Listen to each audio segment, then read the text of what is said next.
All right, everyone. We are in. This is WIHSEA. I am Wheelku, joined by Nesh. You are Hello. part of the Walden squad. Is that correct? Yeah. All right. Well, your squad is up against the number 2 seed, Durand, Arkansas. You are the 3 seed, and so they got the first choice of Bind. And I mean, you're part of this program. You're part of this team. Give us your thoughts before we jump into the first map here. Uh, our team is really good. Our MVP, Braden Peno, he's the sole team member. And we got our support. He's the second mind, Donald Duck. And yeah, all the other teams are really good. They do really good at communicating. There's not one time where they're not talking.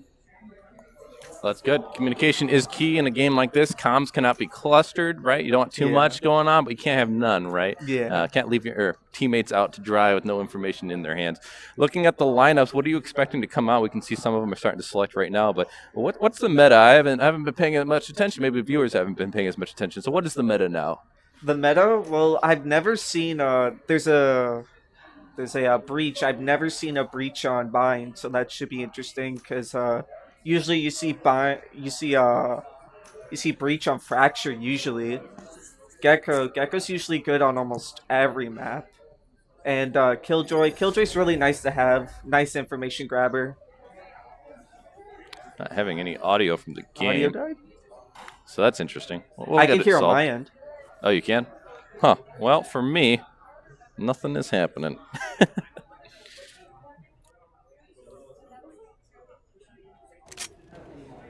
Oh, my mic was muted. Oh, Let's check if yours is as well. Yours is not, so at least they Oh. heard you, not me. That is all right. Well, jumping into the first round here. On bind. Let's see. So what side do you think is going to have an advantage on bind? Is it defender sided, attacker sided? uh, Is there a side? yeah. So you see that Mean Bucko's putting the turret up on the box. It's usually a nice place to put it because it watches Hookah and the side of Long. And are you still good with audio? Just checking. Oh, there we go. All right. Now I can actually hear the game. Yeah. But the round has started. You can see what the attackers are up to on the other side of things. Looks like they're going for a mid push. Pistol round, not uncommon to see a full stack. Yeah. Going through, it's just going to be a straight engagement in the stack. Up to the side, so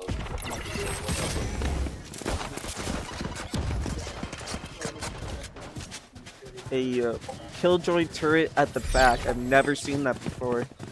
Seems like they're falling back to go to A instead. Full rush A, it looks like. Going in slow. full rushing in. All right. Yeah, they're just going in. Silver Dark coming through. I don't know.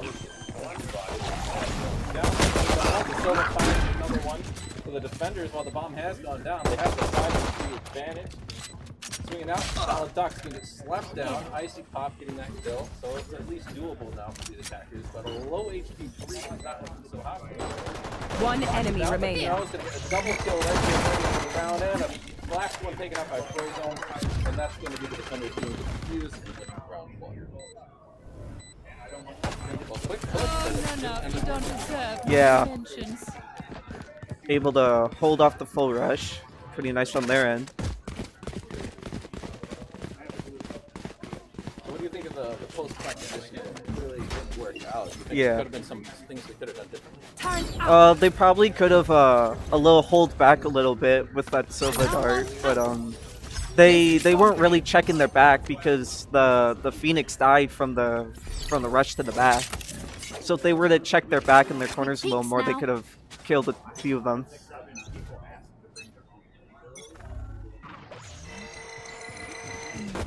Seems like another full rush to the B site.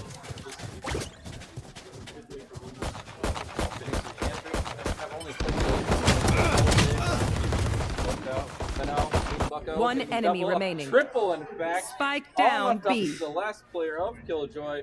What can they possibly do here? It doesn't look like a lot can be done. Squiddy all alone in the 1v5. Targets destroyed. Mean Bucko and Pinno's favorite weapons of choice, the Bulldog and the Ares. Mean Bucko really loves aiming down the sight with the burst. He really uses that to his advantage. And with the Pinno, with the Ares, he really loves rushing in and just destroying them. KJ with the pistol. Not what they can do. Let's not even get one. Patch finishes the round off. That's 2 in a row now. On Vine, the defense is strong. It's the one thing they're good at. They're always good at their defenses. But Durand on the defense. Yeah. Yeah. Your squad's down 0-2 now on attack. Yeah. I think that's pretty common though. When you lose the Yeah. first round, you have to go into Careful. the eco round. Yeah. Some sort, whether full save or life buy. In this case, they full save. You should have money for this round. It's the first rifle round. Here. How do you feel about their chances? I feel like Walden's chances of winning are pretty high. Placing swarm grenade. Swarm grenade out. And Skill's gonna throw some utility down the push down. So far, nothing doing. Nobody found. They're gonna get a free plant. No one is seeing that. Back to me. Spike sticky. Thanks, little man. So far, they're playing very great. Ooh, they did Right catch there. up. See the arrow coming through. They're going how are we gonna get this mistake done? That's what he's doing on the match. Now with that area, he's like, you know, nice pop dead. Down on the back with a pistol in hand, takes out Remaster. It's a 4v3 retake coming through. Revealing area. Found them. They need Squiddy and Zero. Gonna try and trying to make it Last happen, player but they have standing. to do it all as they find 2, and it's the 1v1 with Zero. Can they get the kill? He has to go for the Concentrate, Sova. defuse soon. He's gonna have to hold it halfway, and he's gonna get taken out. First round for Walden in the first rifle round, 1-2.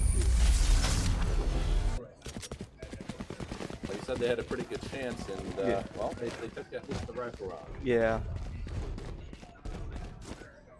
Economically speaking, how do you think now on the other side, defenders, they won 2 rounds, but now they've lost the rifle round. Do you think that they maybe have to serve some, or are they going to go full out? Usually, what Walden does, they go Phantom and either medium or light shield. So, I think that's what they're gonna do. Some might go on the Spectre. Here. Spike down B. But he's going to open up the round in the defense. He's going to have an advantage early on. Satchel out. Do this, Canal. Satchel out. Double there. Grenade. The back of the game. But so far, all quiet after Bomb that. buddy out. 5v2. This is a huge advantage outside of Walden. One enemy remaining. Balls Canal. Ready. 1v5.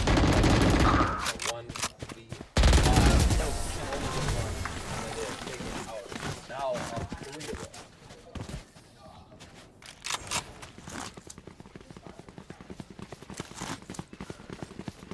That's the way the name is. Yeah. Yeah, it was the other way. The other way around. So your team's actually on top. Yeah. You let me think otherwise. How did you do this to me? It's a little bit of a switcheroo. Yeah, pulled the rug from under my feet. That's alright. That means you're probably pretty happy then with how Yeah. things have gone so far. Your opponent's map choice, you did get to choose your starting side. You probably chose the side because it's the stronger side. right? Yeah. Is that the mentality? Okay. So what's the hope for this split? What are you hoping to get on this? I mean, there's 2 more Spike kills. down A. Donald Duck with the ult is coming in clutch. Coast taken out with his buddy, and now a 3v5. Durand, Arkansas in a dire situation, and this was a buy round. That's done. This is one that they can't collect in seconds. They do half damage, but that's all they're going to find. They're both on low. Everyone's on low. My ultimate The is offense ready. Players, look at the health count. No more than 25 HP, I would estimate. Gecko. Now they have to body up, hopefully trade to really make this round worthwhile.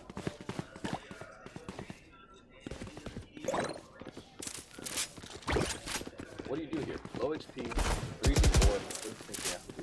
I think that they should take it slow and slowly push in, because you want to surely with that low of HP, you want to keep it calculated. You want to keep it in control. So I think they're probably gonna just move in slowly and pick them 30 off that seconds way. Well, that surely didn't work for One for enemy Killjoy. remaining. Another low HP drop. Spike Icy down, Pop B. also gonna get taken out. Reaper, but just gonna collect them all. Just rounding them all up like little sheep. Yeah. They chose the right site. It was one Yeah. player, but with that little turret there doing work, the KJ is not scared whatsoever. Those were some freebies, and Grand Arkansas probably reeling. They have to go for a full save round.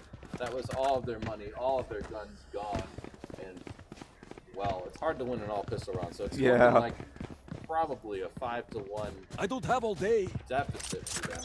Yeah. Not great for them, but on your side of things. It's all you, little homie. Flash. So Phoenix being big play, this is a little on top. Yeah. Done. Careful now. They have to get throw black skin. You should run. Gotta respect that. And Killjoy being activated by the attackers. Time with a big out and out. That's what I'm worried about. Is Squiddy does get the refrag. Revenge for the teammates. Donald Duck keeps him out. Walden. Now they have to Right go for a here. retake. The Killjoy did catch one player. Not ready yet. It's only one. Squiddy does do Scanning some ahead. damage with that.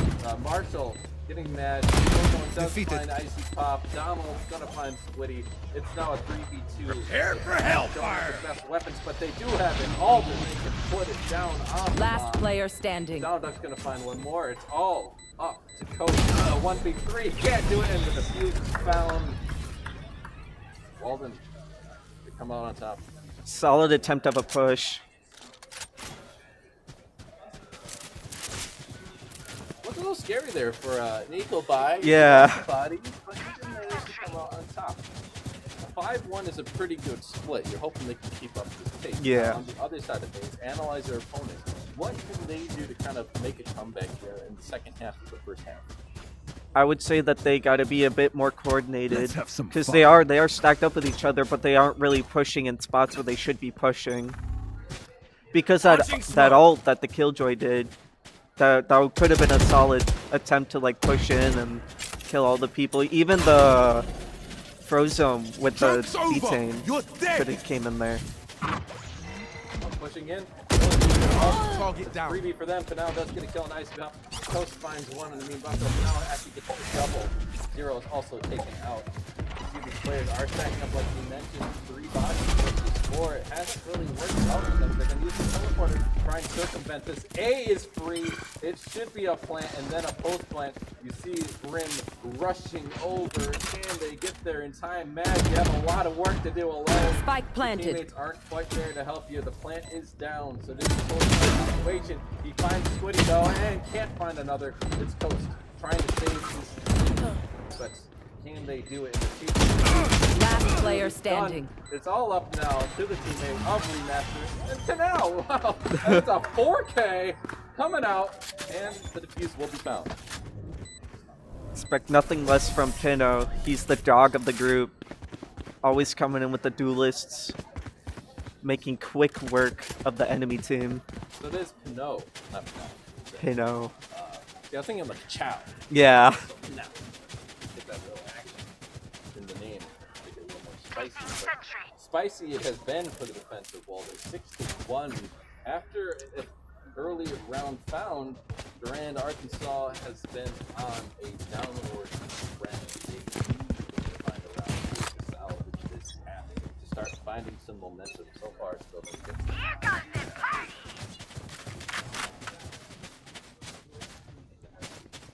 Seems like they're a little split up. Blow 'em up, Seems like they're Mons. gonna do a little bit of a fake out or a Spike split down, attack, B. which didn't seem to work well for Zero. Off your feet. Dropping Spike on Hookah. Through, but still, you know, finds him before Squiddy does eventually manage to find him. But Madge also finds him close. Not looking good again from the attack.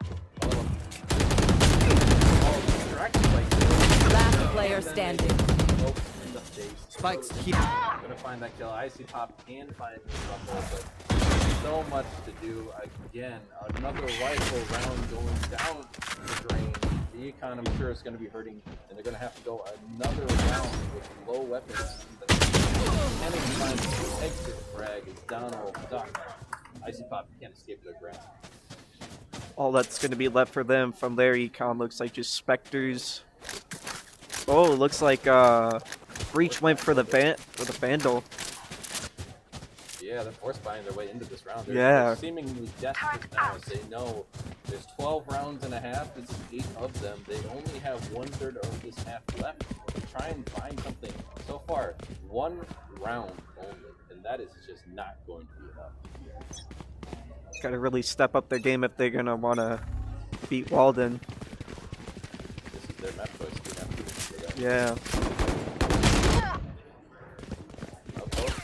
Again, the entry. They've done better work the later rounds. Their teammates have died. They haven't done so much. Careful now. So we have to find an answer then. Who will do the entry job? Who will get that opening pick? Who will open up sight so that Durant can get the plan? That though, they got the plan. They just haven't gotten close to Dizzy's up. Dizzy has target. Zero and Coach are taken out in tandem by them. And now with the sheriff in the hand, 5 HP Ice Pop. Last player standing. It's not gonna work out. Squiddy does manage to find one, but that is all the entire recalling my team bot. will find. And now 8-1 ensues.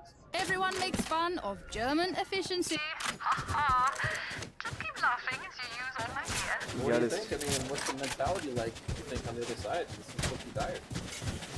The morality has to be low there, it seems. Still going in with the Vandal though, so maybe Gekko will be the one leading the push. Seems to be another rifle push. See if they can turn it around this time. And they've got the max loss of bonus. Gekko with the ult coming in, searching the area. Detained to Meme Bucko. See what they can do with that. Saw you, Bosh. The main problem I have with this is also somewhat slow. Yeah, it's like they come in strong, but once they get to the site they plant, they don't really know what to do. They just kind of sit there and hope for the best. So much damage by the Molly Coast. No, it's left. Claims they heal themselves, but it's not going to bring back their Donald Bucko take out Icy Pop and Remaster respectively. And now another 3v5. We've seen this story before, folks. We've seen it many a time in the last few rounds. Last player standing. Taken out, as is the story. Another time where they only can find one body. My quiver is never full. 2 more rounds left we have. Things are not looking good for Duran. Hopefully they can turn it around. Killjoy ult and the Phoenix ult both at the ready for Duran. Let's see if they make use of it in this round.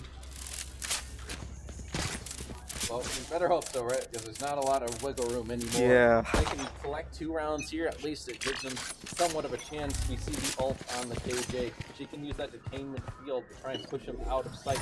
And then, from there, get the bomb landed. But again, we've seen that before, and it hasn't worked out. The first point positions have not been strong.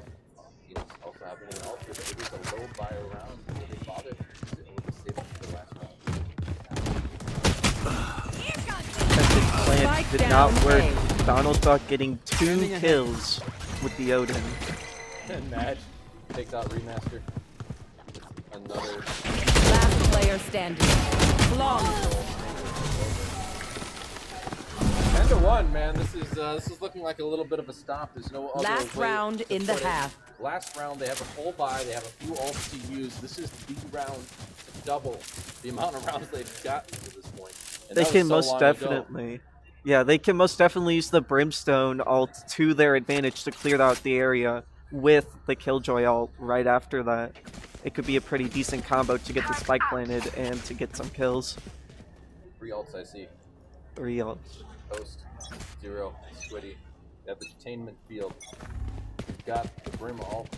Shoot the laser from the sky, and you have extra life on Toast. You have to use it wisely. But Donald Duck uses their ult, taking out Remasters the opening pick for the last round of the half, the round that they so desperately need. Joke's over! And You're now dead! at a disadvantage, they have to get an execute. At least there's only 2 players really giving them problems as their entry into sight. But Coast, his ult is already wasted. Mad takes him Spike out, down and A. That's the containment field as well being felled. Donald Duck taking out Icy Pop. It is not looking great. Coast pair with Zero. They're a little split apart, and he's just upon Pinot unwisely pushed through mid. They do at least manage to bring it back somewhat. And the man disadvantage still in the 2v3. Let's see if they make the push for Spike. They can most definitely use that and then run around plant B if they don't notice. Starting at Puppy Dog, but Zero does find another. Gets a sight. Last player Arm, but standing. They peek out and take out their head. Coast, you already used your extra life. 30 You're seconds only left. Down to 70 HP, no shield, and a 1v2. Bomb down in mid, you know it. Watch your eyes! Blast kicks out. It's not gonna net him anything. It is a here. Domination by Roman. Switching If sides. only he didn't get distracted by the alarm bot, could have gotten the kill there if it weren't for that little bot. Can I get a drop? Well, did you expect it to go this well? I did. I did expect it to go this well. Every single game that we do well. We put our 100% in it. This is your opponent's map choice. Getting into the minds of your team, is this just a strong map for you? Did you expect this map? Every time we've been on this map for Bind, it's always been really good. There's never been like any rough parts that we've had on this map. This map's just another cakewalk for Walden. Were you just having a little chuckle then when you saw the map bans come out? Where you were like, oh yes, Yeah. plenty of food for us to eat. And they are eating up 11-1. They need 2 more rounds, and this map will be over. Their opponent's Bomb map buddy out. choice could be theirs in a matter of for the execution. Going through Hookah and through 3. They're bodied up. They're flying bodies, but they only get a trade. Spike Squiddy gets down, Buckle, B. Donald gets 0. It's 4v4, but another trade happens. Squiddy finds a second, but it's 3 fragged by Mad. It's a 3v3, but they have sight the bomb to go down, and there is 1 player on. Hopes to make this blink worthwhile, or will it all? Smoke's down. Nah, smoke's going through. He does find 1. That's on the Donald Duck. 2 through Hookah in tandem with Coast on that back lane. Can they make the execute? Can they get him the time? Blinded somewhat is Mad, but they're playing passively here. They know they can just play for the sound of the bomb. Here's the Last player standing. defenders. Icy Pop finds Mad, and he finds Frozone, and they manage to salvage it. Another round is going to now be found by Durant Arkansas on the first round of it. Break down what you think went wrong there for your team on the attack. So with the defending team, it got a little rough because there's only 2 teams from what I saw on the B site, and there was a bit of a coordinated attack from Durant's side, which was really strong. Actually took that towards their advantage. Seemed a little break off after that, but it's all right. Would you say this is a defender-sided map? I would believe so. Defending on this map is really strong. It's really easy to do. It's hard to break that apart. Utility out. No, should not have done that. Finds Icy Pop the boot. Oh my, getting healed by Frozone as well. Getting the plant down. This is looking great for Walden. The second round not nearly the same as the first. They've already found a body and Holly. giving a 2-man. 1 enemy remaining. It didn't happen. Mean Buckle a triple and a finish round. Putting them on map choice. Match point. The econ is going back up for Walden. Seems like it's going to be a little bit of a save round for most, but not for Pinot. Going with the Phantom and the Light Shield. pretty crazy looking at these stats. 21 kills, 10 assists as well. If they die 2 more times, that's a triple double right there. Yeah. Maybe not the triple double you want, because the Yeah. death great, but hey, 10 assists and 21 kills, leading in both departments for the team. They're clearly the heavy hitter for the squad. Yeah. Always coming in with the high kills with the support. Seems like he's gonna be pushing in through hookah, following with me Bucko. Auf Wiedersehen. 0, and calls it up to Squiddy. The 5v3 again. This is Placing so good alarm for bot. Walden. This should be the map. Fast one, fast. Spikes down. What happened, Durant? Arkansas. Placing Got swamp. Found them. slapped on your own. Swarm grenade out. Here. One enemy remaining. Placing swarm Another grenade. one. Rematch. Swarm grenade out. In a 1v5. A judge in hand walking through the Molly. Half HP, not even going to maybe find one here. Is it going to be a flawless? A wonderful match. It is. Attackers Walden win. coming out top 13-2 on their opponent's map choice. An excellent victory for Walden. Well, that's map 1 done and dusted in a matter of moments. So fast, did not expect it. But Walden, now they get to go into their own map choice of Haven. Any insights into why you chose that map before we go to a short break between the maps? To be honest, I didn't know because I wasn't there for map picks. But if they picked Haven, I know that they're gonna be really well on that map. All right, well, you have faith, and after that map, I have faith too. Yeah. We'll be right back, folks, with the next map in just a moment. Stay tuned.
Ladies and gentlemen, your fellow WIHSEA commentator, Andrew Tisch Jr., is finally here at the Spring 2023 Valorant State Championship event alongside Wes from Carthage.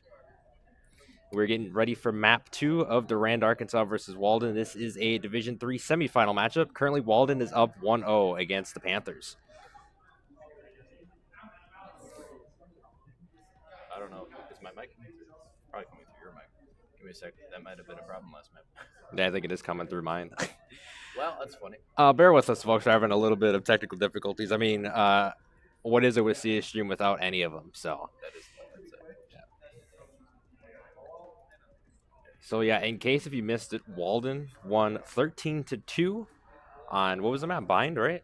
Yep, 13-2 on Bind. So Walden asserting their dominance early. I mean, they went 8-0 overall in the regular season, so they didn't drop a single game there. And in the playoffs, they were dominant too. They defeated Lancaster and Watoma, so they're on a hot streak, Wes. Why is it not doing 2 points?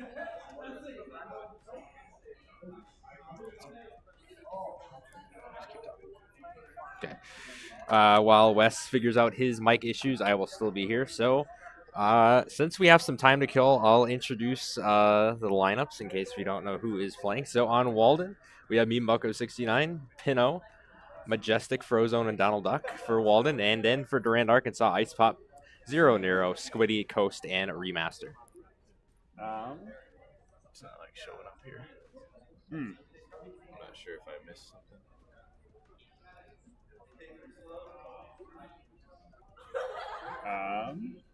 Which?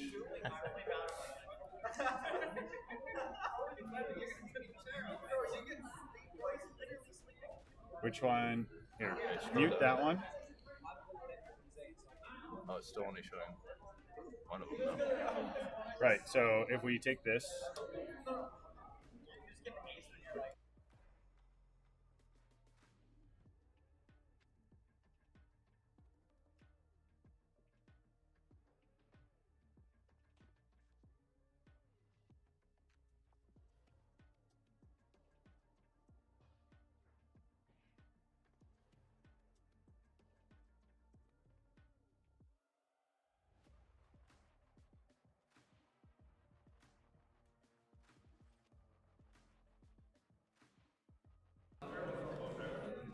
Okay, so that's picking that up. Which one is this? That's 4. So then.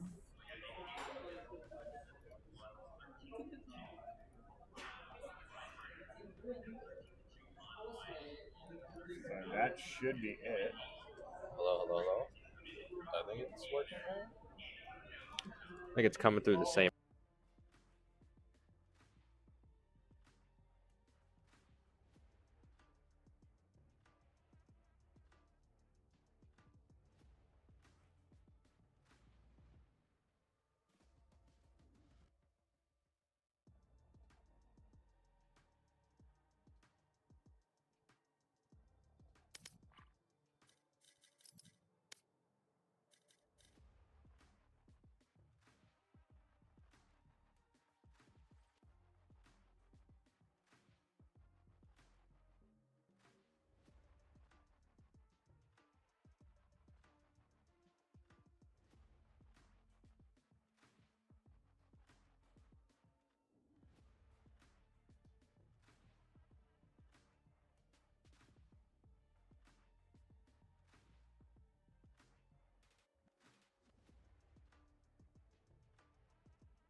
Oh, there we go. We got it.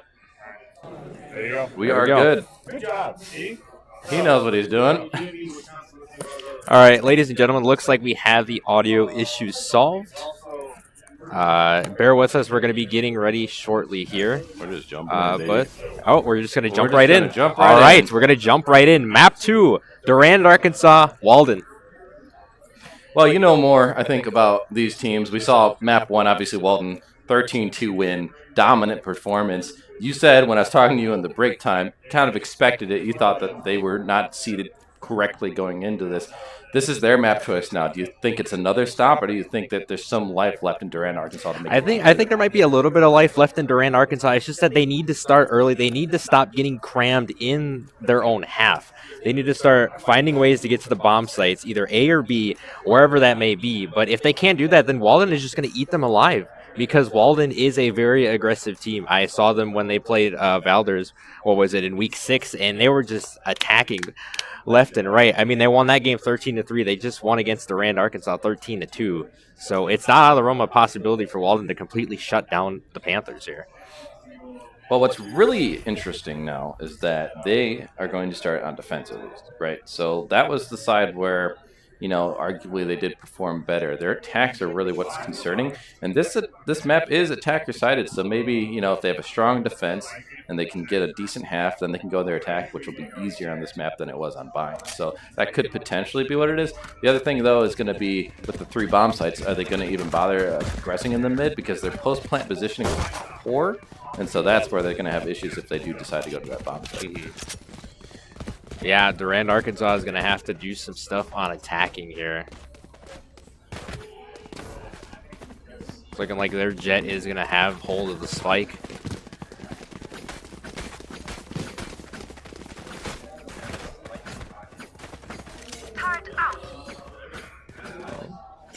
Yep. gotta get the that's a great close-up. That's a great close-up of Sage right there. Yep. That's amazing. Well, Jet entry, it's Pinot. We know what they're capable of. They were dominant last game, over 20 kills, just dropping it on them, and they're going to start off this match as well with a hot performance. That's the opening kill on the coast. The opening engager for the other side is dead now. 5v4, they're definitely getting this plant down. Luckily for the defense, they are all nearby. So this shouldn't be horrible as far as timing is concerned.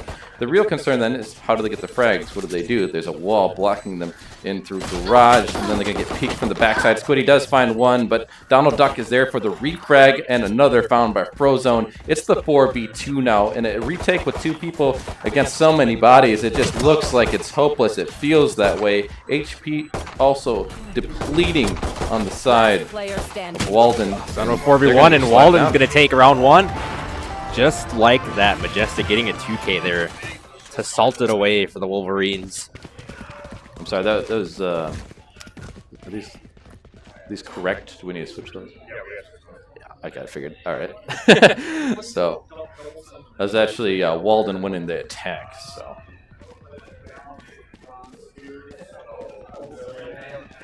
Oh, that's the logo. Right there. So just double click it. Oh, you're going to move them? Ah, smart.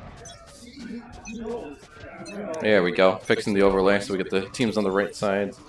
There we go. Ducks Overlay gonna come is through fixed. though, and they're going for the same bomb site, it seems, over on C.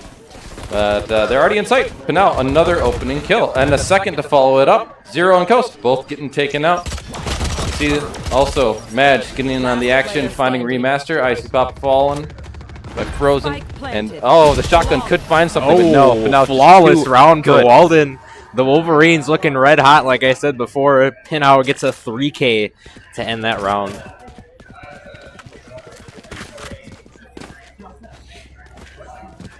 Well, that's 2 attacks on C and 2 successful rounds.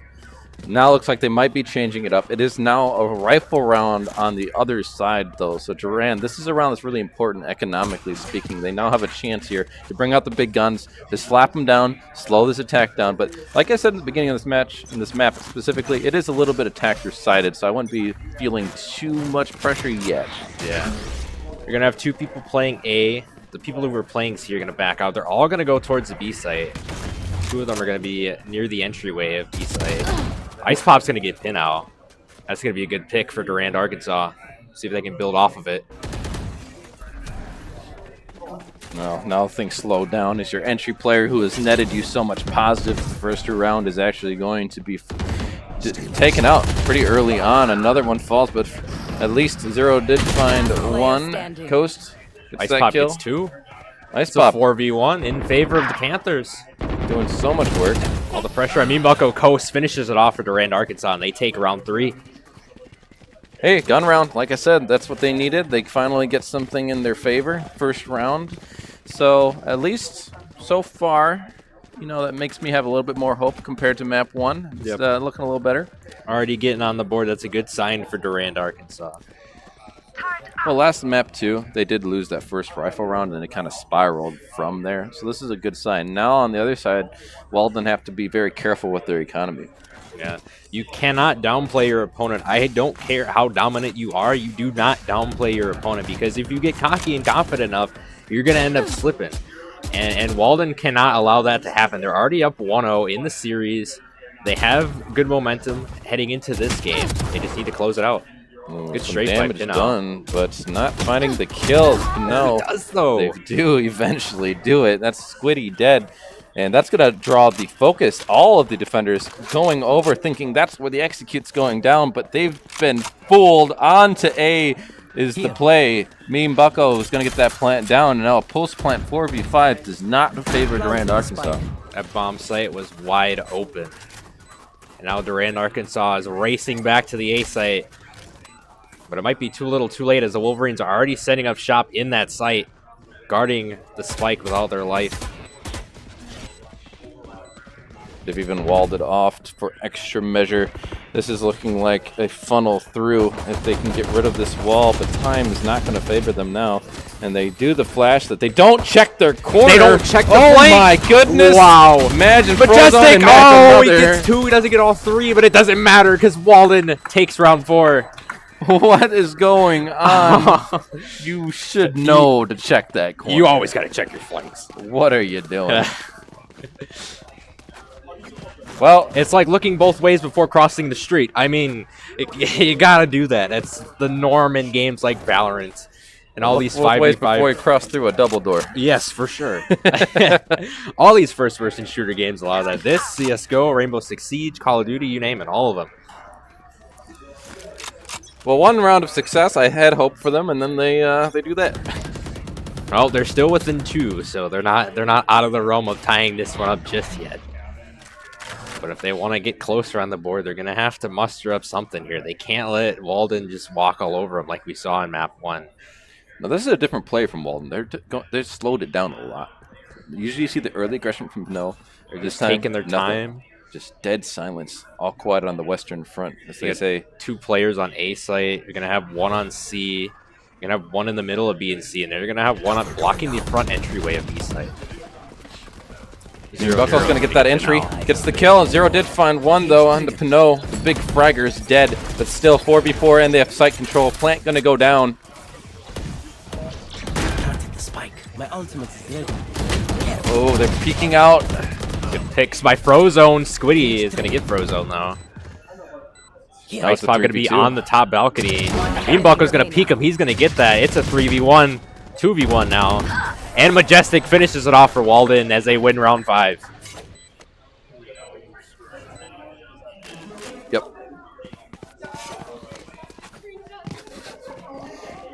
I do think we have the... Magic, like, transition. There we go. Because then it sends it Gotcha. to the live feed.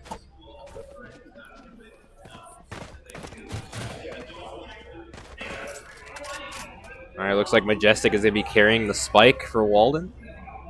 So we enter round 6. Pick them off. I mean, they're just taking turns entering. You see Madge has entered. You see Bucko has entered. You see Pinot has entered. Taking some damage, though, is going to be Bucko. And that Marshall's going to do a little bit of work trying to just slowly whittle away and scare these attackers trying to push C long. And slowly but surely, Pernod is going to be that entry point. He's going to be the linchpin of this round. He's trying to find success early. Misses the shots, gets hit from the side. Coast finds him. Madge does find 2, though. Wow. And another, a 3K for Madge. Could we see an ace from him here? He's going to be planting, though. He's going to stop planting. Just for the moment Orbital Strike comes out. That's what caused him to stop. Now he's going to plant again. Remaster peeking. He's at 21 HP. He's got to be careful. Projectiles being thrown everywhere. He's peeking out. He's trying to get it. That's a 4th. 4K. Can he get the ace? Oh, he can't. Done and dusted. Remaster. Oh, but it Donald doesn't Duck cleans it matter. up. I wanted that for Majestic. That would have been so good. Nonetheless, though, Walden jumps out 4 rounds ahead of Durand, Arkansas. That was fun. That was a fun round. We almost had the ace. It's the rounds that we live for in games like this. We should get a Val Bingo card going. Yeah. Get the ace on there, get a caster mix up, get their overlay mix up. Yeah, I think get we'd the have not bingo. hitting the transition button on there. I think the kinks have been worked out for the most part, so it's good that we have the stream up and running. Well, early in the match, they went for C. They've given it a little bit of a break, and then last round they re-hit it, and now you see Pinot pushing in with the ult, the knives in hand, going to try and find more. Oh, he can. Good pick by Squiddy. And he had bomb. Way to aim for the head. Oh, yeah, and the spike carrier is going to be down. Madge, again, cleaning up the mess left behind. Frozone gets run it coast, back. but that's just the ult. Icy Pop finds Donald Duck. It is going to be in favor of one team for a moment, but it quickly flips as Madge is taking control, just like last round, but gets felled. Coast in the 1v1. KO can feed a little bit of information here, letting the teammate of Bucko know where this player is. Does a little bit of damage. The flash comes through. Can he find the kill? He misses. He got it. Durand, Arkansas back on the board. Gets their second round win. Last Just bullet barely. in the chamber, I think. Just barely getting that one coast. He had the big pick on Pinot early in the round that really set the tone for the Panthers in order to come back and clutch it by the skin of their teeth.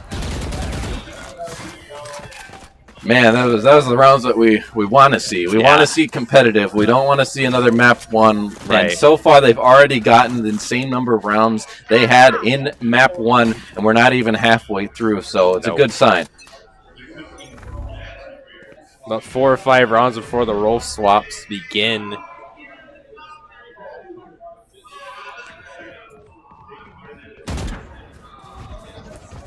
Peeking his Pinot, gets that one tap. It's dirty. Gets Good that one kill tap. in B. Can they find the room to plant? He's peeking in through the smoke. They don't expect it. Gets flashed, but it's too little, too late. Goes in for more aggression, and he finds another 3K. Get the 4. Squiddy, but it's so late into the round that Killjoy does get 2 defenders, the last 2 in fact, and they have to retreat back as this plant goes down. Squiddy does find 2. Finds 3. 3 in fact, you're correct. Now it's even man count. Ice Top for the flashbang. Accidentally flashes himself though. Frozone gets 1. It's all up to Icy Pop. Can't do it. And back on top are Walden. Walden taking round 8. Allowing that 4-round gap to be highlighted once again, and Walden is just playing smart. They're not playing too aggressive like map 1. They're taking their time, feeling around where the flanks of Durand, Arkansas are going to be, and they're doing it well, and they're playing their game. I respect that a lot. You see some teams fall prey to falling into the pace of the other team, falling into the clutches of the counter strats that come through. They're keeping them guessing. They're yes, sometimes they'll hit the same site twice, but quickly they'll just go to another area, another avenue, and it doesn't seem like Durand, Arkansas have an answer. Looks like Pinot is going to be suppressed already as round 9 begins. He's going to be able to shake it off though. And it's not just that, that's information of where that player is, and they know he is the jet. He is the fragger for Walden. If they can take him out, like we've seen a couple times, it seems to have a really big effect on Walden. They slow down massively, but there is the site control they needed. Bucko's going to plant, and it's going to be a post-plant 5v5. Be guarding that entry. Good sage ball coming up, but it's going to get destroyed right away. Coast's going to get the pick on Pinot. Information being fed. Ult's being used. Silva can't find anything with it, though. They're peeking out from multiple avenues, and they're getting the frags. Icy Pop finds 1. Frozone finds 1, though, and Mean Bucko trying to keep it alive, but they're felled quickly as Coast and Squiddy are there to clean it up. Impressive showing by Durand, Arkansas there, as they're going to play hot potato with the spike here and defuse it. And with the rounds, back and forth we go in the last couple. Durand, Arkansas just needs to get the momentum and just grasp it in their hands here.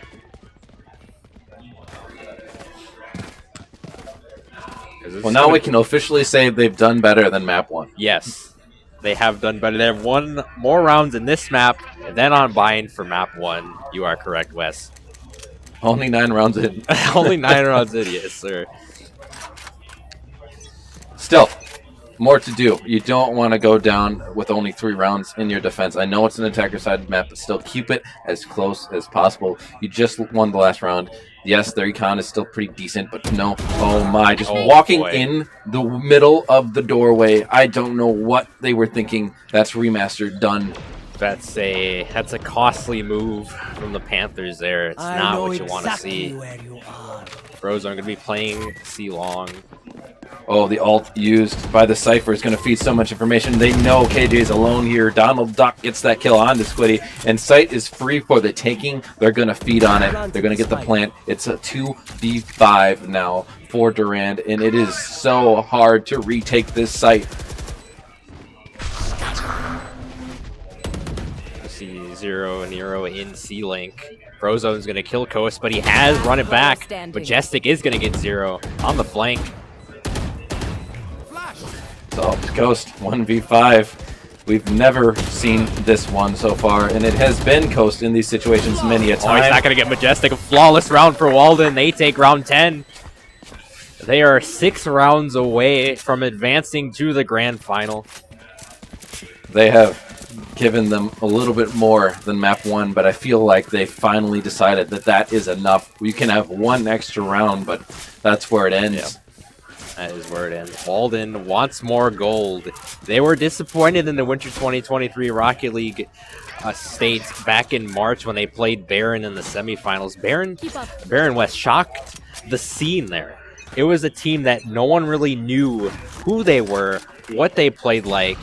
Everybody was just expecting, oh, they're just going to be subpar or whatever. No, Baron was actually pretty good.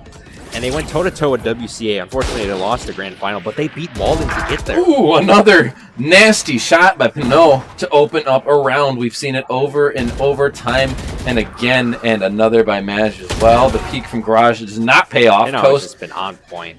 Sit down, son, as we are taking this site. Maj doing work over in mid. Does get killed by Squiddy, but they're alone now. And they find a second, but they can no longer do any more damage, and that is 8-3 for Walden.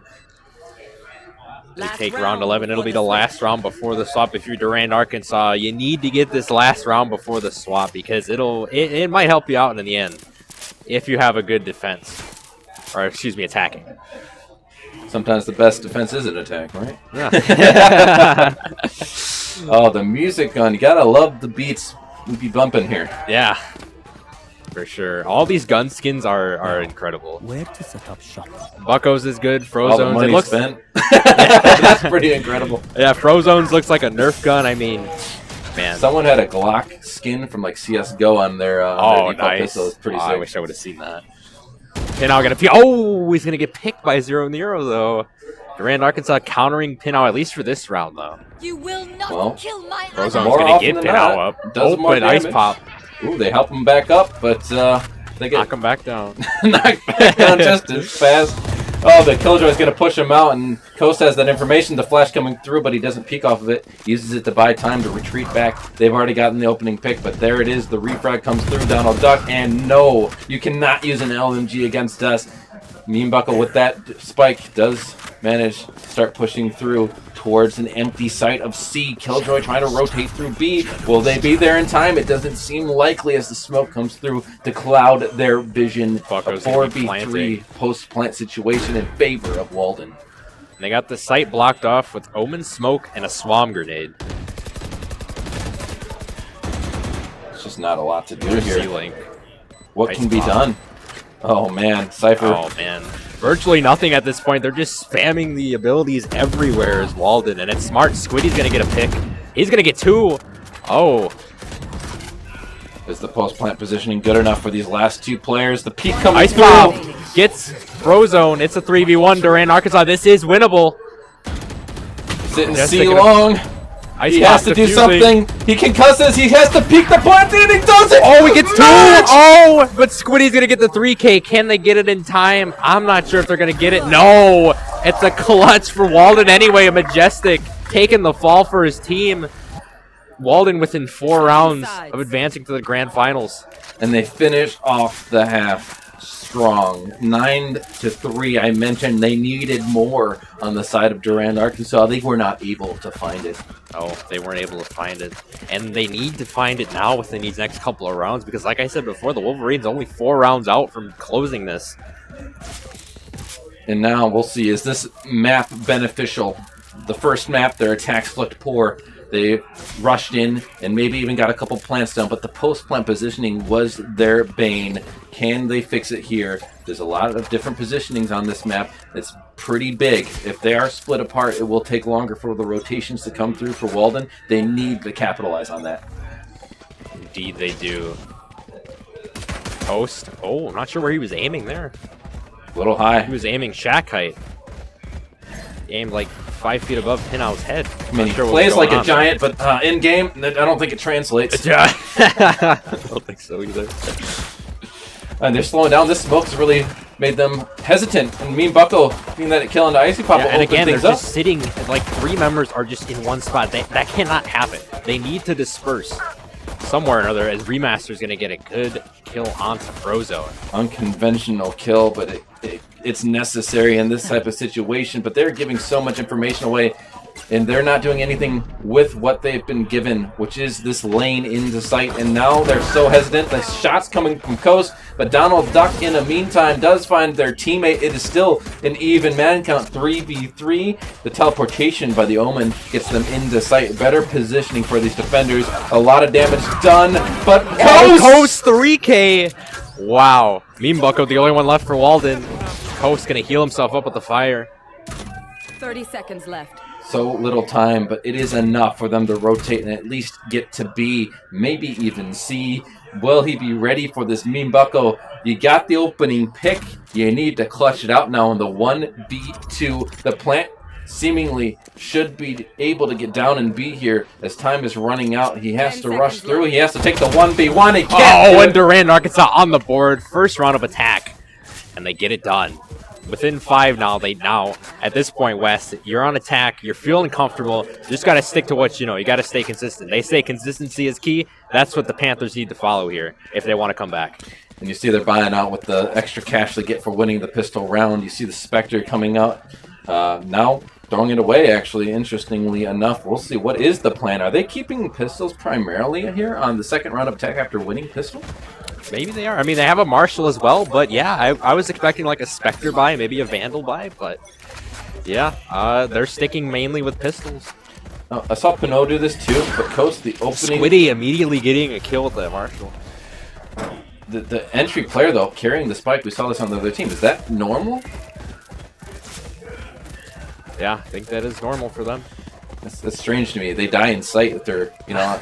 It could be a precarious situation, but looks like they're going to circumvent the stack that they saw. They're going for B instead. They see that the wall is put up there. So trying to peek Mean Bucko. He's not able to get him before he smokes it off, and the Sage Wall is still up. This utility play is really slowing down this push. It is, and Durand, Arkansas, in most cases when utility is used against them, they don't really know what to do. And clearly they're going to option C as they have to go to the A bomb site. Wasting so much time. There's not a lot of room. Bucko is going to be waiting for them, though. They have to be vigilant here. Oh, there's some utility again. And look at how they behave. They always slow down. They always respect it. But that's going to cost them as now the rotations are coming through. And they will be here to try and deny it. Up from heaven, some bullets being rayed in, but nothing being found. It's a post-plant. 4v5 now. The retake needs to happen. Mean Bucko, Donald both finding one. Now they have the man advantage. They need to get on that bomb, though. Take flight. Right here. Putting out the Sova drone. He's going to hit the other Sova. Little Sova on Sova crime. Squiddy and Ice Pop get Marshall kills. Squiddy gets 3. It's a 3v1. 2v1 now as Frozone gets Remaster. One of the Marshalls is gone. The other one's still up. What do they do here? They go for the Squiddy gonna miss the shot. Oh, he's gonna get it. It's a 4K for Squiddy. Durand, Arkansas winning 2 straight on attack. Well, as we said, attacker-sided map, and now it's starting to show. Oh, yes. Momentum starts to pick up, and as we noted, they did a very, very light buy on the attack even. They didn't even buy all that they could have. And now, with Now that they're going in mind, all out. Yep. they're going to have going everything. all out. Anything they want, they can have. Yep, multiple Vandals. You got the Marshals still. Durant and Arkansas, I think, has found their footing here. And if you're Walden, you got to find a way to just crack the code, shut them down like you did before. But again, it is an attacker-sided map, like you said, Wes, so it might be a little more easier said than done. But we shall see what happens as we enter round 15. Ult used pretty far away. They're only going to have about half the time when we get into sight, and they're able to find one, though. It's worth its weight in gold. Can't plant. He knows it. Tries to drop the spike for his teammate. No, in the meantime, does find Squiddy. You see the push coming through. They're trying to get this plant down. The retake is strong, though, as Pinot has just done so much damage. 2 kills already being found. The coverage, though, is going to be there, and the plant as well. The 4v3 for the defenders, we've seen them have a situation like this before, and they still lost it. Yep, the Molly is going to block off Ceiling, but on the balcony, Donald Duck, he's smoked off, but he's still up there trying to peek. Now Zero Nero is going to be smoked as well by Majestic. Pinot is going to get 3. Coast going to get Frozone. Majestic is going to get Coast. Ice Pop gets Donald Duck. Reload! Oh my! No! Oh! The And timing. Pinot gets a 4K. And Walden back on the board here. It's halfway. Someone else is going to have to defuse it here. Not sure what's going on. Okay, there we go. Yeah, just going through logistics. You know, who needs the point more? Who needs the point more? Playing hot potato once again. It's like, I got my ult. You can get on it. Yeah. Walden's more concerned with the scoreboard at this point. As they're up 5 rounds, heading into round 16, 3 away from making another Grand Finals appearance, their first in Spring 2022 Rocket League, as they fell short in Winter 2023 again by Baron. That was the first rifle round of this half, and you can see the skills coming out from Pinot. I mean, they're the game changer, I think, for Walden. If they can get some kills, then the round is pretty much done. So how do you isolate a player like that? How do you try and punish them? Well, there was an opportunity there, but Madge has also been pretty hot this game, and they're in tandem with Pinot. It's a hard combination to counter, and now they're down 4-5 in this round. I think what you do with a player like Pinot to isolate him, you got to pick him off when he's rotating around. Like when he's rotating around which one of the bomb sites. Like if you can get a shot on him, you have to hit those shots because he's Jet. He can strafe away pretty quickly, so it's pretty fast. It's like if you're the Wild Coyote trying to catch the Roadrunner. That's what it's like playing against Pinot with Jet. Not speaking from personal experience, of course, just from observational experience. Perhaps more like Sonic with how fast he can be on that Jet, just dashing everywhere. But no, that too. Once again, this is a pattern we saw before. Slow them down with utility, they go to A. Every time. And the rotations are already coming through from those defenders, but Squiddy does get the kill on the Meme Bucko, so while they've evened up the man count, can they get in and get this plant? Well, that Killjoy detainment is going to help. 30 seconds left. Majestic's going to get 1. Donald Duck. Ice Pop with a flashbang onto the balcony. Pinot is going to get Squiddy. And Ice Pop's the only one left. Oh, he can't get Pinot. And Walden is going to win this round as well. You just get too comfortable when you put that detainment field up. You don't expect people to respect it, or you do expect people to respect it. You don't expect the push through, which we just saw from Madge and some of the teammates as well. What a ballsy move, and it paid off. Oh, yeah, definitely. It paid off for Walden. And Walden's the type of team to make moves like that in order to get what they want. As they're now within a 6-round advantage yet again after Durand Arkansas won 2 straight rounds on attack. The last couple have gone to Walden. And you can use the term couple again because Walden is a couple rounds away going to the grand finals against either Williams Bay or Freedom. And now we see something we haven't really seen on the attack, which is a low buy, an Econ around for Durand Arkansas against Guns, where they've been gun against gun and they've lost, and now they have to go with a disadvantage, and that's not going to help. Coast the opening death for his team, and so much information being fed on top of an ult, doing some damage. Donald Duck can't find a kill, but certainly some damage. Donald Duck just pinging all the members virtually of Durand Arkansas. But he's going to get a nice kill with the Marshal onto Frozone. It's a 4v3 in favor of Walden. About a minute remaining. Ice Pop going to be peeking A long here. Oh, the peek out with the shotgun. Another kill from me, Bucko. And another. living up to the name, the meme with the shotgun in hand.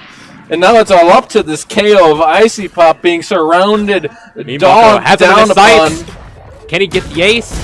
Oh, no, he can't get the ace. Oh, and Walden is going to take round 17. Oh, just another ace that should have happened. That should have happened for Walden. Match point. But it doesn't matter, though, because they're in position. Match point for the grand finals.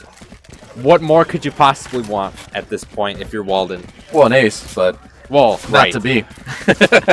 They're out of luck again. Yeah. Maybe on the final round that would be poetic, wouldn't it? Someone goes in and gets an ace. And who better, right, than Pinot with an LMG in hand? Wouldn't that be a story? Oh, yeah. He's got the Odin in hand. Things are going to get messy, Wes. As Walden is looking to just shut the lights out for the Panthers.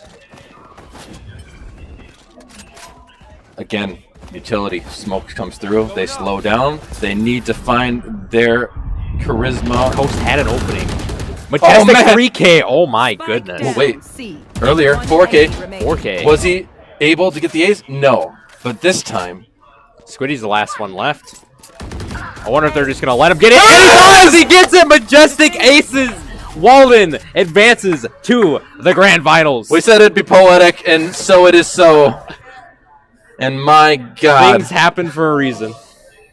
And there it is. Couldn't have been written better for Walden. Coming in a quick 2-0 to move into the finals. And they're probably feeling fresh. I bet they wish that finals was ready to go right after this match. I don't think it is. But if they can stay as hot as they looked, I feel scary for whoever they're going up against. Oh, yeah. It'll be either number 4 seed Williams Bay or number 1 seed Freedom. We will let you know who advanced. I'm not sure if Carthage's stream of that is over or not, but this one is certainly over. Walden taking the win over Durand, Arkansas, 2-0, advancing to the grand finals. Pinot up to 18 this time, not quite as spectacular, but when you have match popping off at 27, you don't need to be. No, you don't need to be. When you have multiple players that can be top fraggers, that is good. All right, we will be taking a short break, and we will be back with the grand finals shortly. Stay tuned.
Ladies and gentlemen, welcome back to the stream. There was a little bit of a break, about 20 minutes, 30-minute break, but we are back with the second Division III semifinal match.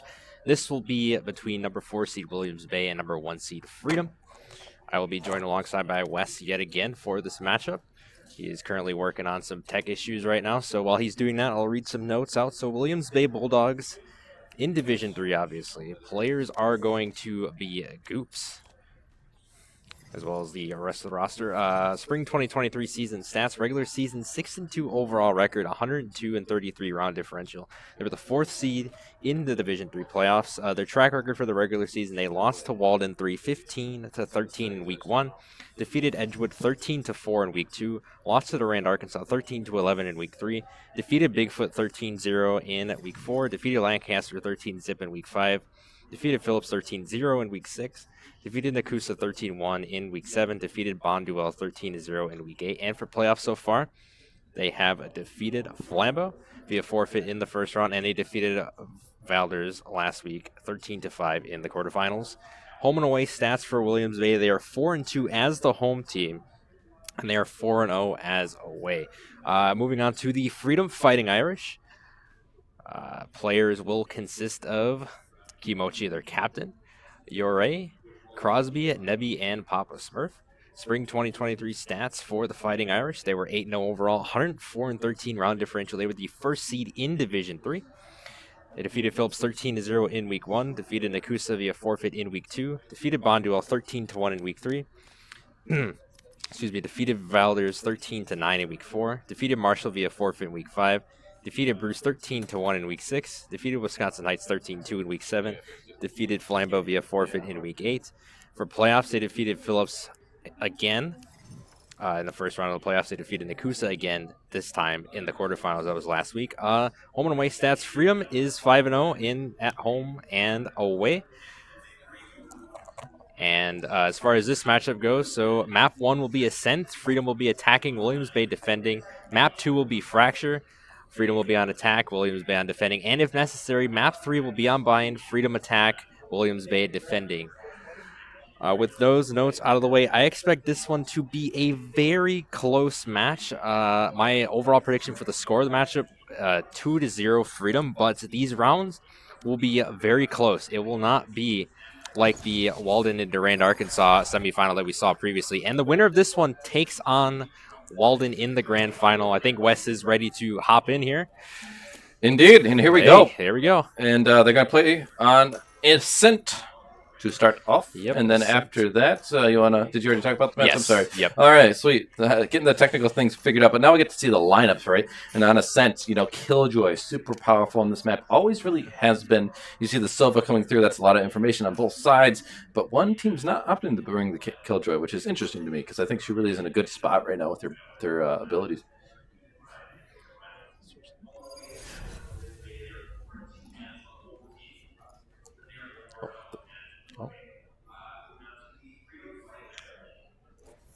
All right, well, break us down what you think is going to...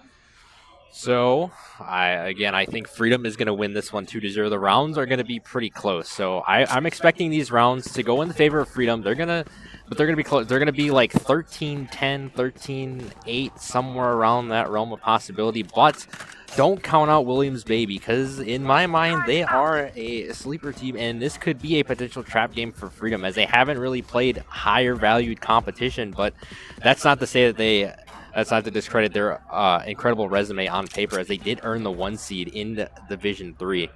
But just watch, if you're the Fighting Irish, just watch out, watch your flanks, just do what you know, and just stick to your game. Well, starting off on the defense is going to be WBS. We'll see what they're able to do. On the other side, then, they're going to stack up on 2 different fronts. They're actually going for a push onto both sides. 3-man stack is going to be executing on the B with 1 player on the defensive mid who could rotate quickly, get us a 3v3 over there. Really wondering what the idea is here. They're just feeling it out and then going to rotate to figure out where the defense is weakest. We're going to see what Freedom's going to do here. They're going to be in B main. They're going to try to advance towards the B side. Goop's holding an angle. Drone's going to get shot down. Kimochi gets 1. Goops is spelled. Mochi getting that kill. It's going to open things up for the attackers, but some utility spam is going to come through and some shots. That's a little Chroma. Going to get the kill onto Mochi. So that's a refrag. That's a 4v4, and we're down to 50 seconds as things start to slow down a little bit. Yeah, Freedom staying stagnant a little bit here. Crosby got suppressed. Chroma gets another one. Down B. The timing here could be everything. Crosby gets going to find Bunny. him. Vomit Bunny, what a weird name. Yeah, that, you know, all these names are weird, 30 seconds and left. you know, we just go with it. Nebby is going to be peeking. I don't know if Lil Chroma's going to see him. No, he's not. Oh, he misses Nebby the shot! Shots. The Oh. whiff! And Williams Bay takes round 1. Wow. Nebby is going to have to fix that aim if, you know, Freedom want to start out hot here, because after that round, that first round, they're not looking too pretty to start things out. But it's only the first round. Shake the nerves off. You got plenty of time to do that. Notoriously defender-sided map, too. I just have to point that out. This is one of the most one-sided maps, according to the pros, I guess. You know, obviously it's different at different levels, right. But listening to the experts talk about it, they really find it upsetting how one-sided this map can be. I still like the map, but I wouldn't be surprised to see us see a little bit of a favor on the defenders. And in this case, it's WBS. It's not their map choice. They've chosen then to take that stronger side, so you expect them to come out swinging. Yeah. That's exactly what we saw in the first round there. Freedom going to be going near A main. Gaster smoke. Going to block him off for the moment. Nebby gets past. Kills Chroma. A little bit of an exchange here, but little One- Chroma's Little going to get a Chroma's gonna 3K. get 3K. Oh my, now it's all up to one player. Crosby in sight on the Cypher. Not a lot to do in a 1v4, but there's a one found. 3 more Good to pick by go. Crosby. He's going to get a 2K. It's a 2v1 situation, and Williams Bay wins round 2. The shock dart does its work. Crosby, you gave it a valiant effort, but in a 1v4, there's only so much you can do with the pistol in hand, and that is 2 in a row for WBS. Yeah, there's only few players that can manage a 1v4 or even a 1v5 situation. Unfortunately, Crosby couldn't be that person for Freedom. Let alone with the pistol. Yeah. And they're down 2 here, but it's all right. There's still time to get things worked out here, but you can't let Williams Bay just win round after round after round, because, again, eventually you're going to find your way to win rounds, but it's going to be too little too late. I've seen this multiple times throughout the spring 2023 Valorant season. A little bit more mid-aggression than we had seen in the previous couple of rounds. This is the rifle round, though, so change things up. Makes sense, but they're going to 5-stack through tree, it looks like. This is going to be an interesting engagement. He's going to find Chroma. Out, Get him, though. Chroma does Gets net the nice one. kill. Can he find more? No. Nebby gets the kill. And on the other side of the doorway here is Paragon has to retreat back into the solace of sight. Good flashbang. Although he did get himself a little bit on that one, but that is all right. It's a 4v4, less than a minute remaining. Yuri. Freedom has comfortable hold of the spike. Yuri has to find something here. He's going to peek Oh, Raptors. they missed the shots. Now the smokes come through to slow him down even further. In the meantime, Crosby does find one. Nebby's going to follow it up, see if they can get into this site. They are persistent here. They are going to take this site. It's the last thing that they do, but it's the last get on the thing board. WBS expected. That's one. Goop's coming up Rafters. 30 seconds left. Still alive. Another 1v4. But he's barely breathing, though. But the members of Freedom back off just to plant the spike. 2 on Raptors. Oh, Crosby finishes it off for Freedom, and they're on the board as they win round 3. There we go. That's what we wanted to see from Freedom. Yes. The #1 team coming into this tournament, coming into this matchup. And first 2 rounds didn't go in their favor, but once the guns come out, Placing alarm bot. the beast is awoken. Yes. Beast is definitely awoken. Is Freedom only within 1 round of tying this one up. Slightly gaining momentum here as they picked up that round 3 win. Yuri on the jet, impactful player, needs to find a little bit more damage on the entry. Jet is just such a versatile agent in this game. It's insane. You can do so much with her. Alert coming through from Crosby. Papa Smurf right behind them. They get the opening kill though. Oh, Goops. A refrag happens. Nebby finds Goops. So now it's 3 players on the defense. Now 2 as Papa Smurf takes out Lil Chroma. Crosby finds Vomit Bunny. Now Freedom's clicking here. Starting off a little slow, but now it's all against WBS. And with the ult used, interestingly decision in a 4v1, but still used nonetheless, they know exactly where the sports is. Spike planted. All the way across the map here.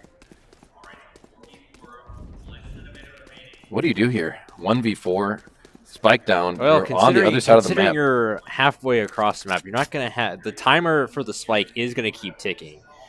But honestly, what you do is just catch them looking a different way. But WBS is taking so much time. You're just carefully looking around it. He's not going to have enough time to defuse this spike. It's not even worth aggressing here. Yeah. Your team will now lose 2 in a row. You need to save this Vandal.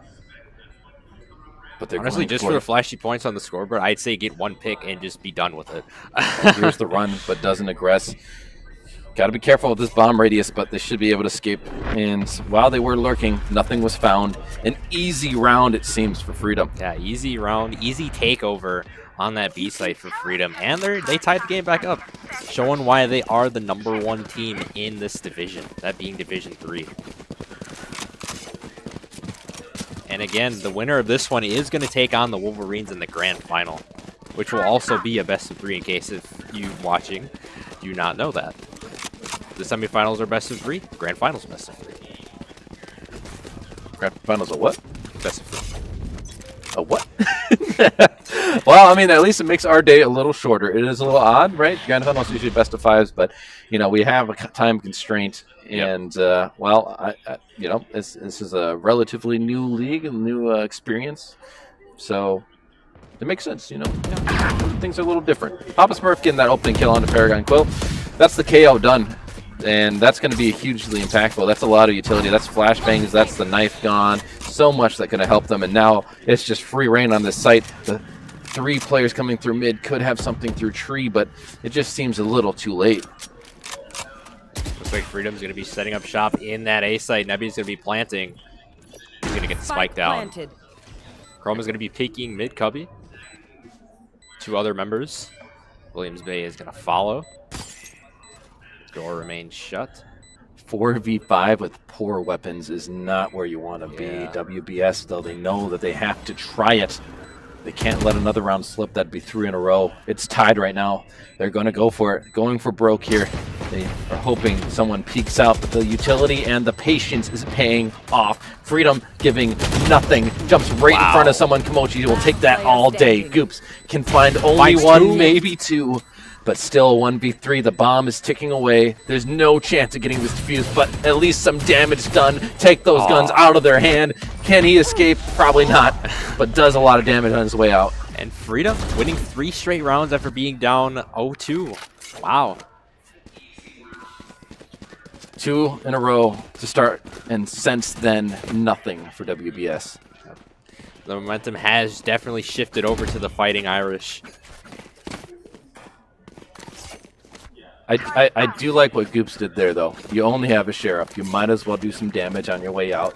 Make them buy, hurt their econ, so that if you win this round, then they're not going to be able to just buy as much as they'd like to the next. But they have to win this round. Indeed. Chroma, that's a good start. Using the Yop. That's what WBS needed, though. Gets Komochi the captain. Freedom, that's huge. The remaining members are going to be in B main.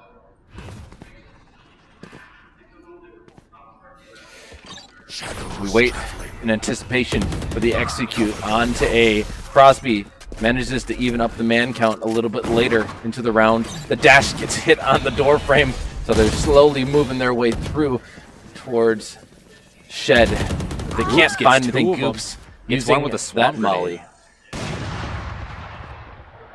Maybe a 3v2 situation. Spike is planted. That is fun stuff. Look at the bodies on the field. Williams Bay has the advantage, but the spike is down by Freedom. Look at the angle that Nebby is peeking from near the B site, smoking it out. He's got to watch his flank go as Paragon's coming from behind. He's He's also got to look out for little Chroma. He's going to get timing, him. they didn't And he's going to get together. Paragon. There we go. You have to move together there, and they don't. They do the one at a time. Wow. And it is all in Strong favor round of from Freedom. 3K from Crosby. Good play by Nebby, getting the 2 flankers out of there. Just gels together, Wes. You had to wait for your teammate to push for the flank there. You can't push out the door of Market and expect no one to be on stack. Why would no one be on wood stack there? There's almost always someone hiding in the little rat corner like that. At least let your teammate clear it. They had the time. They had the resources. They had the flank coming up, and they just rushed it. Gotta have patience. Yeah.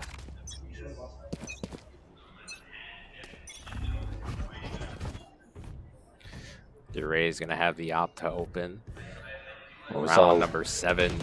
Low Chroma did work with it last round to open up things, and they're hoping for some similar success here. DeRay going to strafe away. Nebby's going to be A main as well as Komochi. Deploying drone. Blocked out by the Astro Smoke. Komochi sending in the Sova drone. This is where the bomb is. Vomit Bunny. My ultimate. He's going to get that pick. Crosby playing a dangerous game, does get the kill, but he had the spike on him. If he dies, their bombs drop straight in mid. That was a really risky play, but it worked out.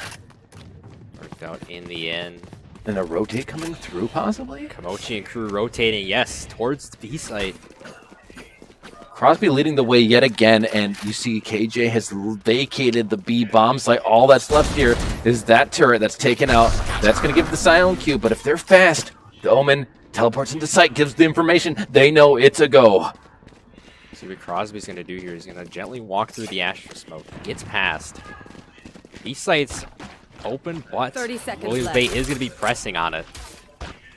The rotate's coming through, but is it too little too late with the 4v5? Again, this has not favored them in the past, and so far they're slowing down. They're not taking it as fast. They know the flank's going to come through. You know, Jet's there for it. Yuri. Yuri is going to get Paragon. Wow, that's huge. Now Goops, the captain of the team, left with only one teammate. Papa Smurf taking out Lil Chromo's right next to them. He knows he can pick up a weapon, but it's not the best one. Shotgun and Sheriff in hand, and a 2v4. So much distance between them. We've seen him do work with the Sheriff, but this time it's not netting anything. And all he can do is play for exits as his teammate falls. The 1v4. Can he at least collect something to salvage this round and not make it pure domination from Freedom?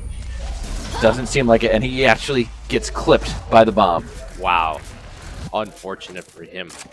Freedom has not lost a single round since being down 2-0 to Williams Bay. That is insane. The Williams Bay has to find their footing. The Bulldogs have to become vicious Bulldogs in their own right in order to come back here. As the Fighting Irish, they are fighting, Wes, and they are fighting for the grand finals. It looked promising from WBS. 2 rounds to start the match. 5 in a row now, though, for Freedom. The momentum is starting to pick up. The confidence is starting to shatter for WBS. Oh, that knife and the Molly going to feed a little bit of information. They did drop the bomb behind them, so even if they die here, they're not going to drop it in front of enemies' faces, but still, it slows them down. Freedom, in the meantime, are doing a dual split. You see some teammates moving through, Cypher and Jet going through to main, and mid, excuse me. You're going to see Nebby still in the lobby. Paragon's going to be near him. Go over to Crosby. He's going to be a mid-cubby. He's going to see Paragon. He's going to get him. Good flank by Freedom. WBS is going to be in Garden. Oh, Crosby's not going to see him just yet. Oh, does he catch the glimmer of his face? He does. Through the glass, misses. Through the glass. But they have sight. Komochi is going to be planting the spike in A site. Crosby's going to be holding an angle near the entrance of Rafters. Goop's going to try to come in through tree. Vomit Bunny on Rafters. How low can you go? Doing some limbo. Oh, he doesn't get the pick, though. Doesn't get that one either. Crosby jolts away just in time. Crosby's going to get WBS. Goops tried this with a pistol last time. Now they have a rifle. They get one. They get 2. Get 3, 4! No way! The one Wow. who cleans up the round. Unbelievable. Williams Bay with a masterful play. Goops, in particular, a 4K A round that they needed to win, Wes, and they got it done. What was that from Goops? Insanity. Absolute insanity. Heroic play when they needed it most. You've lost 5 in a round. Could this be the turnaround of momentum, Wes? Shifting from the Fighting Irish to the Bulldogs. Oftentimes we see it takes an IGL to hype up his players, and there's no bigger hype than the IGL themselves taking it into their own hands and getting a clutch play like that. So we're set for round 9. A slow and steady, methodical push here, feeding for information. You see Crosby's not going to check the right corner, possibly. Got to check his flank. As he goes for the orb, and they're going to let him get it. But from the side, Goops gets 2. Gets 3. Before he gets shut down by Papa down, Smurf. B. What a name. What a play again. Standing. Chroma.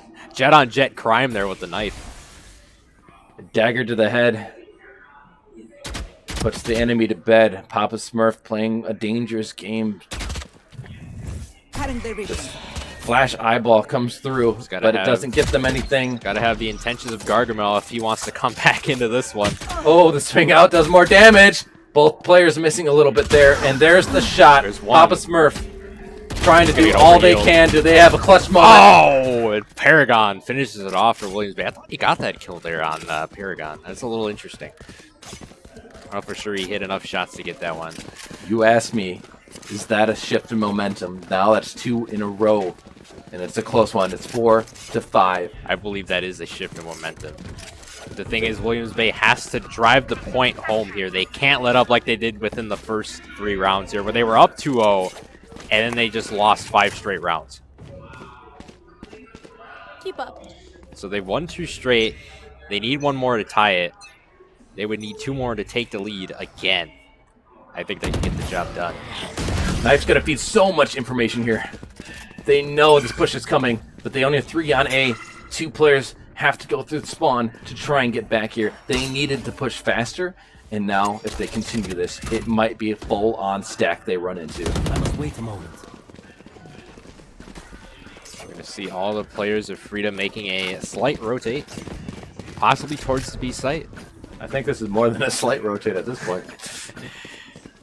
It's interesting, the Cypher of Crosby has been the one to lead the way in a lot of these executes. Yeah. He's not your typical entry frag, and yet he is the one with that aggression. He is the one to do first contact. Yeah, when you have players that can play multiple roles in this game, it's a great thing to have. I mean, they got another smoke. Maybe they just keep going back and forth, keep burning out this utility, and then they hit site. I mean, do they rotate again? If all fails here, I guess they could make the rotate. Oh, Vomit Bunny on the flank gets 2. Goops gets 1. Masterfully done by Williams Bay, and they win round 10. That was so fast. Unexpected. They just took so long on the push. They didn't know what to do. Wow. What a pinch. What a play. 5-5. WBS recapturing the momentum they started the map with. And it's all even, and momentum is in their court. On the other side, no possible way a bye comes through here. Yeah. And now, what do they do with an econ round after they've let 3 in a row slip? They're going to have to find a way to gel the game back in their favor.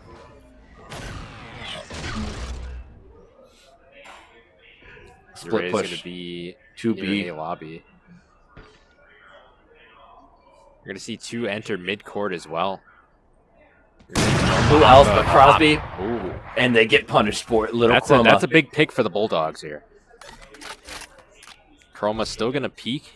Might sense that there's still another one. He knows there's another one now. Is this Chroma name homage to the Chroma cases in CS? You have to wonder. You have to wonder if it is. I have not done my research, so I cannot answer that question for you, Wes. I wish I could. Well, we're going to pretend it is, but still, 4v5, the attackers slowed down yet again. A problem for Freedom in recent memory has been this. When we do these slow executes, it gives time for these defenders to reposition. You're going to see Nebby and B main. A push through mid. Mochi finds the little Chroma. That is the Opper dead. 30 seconds left. Information being gleaned, but only 30 seconds is going to start to push them. It's going to start to force the issue here. And they're going to go for a B execute. And 2 players on A are going to slowly rotate over. And they're ready for it. They're stacked here. And the shot's coming through. Yuri with the op picked up. Good pick from Yuri. 10 seconds left. Oh my word. Here it comes. Papa Smurf gets one. The plant coming through. Spike is going to go down. And it's not in time. Not oh time my, on the board. a blunder. Williams Bay. They play it so well, but the time is against them, and they give it up right before the last round of the half. Sometimes that does happen in this game. Very rarely, though. But it is a factor. Time can be a factor in games like this. He literally just dropped an op to buy his own op because of the skin. Pure hubris, and I love it.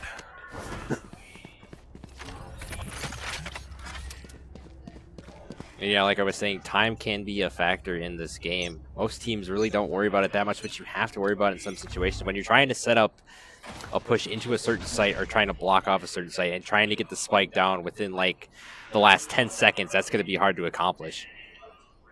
That's exactly what we saw there in round 11. Well, they're getting some information. They know one is in the doorway, stopping them from pushing in on A. Not going to find a kill. This is the slow and steady we saw last time, but it did bite them a little bit. Yes, they got picks. What a pick from... This one's so much earlier in the round. This is it for Freedom. They need to get the split push, or split half, excuse me. And split push in this case as well, perhaps, as there are players in mid. That's where the spike is. So if they get A, are they going to be there in time to get that bomb down without these players locating A? Get out of my way. They got sight. Rafters. This is it. They have it for free. Papa Smurf. Maybe on rafters. He knows one of them's up there. That's WBS. Spike is going to be planted, and now they have to just sit. Just got to sit on it. It favors them. 5-4. Can't be all clumped up, though. That's the thing. You have to spread out. If you're in a situation like this, you got to spread out. Not everybody needs to be in the exact same position. Not everybody needs to be in sight. That's what loses you these rounds. Oh, there's the ult from Vomit Bunny. Getting one of them. That's going to be Yuri. Oh, Goops finds Crosby as well. Is it going to fall? No. Kimochi stands strong.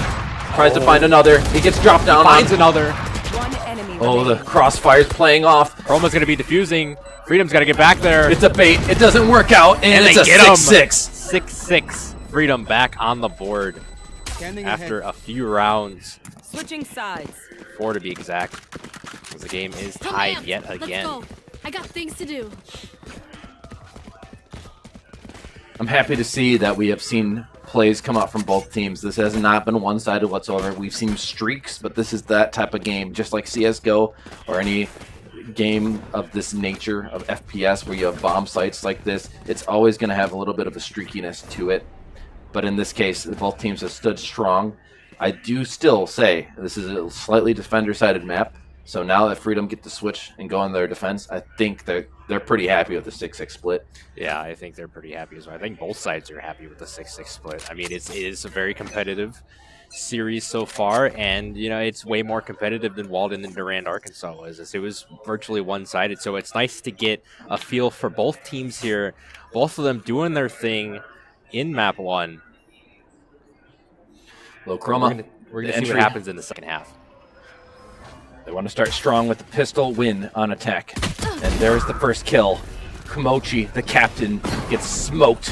Low Chroma enters sight, but misses the shots. Nebby doing a lot of work here, but they are kind of alone on site, and Goops gets that one. The peek out from Papa Smurf doesn't net the kill, only damage done, and now 2 players left. It's Yuri and Crosby. We've seen these 2 players, probably the stars of the team so far. They need to make a miracle here, the 2v4. Last player standing. 2v4, and Crosby's going to get Paragon. Peeks out. Doesn't see Goops. Ooh, the slightly peek. peeking. It's hard to win this. So many crossfires. There's no possible way unless they peek him. There's the first. Crosby not going to get his target as WBS comes out of nowhere like Randy Orton gets that one for Williams Bay, making it 7-6.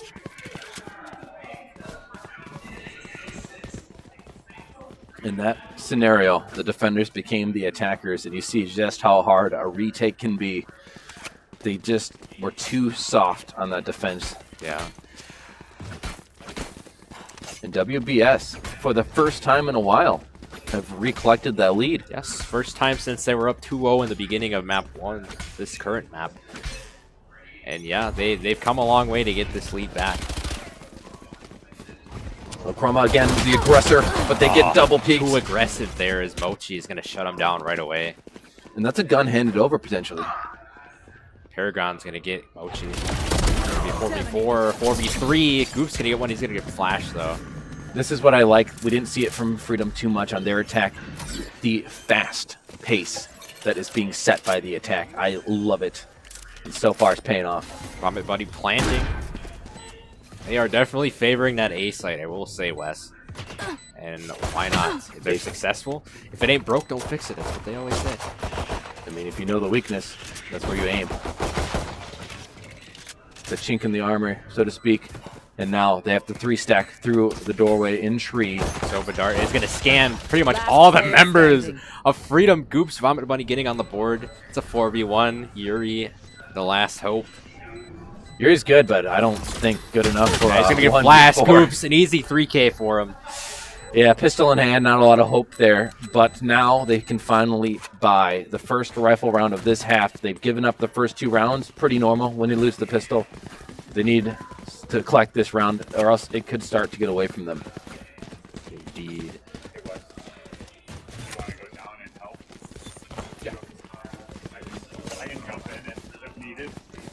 There you go. And here we go. Wes getting subbed out for Mike. Oh, Aye. I don't know if that's definitely not an upgrade. So. All right, so what did I miss? Is this still map 1? Yes, this is still map 1. Wow. So Williams Bay has 8, Freedom 6.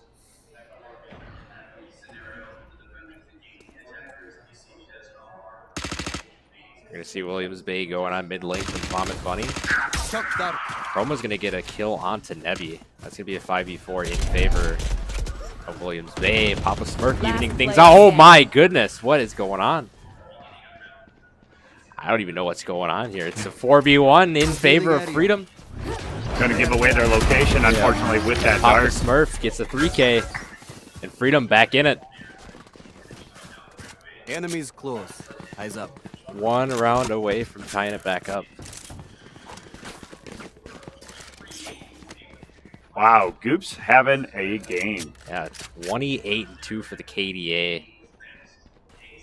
Incredible. So we're going to get ready to start round 16. Mike, I would say this match is evenly contested so far between these two squads. Earlier on, it was Williams Bay getting a 2-0 lead. Then it was Freedom winning 5 straight. And then Williams Bay came back and won 4 straight. And now it's just back and forth with the rounds. So I guess usually when I'm seeing that from when I play, and I'm not very good, so take this with a grain of salt here, but I really feel like once you hit the mid-game, you start to learn certain tendencies and you're starting to notice kind of some of those habits. And you're able to make those adaptations, and you can notice when teams really make those swings. Indeed, it's a 4v3 in favor of Williams Bay, and they already have the spike planted. Paragon is going to be camping that spike as well as Vomit Bunny. Watching for a potential flank by Crosby. Nebi's going to be up on Rafters. Crosby is going to get goofed. Gotta watch out for him. Oh, they don't. Ray on Rafters, sees Vomit Bunny. He's not going to get the pick, but Crosby is, though. He gets a 3K. Crosby going to go for the defuse. Ure gets the last kill, and Crosby going to go for the defuse, and Freedom ties the game up again. Tick, tick, tick, tick, tick, tick, tick, tick. Spike So I assume that you did your research here, Andrew. Am I correct in assuming that? Yes. What did you have going into this match? How did you feel this would go? So I felt that it was going to be a Freedom 2-0 win, but it was the rounds within the maps were going to be very close like this, like you're seeing here. So I would predict that this one is going to go in the favor of Freedom, like 13-11 or something like that. They could go into overtime, don't get me wrong, based on how close this is, but I had Freedom going 2-0 in this one and heading to the grand finals. Really? Okay. So maybe we see an upset on map 1. Be our first 3-game series of Valorant if that does happen. Although this is only the 2nd game of today. Yeah. We did just finish up League of Legends downstairs where Wisconsin Lutheran was crowned state champs down there. Nice. Killjoy using her ultimate here. Going to go ahead and clear out most of A site here and force them to rotate over to the B side. Gonna peek. Oh, He's gonna get nice one. job there Spike down B. by Kimochi. Spikes here.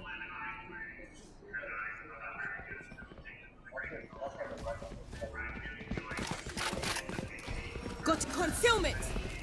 You see WBS near the B site. Kimochi's gonna get a Last 3K player actually. standing. Papa Smurf getting WBS. Last member alive for Williams Bay is Goops, their star. See if he can shine in this 1v4. It's a very detrimental situation. It's one, no, and Not Nebby able to gets him. turn. Good pickup by Nebby and Freedom getting the lead back. This lead has been swinging around both teams, almost like a seesaw. Freedom was able to go ahead and take this map for themselves, right, in picks and bans? Yes. And what is going to be our second map, the Williams Bay preferred? Fracture. Fracture. Okay. And Freedom will be starting on attack, and then Williams Bay will be on defending for that one. And then, if necessary, map 3 is going to be Bind, and Freedom going to start on attack, and then Williams Bay on defense again. Cover going out.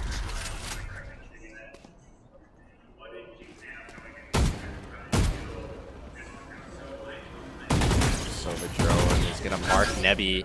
He's going to get suppressed as well, so they know exactly where he's at. Uses the Astra in order to go ahead and secure the retreat there. Cover going out. Smart play. In sight. On the rafters, catches one. Kimochi catches the yes. Well, Chroma gets one. Oh, Kimochi a 3K again. We might have to hot cam him for the rest of this. He's been going off the last 2 rounds. Gonna launch a Sova drone. Oops, the last one for Williams Bay.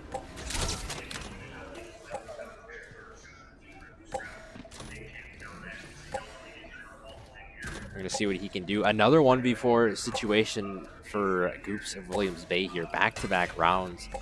Williams Bay slowly losing their grip on this match. Turn it down. Unfortunately, Goop's gonna have to make a at least an attempt here. Could go for the save. I mean, they already know where he's at. Yeah. So he has just no a choice waiting but to walk game. in. Yeah. He's gonna get peeked for all angles. A bunch of crossfires are gonna happen. Trying to shoot him through the open smoke, and that's not gonna do much. Just jump in, 360, hit all 4, right? Easy peasy. 4K. Lemon squeezy. 10 seconds Timer is left. just gonna go. Oh, he tried to get one for a pick. Kimochi ending with a 4K for Freedom. And they jump out 2 rounds ahead. Shades of Williams Bay from earlier on in this game. The Fighting Irish only within 3 rounds of closing out map 1. Taking a 1-0 series lead. I still think the Bulldogs have a little bit more fight left in them, though. Just got to clean things up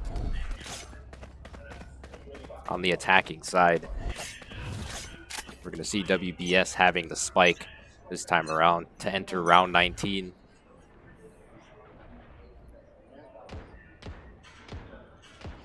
We're going to see Crosby watching B main. He's going to be in the corner where Williams Bay might enter in. Which will be in main, and one of the players is going to enter in. That's going to be Chroma. Vomit Bunny with the pick. Chroma's going to get the pick. Blocking sight. Launching some smoke. Gets 2 of them out. Mochi's shooting through the smoke. He's not able to exactly pinpoint the target. Spike is now on site, looking to go ahead and plant at B. It's a race to get back for Freedom. Mochi gets Spike a planted. second pick. That spike is going to be planted.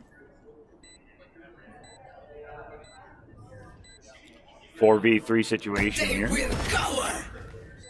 Papa Smurf going to gingerly crawl his way over to the B site. Watching his flanks. Vomit Bunny. Kimochi able to take out Vomit Bunny. It's a 3v3 situation. Time's ticking, though. We're going to see Chroma and WBS in the boathouse. Goop's going to get Papa Smurf. Yuri's going to get Goops. Mochi's going to get a 3K. And they're going to go ahead and let the spike go. Yeah. Not enough time to do anything. A clutch from WBS. And Williams Bay back on the board just like that after giving up 2 rounds to Freedom. This one is far from over.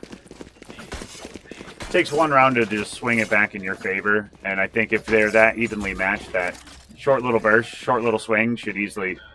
I would like to see OT. I would like to see OT. I would be okay with OT. Especially in a game like this, yes. OT. Map OT 1, everybody's feeling each other out, trying to get that. Yeah. Well, and if you're Williams Bay and you take out the first map on them, that's their comfort pick, and now you get your own pick. That would be huge for the Bulldogs. We enter round 20. Crosby's still going to be playing main. Nebby's going to get 2, actually. He's going to have some more in front of him. Backs off. He's going to be in garden, though, holding an angle. Crosby's going to get Chroma.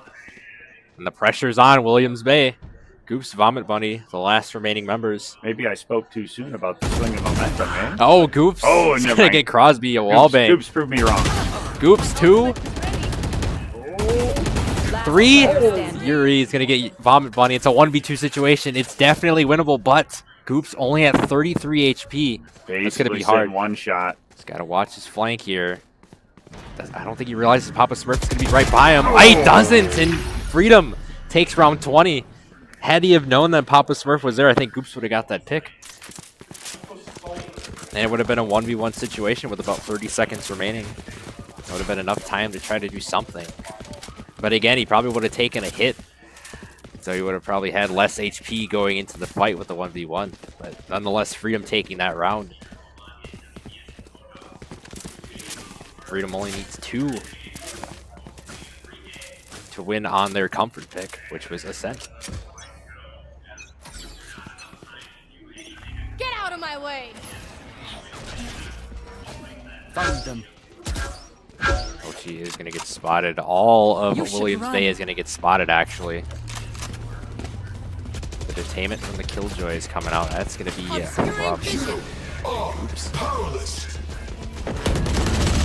Chroma's going to have the ability.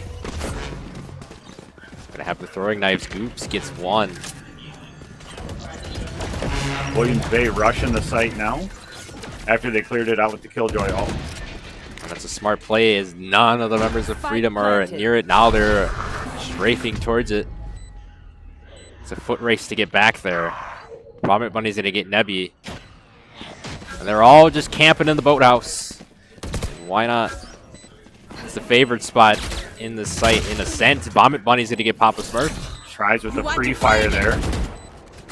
Ray misses his shots. Mochi is going to get blinded. Can't see anything. Goops gets a 2K. Yuri gets 1, but ultimately Goops finishes with a 3K. And Williams Bay back in it just like that. It's like tug of war at this point, Mike, with this matchup. I haven't watched much pro for Valorant. I've been trying to learn it as I go. But I always appreciate seeing these players at this level, just how much in communication and in sync what they are. I think the difference when most people watch a lot of pro play and then they watch like these high school leagues is that you have to understand, like, you're also trying to help your players that are maybe like 2 to 3 divisions lower than you in competition, and like you may have like an immortal on your team, but how are you helping build up those silver and gold players around you in order to win? And again, I'm saying I don't know what all of their ranks are off the top of my head here, but I know from watching a lot of the experience around this room that we have here today, it's how do you coordinate with those types of players around you too. All right, it's all about the team cohesion and how you can make things work. Yuri is going to get Vomit Bunny as I speak. Be in the A site. Paragon's going to do a little bit of jiggle peeking there. He's going to get blocked off by the smoke. Chroma's going to get 1. He's going to get down by Nebby. Group's going to get Crosby.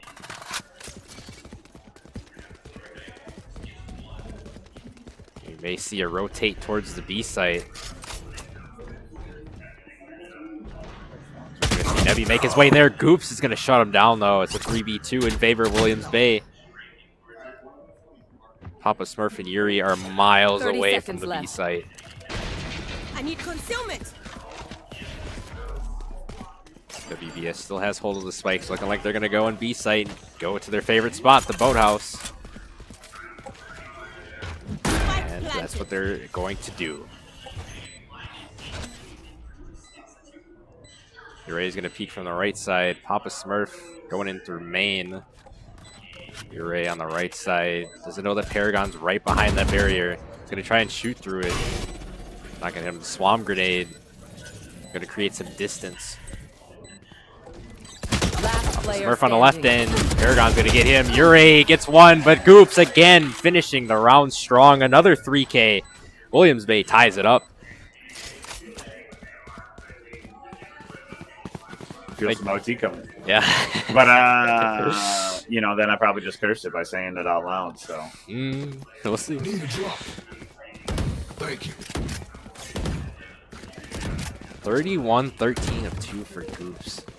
Crosby getting his name on the board. So again, interesting too, like just look at the economy difference here too. That a couple of these rounds going this way, it's cost Freedom a lot in order to stay at that firepower, that loadout that they have. Too suppressed. And Goop has all of the zeros in the credit department for Williams Bay. Vomit Bunny is going to get Nebby with the ability. Crosby is going to get Little Chroma.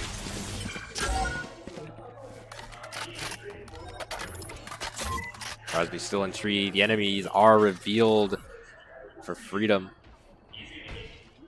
The question is, what can they do with that information?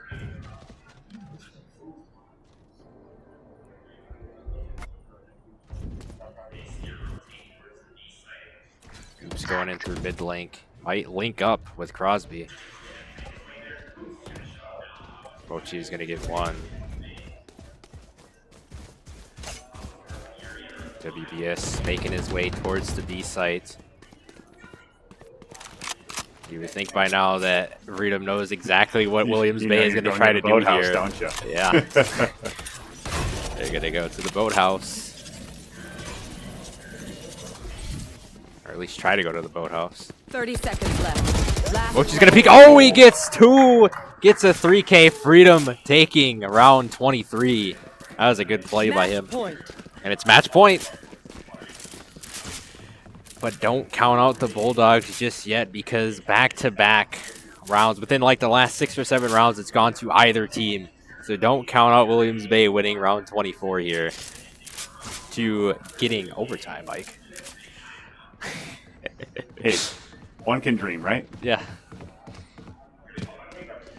I always dream for matches like this on streams, whether it's Valorant, Rocket League, Smash, that are like very competitive. I mean, obviously we'll have some duds, but for the most part, I think I've picked really good matchups throughout my career here. I mean, You should run. ooh, Killjoy ult coming out. Gonna go ahead and quick push this. Quick push it, camp. I do like how they've altered to how slow push and rotate that they've been doing it here, and now Uray's going to be the one detained. Uray not going to be picked off. He's actually going to survive. Vomit Bunny's going to get spike planted. And now Williams Bay just hunkers down in the boathouse. Seen that before. Uray is going to have Jet's ability online. Kamochi is going to get WBS. Whether they like it or not, they're going to have to push the boathouse. Goop's gonna get one. Vomit Bunny's gonna get one. Papa Smurf. Kamochi. Kamochi's the last breath. Gets one. It's a 1v1 situation. Kamochi gonna launch the Sova Dart. Oh, Shock Dart just misses. If that was just a hair to the side. On it. He's gonna get Goops. Can he get the defuse in time? No, he's not. And it's going to be overtime. Just like we all wanted. I'm just happy I didn't cast a curse. I was going to get nervous there for a second. Yeah. All right, overtime game 1. First team to come out with 2 rounds will be victorious and get a 1-0 jump in the series.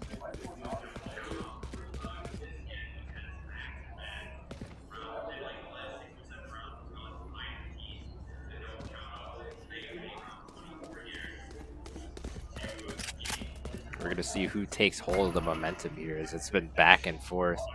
If it goes at this pace, Freedom will probably take the next round, then Williams Bay, and then maybe Freedom, since we're going to go on that pattern, maybe. That's what I'm getting at with this.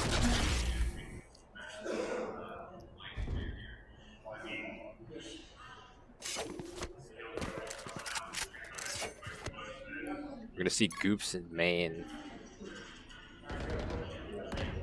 Chroma already getting on the board. 2 kills right off the bat for Williams Bay. That's huge. Goops gets 1. Papa Smurf and Crosby, last remaining members. Crosby in mid courtyard, waiting for a flank. Oh, he gets Goops. Catches him sleeping there. Papa Smurf emerging. Just picks from the wrong corner. Oh, and Williams Bay takes the first round of overtime. Yeah, I think Papa Smurf did pick the wrong corner there. He would make the real Papa Smurf very disappointed. Just a 50-50 shot, and you just take the wrong corner. That's all that it is. Yeah. Yeah, in most cases, you don't know where the enemy is going to be, so there will be moments like that. So much of this game always feels like it's a 50-50 shot that you make the right choice. And like when you make 4 right choices, it's like, man, what are the chances that I made 4 in a row? Are you crazy? Yeah.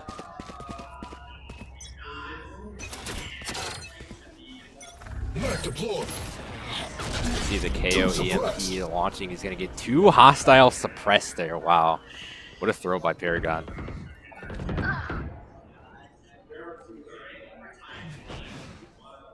Absolutely Hail Marying that EMP and getting 2 members of Freedom detained. That detainment is going to be lifted.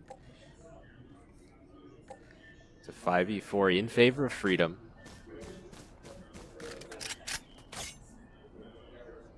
Going back to the defender side spawn, and it's looking like Williams Bay is going to make an A-site play.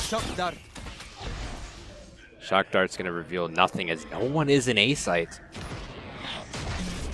They're waiting on WBS to make his way there. All members Everybody's of now running in. Everybody running in. Smoke's going out.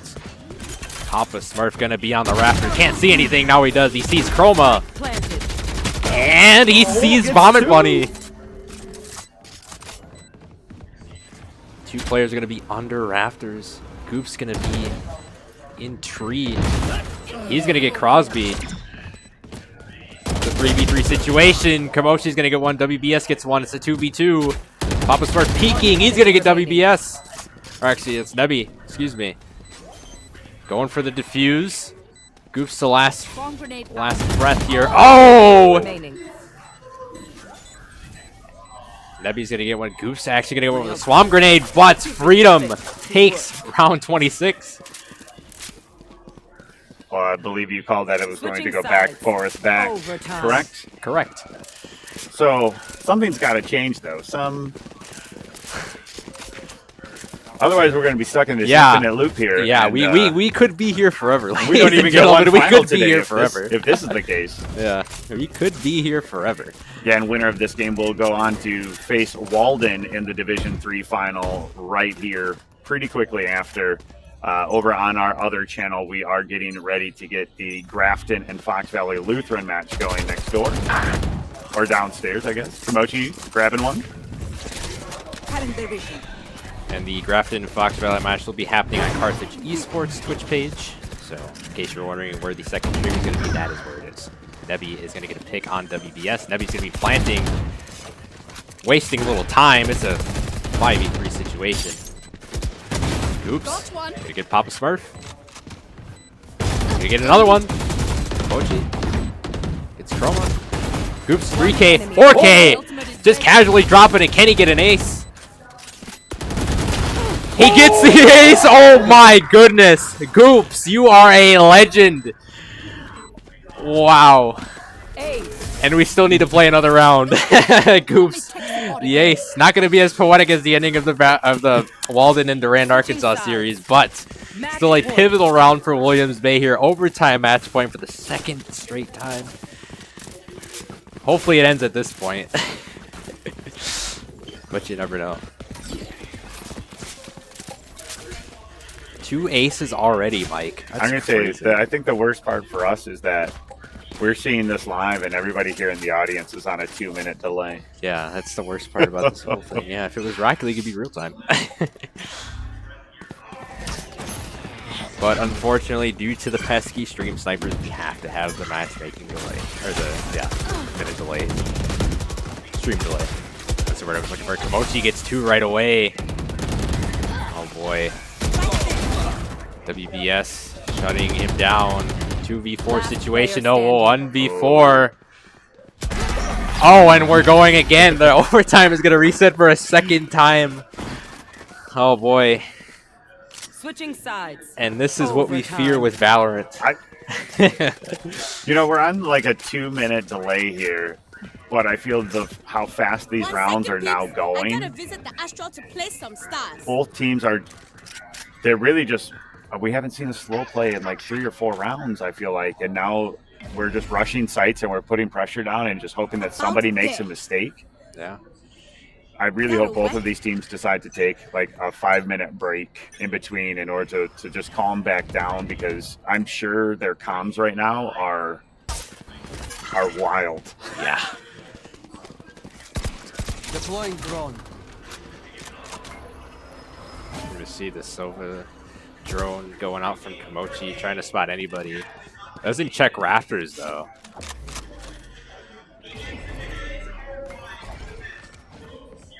Blocking vision. Just heard the playback on that stream delay. Absolutely incredible. Roma gets 1. Doesn't get another one. Papa Smurf just drops him to the ground. Falls 3 feet in the air before he tumbles down. It's a 4v4 situation. Less than a minute remaining. Freedom has to get into either the A, or they're going to be going into the A site. Got to get it in there in this last half minute.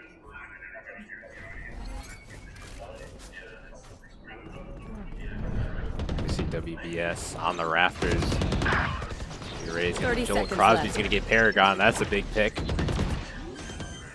Uray's going to be planting. WBS still holding his spot on rafters. Papa Smurf's going to get Goops. That's big for Freedom. Vomit Bunny is going to be stuck in Garden. He's going to have no choice but to go through the smoke eventually. Oh, he's going to find another way to go up, and that's going to be in rafters. Begins. Standing ahead. Launching the shock darts. Not going to find anybody. WBS going to get a pick on Papa Smurf. Doesn't check his flank. How is he still alive? Oh, and Nebby cleans it up, and Freedom wins round. What is it, 29? Yes. Switching sides. Round 30. Cut me, coach. I can't see him out there. I'm just throwing haymakers.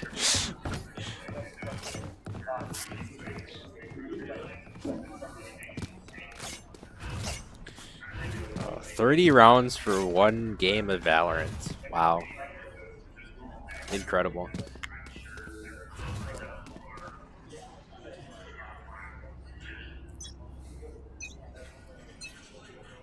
Shadows traveling.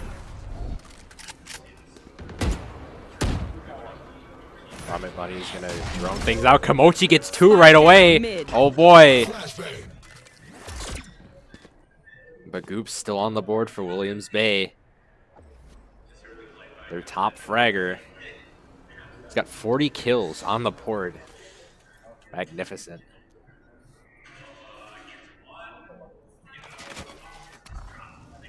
Scanning ahead. Time's ticking. The Omen smoke.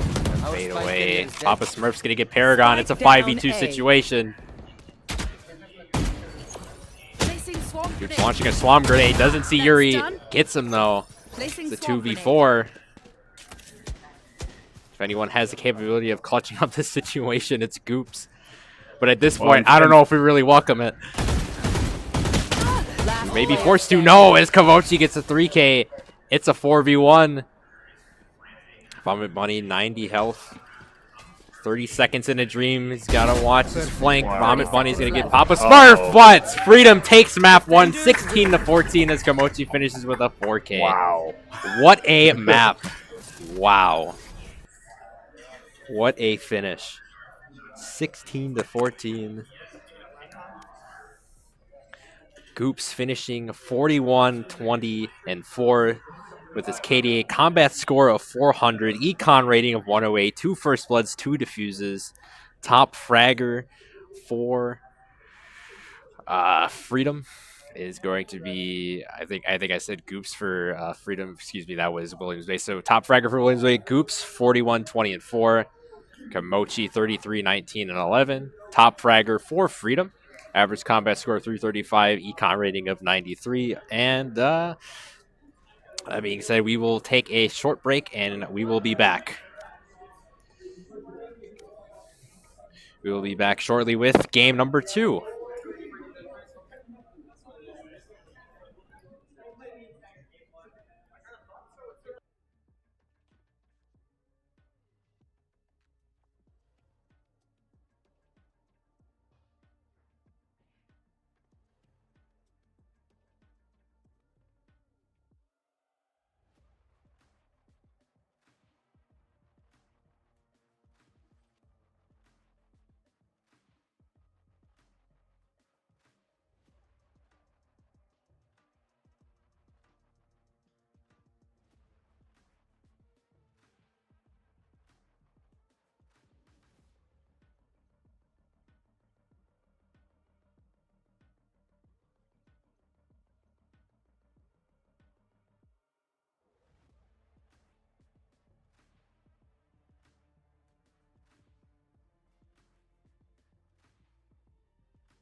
All right, ladies and gentlemen, we are back with some more Valorant. This time, it's Game 2 of Williams Bay versus Freedom.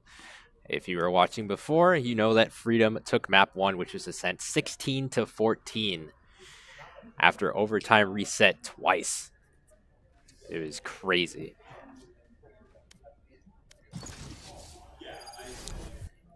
And we are ready to go for Game 2.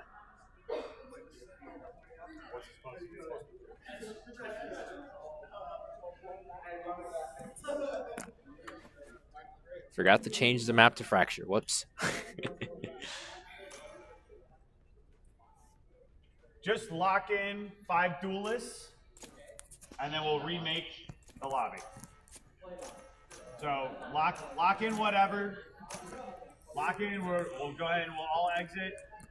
We'll restart.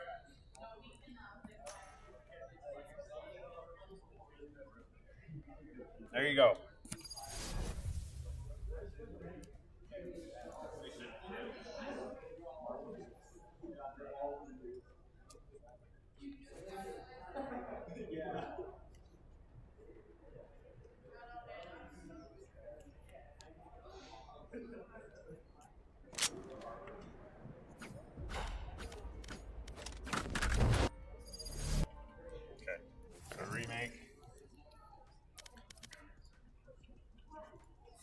All right, there we go. Map is Fracture.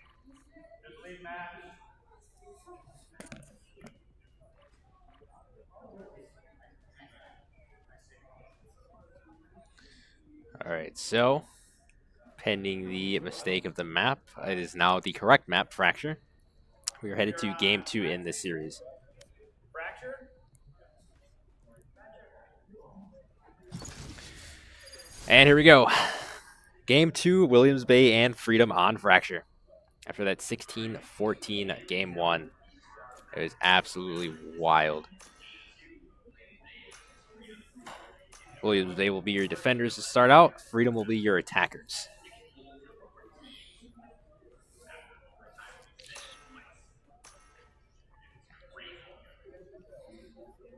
All right, so we're gonna see Goose back on the Killjoy. We're gonna see Vomit Bunny on Viper. We're gonna see a Raze, Brimstone, and a Breach.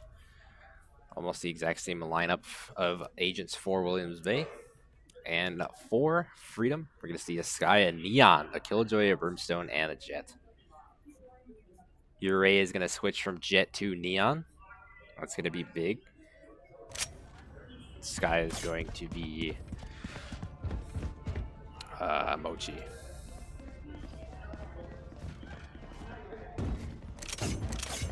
Fracture is a bit of a tussle map-wise. It's a very interesting map layout, I would say. Bomb sites are on either side. I think we're going to see an early B site push from Freedom to start this one out.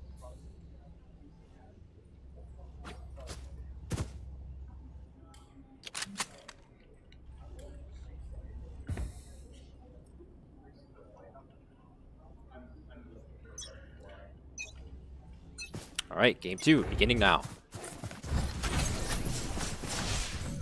Oh, she's going to get the assist, the combat stim from the Neon. That's going to be Ure. Stuff's coming down.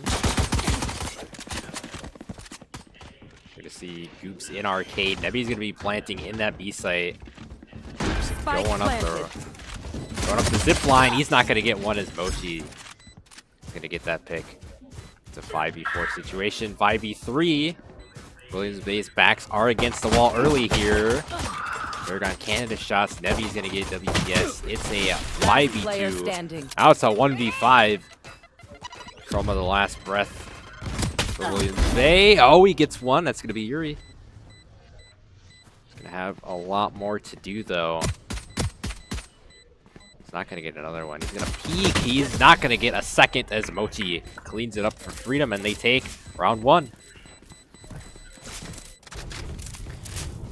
Round 1 on attack. Now, in the first game, we saw that Williams Bay jumped up to a 2-0 lead here, and now Freedom has that 1-0 lead now. Could we see Freedom winning another round and then Williams Bay pulling some deja vu, channeling their inner freedom, and just winning like 4 or 5 rounds straight in a row. It'll be interesting to see what happens because these two teams have been mirroring each other thus far in this series. So this game 2 will definitely tell the tale for how consistent both teams can be in terms of matching each other's play styles. Papa Smurf is going to get concussed. No wisely dodge out of there though. Goose in B site. Vomit Bunny in A. Paragon gets a nice pick on the Mochi.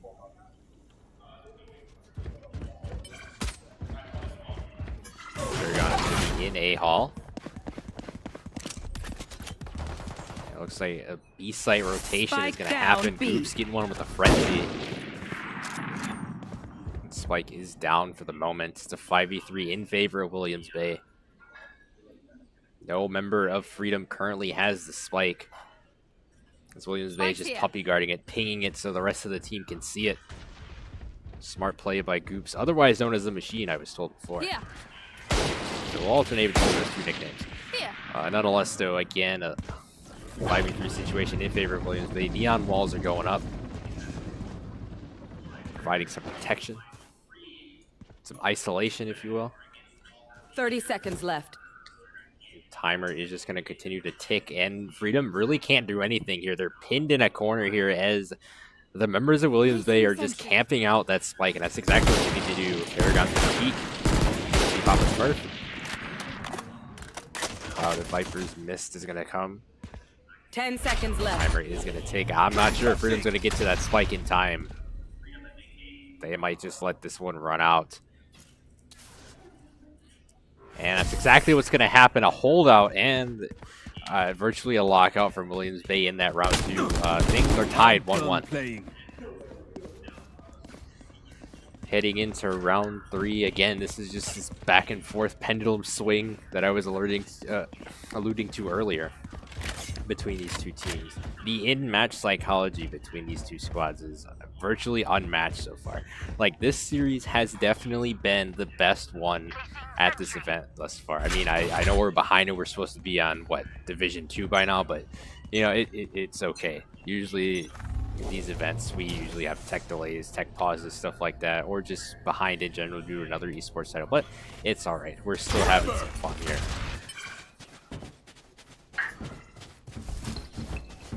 See Mochi playing A-drop. You see Chroma in main. Launching. It's gonna be at 60 HP. Nebi's gonna have hold of the spike, and it's looking like a big time rotation towards the B site. A big time rush, if you will. Going towards the B site. But they're going to be met by Goops, who knows exactly what is happening here. Can he be the machine that his teammates claim him to be? We shall find out now.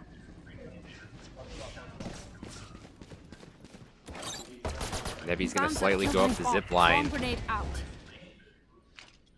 Their teammate's going to follow suit. Crosby and Nebi are in tower. Goops peeks one, gets Mochi. Gets a second. That's going to be Crosby. Yuri gets WBS, excuse me. Vomit Bunny gets Yuri. It's a 4v2. Goops can't get a 3K as Nebi gums him down with the Bulldog.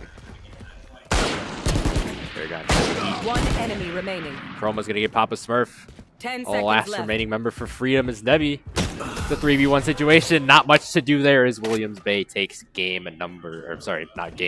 number 3. Round number 3 going in the favor of Williams Bay. Slightly gaining the momentum that they need in order to force a game 3, because at this point, if they lose this, they are out of the tournament, and Freedom will be taking on Walden in the grand finals. But Williams Bay has to be tenacious here, and they need to force a game 3 if they even want to have a possibility of making it to the grand final for Division 3.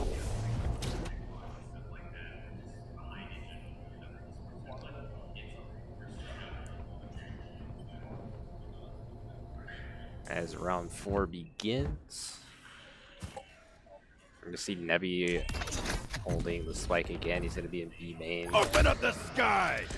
Dropping the orbital strike. That's going to get one. That's going to be a little bit of brimstone on brimstone crime there. Oops, going to get Mochi. He's going to get two. He's going to pick up Yuri. Debbie's going to be planting. Spike planted. In the B site, Papa Smurf going to catch Goop's lack in there. It's a 3v2 as little Chroma gets himself on the board. Crosby and Nebby both in B tower. Nebby's going to peek. He's not going to get Chroma. Chroma is going to race at the tower, and he's going to get Crosby as well. Williams Bay winning 2 straight rounds. As they take round 4.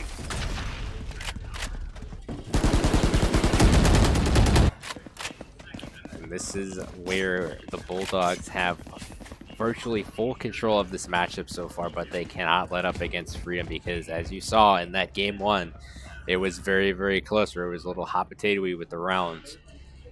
And following with game 1, we saw that Freedom had that spike with 4 or 5 straight round wins. Could we see that here with Williams Bay? They've already won 2 straight, but they need to keep the pressure on Freedom if they want to force a game 3. And in that case, the map for game 3 will be bind, and Freedom will be on attack again, and Williams Bay will be on defending. But we got to get through game 2 first. Goops.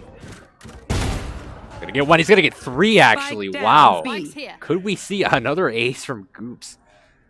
That is definitely not out of the realm of possibilities. He's in B tower. He's gonna get blinded though. Still just gonna sit in B tower. 1 enemy remaining. Unfortunately, he's not gonna get the ace. WBS gets Crosby.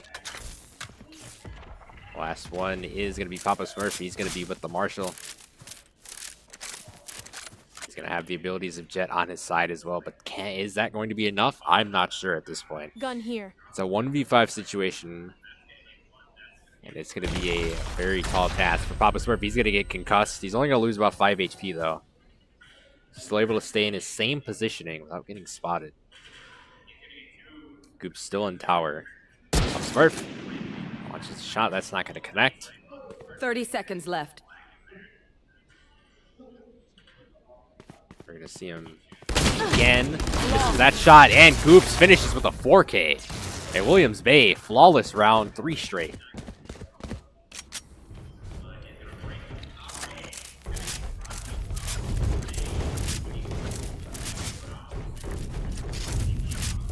Williams Bay is on top right now. They are on top of everything.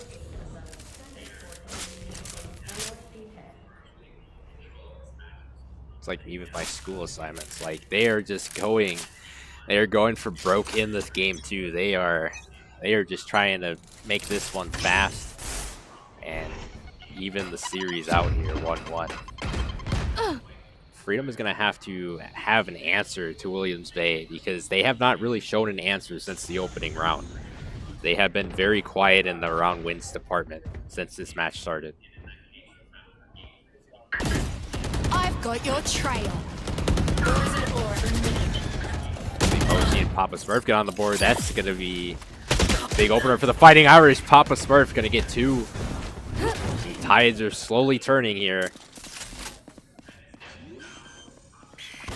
Gonna be planting.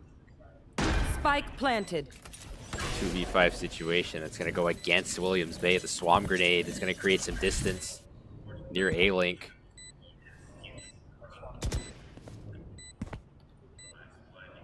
WBS and Goose stacked up in the A-Link. Goose going to get Papa Smurf. Can he find another body? He's going to shoot near another one. Crosby's going to get a wallbang, and Nevi is going to clean it up for Freedom, and they get their first round win since the opening round of Game 2.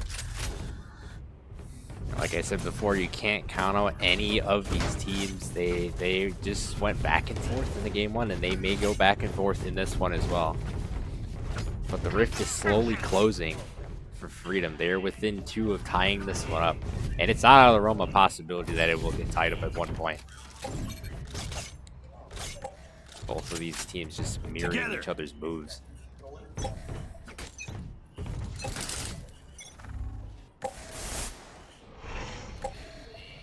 Round 7 begins.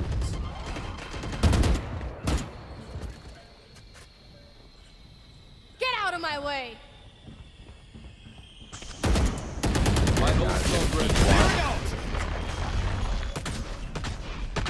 Papa Smith actually gonna get a knife kill on little Chroma. That's gonna be a good pick for Freedom as they're going to be rotating towards the B site. We're gonna see Goops near Generator. Found them. Bomb grenade. Ah, turret down. Can he outflank the flank? We will find out.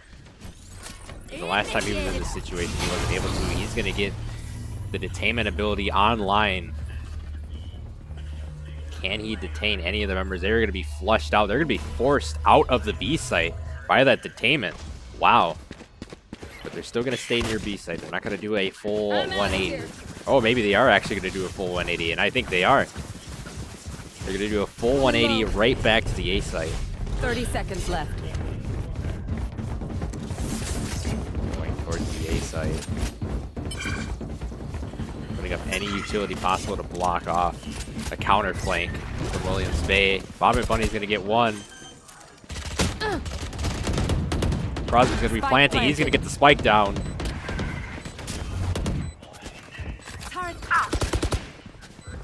They're gonna he doesn't see anybody yet. Yuri gets one. Crosby's gonna get one. One enemy remaining. He's gonna get two.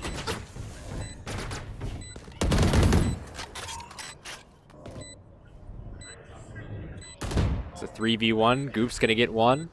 Timer is ticking. On that Spike's gonna get two. And Crosby getting the best of Goops there, finishing with a 3K. Freedom within 1 round. I was gonna say we saw Goops clutch up like that before, and it was an ace, and it was a great one at that.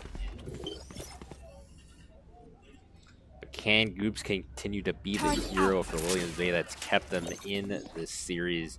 Although they did lose game 1, they were very close, and he was a big contributor to the team in that previous matchup.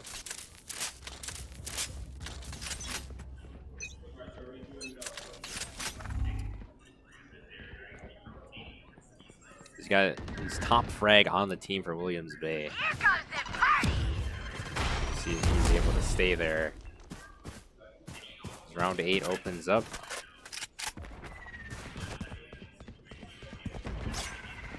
You should run.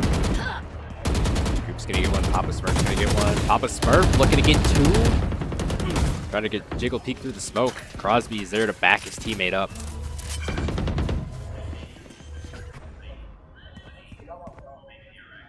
Spike planted. Oh, she's gonna be planting. Vomit Bunny. She's gonna be in Canteen. Chroma's gonna be in the side spawn as well as WBS. Vomit Bunny launching some toxins.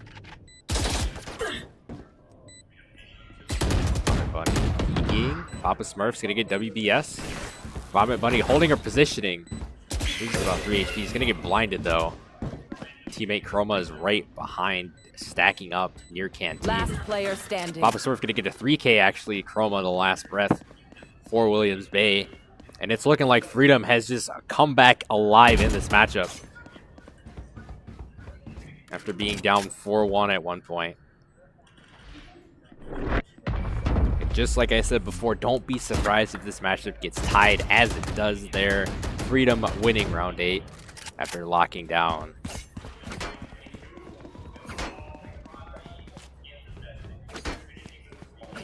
Round 9 set to begin here. And we see that Freedom has now taken hold of the momentum. Could we see that back and forth round wins that we saw in the first game? Who really knows at this point?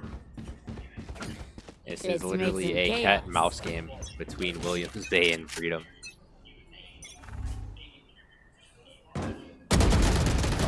Hey! Near A drop. Get it. He's gonna put down a bomb buddy, and he's going to go away from that position. It's the wise move.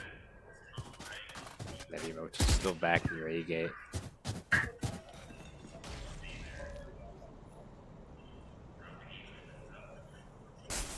About 1 minute and change remaining here. We're going to see two members of Freedom race towards the B site.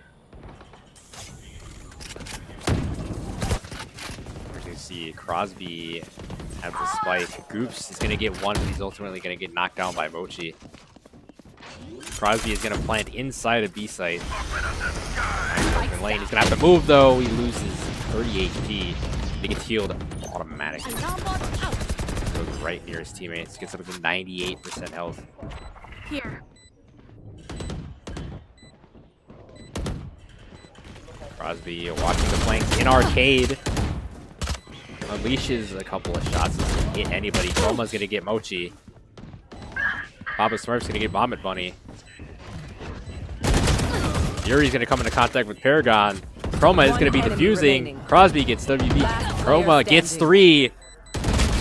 Oh, and a clutch from Freedom to end that round.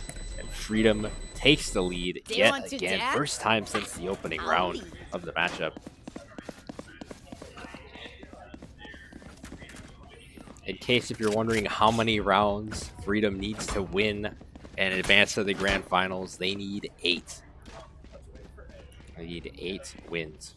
Turret out. And that may look easy now since they have the momentum, but do not count out Williams Bay. Because they are definitely the direct counterpart of Freedom. As round 10 opens up. Crosby using the big zip line near the attacker side spawn.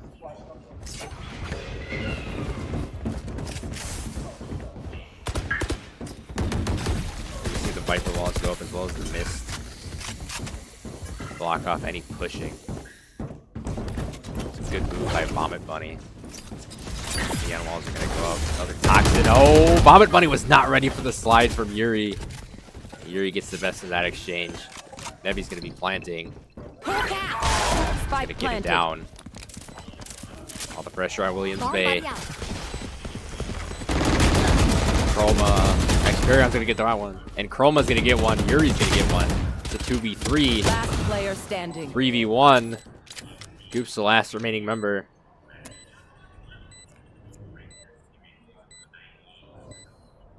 Gotta check his flank on the right. He does not. This Crosby gets the best of Goop again. And Freedom pulls ahead by 2 rounds. Now only needing 7 rounds in order to advance to the grand final to take on Walden, who is eagerly waiting to see who they will face in the grand finals. They are determined to get that state championship for Valorant. Here. Turn out.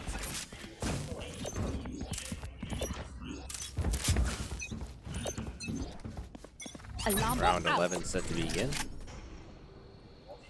What's this?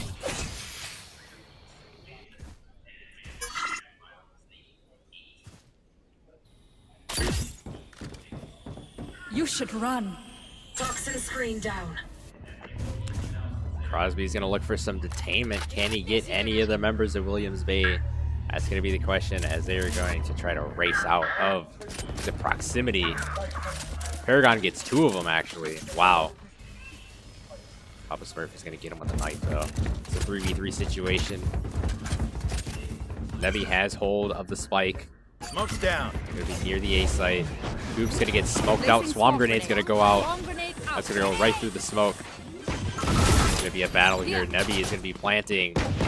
Spike planted. Goop's in the smoke. He finds Nebi. Can he find another one? That's going to be the question. Oh, he does. He sees him briefly. Chroma is going to get Papa Smurf, and the last member is going to get shot down as Goops finally gets revenge on Crosby. That's got to feel good for him. And he's going to get the defuse to boot. He's going to pass it off to Chroma. And Williams Bay takes round 11.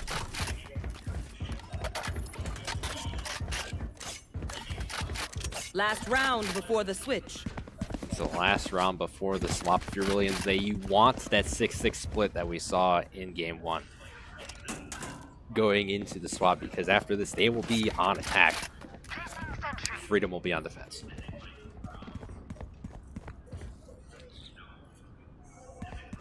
Williams Bay is going to have to clean some things up in the attacking department if they want to win this, because if they keep playing hot potato with Freedom, it's not going to go well for them. As we saw in that Game 1 OT that lasted so long.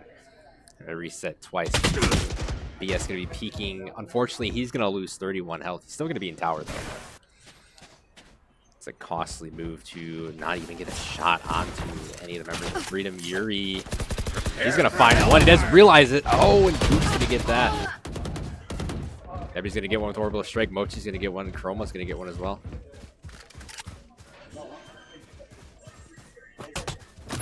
Okay. Spike planted.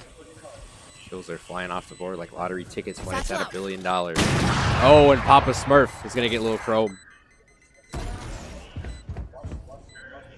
Paragon peeking tower. He sees Nebby. It's a 2v2. This is definitely winnable. Oh, Crosby, though.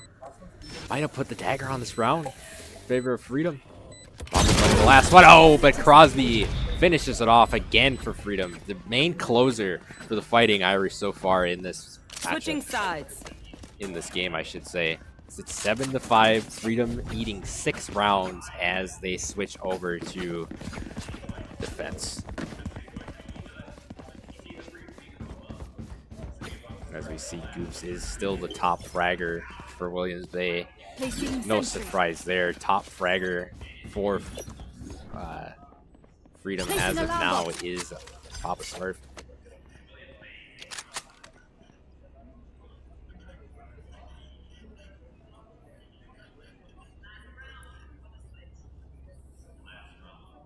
All right, round 13 set to begin. Look for a potential A-site push here. Wow, Williams Bay, or I'm sorry, Freedom really pressing on that one. Nebby's gonna get one. Mochi's gonna get one.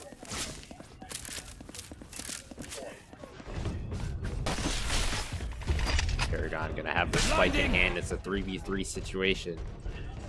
A lot of time still left on the clock. Enough for a big rotation over to the B site where no member of Freedom can be found. It is free real estate for Williams Bay, and they're going to take advantage of it. Paragon, plant the spike. All the members of Freedom are going to be racing back. As they're all, or 2 of them are stacked up at B-Link. Crosby is over in Canteen. Turret out. Holding long angles is Freedom. I'm not sure if that's a good idea with the pistols. Crosby is going to get Goops, though, so it is going to work out for the moment. 1 enemy remaining. Yuri's going to get WPE. I'm sorry, Paragon, the last remaining member for Williams Bay. Can he do anything here? Oh, he's trying to guard the spike, but Freedom wins their first defending round. Yuri closing it out for his team. And the Fighting Irish are above 3 rounds. Careful there.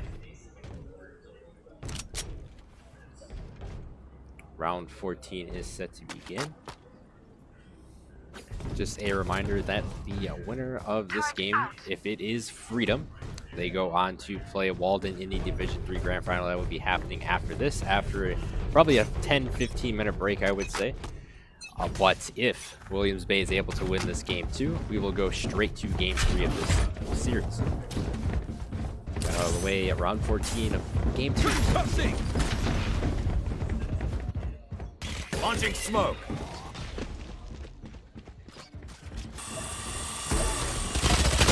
Bomb buddy, oh, and that's gonna bait. That's gonna bait out Mochi. As Chroma's gonna get the easy pick there. Not good gunplay at all for Mochi. Spike is going to be planted already for Freedom, despite their 4v5 disadvantage that they're facing.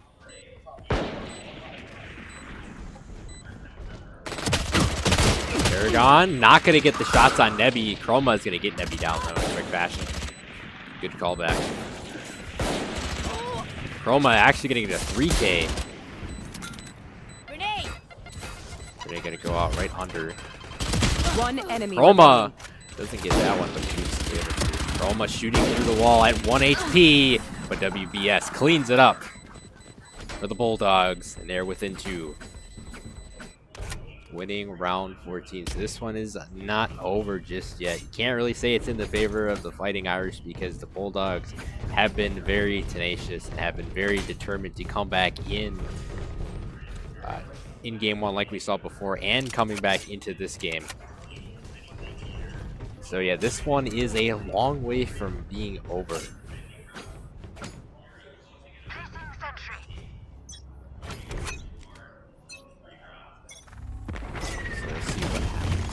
Smoke immediately being launched.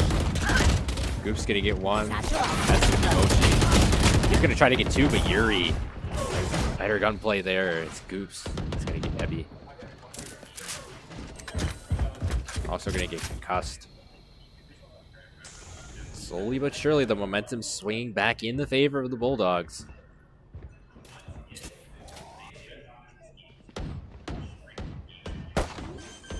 Seesaw can only take so much. Vomit is going to be planting. Spike planted. Poison's off. Just going to sit in A main, hold an angle. A smart way to go about doing this. Crosby's going to be in rope. He's going to get blocked off by a Viper wall. So is Papa Smart, but Yuri is going to go around to the defender side spawn.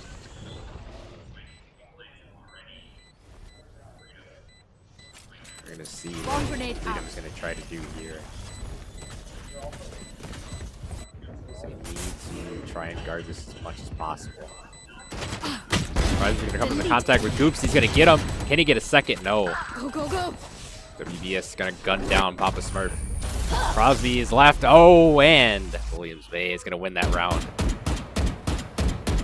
Charge and shoot. Easy enough. They're within 1. Is Williams Bay as we head to round 16. Gotta go. Where again, this is a scenario where the game could be tied up again as Williams Bay is capturing momentum round by round by round. We have seen that from both teams so far in this series. That is why I go to the notion that they mirror each other's playstyles, and that holds to be true. You should run. You see the detainment going out. This time it's going to be Goops. Crosby's actually going to get 2 there. Spike down B. Wow. He's going to get 2 near tower and arcade. He's going to be detained though, so he got the kills before he was detained. Wow. Great timing. He's going to get Crosby though.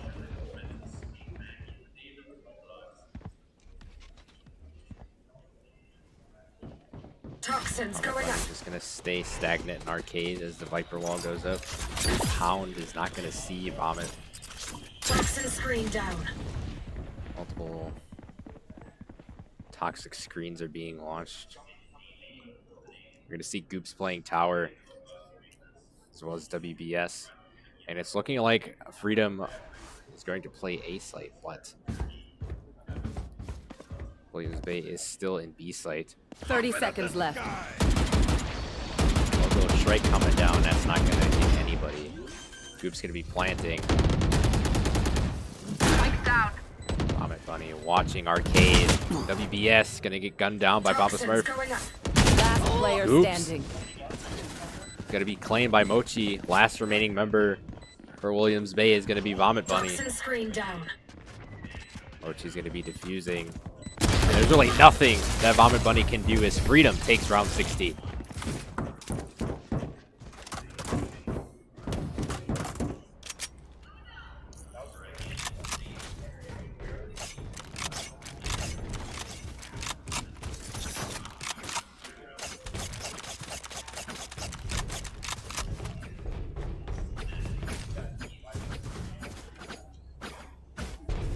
Is going to happen in round 17, we shall see. Turret out.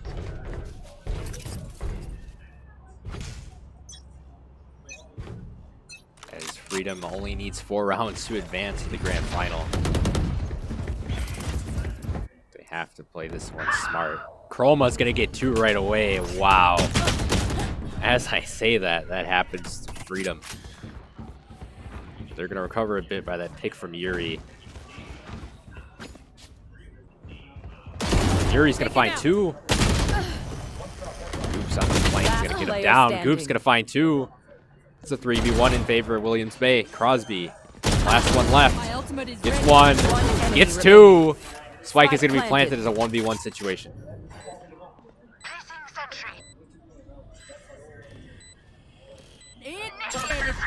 Crosby's going to pull out the detainment ability. Smart play from Crosby. It's going to force Vomit Bunny to get away from the spike, but the time is ticking. Crosby has to get over to the spike as soon as possible here.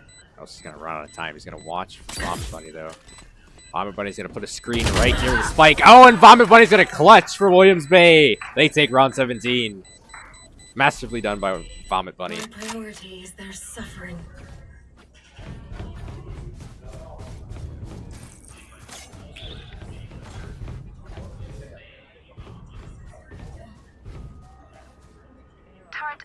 We're going to see Goops on the board again. 25, 14, and 5. Just showing out for his team.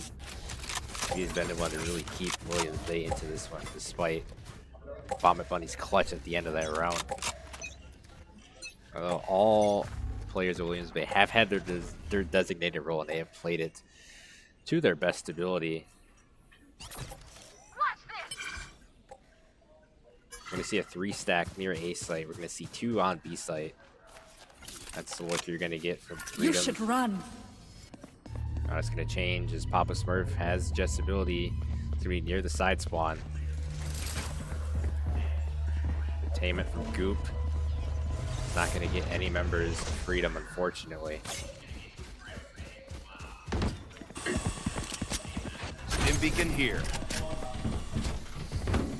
See a standoff in the B site as the Viper wall. Gonna get Papa Smurf. Seek them out.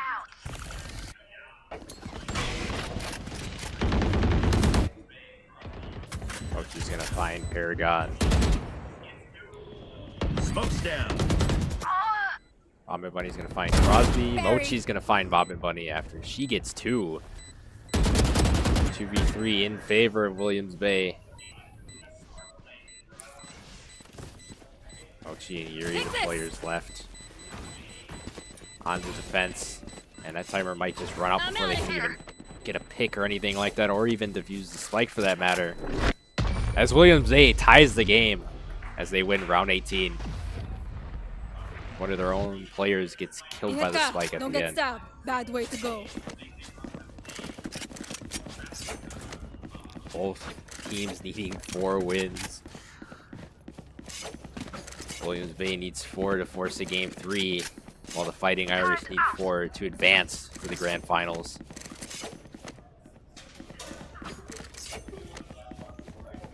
Gotta go.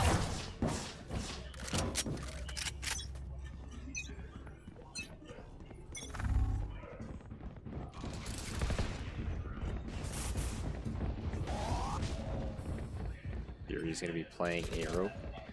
Viper wall is going to block up most of the entryway on the left side of the site. He's going to find Mochi. Nebby. Vomit Bunny gets on the board. Quickly annihilated. He's going to find one WBD. Spike planted. The spike is planted. 2v2 situation. WBS going to come into contact with Crosby possibly. Doesn't see him right away. Oh, and he still gets the best of the exchange. Crosby was not ready. Well, it's gone out fast enough. Paragon finishes it off, and Williams Bay takes round 19, and they regain the lead. Round 20 is set to begin. This series is everlasting, I swear.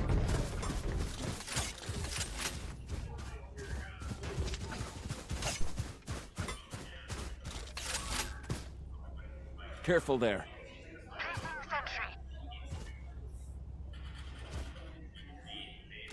I'm ready.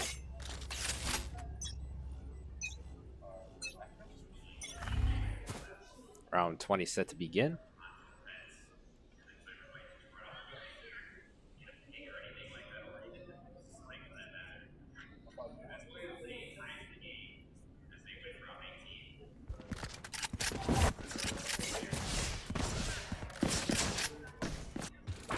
We're gonna see Paragon have the spike. Causing some chaos. The Viper Wall is gonna go up too. To provide extra support, Goops is gonna get Crosby. And it's been the Goops versus Crosby match for sure in this one. Killjoy versus Killjoy. I'll spike area instead. Yuri's gonna get Spike one with down, the wall. Thinking Bomb Bunny's gonna get 2.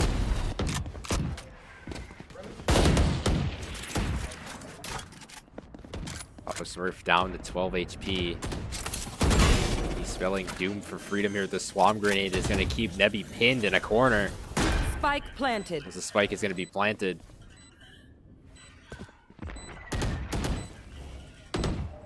Nebby's gonna get WBS. That's a big pick. We need about 3 more of those. Spike the wall is gonna go up. Launching smoke. Smokes are dropping. Nebby's near the diffuser. Or it's spike. Oh, he gets 1.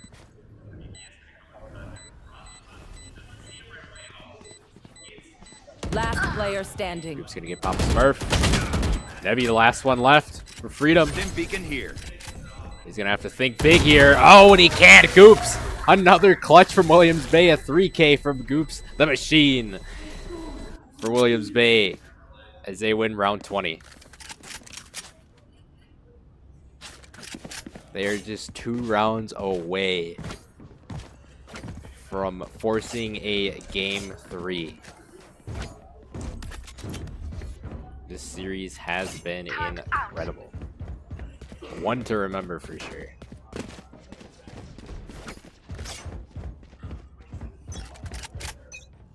Two teams that are very young to this environment of state championship, just going at it, showing everybody across the state of Wisconsin what they have in their Valorant team. It's a great thing to see. Orbital Strike coming out from WBS. Papa Smurf. Gonna see Chroma. That's gonna be an easy pick. Vomit Bunny's gonna get Mochi. Papa Smurf is gonna get Paragon. Vomit Bunny, oh my, down to 10 HP after some fire from the breach. Still gonna get the plant down nonetheless, is Vomit Bunny. Alarm bot down. Putting a Swarm Grenade near the spike. Out.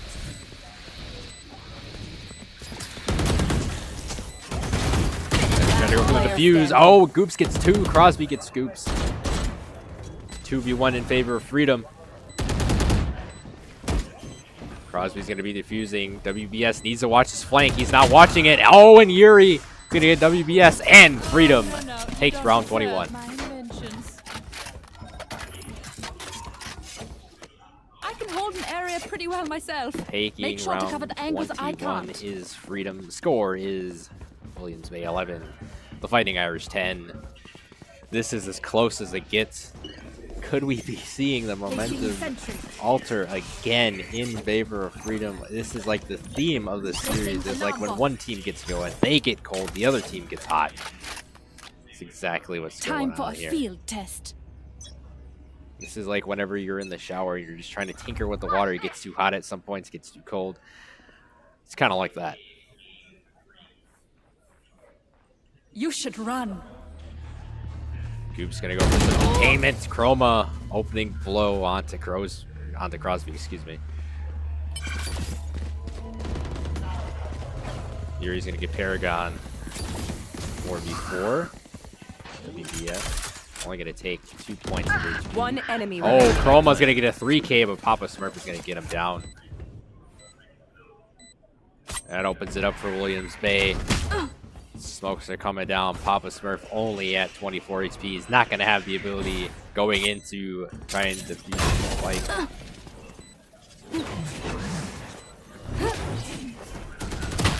Jolting up. He's not able to get Goops as Goops shuts him down. Williams Bay takes round 22, and it is match point. Williams Bay 1 round away from forcing a game 3 in this series.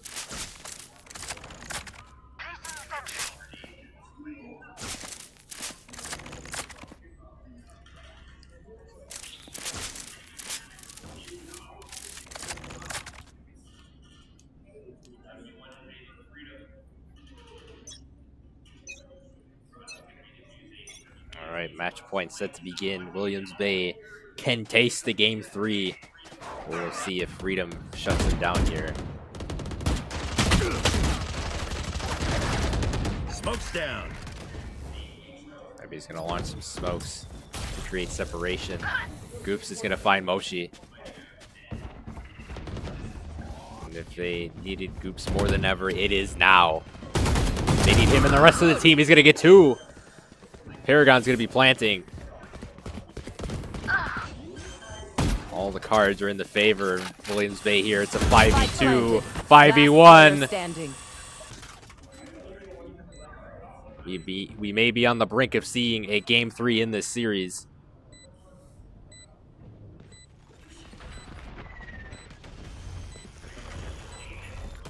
Crosby looking around, and Williams Bay forces a game 3, a flawless round to end. Wow. We are indeed going to a game 3. Pretty much a similar story for that game, except Williams Bay had most of the momentum going into the game, as they were hungry and determined to force this to a game 3. Top fragger is Goops. Who else? 37 kills, 16 deaths, 5 assists, average combat score of 461, econ rating of 104, 10 first bloods, 1 plant. Your top fragger for Freedom will be Papa Smurf. 247 combat score, 18, 6, and 4 KDA. Econ rating of 73, first bloods 2. And with game 2 being done, we are going to be taking a short break, and we will be back for game 3. Stick around. Get some popcorn. Get your popcorn ready, as T.O. says.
All right, ladies and gentlemen, we're going to be back with Game 3 action between Williams Bay and Freedom.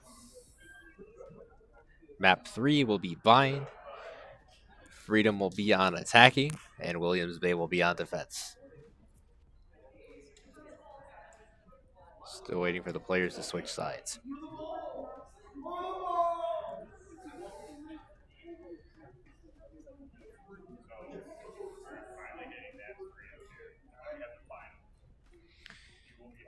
As we saw in Map 2, Williams Bay took that one 13-10. And if you didn't see the first map of the series, Freedom took it 16-14 after a double overtime. So there was no overtime in Game 2, and Williams Bay took it, so we will see what Map 3 holds on Bind. It's a 1-1 split. Only one team can advance to the grand finals for Division 3 and take on Walden. We will see which one that is.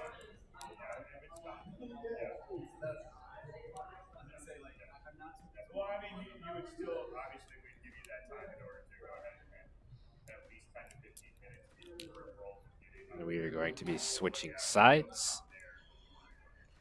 Freedom should be on attack, and Williams Bay should be on defense.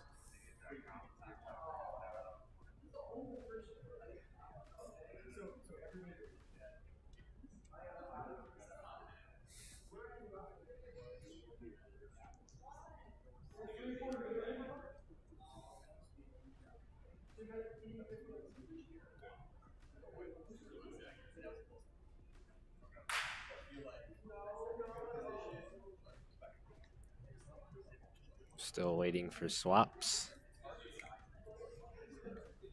This looks like Williams Bay is actually going to be on attacking, and Freedom's going to be on defending.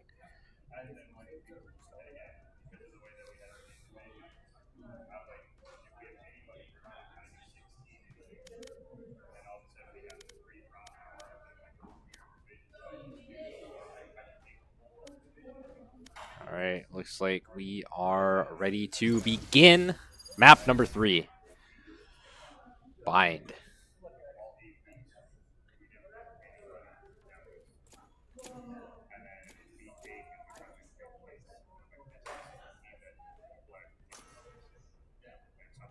All right, so it looks like I'm going to have to change the overlay a little bit.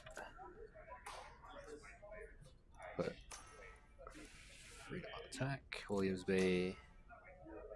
Freedom on defense, Williams Bay on attack.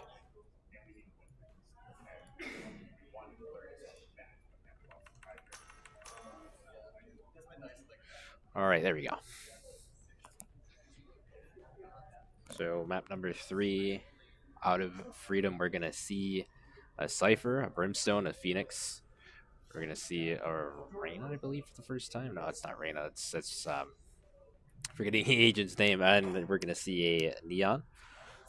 And on Williams Bay's half, we're going to see Goops playing Killjoy yet again. We're going to see Vomit Bunny switching from Viper to Sky.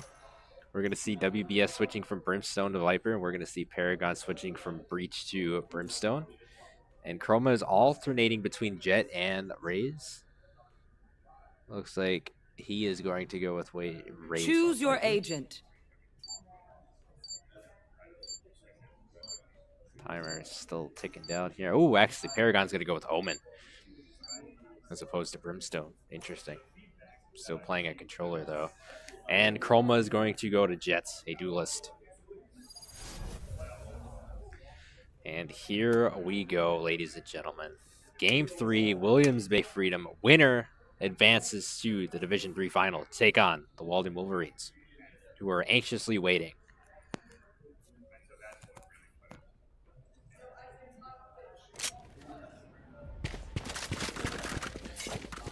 All right, round 1 set to begin.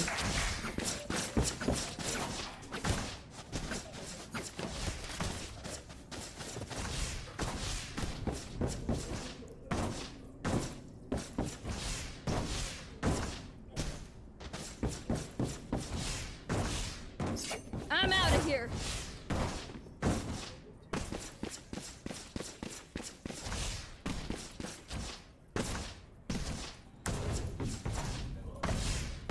All right, there we go. overlay is officially fixed. All right, we are going to get set for round 1. Freedom in the green, Williams Bay in the red.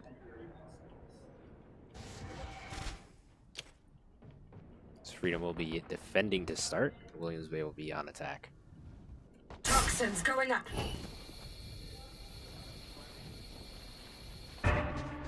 See a Viper wall go up. Blocking off the A site. See Vomit Bunny go towards B window. Gonna blind one. Paragon's gonna get that kill. Mochi and Yuri get on the board for Freedom. It's a 4v3 in favor of the Fighting Irish.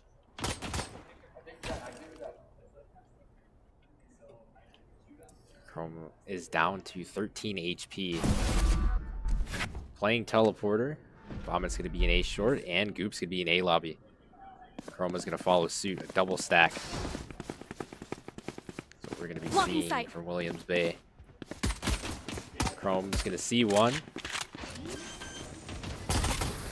That's Papa Smurf that they saw before. Mochi gets Chrome. It's a 4v2 in favor of Freedom. Pinging out the opposition. Goop's going to find 2 of them. One it's a enemy wallbang in the remains. process. Last but player Papa Smurf standing. is able to finish it out, and it's a 1v1 situation. Spike is planted. Post-plant situation, and Vomit Bunny's gonna win it! And Williams Bay takes round 1. Good play from Vomit Bunny. Her nerves are probably up there right now after that one. Wow, great clutch once again by Vomit Bunny. Really coming along for the Bulldogs. As we saw at the tail end of game 2, she had some clutches there, and now opening game 3, she has a clutch in the first round.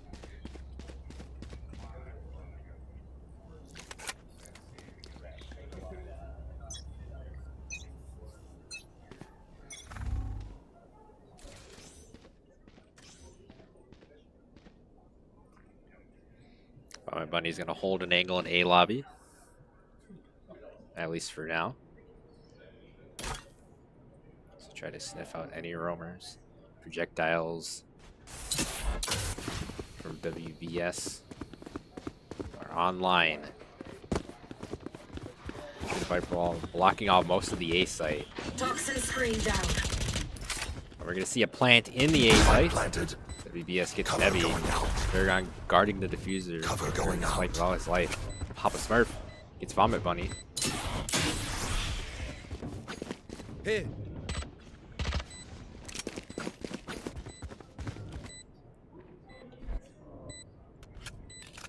We're going to see what's going to happen here. Most of the players are away from one another. Papa Smurf is going to find Paragon. He's on the flank. Chrome's going to find Mochi. Papa Smurf not going to find 2. Chrome is going to be the one to find 2. One enemy Defusing is going to get gunned down by Goops. Oh, Yuri's going to get Chrome. It's a 1v2 situation. And the timer's going to go out, and Williams Bay wins 2 straight.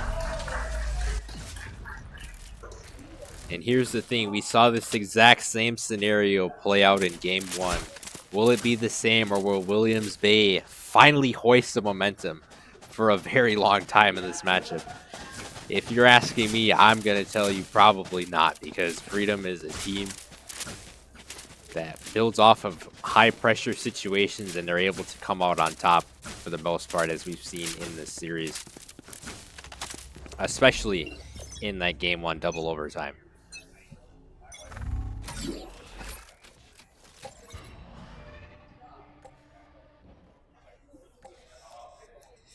So round 3 is going to begin.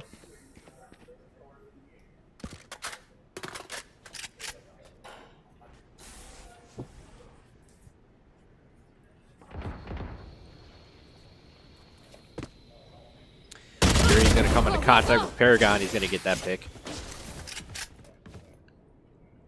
Watch out! Chrome's going to get Nebby.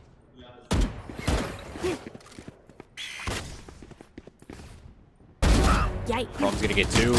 He's gonna get 3. He's heating up right now. Vomit Bunny's gonna plant. Chrome's gonna get flashed out. He's gonna get concussed. Crosby peeking tower. Plants down. Time is ticking. Yuri's gonna get chrome. Dwindling away his chances to get an ace. Yuri finds one. He gets one. That's a 3K, but WBS shuts down Yuri. It's all up to Crosby. He's right near the spike, but he's watching his flanks. Checking his list twice like Santa Claus, but unfortunately, Williams Bay is going to win 3 rounds in a row. Wow. They didn't do this in game 1. They didn't do this in game 2. They have all the momentum on their side. The main question is, what is Freedom going to do? Are they going to put the fight in Fighting Irish? We shall see. Is round 4. Freedom still not on the board yet in terms of a round win.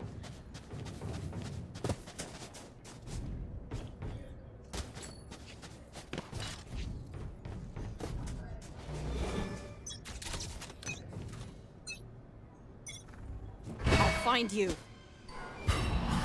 Projectile by Crosby is going to be launched. Sky's Hound is going to be destroyed by Yuri. Oh, he's not going to get the Hawk, though. Yuri pops some shots after being flashed. Go, go, go. They are not going to land, unfortunately.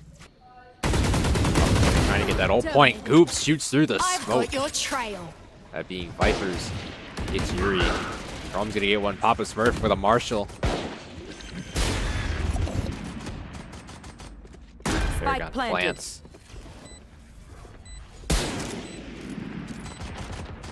It's a 4v3 situation. Papa Smurf. Oh, what a headshot. Last player Who's going to get standing. one? WBS going to get one. Papa Smurf, the last remaining member in a 1v3 situation, had a good headshot there. He's going to need a lot more, though. As again, these holdouts by Williams Bay, starting out on attack, seemed to be a very good move, a wise decision for Williams Bay. Oh, Papa Smurf gets 3. Can he get a 4th? No, Goops finishes it out. 3K. And Williams Bay, 4 straight rounds.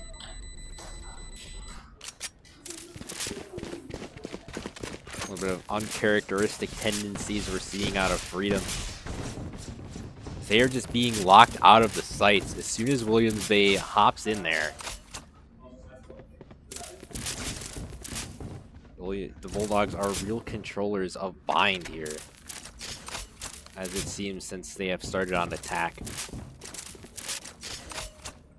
And if you're Williams Bay, you keep your foot on the gas pedal and you never look back. They desperately need to keep this momentum, because if they lose it, it's going to be very, very difficult to get it back. Because Freedom on their A game is very, very good. The endurance factor of Freedom kept them in this. Papa Smurf almost gets WBS with run it back. No longer has that ability in his arsenal. Paragon's gonna plant. Shadows traveling. You should run. Gonna put some smoke around it. And the Killjoy detainment. Wise from Goops. Crosby and Moch are gonna get 2. 1 each. It's a 5v3, and now it's in the favor of Freedom. Placing swarm grenade. Goops trying to put swarm grenades. Here. Try and stall out a potential defuse. Nebby's going to be defusing. Someone's got to get back there. Oh, Goops gets a 3K. Papa Smurf gets 2.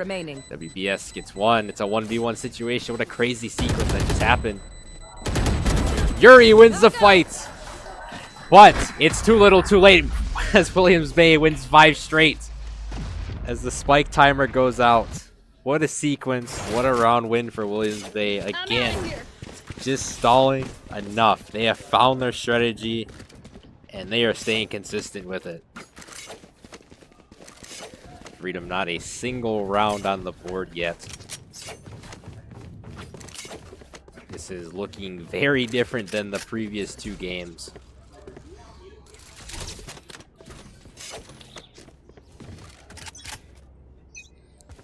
Freedom has to find their footing again if they want to advance to the grand finals.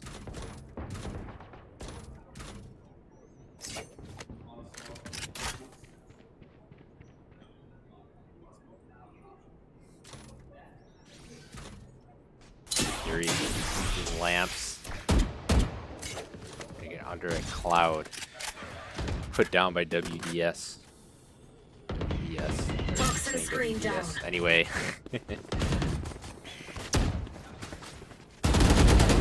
Paragon's gonna peek Yuri. Goops is gonna get the cleanup.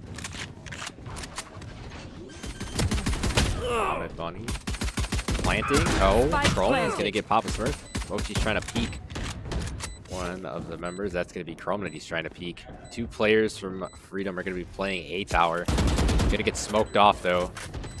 Again, it's a race to the finish line, a race to the spike. It's a 5v3 advantage for Williams Bay. Chrome gets a wallbang, gets 2, gets a 3K, and a Paragon gets another one as well. Flawless round for the Bulldogs. They win 6 straight.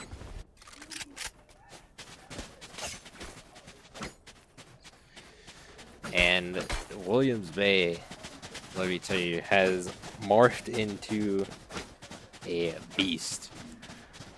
They have won 6 straight rounds on Freedom, who looked to be, or was proving why they were the #1 team in Division 3, but as far as this game is concerned, that has not been proven. Williams Bay, the 4 seed, has been doing God's work here to get themselves in a better position to face Walden in the finals.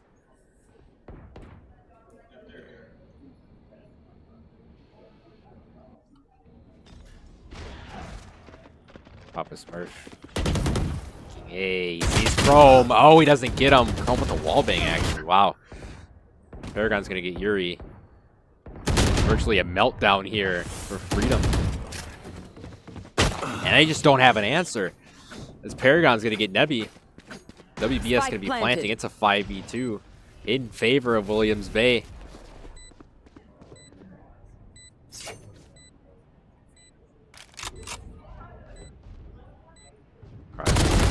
Side spawn. Leaving the leftovers to his teammate Mochi, but he's also going to rotate near B Hall. There's virtually nothing that Freedom can do here as they're being flushed out by 4 members of Williams Bay that are roaming. Crosby gets 1. Paragon 3K. Mochi the last one. He's going to get Paragon. Oh, and WBS is going to clean it up for his team. 7 straight.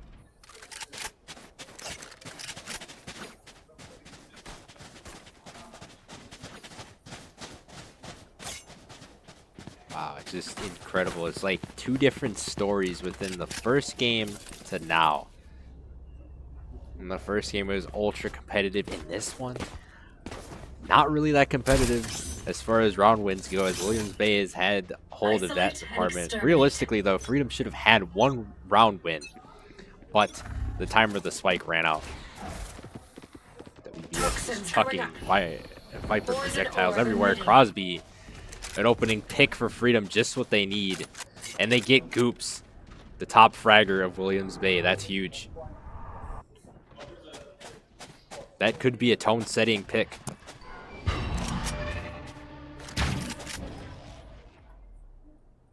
Chroma likes to pick up a Vandal.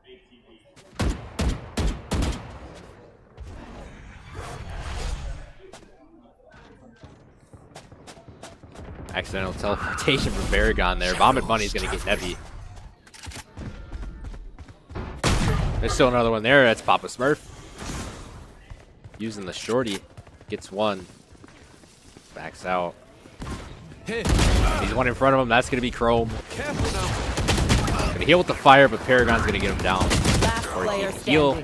Mochi narrows it down to a 3v1. And now Freedom might be getting on the board. After letting up 7, Freedom gets a thrifty round, and they get their first win on the board. They're within 6.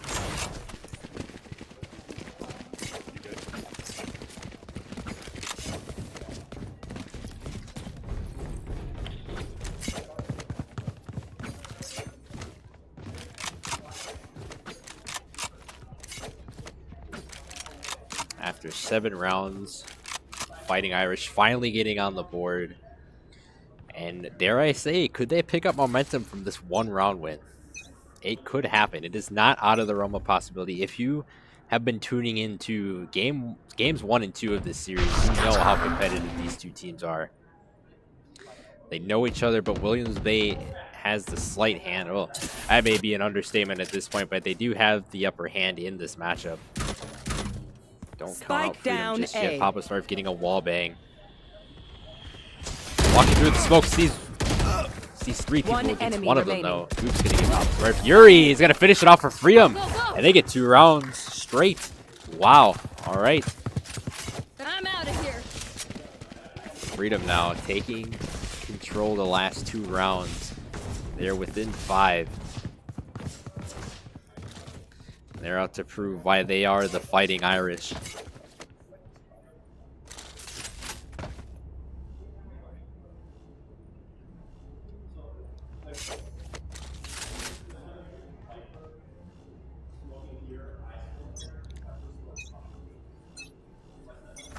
Round 10 set to begin. Yuri's going to be playing Cubby this time.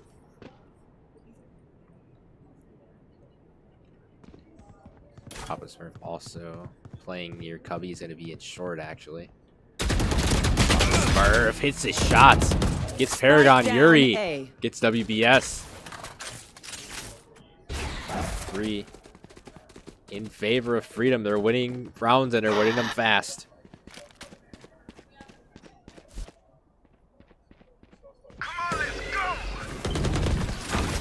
Smurf gonna find Chrome. Vomit Bunny is gonna get Papa Smurf down. Buddy was using Run It Back, so he still has his life. It's a 5v1. Oops. Left to get denied as Nevi cleans it up for Freedom and a flawless round. Freedom winning 3 straight.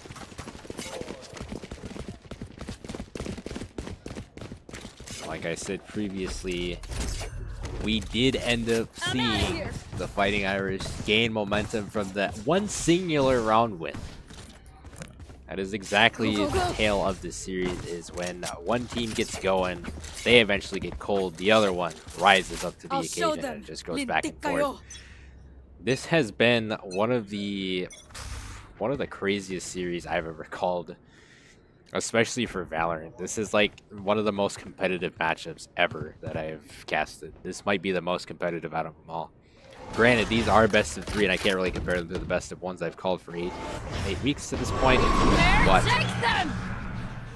still, nonetheless, even if you take one game out of this series, it's like way more competitive than some of the matches you've seen on stream for the Valorant season.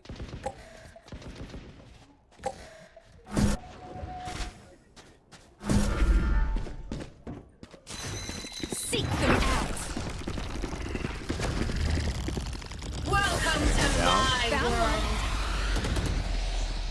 Trying to smoke out A site in order to try and plant. Killjoy's gonna put up detain. That's gonna allow Paragon to plant. Spike planted. Smokes are gonna be launched down as well. Lockdown is actually gonna be destroyed with an Orbital Strike that came down. Destroyed the Killjoy detainment. Spike's planted though. 5v4 post plant. Crosby gets one. Vomit is gonna get Yuri. 4v3 in favor of Williams Bay. Crosby peeking. He's gonna find Vomit Bunny. Papa Smurf gonna find Paragon. Get out of my way. All the dominoes are falling. Nebby's gonna be defusing. Coop's gonna get Crosby. Coop's gonna get Nebby. Papa Smurf alive gets 3. And he's not able to get it. The Swarm Grenade from Goops. It kills Papa Smurf.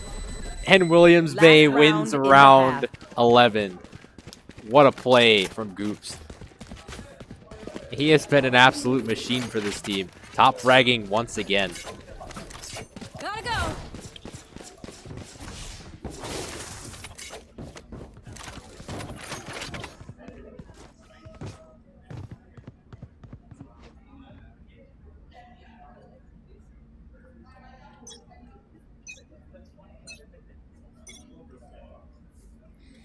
Last round before the swap, Williams Bay needing only 5 rounds to win. Yuri peeking from tower with Marshall. See if he just unleashes a lucky shot here. Teleportation is going to come off from Paragon. He's going to be planting. Yuri is going to be spotted. He's going to shoot a couple shots. That's not going to do anything. Papa Smurf going to get WBS, though. Going up. Putting up his wall to heal himself. He's going to get Paragon. Crosby's going to get Goops. It's a 5v2. Door's still open for Freedom.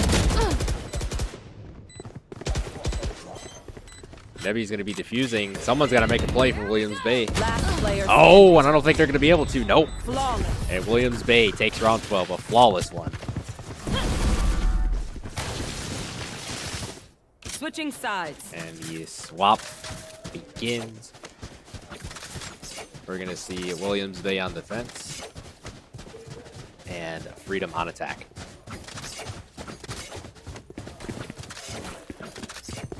Turret out.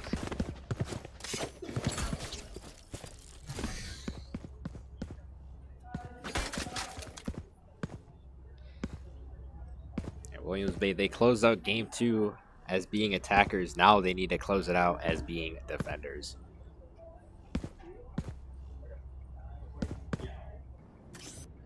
Defending has definitely been Williams Bay's strong suit, so to speak.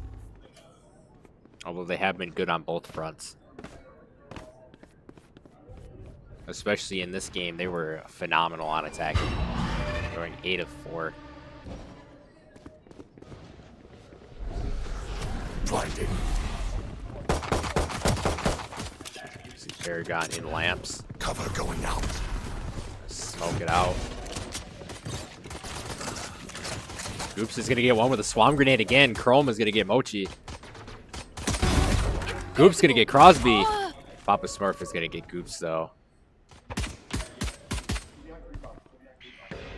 Yuri and Papa Smurf, the last remaining members for Freedom. Yuri's going to get Bounded Bunny. Oh, WBS going to get Yuri. Papa Smurf, the last remaining member. He's shooting through walls. He can't see Chrome. Doesn't check his flank. WBS wins round 13. This place is nice, but not Round nice enough to 13 die win in. going Let's to win and get outta Williams here. Bay. They are within 4.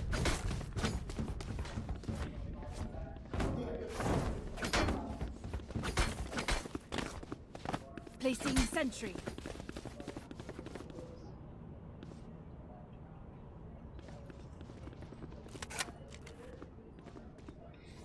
We are going to be set for round number 14, where we will see if Williams Bay can keep up the momentum and close this one out. This everlasting series that has lasted since about 2:30. It feels like shooting through the smoke, not able to find a single person. Freedom just rushing in. Chrome's gonna find Mochi. Paragon's gonna find Nebby. He's gonna find 2 actually. He's gonna get Mark. He's gonna get a 3K. Paragon's going off. Chrome and a flawless round for Williams Bay. That might have been their best round of the entire series. Wow.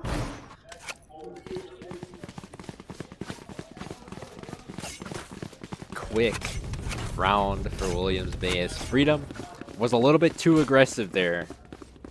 They found too much comfort in what they were trying to do, and ultimately they got punished for it.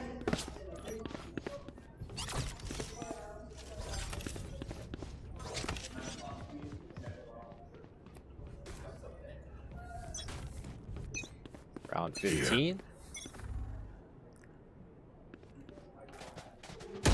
Gonna open with a B-side push, it looks like. At least for now. You're going B long. WBS going to get Papa Smurf. All the players of Williams Bay just feeding off of each other right now. That's exactly what they need. My eyes are down. Cage trigger. Cage trigger. Ochi, he's going to see Chrome. He's actually, oh, he's not going to get 2. WBS. 3v3. Yuri gets that pick onto WBS. Take this. One enemy remaining. Situation 3v1. Spike planted. There's open. Oh, Nebby gets a wall bang to finish round 15, and Freedom pulls within 5 again. So not so fast for Williams Bay here. They still need to methodically play these rounds out. They cannot afford to be careless whatsoever. Go, go, go! This Freedom will inevitably come back and bite them.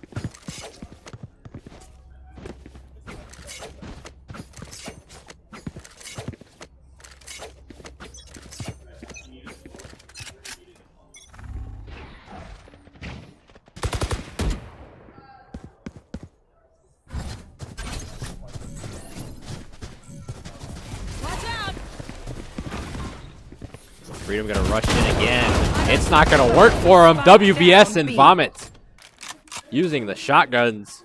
The judge. Tell it to the judge, as they say in New Frame Roger Rabbit. That's exactly what Williams Bay just told Freedom.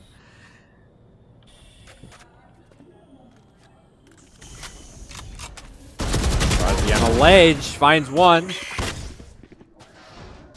Crosby at 33 HP. Ochi still has a full tank. I'll find you.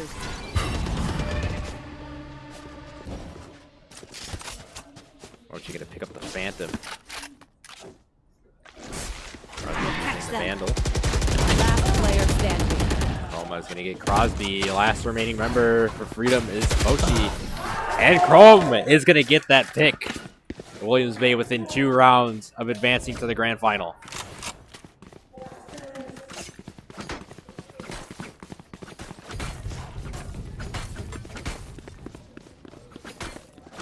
Williams Bay has all of the momentum in their favor. Are we going to see Williams Bay make their first Grand Finals appearance since I have been a part of WIHSEA? I'm not sure if they have made it in previous years, but as far as I know, since I've been here, they have not once sniffed the Grand Finals, nor has Freedom.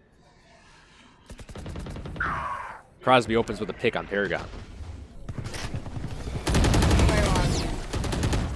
Chrome and Goops. Spike down A. Looking like Shaq and Kobe out here with these doubles.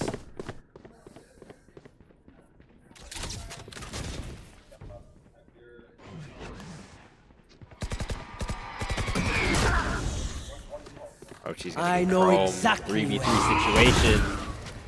Goops holding an angle and lamps. Papa Sparks in Face your fear! with that Marshall.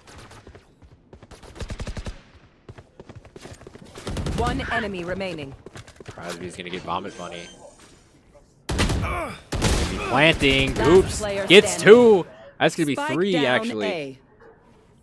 On his scoreboard for the round. Goops and Crosby in a 1v1. I have the spike. Crosby has the spike. Sees Goops. He wins the fight.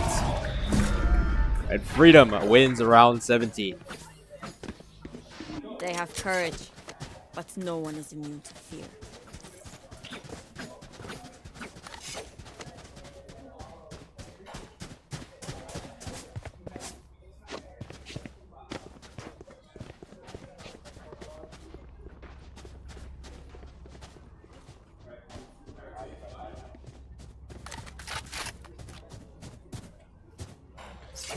All right, round 18 set to begin. Joke's over! You're dead! If you're just tuning in, this is the Spring 2023 Valorant State Championship. Currently, we have Freedom versus Williams Bay. Series is tied 1-1. This is game 3. Williams Bay has 11. Freedom has 6. Williams Bay needs 13 round wins in order to advance to grand finals. And I am your fellow WIHSEA commentator, Andrew Jr. Pleased to be with you to cast this matchup at Carthage College.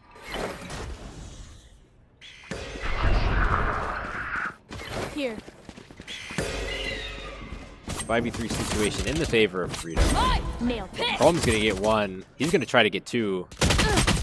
Oh, he does not. Vomit Bunny's gonna get Yuri. Or she's gonna claim Chrome's life. It's a 3v2. Spike planted.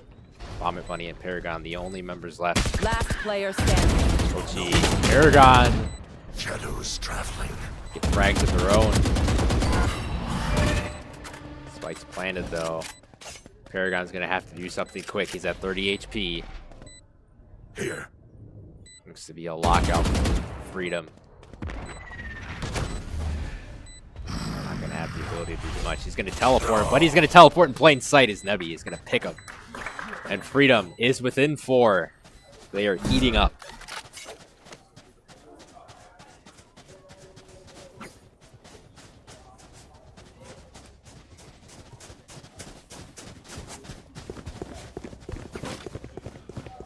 Turret out.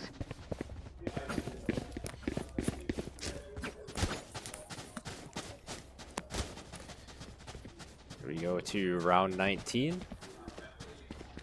Freedom seems to have a little bit of momentum now. But at this point, Williams Bay needs to just close this one out. They got to find a way to do it. Bring them down.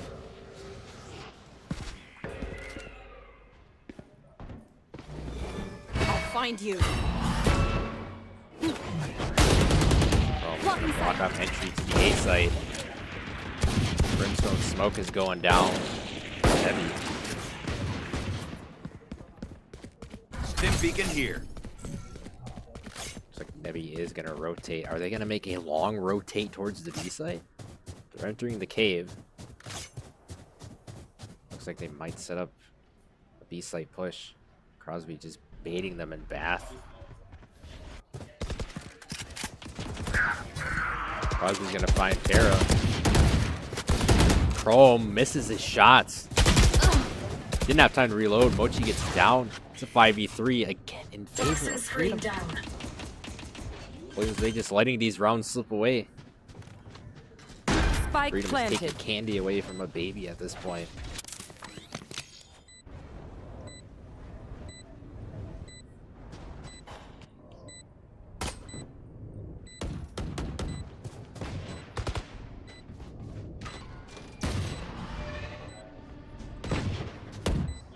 Going to get Crosby. Mochi's going to WBS. Last player standing. Gonna get Goops. Bunny's still alive, and Nebby finishes it off for Freedom as they win round 19. Gotta go. Round 20 set to begin, and at one point, this matchup was Williams Bay 7, Freedom 0. Now it's Williams Bay 11, Freedom 8. Freedom just sneaking their way after an 0-7 start. They are in prime position to try and take this matchup over.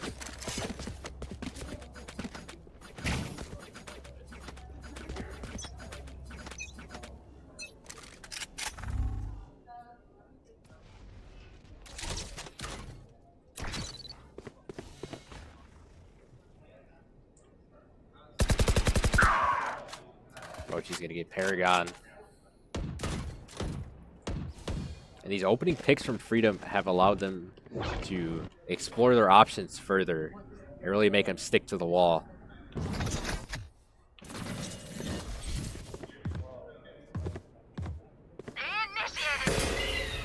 Where is everyone hiding? For hellfire! Oh, and an orbital strike as well. That destroys the detainment.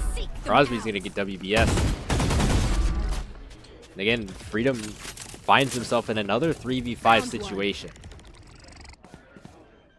And he's going to be planting. He's going to be able to get it down. Last player Get standing. Chrome, Crosby, Goops.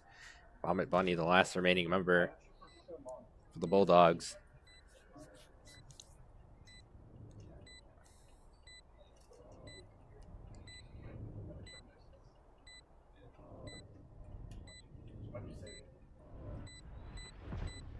Vomit Bunny being cautious here of the tripwire there. Hawk out. Blinded. Bunny gets Papa Smurf. Not ready yet. Still 1v4 though, and the timer is most likely going to run out before she can even get to the spike. She's being hunted down by roamers. And Williams Bay wins yet another round. Within 2, score is 11-9.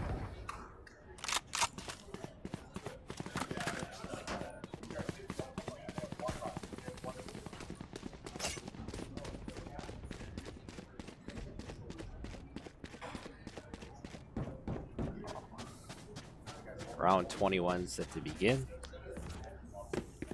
And Freedom has all the momentum on their side. Williams Bay has been quiet in the round wins department for a while here.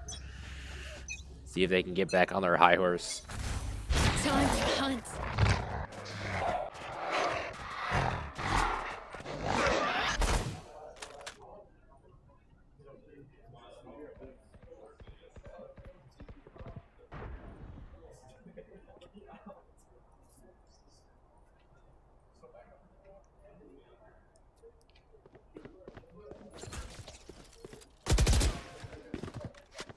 Bunny's going to be taking A-Link to open around 20.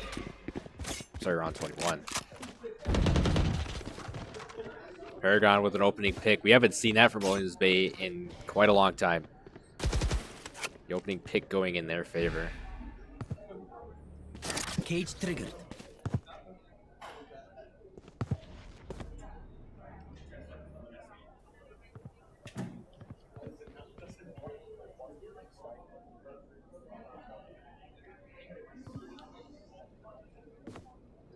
Never's going to be peeking short.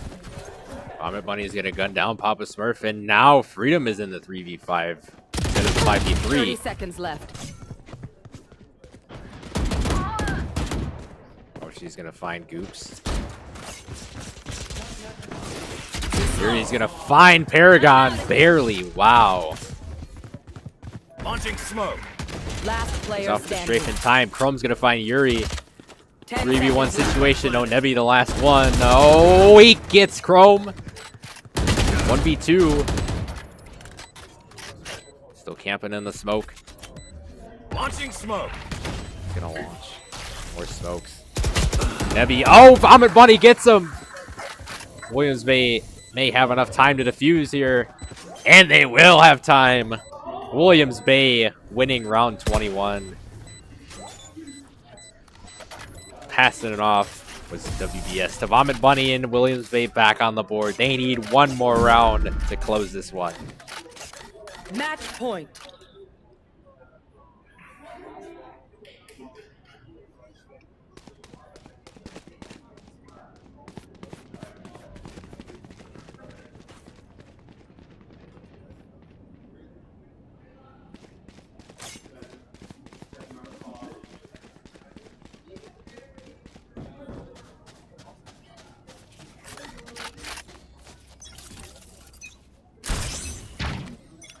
Match point. Let's see what happens.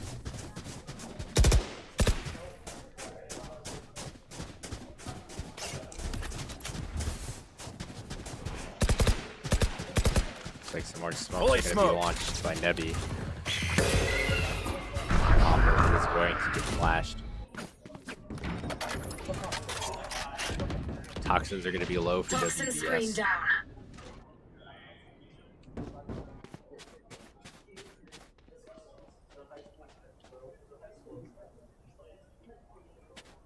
He's going to be planting, Spike and he planted. does. Spike is planted.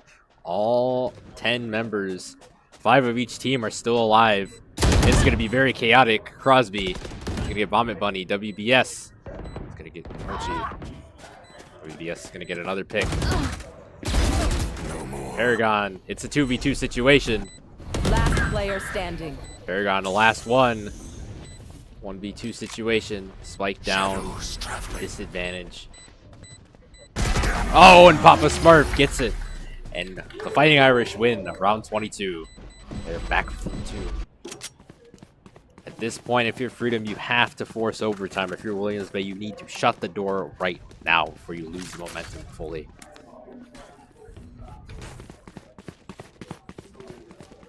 Turret out.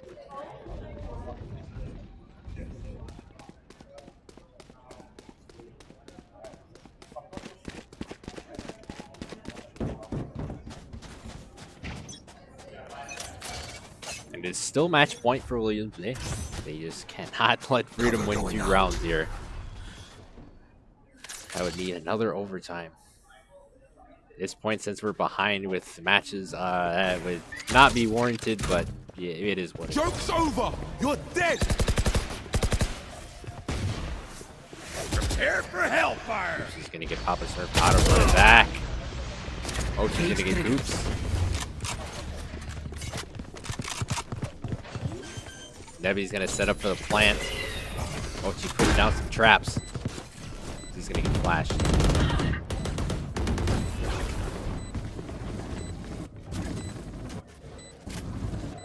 So much smoke is on the battlefield. In that A site, Papa Smurf gonna get Vomit Bunny.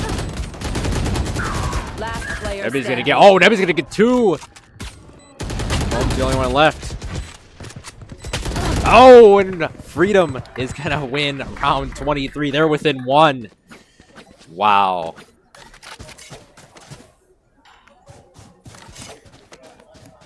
What is this series? This series is incredible. One to remember for sure.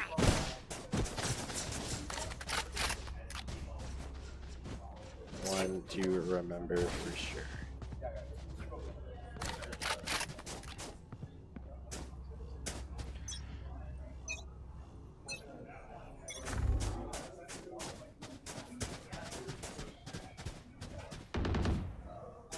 We shall see if we see another overtime or not.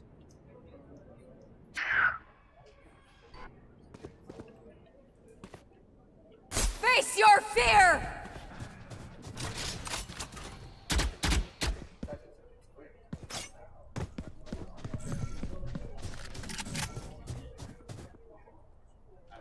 Nebi's gonna be in B short. Thought about going in the entryway. He's gonna go around. Oh, but he's not watching his flanks. He's trying to get away. He does end up getting away. He slips away. Smokes are coming out. Nebi plant the spike. Spike being flashed for a moment. Goops is gonna get Crosby. Yuri's gonna get Vomit Bunny. Chrome's gonna get Papa Smurf. Last player Goof's gonna get a standing. 3K. Could this be it? Ultimate is ready. And it is. It's gonna be it. Williams Bay advancing to the grand finals. What an absolutely incredible series from both Freedom and Williams Bay. Whether if your team won or lost, be proud of yourselves because this series was absolutely incredible. It was a blast to cast for sure. Williams Bay going on to the Division 3 final to take on the Walden Wolverines.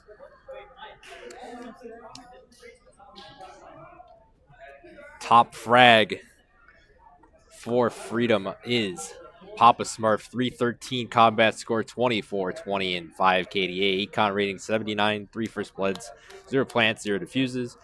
With that match being concluded, we will be back with the Division 3 final in a few minutes. Heading to break.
Ladies and gentlemen, we are back. This time it is for the Division 3 Grand Final, featuring the Walden Wolves taking on the Williams Bay Bulldogs.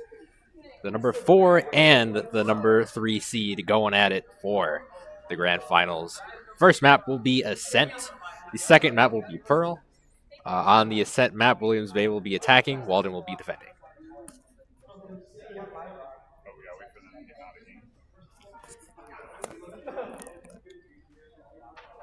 I am your fellow WIHSEA commentator, Andrew Schish Jr., still joining you in some action. During the break, I did get some food and some hydration, so I'm ready to go to cast the Division 3 Grand Final.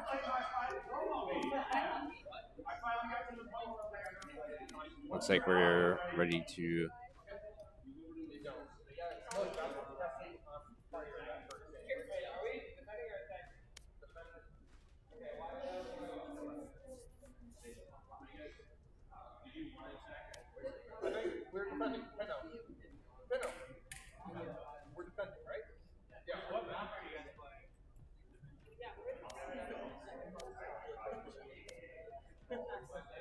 All right, so waiting for the players to get to their respective halves here. Walden will be starting on defense, and Williams Bay will be attacking.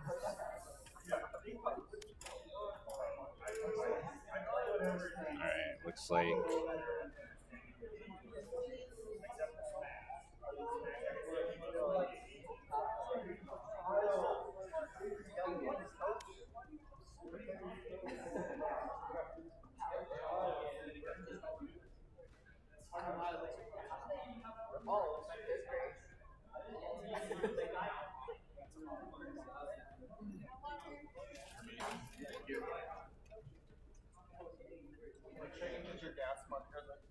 All right, it looks like we are ready to begin the best of 3.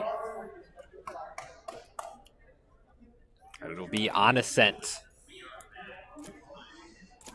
Walden will be your defenders. Williams Bay, your attackers.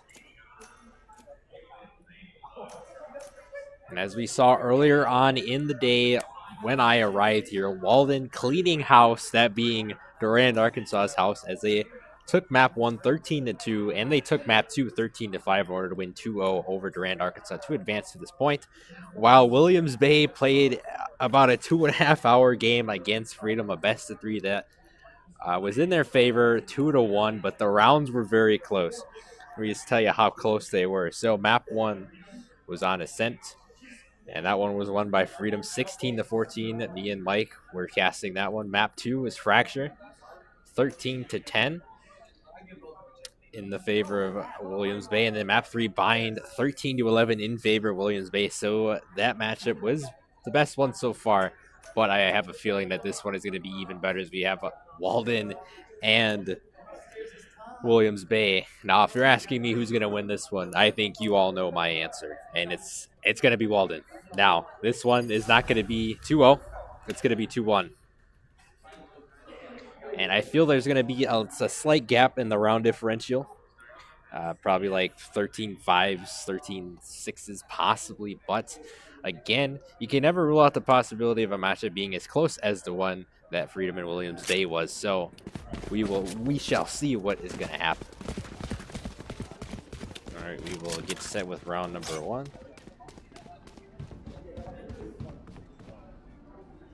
It's Walden on defense. Williams Bay on attack.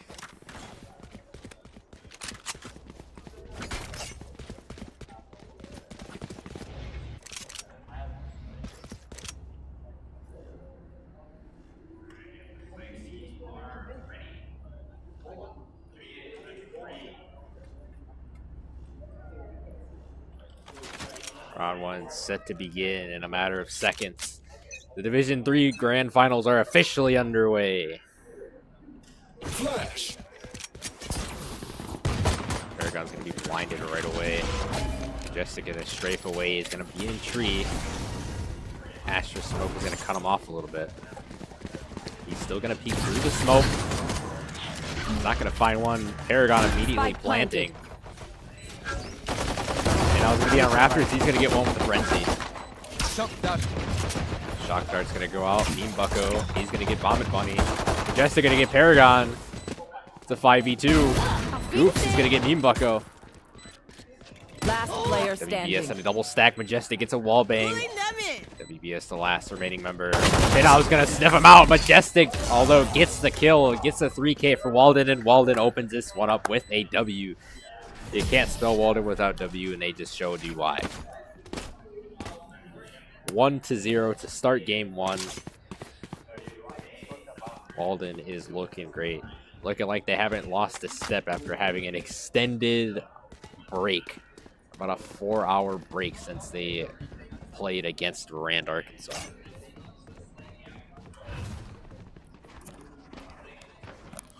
In case you're wondering what is going on with the other stream, I believe Seymour and Baraboo's match is live right now, if I'm not mistaken. It is live, and it's looking like Seymour might take that game 1 as it's 12-2 in favor of Seymour taking on the 9 seed Baraboo. Upset the number 1 seed in Division 3, that being West Salem, but back to this Division 3 grand final. Round 2 starts. He's going to be mid-bottom. He's going to come into contact with one member of Williams Bay. That's going to be Crow. Knows he's there now. Crow. About 65%. HP. And now is going to be holding an angle near the B site. Brozone is going to be in rafters. Pick. Brozone's going to get flashed. Meme Bucko is going to get a Swamp Grenade kill. Man, we have seen a bunch of Swamp Grenade played so far in this state championship event. Brozone is going to get spotted on the rafters. She's going to have to retreat. Meme Bucko gets 2. That's going to be 3 on the board in total. Put down a turret. 30 seconds left. Pressure's on Vomit Bunny and Paragon. Vomit is going to get spotted. Frozone going to be there to gun him down with the Stinger. Paragon peeking. Meme Bucko 4K for Walden as they take the first 2 rounds.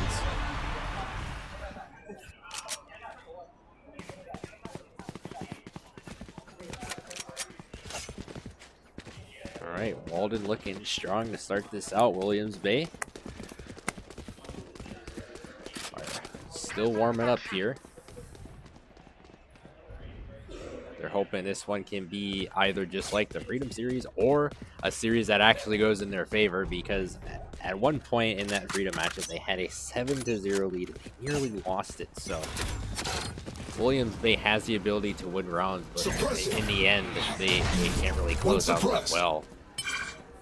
Granted, they did make their run to the grand finals as Majestic is going to be suppressed. Majestic near tree. Sit right by the Astro Smoke. He's going to find one. Doesn't check his flank though. His Vomit Bunny was right behind him, but the easy outing there. Plant the spike on the A site. First time that Williams Bay has actually gotten the spike down. Triple stack on to the rafters, but Meme Bucko is in tree. Can't use that yet. Possible flank. Vomit Bunny and I'll both get on the board. Meme Bucko gets 2. He gets 3. And Walden is doing everything right now. Everything is working for the Meme Bucko. Passing it off to one of his other teammates. Pinau is going to be the one to finish off the defuse. And Walden wins 3 straight.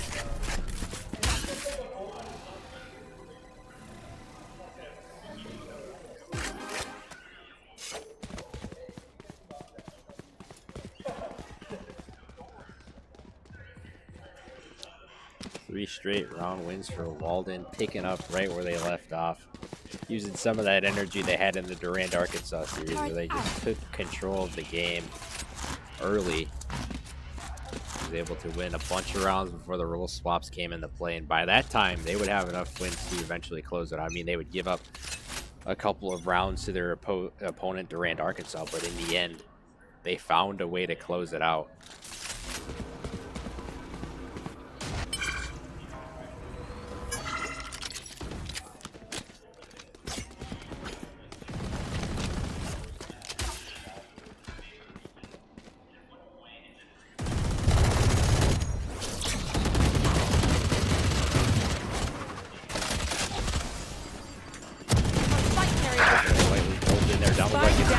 and unfortunately he gets gunned down by WP. He's gonna get Majestic. He's gonna get Frozone as well. 4v2 in favor of Williams Bay. Okay, now we're gonna go off Raptors. Mean Bucko is gonna be playing mid cubby. Toronto Swan Grenade gets flashed. Standing ahead. Okay, now he's gonna launch a shock dart. That's gonna reveal one, and that's gonna be Chrome. Pinno is gonna get the wallbang. You know, quick to shoot that shock dart from Vomit. Mean Bucko gets one, gets two. Oh, actually, Pinno gets that pickup. Mean Bucko gonna get the defuse. Oh, it's too little, too late, and Walden wins 4 straight. Vomit Buddy wasted a little too much time trying to pull out that Sova ability. Had to have better timing on that one for next time. As the Wolverines are up 4. Start out game 1.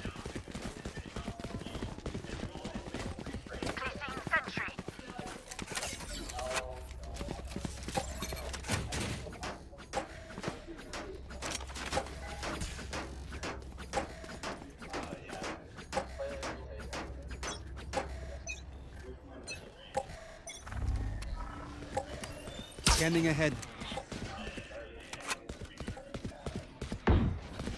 Let's see if Deploying Williams Bay is going to alter their strategy here. Looking for a B-site push this time around.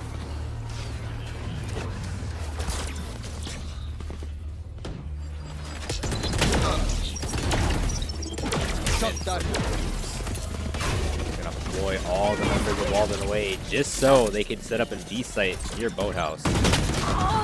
Seems to be a popular spot these days on Ascent. Mean Bucko and Majestic both getting on the board. Mean Bucko getting a second. 1 enemy remaining. Not getting one. Mean Bucko 3K. 5 straight for Walden. Mean Bucko already having 12 kills, 2 deaths, and 1 assist.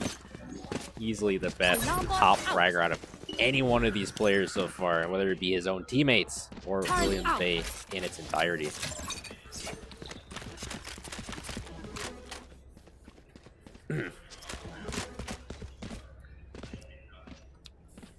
Round 6 set to begin, and Williams Bay needs to find their footing here. They have not gotten any momentum whatsoever yet. Majestic gonna get a knife kill. Down A. That's gonna be a good pick. Oh, it's gonna be with the jet ability as well. Careful.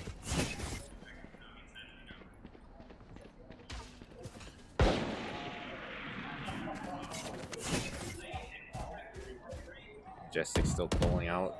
This ability gets another one. That's Paragon. Good flank for Majestic, trying to find a third. Bucko's gonna get Goops. A little bit of jet on jet crime. Chrome gonna get Mean Bucko. It's a 2v4 though.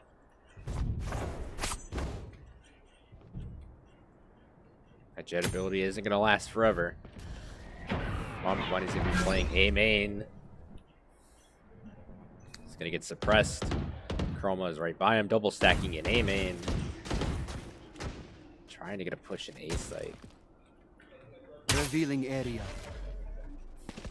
Not sure if they're gonna be able to do it. 30 seconds left on the clock. Launches a shock dart in the open. Left. Last player standing. Frozone gets Chrome. She's going to be peeking from rafters, and she gets the job done for Walden, and they win 6 straight.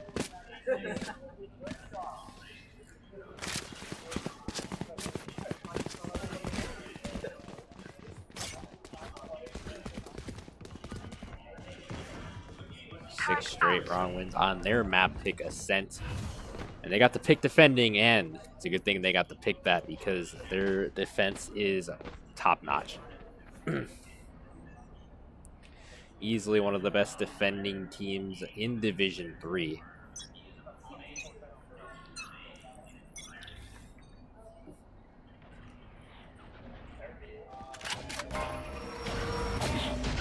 You are powerless. Round 7. Can they get on the board? That's the question, and I don't know if it's going to be answered this round either. Pinnow gets 2 to start. Paragon though is going to waste no time planting.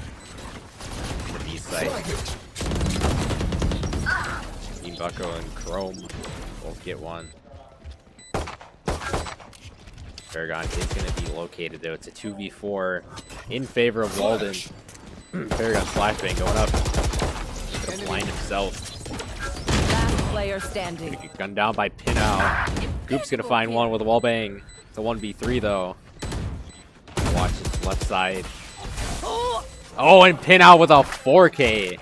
With the shock dart. And Meme Bucko gonna pass it off the Frozone to the fuse. Walden, 7 in a row. 7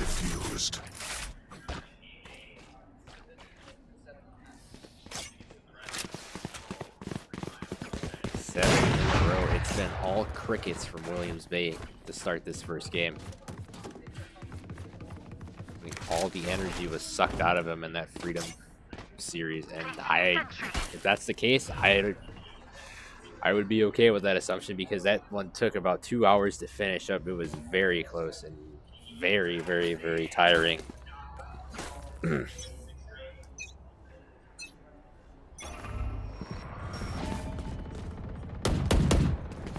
See what round 8 holds for us all. Chrome is going to get pinned out. That's going to be a huge pick. All these top stars down, but they have another one in Meme Bucko. And he is the one who got the Bucky ace earlier on today against the Rand Arkansas in the final round of that series. Majestic getting the other jet, and he's gonna get Paragon as well. 4v3 in favor of Walden yet again. WDS gets Majestic off a flank. That's huge. Meme Bucko's gonna get Goops though. Alright, it's not gonna be good for the Bulldogs.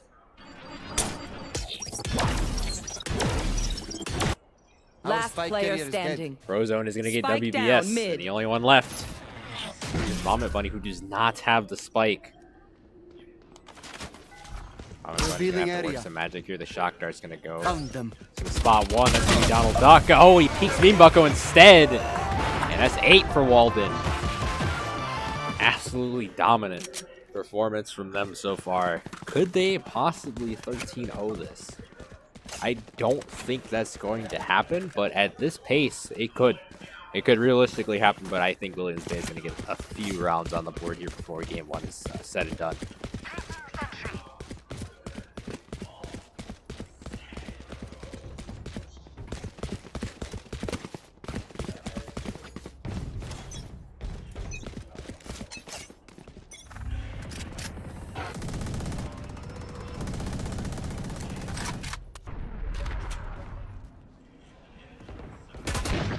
Frozone's going to shoot down the Sova drone. Meme Bucko's going to get Chrome.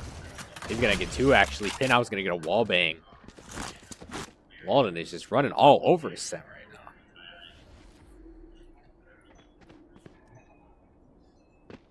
now. Flashbang. Paragon. Going to get destroyed. Have virtually no choice but to go ahead and smoke 2 flankers from Walden. Vomit Bunny has to watch it. He disengages as soon as they come behind him as Donald Duck hits him with the Odin. Paragon gets 1. Pinow finishes it off. 9 straight for Walden.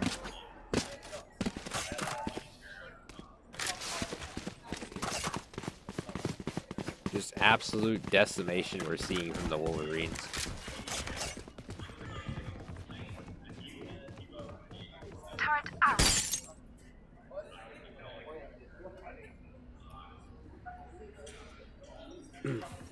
We are seeing championship level defense from Walden. And what do they always say? Regardless if it's esports, possibly depending on the game, or in sports if you're talking about football, defense wins championships.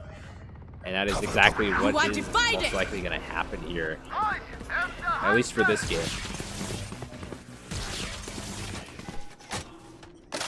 As the loser of this one is going to pick who is attacking and defending, and there's a feeling in the air that it might be Williams Bay that's going to have that choice. Frozone is going to get Goops. Bunny's going to get Frozone. Pinow strikes. Can't use that yes, yet. with the Spike down A. Frag and down. 1 enemy remaining. Paragon, Majestic getting to. Oh, and Donald Duck finishes it off. Walden 10 straight. That was too fast. I couldn't maneuver through the players' cameras in time. 10-0. Phenomenal. Walden only needing 3 rounds to win game 1, and to do that without giving up a single round in the first game, that would be incredible. But they are used to this sort of thing, Walden, because they were dominant during the regular season, and when they played Williams Bay, they defeated them 15-13 in all the way back in week 1. And that was the best. But here in the first game, 10-zip. How the tide turn. Roma's gonna get Donald Duck. Now it's Playmate gets one. Mean Bucko gets the other one.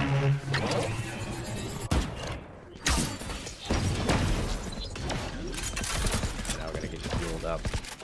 Or I'm sorry, Donald Duck's gonna get healed up by Piano. Paragon, Vomit, and Goops, the last remaining members for Williams Bay, and they got the plant down. And here comes Walden. Containment set up. Paragon's got no choice but to move. Majestic actually gets a wallbang with the sniper. Mean Bucko gets Goops after he gets Pinau. Last one is Vomit. Trying to make quick use of that. Sova really is not able to. Mean Bucko, he might get the defuse off, and he will! Walden 11 straight. Vomit gets picked off by Majestic. Last round before the switch. Op. Wow. Last round before the swap. It has been all Walden in this one. If you're just tuning in, this is the Spring 2023 Valorant State Championship event. Currently, this is the Division 3 final featuring Walden 3 versus Williams Bay. Walden currently up 11, Williams Bay 0 in the first game of the series. I am your fellow WIHSEA commentator, Andrew Jr. Pleased to be taking you through today's action. As we're a little bit behind schedule, not a little bit, but a lot behind schedule. But we're going to be getting through Division 3 within, I would say, a half hour to an hour. And then we'll go straight into Division 2. Frozone gets Vomit, and we'll go into Division 1. This stream will probably be up until, I bet, probably until like 8, 9, or 10 o'clock at night. So stay tuned. You can stop on by anytime you want. You can continue watching this match or go get something to eat or whatnot and come back for Division 2 or Division 1, because those grand final games will be here on the WIHSEA stream. You are powerless. Chroma is going to get Donald Duck. Majestic, another kill with the sniper. WBS is going to be planted. Spike planted. They're going to be holding a line of sight. That's going to be in B. Chroma's going to get Frozone. It's a 3v2, and it's in favor of Williams Bay. Can they finally do it? Can they finally get around? After giving up 11 straight. And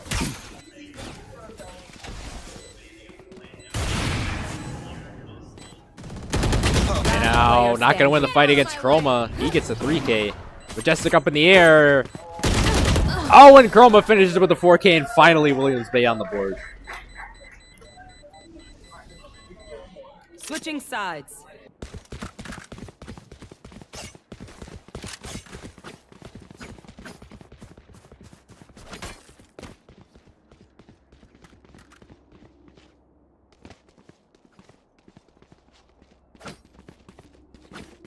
Turret out.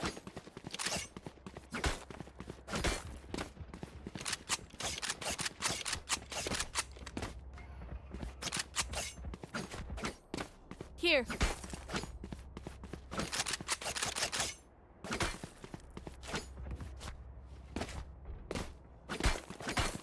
Time to mix things up. All right, we are getting to round 13. As Williams Bay finally got a round on the board, but it might be too little too late for them to come back in game 1. But they can use it as a building block for game number 2, as they will have the pick to determine who plays attacking and defending. Majestic gets 2 right away with the Sheriff. And now it's going to get Frenzy. Oops, it's going to get Pinau. 4v2. Majestic peeking. Oh, he misses the shot onto Vomit Bunny, who's at 6 HP, a sneeze away from getting killed. Goop's gonna get Donald Duck. 2v3. Goop misses the shots. Oh, and Majestic is a 3K. And Walden is gonna win their first round on attack. 12-1. And it's match point. Oh, look. They're desperate.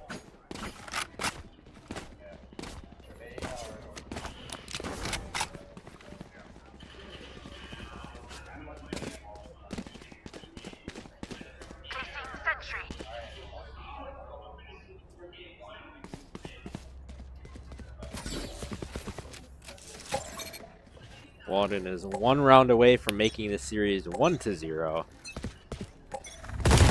have a lot of thinking to do in terms of what positioning they want to start with. I would assume they want to start defending. Now is going to get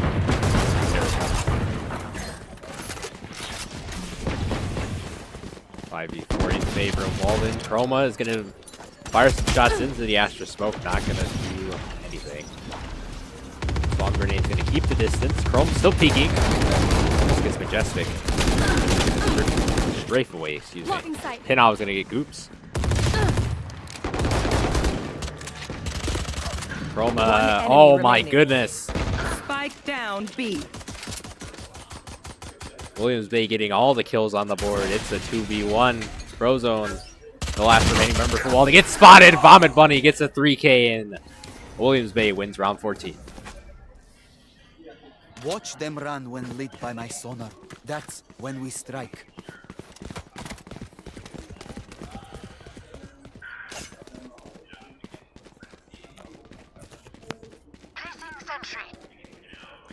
There's match point. Walden 1 round away from making this game theirs.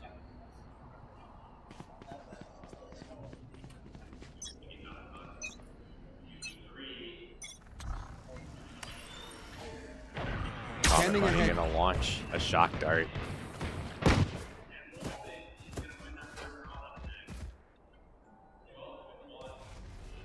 Paragon's gonna be playing a tree. He's gonna stay there, hold an angle. Multiple members of Walden are coming. Gets Mean Bucko. Chroma gets Pinau. Majestic gets one. Shorty Chrome gets Majestic. One enemy remaining. He's gonna get Donald Duck. 4v1 situation. Frozone, the last member. Gets one with a stinger, and Goop finishes it off for Williams Bay. They win round 15.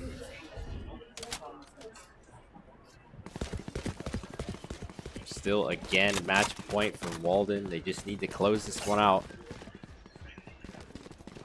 They will move on to game 2.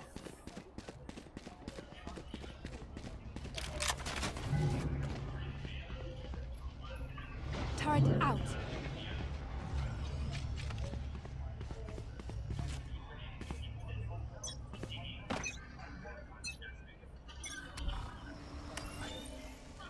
Revealing area.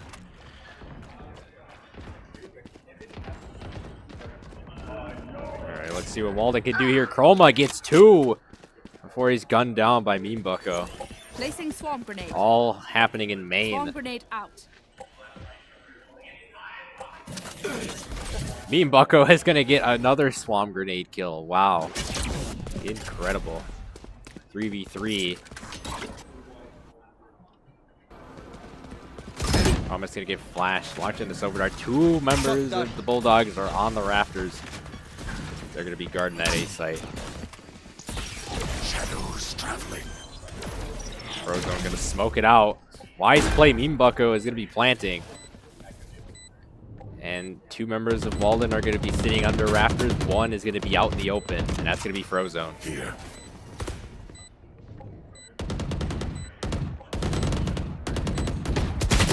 Vomit can't get Mean Bucko. Mean Bucko gets 4. Can he get the ace? Oh, it's coming. Oh, he disengages. Oh, almost gets the ace. 1v2 situation. Oh, and Frozone cleans it up for Walden, and they take game 1 in dominant fashion. Absolute dominant performance from Walden.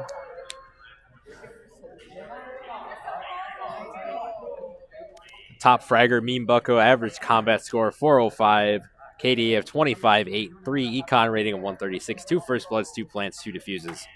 Top fragger for Williams Bay, Chrome. Average combat score 322.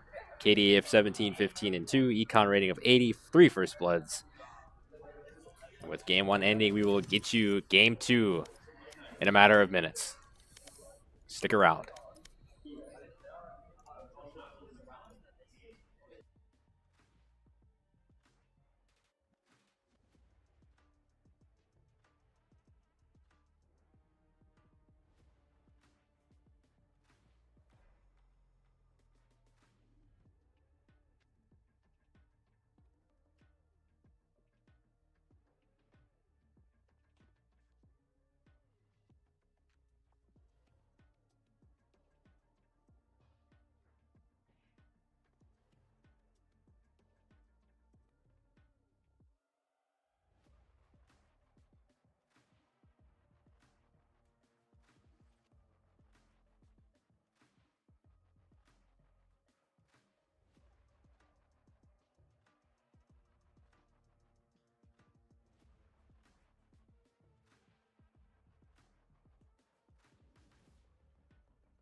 All right, ladies and gentlemen, your fellow C commentator is back for Game 2 of Walden versus Williams Bay, the Division 3 final.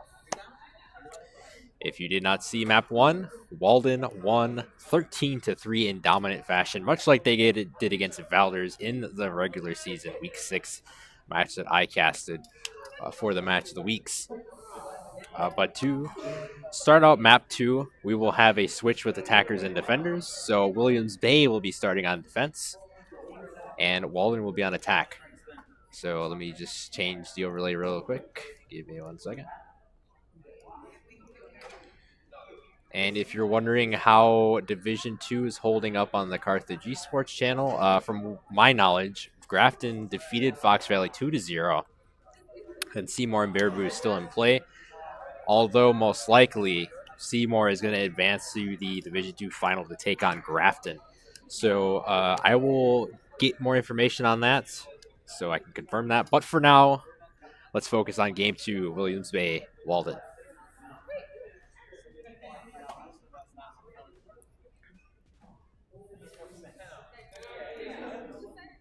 We will be on Pearl.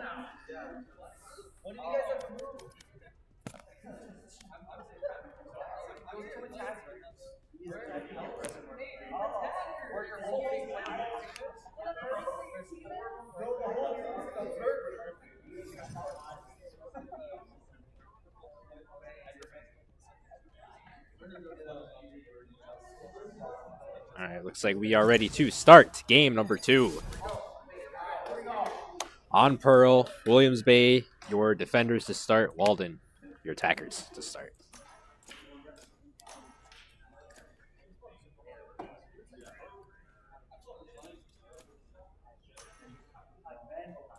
We're going to see Vomit Bunny going back to Viper. We saw her play Viper in the Freedom Series.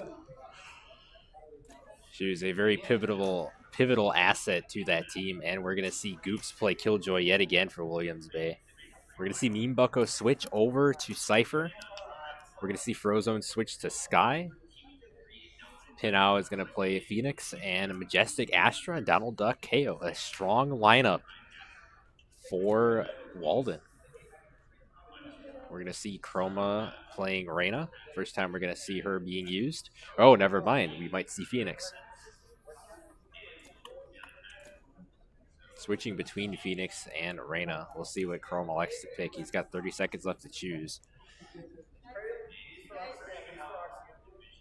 Yeah, the Astra pick from Majestic, the Cypher pick from Meme Bucko, and the Sky pick from Frozone is very interesting. It looks like a completely different lineup than Game 1. So Walden is trying to throw a curveball at Williams Bay since they wanted to defend first. That's who that other agent was, Fade. Gotcha. So Paragon is going to play Fade. WBS is going to play Brimstone. Chroma is going to play Reyna. Vomit Bunny obviously playing Viper. And Killjoy is the main for Goops. All right. Round 1 on Pearl. Set to begin.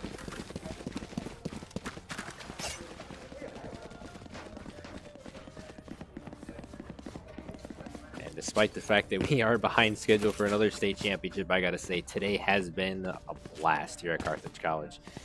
Getting to talk to the other team's coaches, like Freedom, Durand, Arkansas, Williams Bay, and Walden in my passing time is pretty good. The main purpose of these state championship events is to bring the community together as a whole and show why esports is so prominent here in Wisconsin and why it is so pivotal in the state, the state of Wisconsin, as well as the entire United States of America, because esports brings people together, it brings communities together, and honestly, people need to start realizing that more, as it is not just a video game anymore. It is way more than that. Way more opportunities can be met, like me being a commentator for a tremendous organization such as the Wisconsin High School Esports Association. Pinau is going to get WPS. Vomit Bunny going to be trapped in a corner as Meme Bucko is planted. Spike planted. Get the spike down. Toxins are going to be low. Majestic going to be on the flank near main. He's going to see Paragon. He's going to get Donald Duck. And now is going to get Chrome. Frozone getting on the board with 2. Last player standing. 1v2 situation. Pinao with a 3K. Trying to go for a defuse. Imagine if I died right now. So funny. Coming his way. Goop's trying to get one of them. Pinao a 4K. Picking up right where he left off. Same agent, different guy, different mentality, and that mentality is win.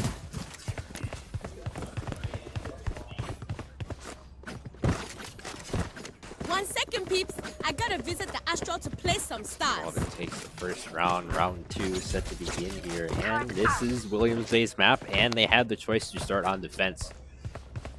And in the early going, not looking too good for them. Walden just needs to stick to their game here. Close this out within 2, much like they did Durand, Arkansas. Without a star, I cannot. My ult's not ready.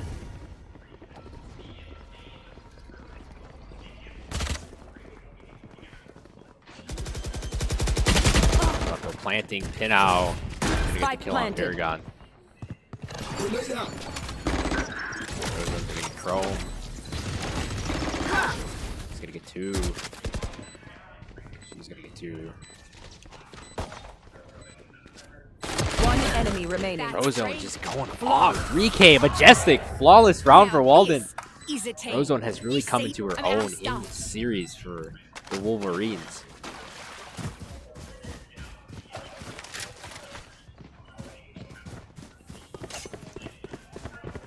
As Walden has not relented to being aggressive, whether that being on attack or defense. They're just a smart team, and earlier on in the season, as I was talking to Kyle Bransky, my good broadcast partner, he said in that week 1 match against Williams Bay, it was close because they did not have a good, well-oiled strategy to themselves. But now, fast forwarding to the playoffs, and Walden, it has just been very, very good, very dominant. Ever since I saw them play in week 6, they know a strategy and they're sticking to it, and that's what's got them this far. Goop's gonna get suppressed and is gonna be vulnerable for about 3 seconds. Pinao is gonna get Paragon yet again. Bucko gonna be planting. Spike planted. Spike is gonna be planted.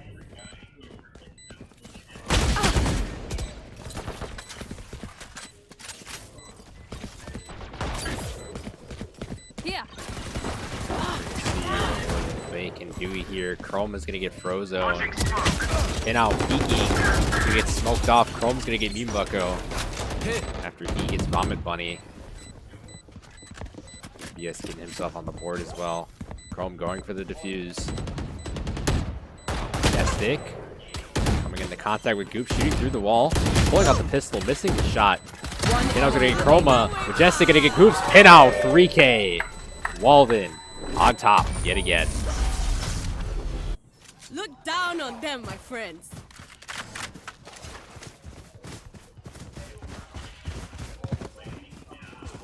As a former RUSD student, you obviously know who I want to win this matchup, and that is Walden.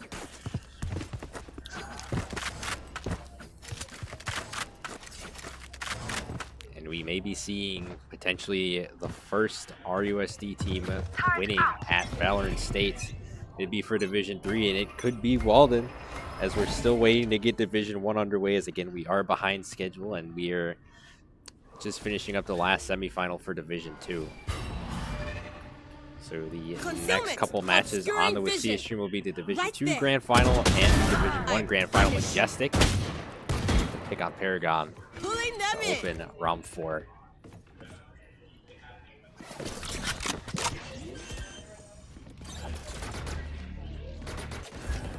Bucko are going to plant again, just relentless.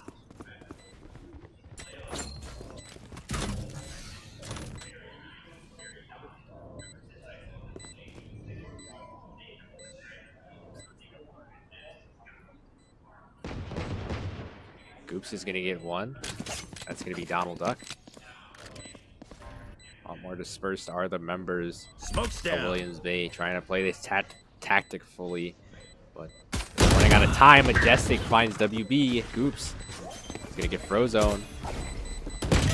Still hope for Williams Bay. Pinau's gonna get one. Meme Bucko's gonna get one. Alright, it's shut down right away. Walden taking it from Williams Bay. They had an opportunity to defuse, but Walden just too aggressive in their pursuits. And Walden is hungry for some state championship gold. They haven't tasted it since last year. And they would love to get their hands on more gold.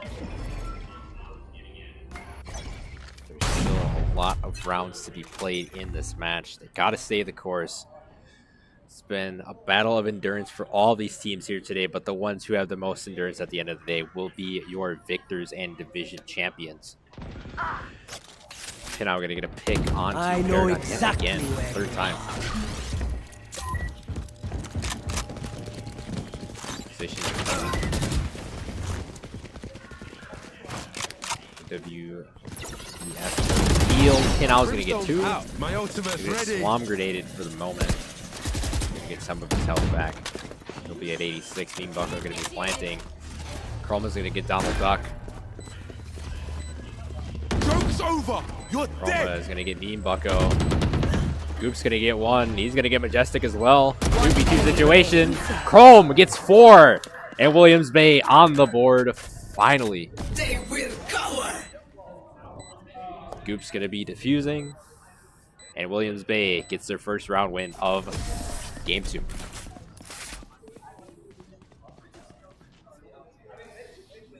Time for them. This is where Williams Bay needs to try and find their footing here. It took them a while to find their footing against Freedom in some of those matchups, but they eventually did. It resulted in winning both of the games in that series. Now, against Walden, they are a more fierce opponent. They're a more aggressive opponent. And they're playing with an underdog mentality, the Wolverines are, because coming into this, they realistically should have been the 2 seed, but they were the 3 seed, and they stuck with that because it really wouldn't have mattered at the end of the day to them. But playing with an underdog mentality like that is very dangerous. And for a team like Walden to be under that mentality, yeah. The entirety of Division 3 should be scared. Meme Bucko are going to be planting. That B site was wide open. The Astra Wall blocking off the entire line of sight near B. Majestic going to get Paragon again. He owns him at this point. Time to hunt. 4-0 in that exchange. Holding a sight in ramp. Goops is going to get a wall bang. Knife deployed. 2 suppressed. Before Goops going to get Donald Duck. Vomit's going to get Meme Bucko. Goops is going to be suppressed. 2v2 situation. 2v1. And it's looking like Walden is going to take round 6, and they do. Round 6 win for Walden. Their lives are so many. We are halfway to the role swaps. Might as well give them to me.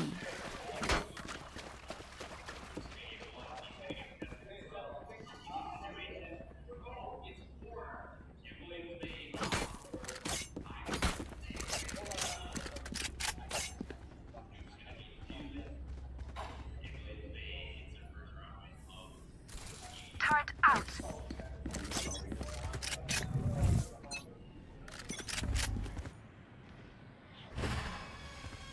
You are powerless.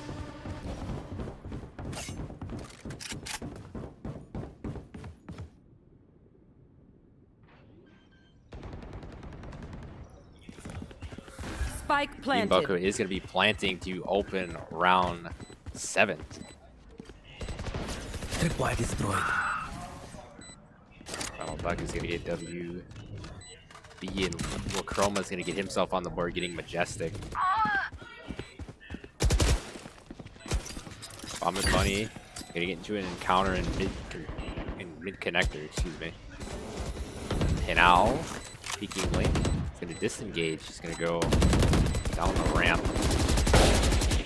Get the Viper smoke. Got to check his flank. One He enemy does, and he remaining. gets the kill. And Walden takes another round. Mean Bucko getting 2 that time around. Buy stuff, ka-ching, little skr. Walden is on fire right now.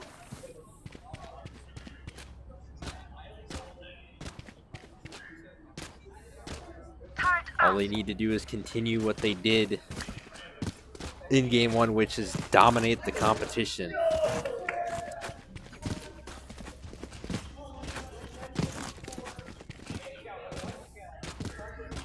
Williams Bay needs 5 rounds to tie this thing up, and they need to start winning rounds fast.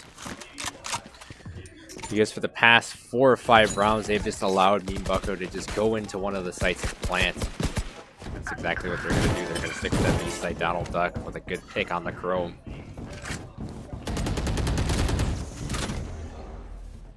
Mean Bucko setting up traps, getting his drone, looking. Cage trigger. Any of the members. Williams Cage Bay, trigger. he's setting up shop near the B site. He's going to plant in open space.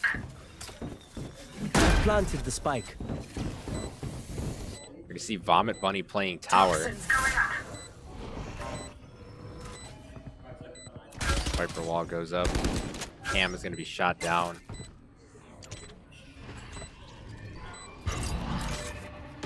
Placing sentry. Toxic screen going out. Vomit knows where Mean Bucko is. He's trapped in that little compartment. Mean Bucko's going to get groups. Jesse going to get paired. Oh, and Frozone getting on the board again. And Frozone finishes it off for Walden. A flawless round for Walden and Williams Bay. They had the defense that they wanted. It's just that they're not quick enough to adjust to what Walden is running. They couldn't get Mean Bucko down out of that compartment. He was stuck there, isolated. He was able to open the round up for his team.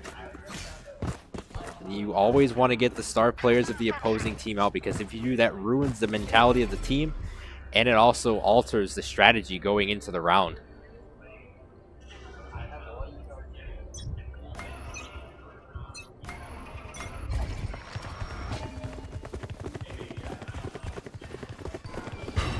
Joke's over! You're dead! Gonna get Pinau off the run it back. He's gonna get Mean Bucko as well. Have I not said enough? Goops has been the star of the show for Williams Bay. Absolutely tremendous Valorant player. Spikes to be planted. Pinau guarding it. Sees one behind him. He's gonna get smoked off. He's gonna be vulnerable, decayed, and marked. He's gonna be all of the above.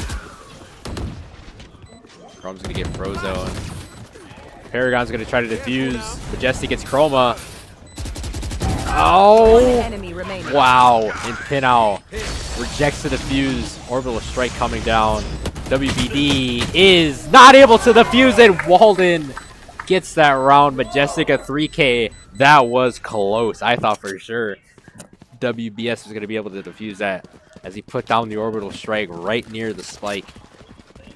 But wow. Walden just has an answer to everything. They're showing you why they are one of RUSD's finest.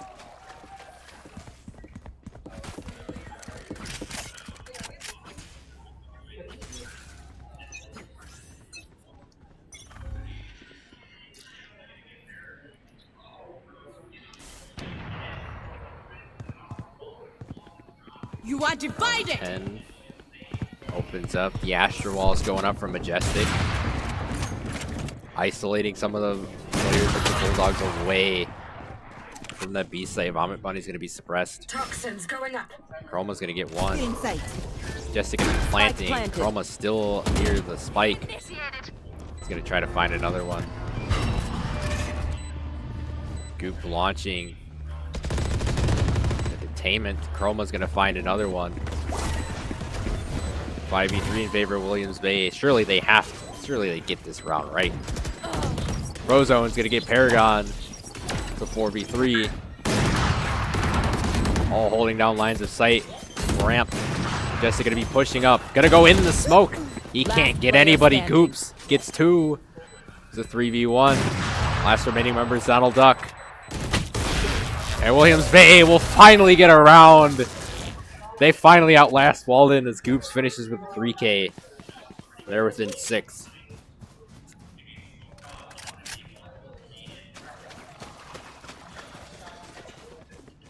That was a hard-fought round by the Bulldogs, but it could be too little too late here. But Walden still needs 5 rounds, so crazier things have happened. Williams Bay in one of the matches against Freedom was up 7-0, and they almost lost it. Could we see that happen in their favor this time? Yeah. Only way to find out is by seeing the action. I've got your trail. Over. You're dead. Launching a flashbang. That's going to hit nobody. Goops is going to get Pinau. But Pinau had run it back activated, so he has a second wind. Goops finds Bean Bucko. Spike down A. Finds Pinau. Oh, gets down to 7 HP.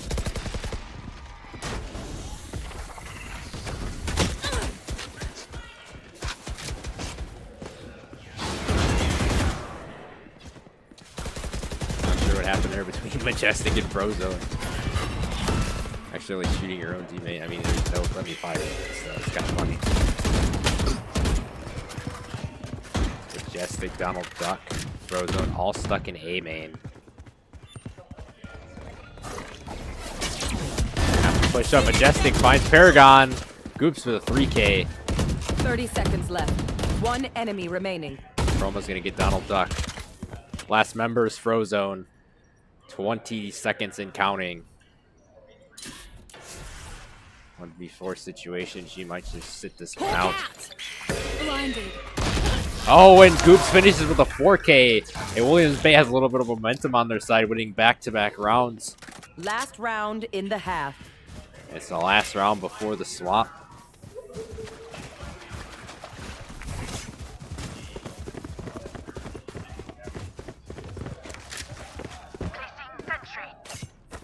Goops letting his machine do the work for him as he is 16-18-3 right before the half. He has been top frag for Williams Bay throughout this entire day, whether it be semifinals or grand finals for his team specifically.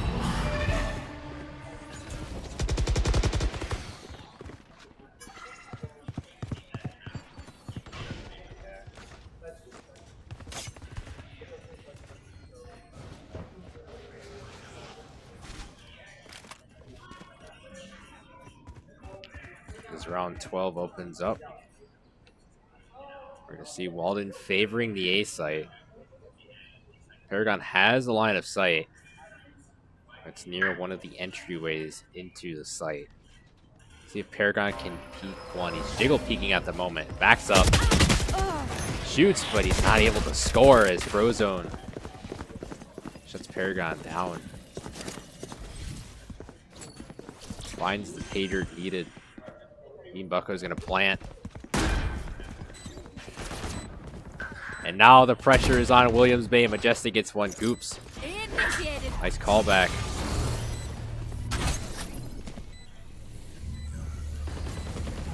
Vomit Bunny. Trying to find Bean Bucko. Oh, he gets him.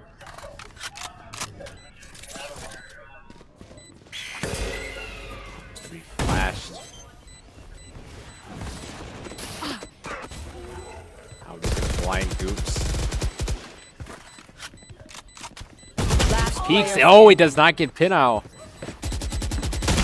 But the last one, Walden wins round 12. Switching sides.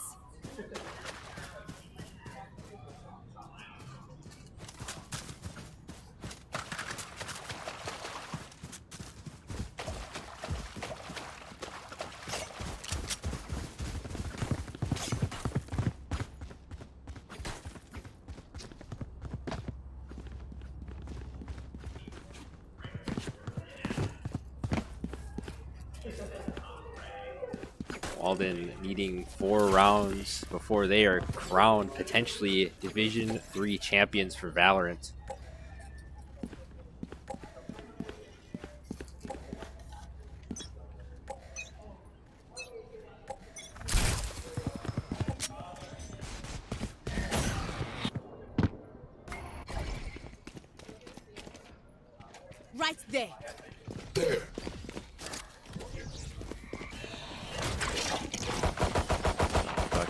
line of sight in A-Link. He's going to disengage because he finds 2 more behind him.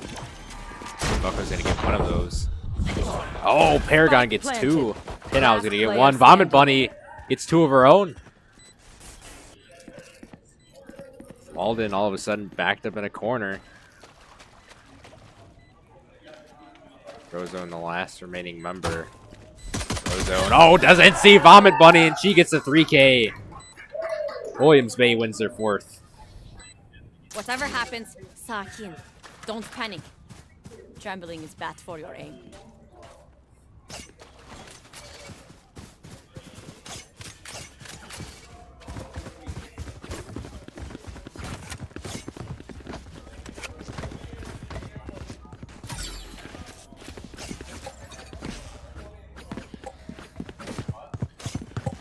As we enter round 14, Walden still needing 4 rounds to be crowned state champion. Williams Bay trying to put up somewhat of a fight here to stay in it. And honestly, regardless if Williams Bay comes out as the loser in this matchup, they are the real winners at the end of the day, because the Bulldogs and the Fighting Irish had one of the best series I've ever seen by far for a semifinal matchup. So even if Williams Bay doesn't walk out with the gold, they can still hold their heads up high, because I am very proud of them. Colma's going to get 2. Vomit Bunny's going to get on the board. All Spectres across the board. Wow. And Williams Bay is going to clean house, and they're within 4. They still have fight left in them.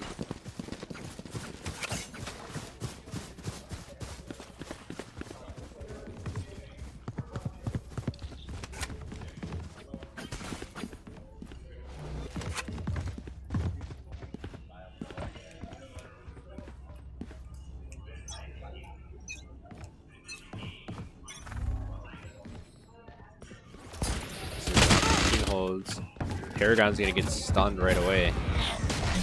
3 suppressed. 3 agents are suppressed by Goops's detainment.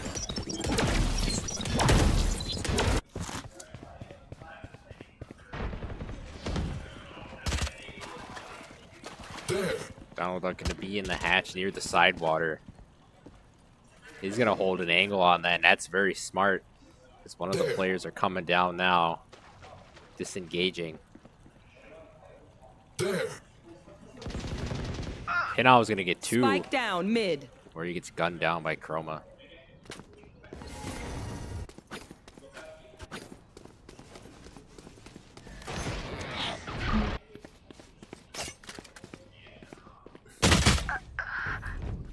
Donald Duck gonna get Chroma.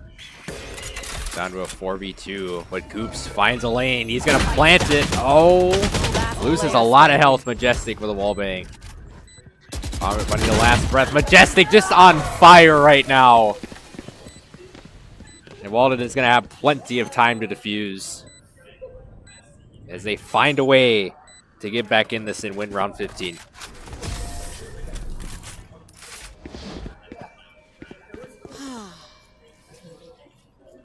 You can tell a person's character by their first. At this point, the Wolverines only need 3 rounds to win.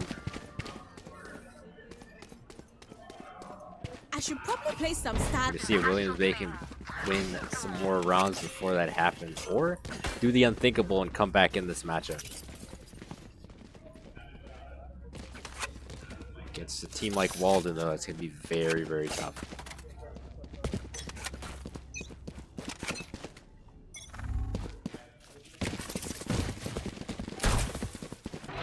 Shutting them down.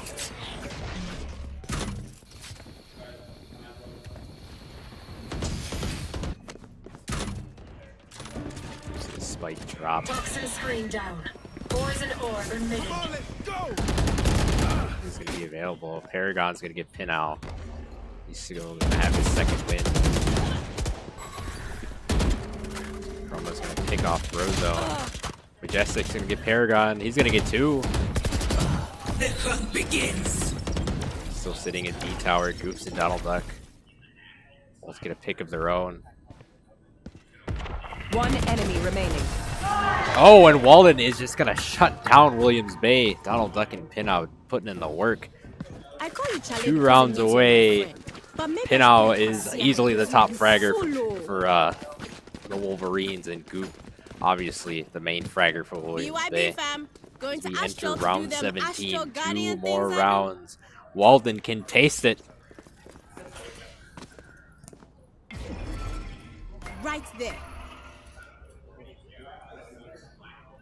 That a wet?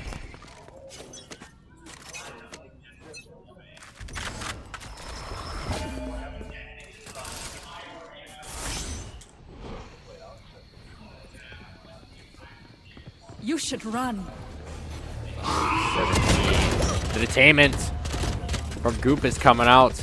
Chroma's gonna get Majestic. That's a huge win. Plant the spike.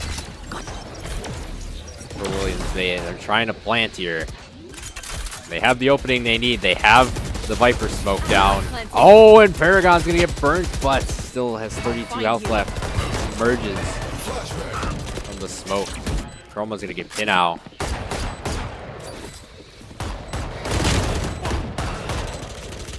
DBS is gonna get Imbucko. It's 5v2. Frozone emerging into the smoke. Donald Duck's gonna get one, but he's gonna get shot down. 1v4. Frozone's gonna get 2. 1v2 situation. 1v1. Oh, doesn't see Goop though. And Williams Bay wins round 17.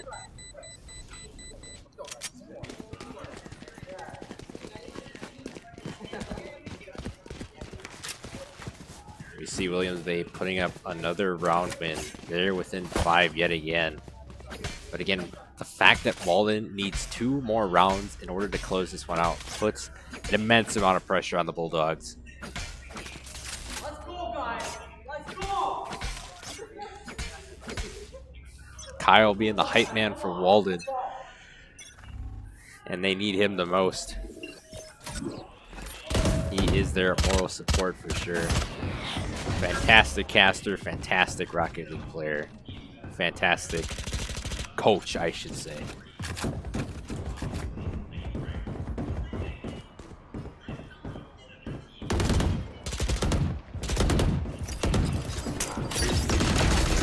Round 18, and now it's gonna open the pick.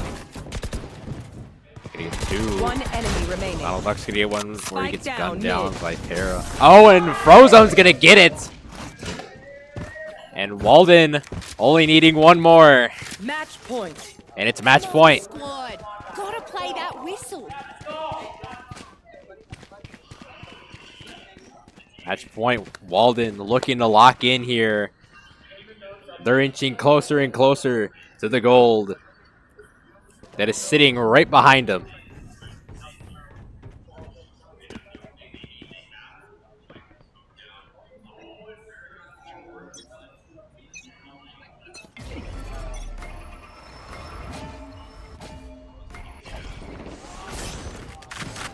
And I was going to find one immediately. That's going to be Para.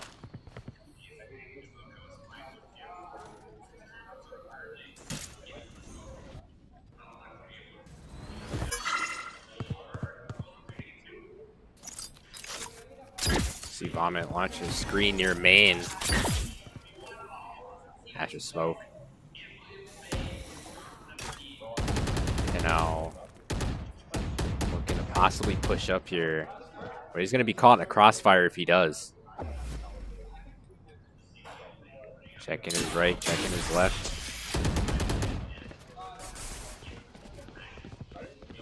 And now sees Vomit Bunny, gets him. Oh, doesn't get a 3K though. Orbital strike coming down, Meme Bucko.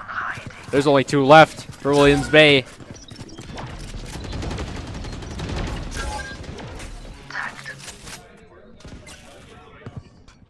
This one might be over. 30 Goop's seconds gonna get left. hunted down by 2 members of Walden. He's on the left, and Walden is their Division 3 champions for Valorant. Wow. 13-6 on game 2. 13-3 for game 1. Walden, your Division 3 champions for Valorant. Top fragger, Pinau, average combat score of 384, KDA of 26.85, econ rating of 171, first blood 6, plants 1. First time since spring 2022 that Walden will be holding state championship gold. And with that division final coming to a conclusion, we will be bringing you the Division 2 final when we can. So stick around, and we will be going on break.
Ladies and gentlemen, it is your fellow WIHSEA commentator Andrew Jr. back for the Division 1 semifinal between Oak Creek and WIHSEA West. Currently, we are waiting for the teams to enter the lobby, but before I enter the lobby, let me get into some notes. So the Oak Creek Knights coming into this. Players will consist of Bodonker, Rome, Speedy, Eaglewatch, Chow, and possibly the Doom Master. Spring 2023 stats for the Knights. 7-1 overall record, 102 and 44 round differential. They are the third seed in the Division 1 playoffs. They defeated Arrowhead 13-3 in week 1, defeated Middleton 13-1 in week 2, defeated Green Bay Southwest 13-1 in week 3, defeated Preble 14-12 in week 4, lost to Horlick 13-10 in week 5, defeated Appleton East 13-3 in week 6, defeated Bayport 13-9 in week 7, which was featured on stream, and they defeated Sheboygan North 13-2 in week 8. Playoffs, they have defeated Appleton North 13-6 in the first round, and they defeated Watertown 13-1 in the quarterfinals. Home and away stats: Oak Creek is 4-1 as home, 5-0 as away. Moving on to the WIHSEA South Wolverines, another Division 1 team. Their players consist of KTX, Snipe, Sora, Chalk, Gooby, and Abyss. I think KTX is on the wrong team in the lobby. That's why I got confused. Spring 2023 stats for WIHSEA West.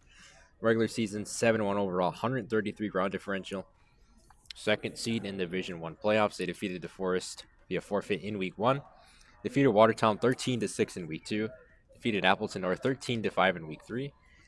Lost to Park 13-4 in week 4, which was featured on stream. That was a massive win for Park. That was also my 50th regular season game all time for WIHSEA. Defeated Greenfield 13-0 in week 5. Defeated Case 13-5 in week 6. Defeated WIHSEA South 13-5 in week 7. Defeated Kimberly via forfeit in week 8. Playoffs, they defeated Middleton 13-3 in the first round. Defeated Case 13-6 in the quarterfinals in order to get here. Home and away stats: WIHSEA West is 6-0 as home, 3-1 as away. Last appearance at state for both of these teams was winter 2023 for Rocket League. All right, looks like we have players in. Looks like all the players are in for Oak Creek.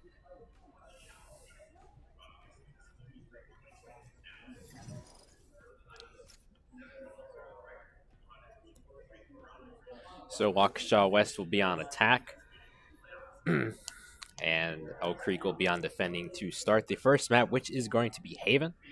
Map 2 will be Ascent, and Map 3 will be Mind. And winner of this one will advance to the Division 1 Grand Final to take on either Horlick or Park, which will be happening on Carthage's stream. Hopefully soon. They are running into issues with the Division 2 Grand Final, which is Seymour versus Grafton. So since that is the case for Carthage's stream, I may not be able to cast Horlick versus Park, sadly enough, but that is okay. We have Oak Creek and WIHSEA West. That'll do just fine.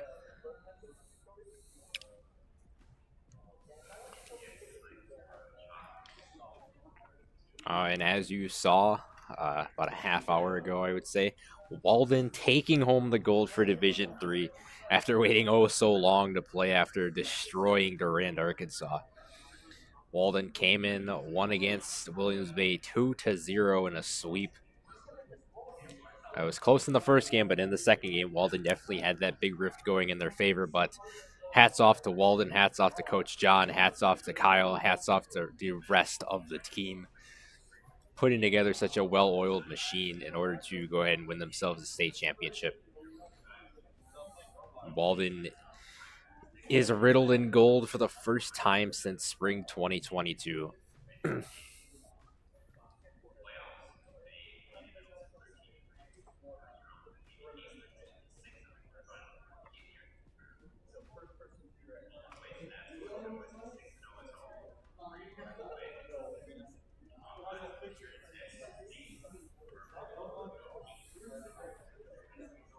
I'll be right back to make sure the teams are ready.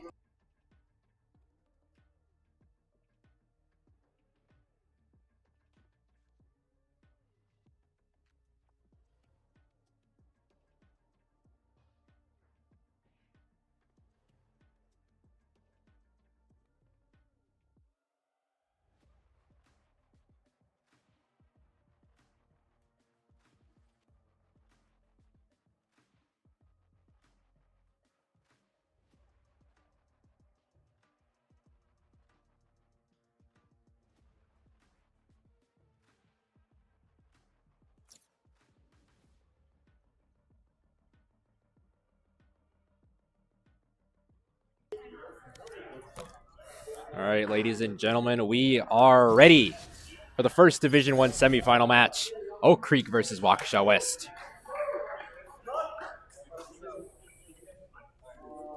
Oak Creek, your defenders. Waukesha West, your attackers.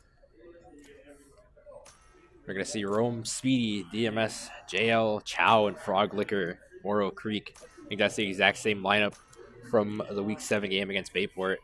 We're going to see Snipes, KTX, Gooby, Chalk, and Zora from Waukesha West. Same lineup they ran for Week 4 against Park. In terms of players, I think the agents are a bit different. We're going to see a Reyna, a Killjoy, an Omen, a KO, and a Sky from Oak Creek, and for Waukesha West, Sky, Phoenix, Reyna, Harbor, and Sage. This one is probably the most interesting semifinal out of all of them that we're going to be seeing. I'm not sure if it's going to be as good as Freedom and Williams Bay, but it will still be pretty good. I have my hopes set high.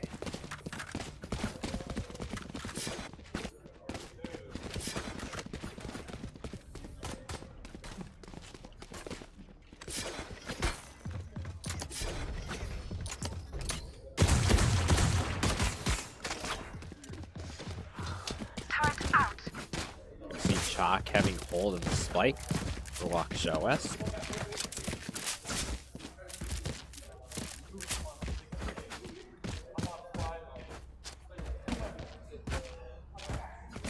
As this match is going to officially start. Game 1 underway.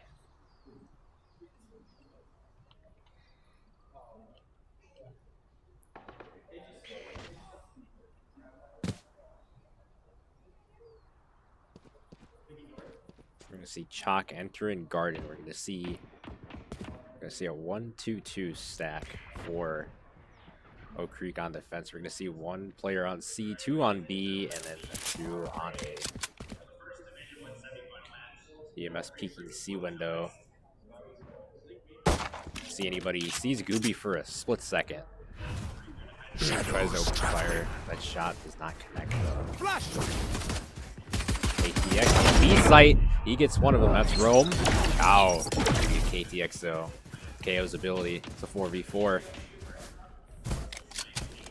Now Waukesha West trying to go towards C. Speedy is gonna meet Chalk.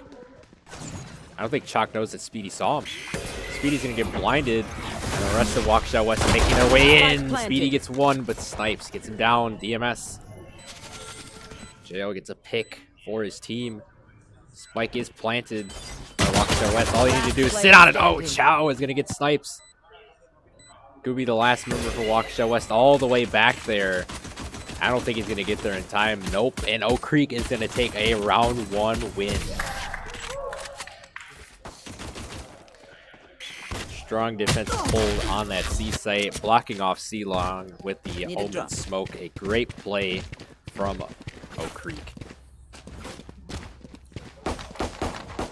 And Oak Creek would love to get their hands on that championship gold, as they have been stopped multiple times by Waukesha South, specifically in Rocket League. 2 straight years in a row they have been stopped from getting gold. So a trip to the grand finals and a potential win today would definitely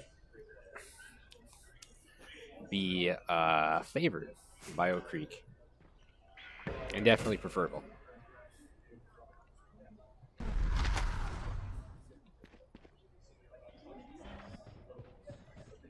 Speedy is going to be peeking C window. Gooby is as well. Let's see who's going to win this exchange. This will be interesting. Placing swarm grenade. I've seen crazier things happen in the C window in Pearl. Or Haven, excuse me. Blinded. Frogwicker's going to get one. He's going to get 2. He's actually going to get 3. He's going to get blinded, though. It doesn't matter. He gets a 3K. That's huge. All the pressure on Snipes. Gooby's going to get smoked out at 14 HP. Gooby needs to watch his flank. So does Snipes. Looks like Speedy's trying to flank. He sees Gooby. He's going to get him down. Snipes and Speedy. Gonna link up possibly. Snipes is gonna get DMS. 1v4 situation, pulls out a knife. That's not gonna work in his favor as Chow cleans it up for Oak Creek and they take a 2-0 lead in game 1. The defense has been very clean. Very few wrinkles in it as Oak Creek is looking great. The Knights in shining armor are doing their thing early here, and they are hungry for some championship gold. But we shall see if WIHSEA South has anything to say about that.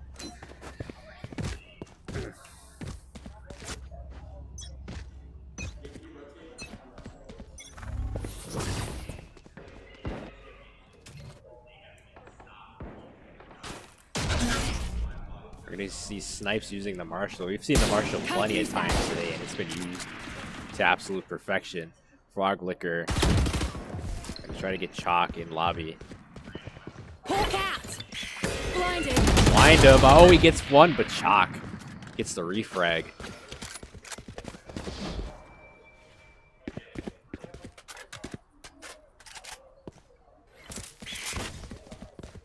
Now Oak Creek deciding what they want to do.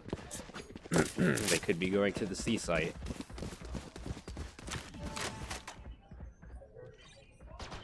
They may get met by DMS, who has the shorty in hand. Cover going out. Sure if DMS knows. Now he knows. He gets one with the shorty. Chow gets one with the Marshall. DMS gets a second. Will be the last remaining member for WIHSEA West. This is not looking good for them. This is not the start that they hoped for. Gooby's gonna get 30 smoked. seconds left. Oh, Gooby spraying through the Omen smoke. Gets one with the Odin.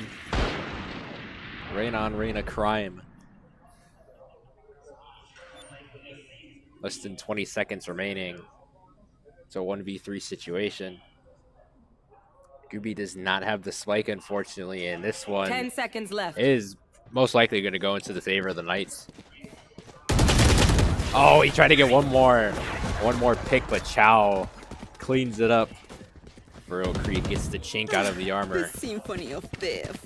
Don't worry, you get And cheese. opening up with a 3-round lead. Oak Creek looking very strong here. Seeing them be dominant on defending against teams like Bayport, where once they get their groove, they're just very hard to stop. It's a common theme with most of these teams.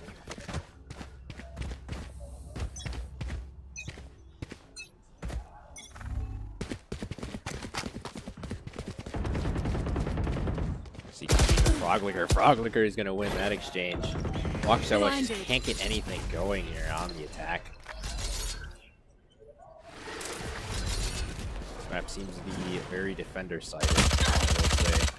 Frog Liquor inside the smoke.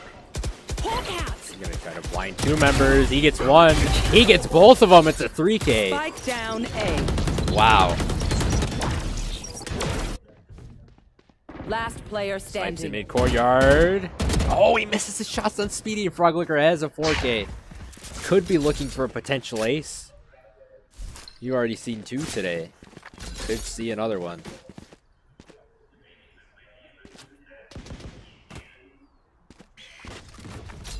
Snipes is going to walk up towards the attacker side spawn. He does not have the spike. That is the problem for WIHSEA West. And the problem is they're getting themselves into these 1v5, 1v4 situations. Aren't favorable. Snipes prevents Frog Liquor from getting an ace, and he gets Chow as well. Oh, he gets a 3K. It's Rome as well. It's a 1v2 winnable situation here. But DMS closes it up for the Knights. And they win 4 straight. Shades of what we saw from Walden against Williams Bay in their game 2 of the Division 3 finals.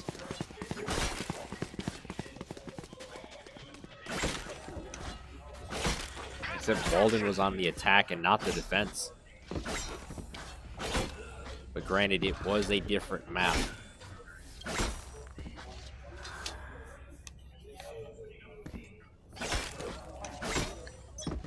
That map was Pearl that Walden exploded on the attacking I've got your trail side of things, and they were able to win the gold with that performance. Shadows traveling. And regardless of who wins this matchup, they will be playing against an RUSD school, and RUSD is going to have a second chance of getting state championship gold, whether it be Horlick or Park. Cover going out. Froglicker snipes. Chalk and Zora get on the board, and now it's a 4v2 in favor of Waukesha West. DMS Chalk. Chow's going to get KTX. Last player Trying to get another one in mid-courtyard. Zora is going to pick off Chow. DMS, the last remaining member. Oro Creek. Zora's going to plant. DMS going to teleport on top. A wise play. He's going to get Zora. Oh, but he doesn't watch his flank, and Waukesha West finally on the board. Great play from Gooby. And the Wolverines are within 3.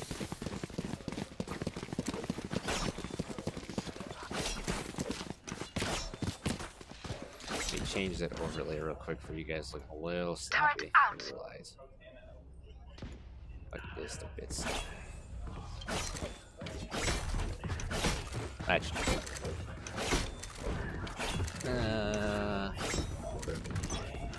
Actually, no, we'll put that down. There we go. Good enough. Good enough for me. As we enter round 6.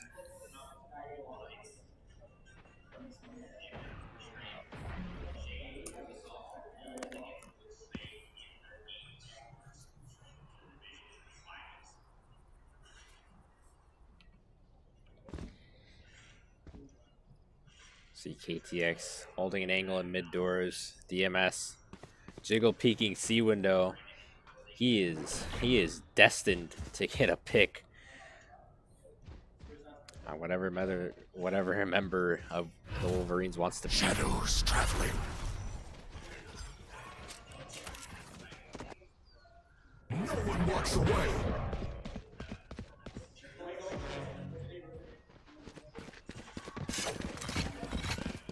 Shadows traveling. Let's see where Waukesha West is going to go here. It's looking like they're going to try to go to the A site. Rome and Froglicker are awaiting their arrival. Froglicker's going to get one. Zora is going to pop Froglicker right in the dome. Zora is going to be the one to plant for the Wolverines. Rome is right by them. Snipes, KTX, both get one with the Sheriff. Speedy and Chow get themselves on the board. It's a 2v2 situation. Post-plant situation, that is. You will not kill Zora's going to revive Chalk. That's huge. Flashbang. More bodies on the field for Waukesha. Shutting them down. Speedy's going to get Zora down to a 2v2 again. Harbor walls up. Creating some separation and isolation. Chow. Try to peek that. Not able to get away. Oh, he doesn't watch his flank. Gooby. He's going to get Chow Speedy on A tower. And the timer is going to run out. And Waukesha West is going to win round 6.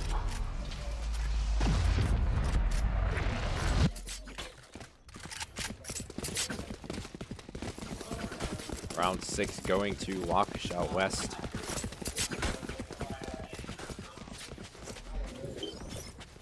Placing sentry. Great standoff being won by the Wolverines. That's exactly what they need to get themselves back into it. At one point, this was 4-0 Oak Creek. Waukesha South, sorry, not Waukesha South, Waukesha West doing a great job of getting themselves back in this matchup. Turret down. Placing swarm grenade. Swarm grenade out. Speedy blinded. KTX exits out of the run it back. DMS is going to get Gooby. Snipes is going to get DMS.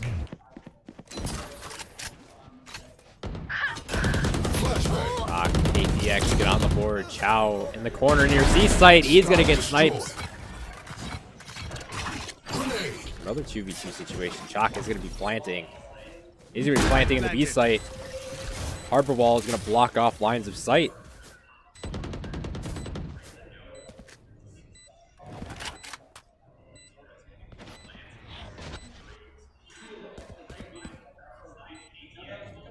Chalk and Zora. Oh, Chow. Oh, and Chalk is going to get the wall bang. It's a 1v1. It's between Chalk and Rome. Rome's going to be defusing. It's going to be prevented from defusing. Oh, Chalk does not have a line of sight. Oh, and Rome gets off the defuse. I don't think that was a good idea. Wow. And Chalk gets the round for Waukesha West. Well, in Rome's defense, Chalk could have wallbanged Rome as he was defusing, so maybe that's why he got off of it. Also, the harbor wall maybe scared him from doing it.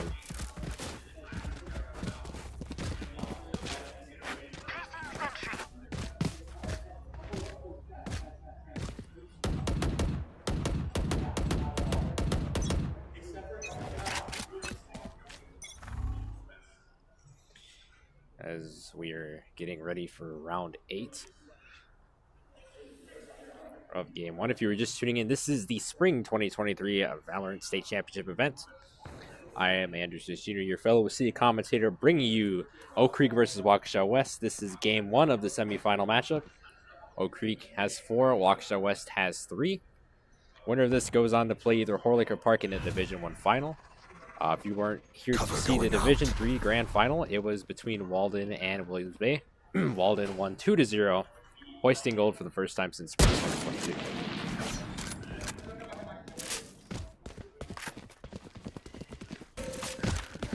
Carthage's stream is backed up with Grafton and Seymour having tech issues for the Division 2 Grand Final, so we are making sure Division 1 is done.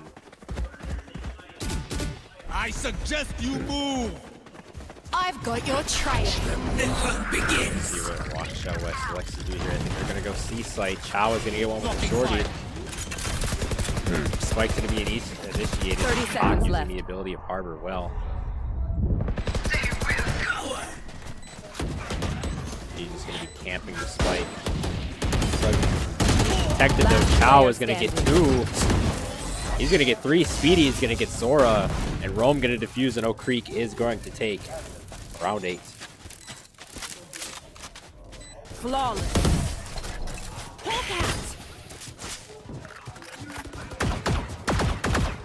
Another fight? Clean slate. Let's leave whatever happened in the past. Round 8 going to Oak Creek. They are ahead by 2 yet again.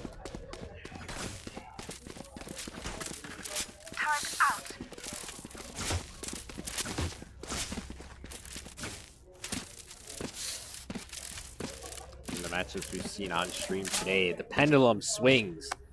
That is the main saying. That is the theme of all of this action today. The pendulum does swing. It depends on how well you are able to adapt as a team and find ways to win rounds and get closer to ultimate victory. Chalk is going to be peeking mid-window with the Marshall. One.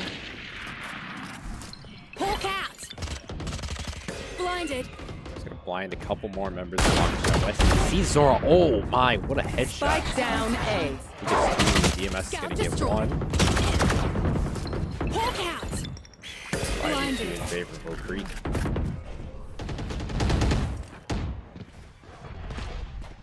We'll be watching this. Oh, he's not watching this play. Not watching his left side. DMS. Flawless round for Oak Creek. Absolutely flawless round for Oak Creek, and they are taking control of this game yet again.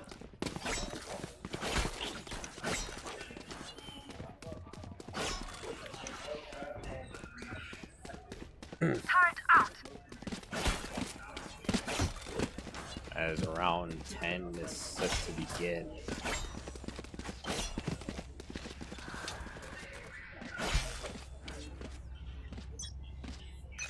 We're going to see multiple Vandals on the field. We're going to see a Stinger as well come out from Waukesha West.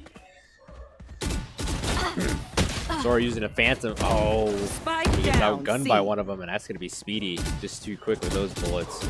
Too quick with his accuracy. KTX gets DMS. That's a huge pick for Waukesha West. But they need to get Frog Licker out of the equation, too.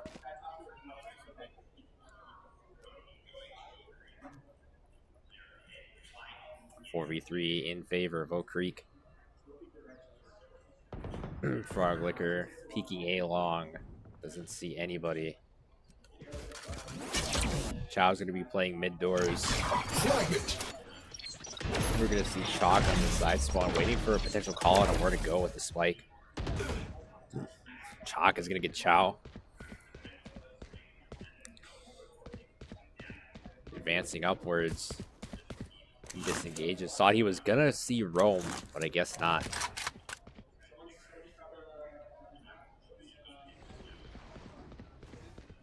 Roam right around the corner. Not sure if he knows that Snipes is right by him. Oh, and he doesn't see KTX either. It's a 3v2 in favor of WIHSEA West. Last player standing. KTX a 3K. All the pressure now on Frog Liquor as Chalk is going to look to plant. In B. Spike planted. We're going to see where Frog Liquor wants to go here. He doesn't see Chalk immediately. Oh, and he doesn't get him. Misses the headshot. Chalk wins round 10 for his team.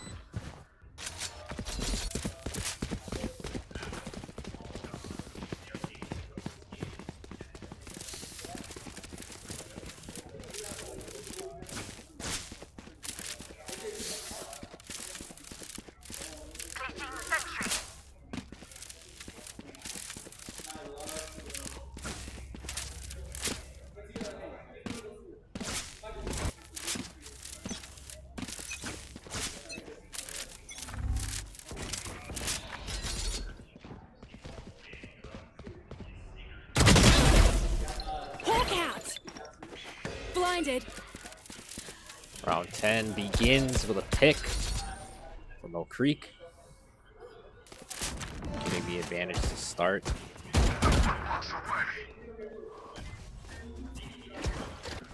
Oak Creek having a good half so far. Snipes gonna get DMS, gonna get Chow. Dominoes are falling for Oak Creek. Right now, must have came out, but Rome shuts down KTX. He shuts down Snipes as well. Or is being stabilized, and Chow is back on the board.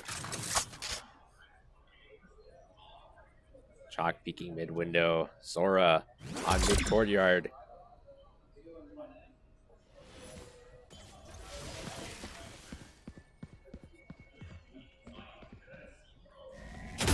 Zora's gonna see Speedy. Presence is protected and he's suppressed. 30 seconds left. Not good for Zora. Needs to get out of there and get out of there fast. We're going to see a rotation come up from WIHSEA West. And Chow is going to meet them there. Harbor wall goes up. Chow gets Zora. And he gets Chalk. Oak Creek taking round 11. Last round before the switch. Last round before the swap. Oak Creek 7 of 4 on defense up to this point.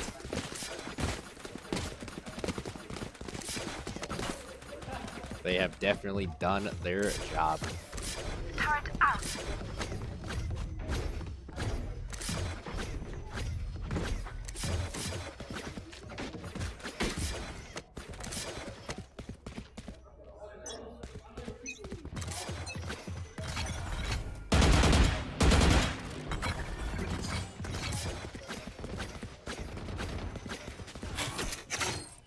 Suppress it.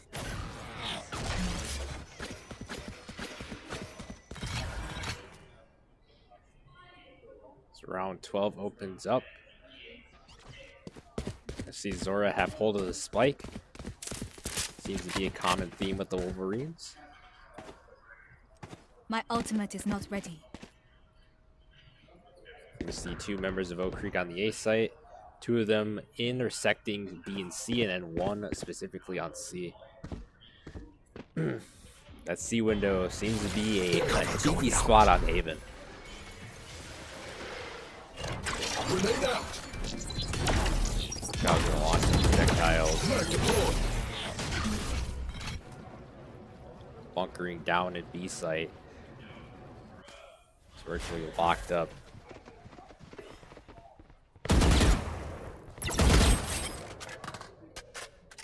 He sees KTX, he gets him down. Gets the teleportation off too. Shadows Now Waukesha West entering the B site. Oh, Rome is going to get the pick. He's going to get 2. One enemy remaining. Long. He doesn't get 3 as Chow gets the remaining 2 kills. A flawless round for Oak Creek as they hit the half. 8-4, and they switch to attacking while Waukesha West goes to defense.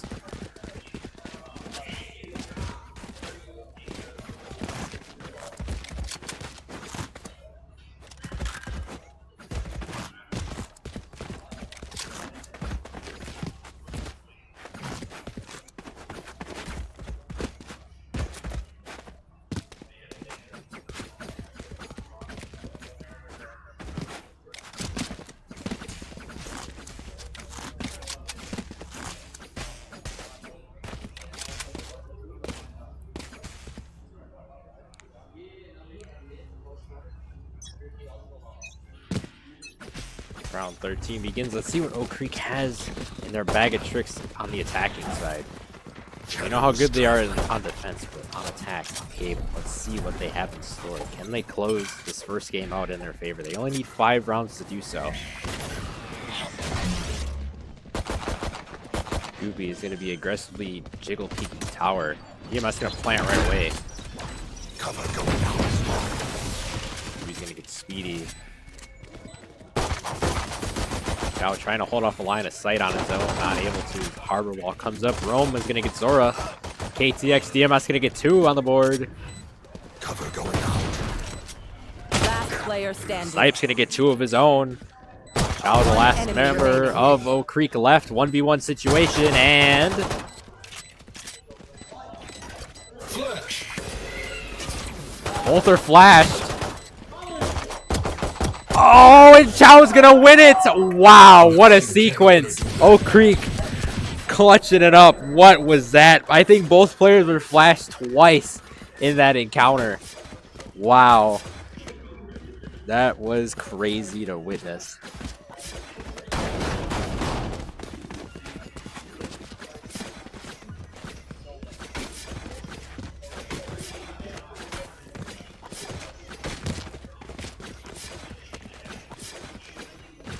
Let's get this done.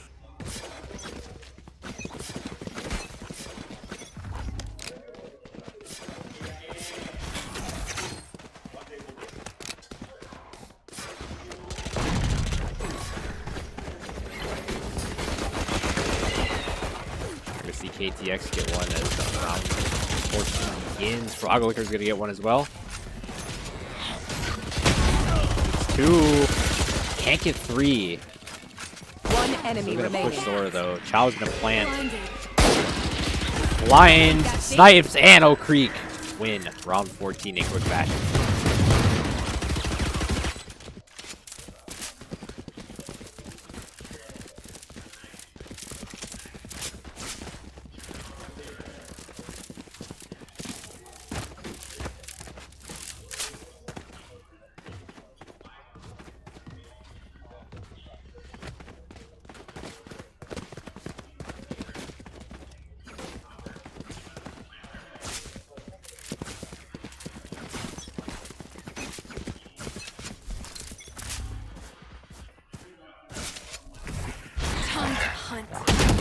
Froglickery, he's going to detect one of the members of the creek. Round 15 opens up.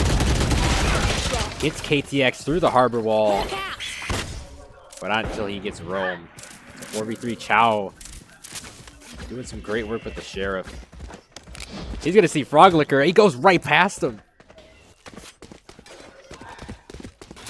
Shutting them down. Right past his teammate. Zora. C-Link. Chalk. Speedy. Oh, he gets him. DMS. Gooby, Froglicker, and Chalk into a tangle. Froglicker wins it. Zora with the Odin. Got DMS. Not sure if he's able to get another member of Oak Creek. He does.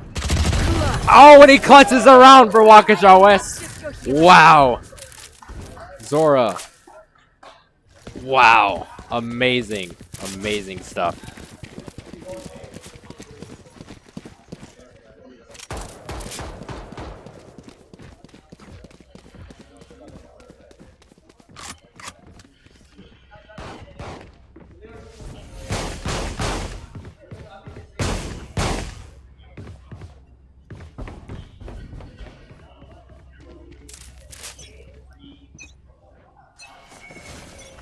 Round 16 beginning. Oak Creek needs only 3 to close this game out.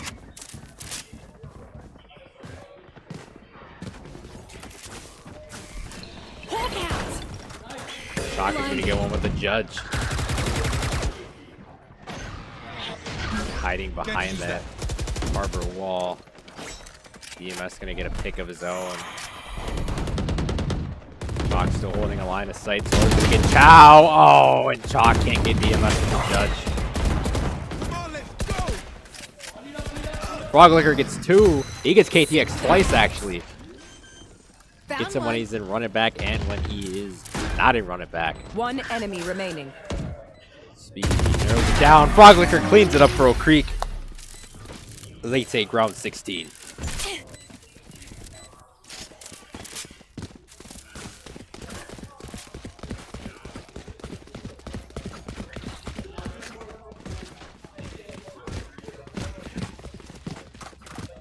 Oak Creek just 2 round wins away. Making it 1-0 in their favor.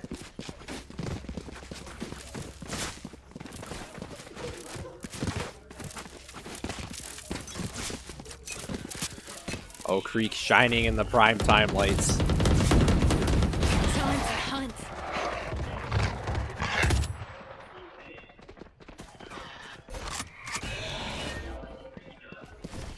Zora peeking. One of them.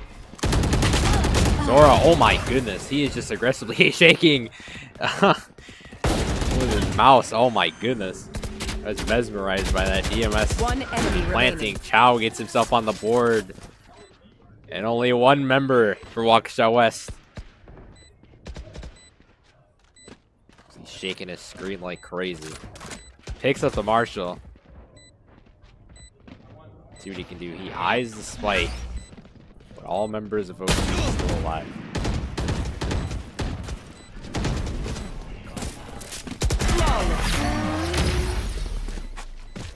A flawless round for Oak Creek, as they only need 1 more. Match point.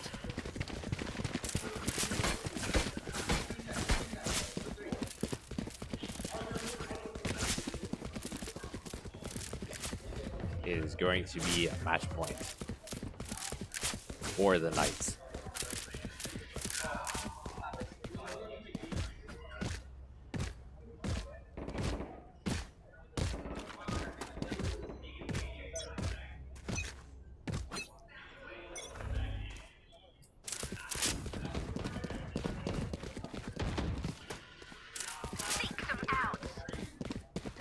You are powerless. See if Oak Creek can clean this out.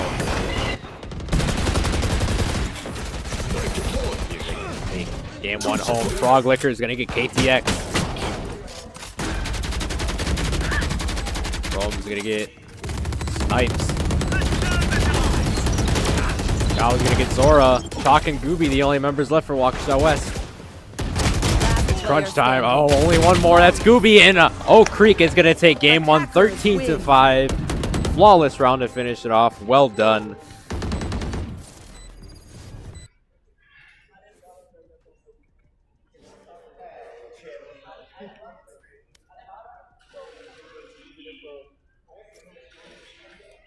Well done for Oak Creek.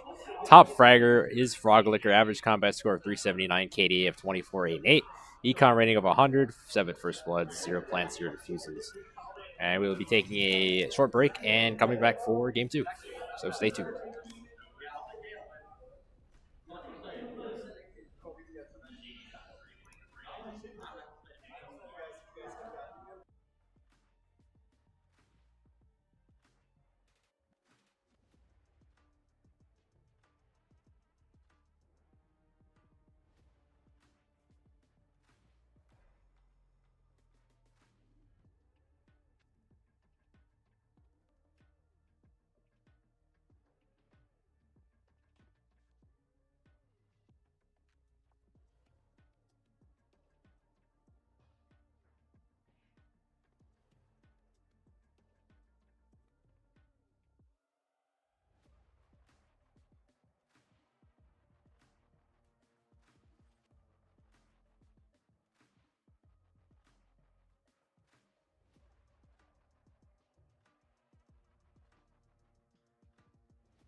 All right, ladies and gentlemen, we're just about set for game 2 of Waukesha West versus Oak Creek. Currently, Oak Creek is up 1 after winning Haven 13-5. Awesome breaking news. So, after this series is over, Horley vs. Park will be on the WIHSEA stream. Proud to say that. They have been shipped off to NYPB due to PCs in the Carthage Esports Arena malfunctioning.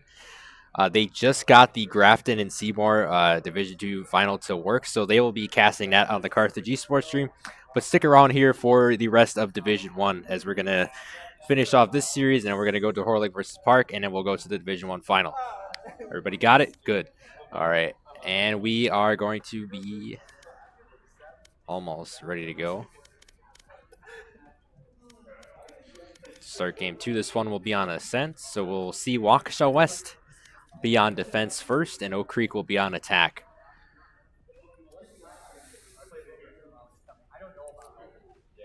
And this has been a wild day. The stream's still going 8 hours. Man, I am just an absolute workhorse for this company, I swear.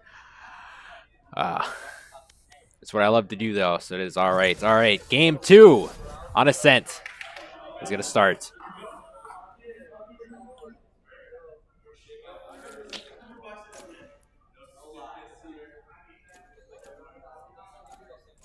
So we'll see what Waukesha West elects to go with.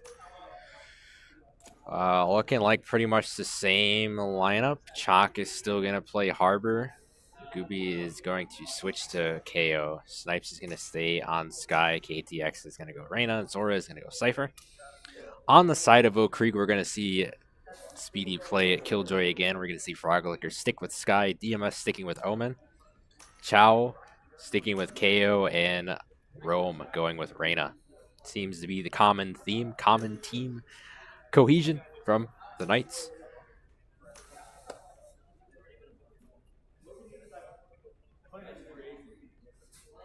And I will fix the overlay if needed.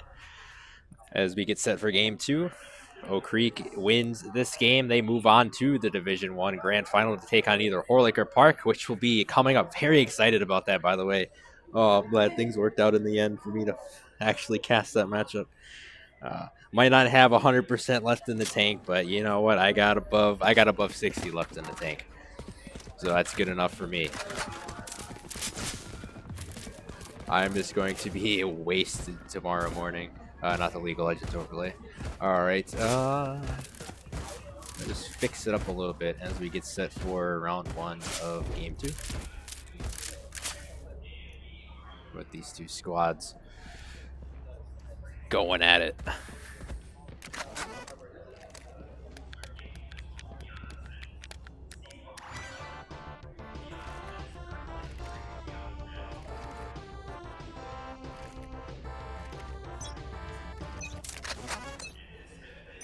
Round 1 underway.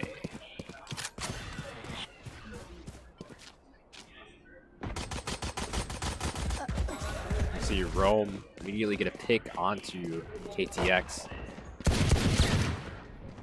Gooby popping off some shots. He's not able to hit any. He's by the defender side spot. You can see multiple members of Oak Creek in front of him. Oak Creek smoking out the B site. Rome. It's not going to get him sniped. He's going to pick off Froglicker. And it's back to the boathouse we go. First time in a long time, but we're back. DMS getting 2. 2 huge picks. Pressure's on Waukesha West early here. Or not going to get Rome. Last one left is Snipes.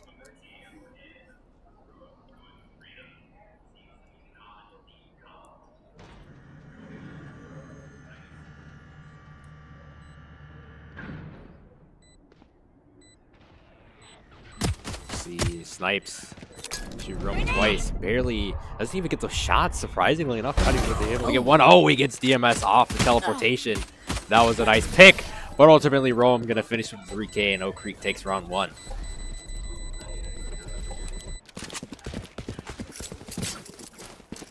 $3K on the board for Rome. He has been a big contributor for the Knights, as well as Froglicker, their captain.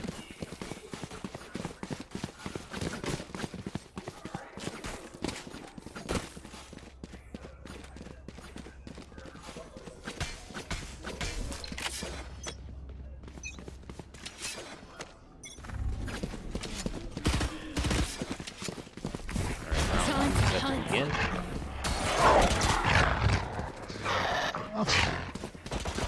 He's going to be a real KTX made a wall bang, but he's going to get eaten up by Speedy. Speedy putting the speed in his name. He's going to plant the spike for Oak Creek. Spike planted. Spike planted. Snipes missing some headshots. Oh, and Frog Licker gets snipes. 2v4. Gooby can't hit his shots. Frog Licker going to be aggressive. Oh, it's not going to work out. DMS gets chalked though. Gooby gets 2 at 3 HP. 3 HP in a dream, they say. Let's see if Gooby's able to do something here. One suppressed. Suppresses one of the members of Oak Creek. He's gonna peek. Oh. Doesn't hit all his shots on Chow. What? Oak Creek closes out round 2. The win in their favor. A little bit of KO on KO crime. We've seen a lot of agent on agent crime today. That has been pretty wild, if I do say so myself. But some of these schools end up picking the same agents as the other team, so. And if you think about it that way, it's pretty common.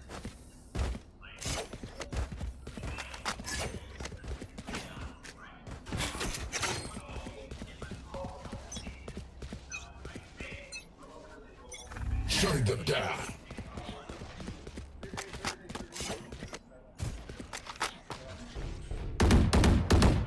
Oak Creek's coach protecting their mascot as Chalk is going to get Chow.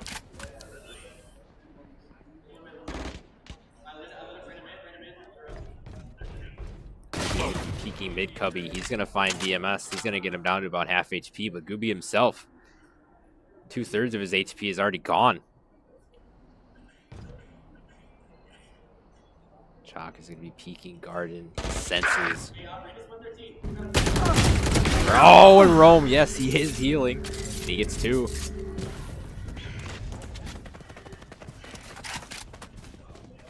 (4v3) in favor of Oak Creek. The MSJ is going to be planting. Spike planted. KTX going up on rafters. Snipe's going to enter through garden. So is Zora. Snipes breaks the glass, puts a bomb buddy that goes inside the Omen smoke. KTX not able to get Rome. Zora is going to get one of them. Snipes can't get Frog Licker. It's up to Zora. Frog Licker going to meet him up there. Gets blinded. Zora does not see Frog Licker, but Rome gets the kill. A 4K. And Oak Creek takes round 3.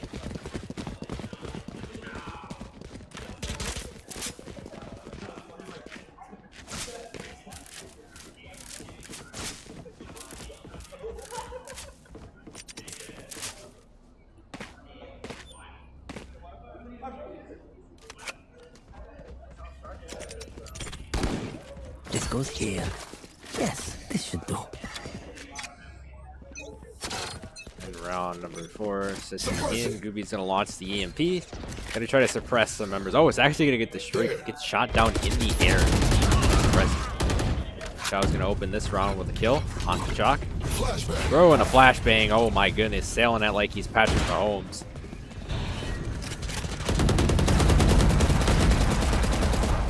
Doran Tree is absolutely obliterated. They don't see Zora though. He gets 1 with the Spectre. He gets 2. He gets 3. It's a 4v1 and he finishes with a 4K Zora. What a play for Waukesha West. And they get themselves on the board.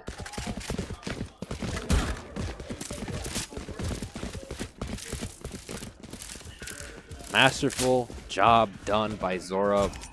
Putting the Wolverines on his back like he's Greg Jennings with a broken leg. Oh, this is a nice spot. That goes there. Yes, this should do. Oh, this is a nice spot. That goes there. This goes here.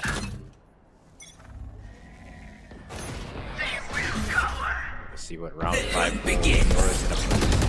Spy cam up. Frog Licker's gonna get sniped. Snipe's gonna get 2. DMS is gonna get 1. It's a 3v3 situation. Chalk holding on to the line of sight. Gets smoked off, though. He can't see anything. He's going to get flashed.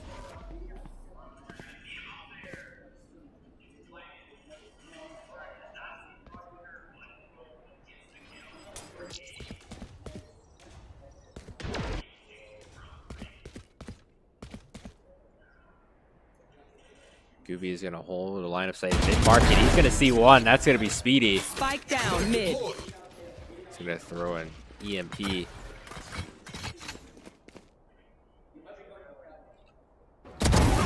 DMS going to get Chalk. Chow's trying to spot out. He does, and he gets the kill. Wallbang. So we're the last member left for WIHSEA West. 30 seconds left. Here. Oak Creek making the rotate towards the A site.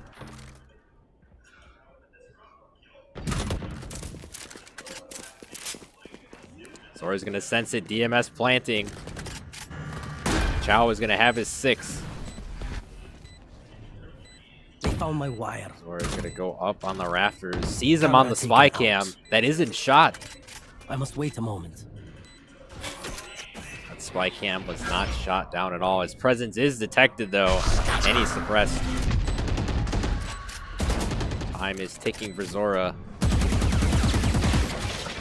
Has no choice but to open the door near tree. Cage triggered. Last player. DMS sees Zora, and Oak Creek wins round 5. My nightmare.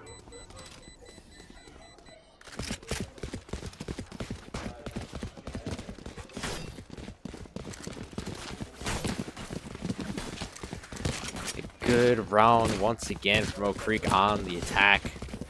They're just well-rounded at all fronts in this game. Whether it's controlling, whether it's playing duelists to their best ability, whether if they're playing the Sentinels where they need to be on defense. Oak Creek is just a very well-rounded team, and I could definitely see them making it to the grand final. But this matchup is far from over. Can't get too ahead of ourselves. Crazier things have happened. Froglicker's gonna get sniped. I've got your trail.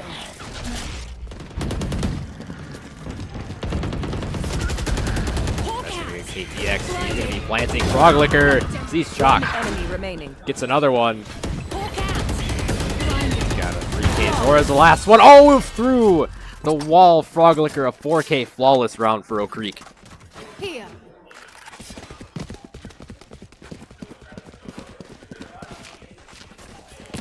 Back-to-back rounds for Oak Creek. They are definitely on their high horse right now. They are thinking grand finals in their heads right now. Here. Trying to work as a team as much as possible to make that dream a reality. Time Going to back mobilize to the my grand pack. finals. Going back to the grand finals for a title other than Rocket League. Froglicker gets KTX open around 7. You should run. Payment is going to be going out from Speedy. Placing alarm bot. Be able to detain any of the members. WIHSEA West not able to, but it's a 3v5. WIHSEA West pinned against their own will yet again. WIHSEA West virtually has no answers for what Oak Creek is throwing at them at the attacking side. EMS gets Gooby. Down to Chalk and Zora. Chalk gets Chow, but Rome finishes it off for Oak Creek.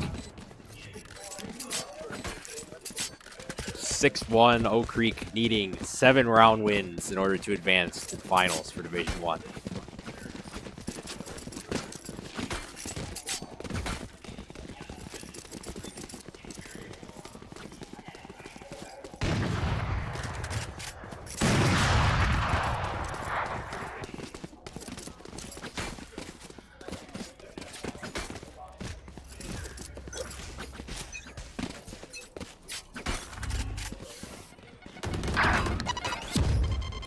Round 8 beginning with a pick from Chow on to Gooby. Powerless flash. Throw a flashbang. So it's going to be behind the mid-market wall. Oh, and Chow is going to get down. KTX. Chow and Rome. Still has the opportunity to get his core refused. Zora is going to get Chow. Froglicker gets sniped. DMS is planting. Spike planted. 3v3 post-plant situation for Waukesha West. Froglicker gets Chalk. KTX shooting through the wall. Can't seem to find anybody. The rest of Oak Creek camped in the boathouse.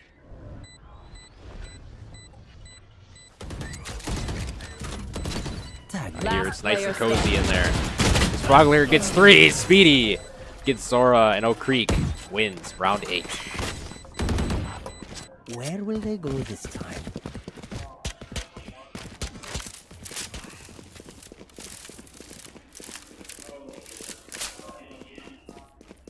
Round 8 win going to Oak Creek, and Waukesha West has not won a round in a long time.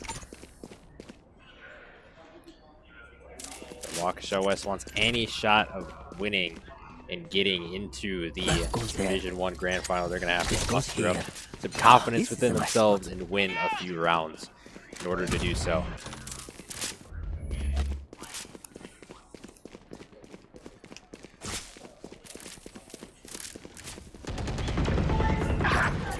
Rome is going to get Gooby. Frustrations are coming out from the Wolverine. Chalk is going to get DMS. Rome. He's just been on fire. Froglicker as well as he gets snipes. One enemy remaining. Froglicker. Oh my goodness. Oak Creek is just winning these rounds fast. Epitome of Speedy Gonzalez, just going fast. Fast and fast. You can also throw Sonic in that conversation, even the Roadrunner if you wanted to, like I said earlier with one of the previous games. Like, Oak Creek is just going fast. I can see Froglicker and Rome are top, or Froglicker is going to be the sole top fragger for Oak Creek in this match. 14-4-4. Members of Waukesha are struggling on the board. Not a single member is positive in their KDA. We're going to see a push in A site immediately. Chow is going to get one KTX. Chow is going to get a second.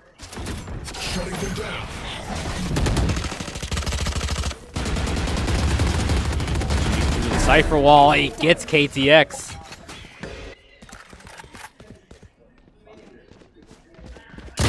Zora can't get Froglicker. Gooby's the last one standing. And I don't know if I like his chances here. Gonna find DMS. Gonna have to do more than that. Gonna have to shoot the door. Suppressor. Two suppressed. Oh, he throws a flash instead of going for the kill, and Froglicker makes him pay for it with a shorty. Oak Creek winning yet another round. They are 8 ahead, only 4 before they advance to the Division 1 Grand Final.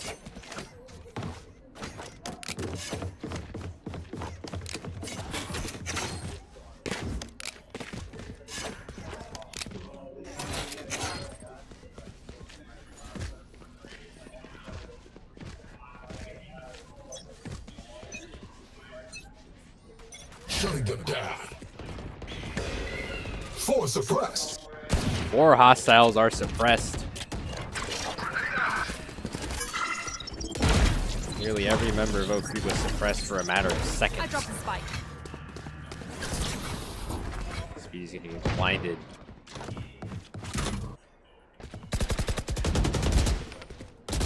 KTX peeking rafters. Snipes finds 2 with the judge. Finds 3. Spike He gets a down vandal A. though. With that 3K, but Chow is gonna gun him down before he can do any more damage. Froglicker is gonna get Zora. It's a 2v3. Definitely winnable now. 2v2. Chalk not gonna get Froglicker. Scooby, the last one, gets blinded. Froglicker from the top rope.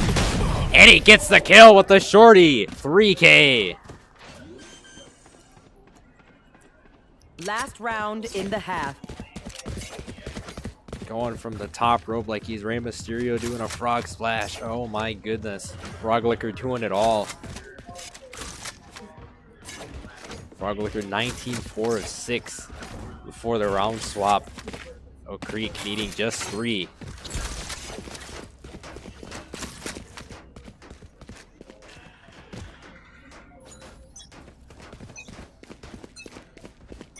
The hunt begins. Not deployed.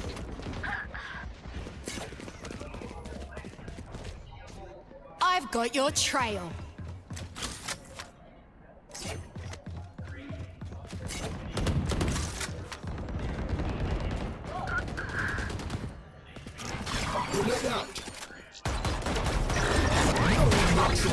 Speedy's gonna be planting.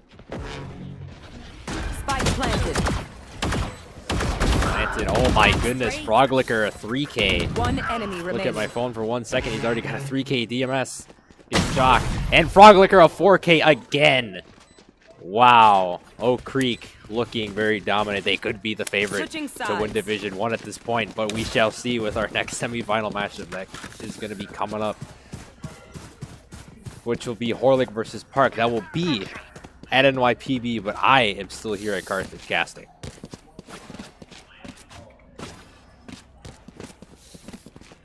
Great that I get to cast that matchup. That is the one I was looking forward to most heading into this event.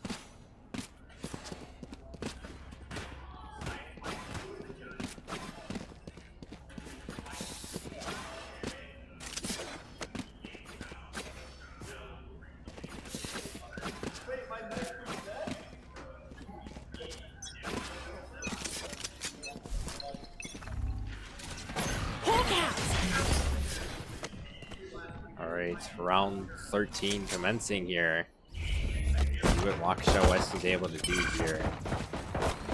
See if they can change the tempo of this game. I mean, at this point, it's going to be near impossible to do. They could get more round wins up for Prime or for Pride. Oh my goodness, flipping over my words. It's getting late. Rome is going to get a pick. Healing over here.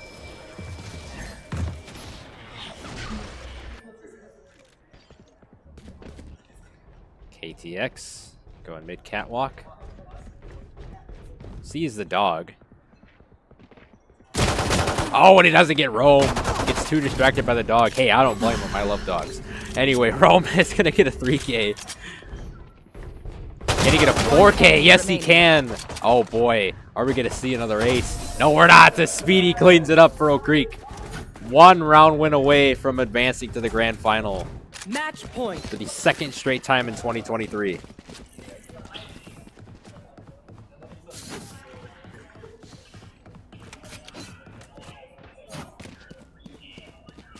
Turret out.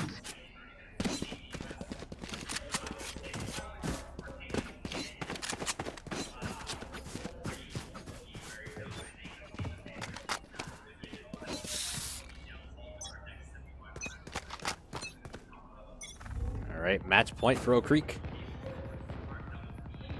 1:35 and counting on the clock. Cover going out.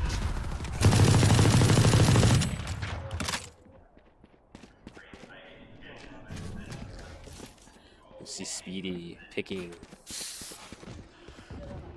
the defender side spawn. See Froglicker on the rafters. DMS is gonna get 1. He's gonna get, or Xiao's gonna get 1 as well.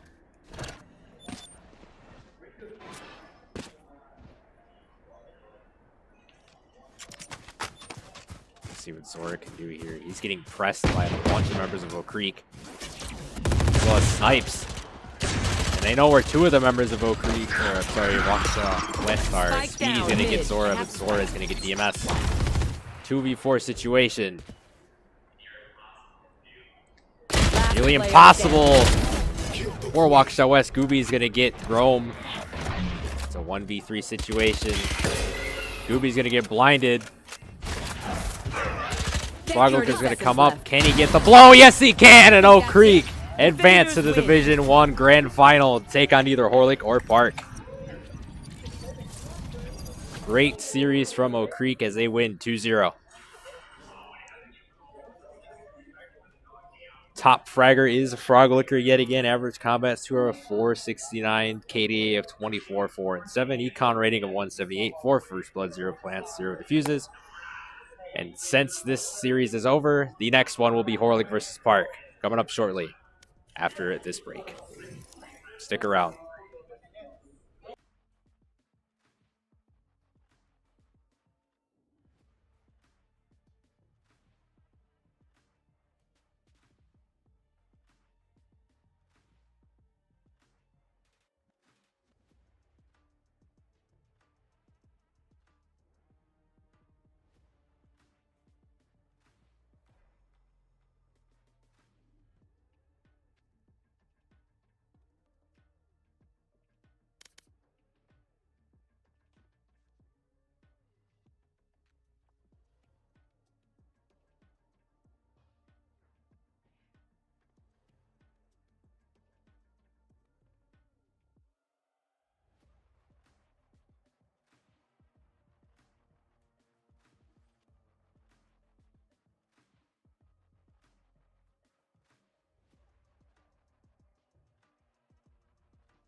All right, ladies and gentlemen, it is almost that time for what I think is the main event. Orlik versus Park, the second Division 1 semifinal matchup. I am casting in front of absolutely nobody, as everybody's already left. Division 2 Grafton Seymour final is happening downstairs. Oak Creek went to go get some stuff from a gas station as they await their opponents. I am still here casting for you all. Your fellow WIHSEA commentator, Andrew Schiss Jr. is here. Have no fear. Let's get into notes for the matchup between Orlik and Park, two RUSD schools. Park, an amazing story, coming from 2-6 records in Smash and Rocket League the past few seasons to 8-0 in Valorant. Haven and Park is attacking first.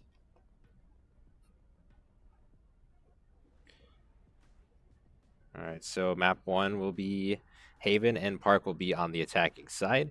Let me get into my notes. So Orlik, players we could see from them: Brady Rare, their captain; Noah Baggy; Sean Rich Youngin; Carlos Knox K, Jackson Skittles, and TJ Blaze.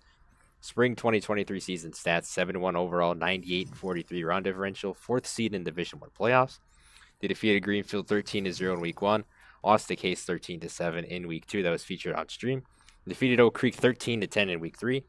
Defeated Waukesha South 13-8 in week 4. Defeated Middleton 13-0 in week 5. Defeated Kimberly 13-1 in week 6. Defeated Arrowhead 13-1 in week 7. Defeated Preble 13-10 in week 8. Playoffs, they defeated Arrowhead 13-6 in first round. Defeated Bayport 13-4 in quarterfinals. That was featured on stream. Orlik is 4-0 as home, 5-0 as away. Their last appearance at state was winter 2023. Almost there. And moving on to Park, the players consist of Alex Louvs, their captain; Casey, Jocelyn, Ramon, Tailspear; Harper, Bima, and Adam, SSG Pickle. Spring 2023 stats: regular season 8-0 overall, 104-29 round differential, 1st seed in Division 1 playoffs. Defeated Appleton East 13-1 in week 4, featured on stream. Defeated Bayport 13-10 in week 2. Defeated Sheboygan North 13-4 in week 3. Defeated Waukesha West 13-4 in week 4. That was featured on stream. Defeated DeForest 13-4 in week 5. Defeated Appleton North 13-2 in week 6. Defeated Watertown 13-1 in week 7.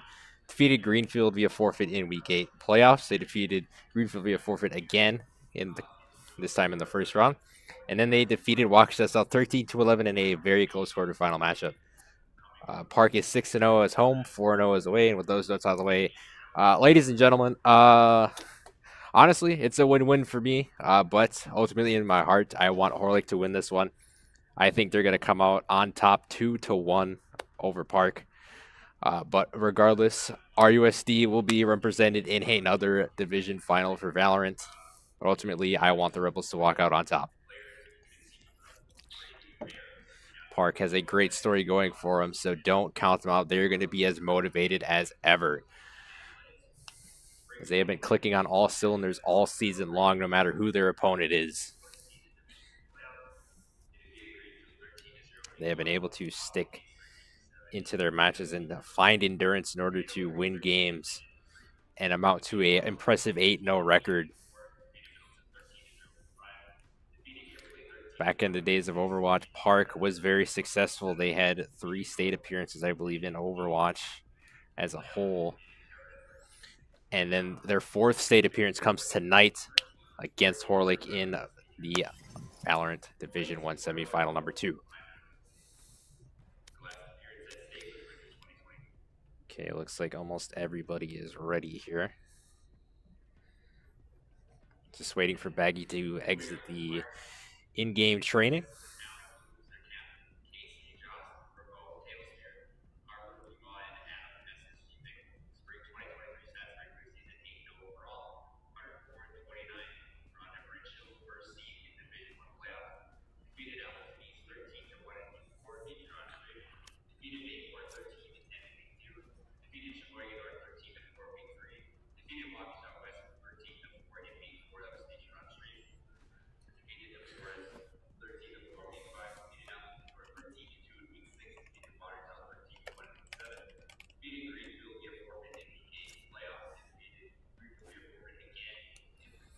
All right, still waiting on Baggy to exit the practice. And I am very curious to see what's going to happen here. Is Park is going to start on attack. Horlick's going to be on defense to start. The map pick is Haven. So things could get very interesting as Horlick is notoriously known for being one of the best defending teams in Valorant. And they play on Haven against Park, who has been very well oiled on both fronts, offense and defense. So it's going to be the, what is this saying? Unstoppable force meeting the immovable object. There it is. That is the theme of this matchup. And it looks like we are ready to go. Game number 1, Horlick versus Park on Haven.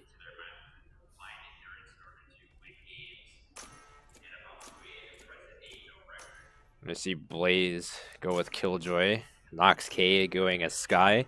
Destroy Lonely is going to go as Phoenix. Baggy's going to go as Jet. Skittles on Omen.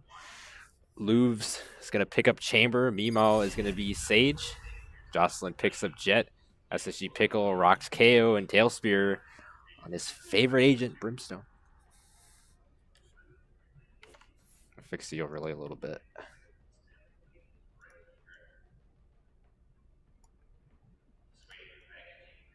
Bear with me here.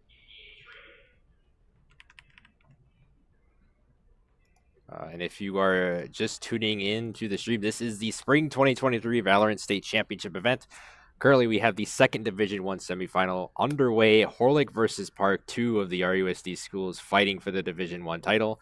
Oak Creek awaits them in the grand final that is upcoming.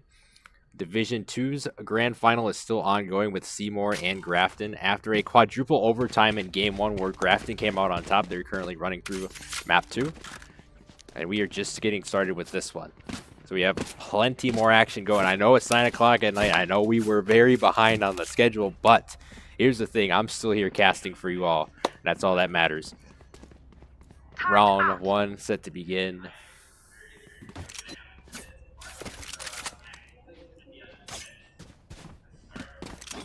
Two incredible stories behind these esports teams.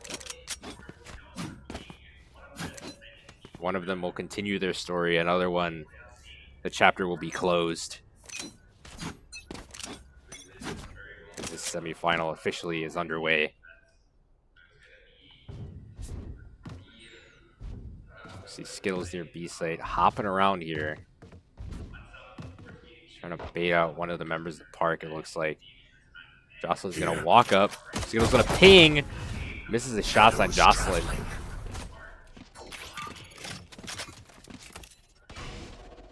Gonna see Mimo going near mid doors.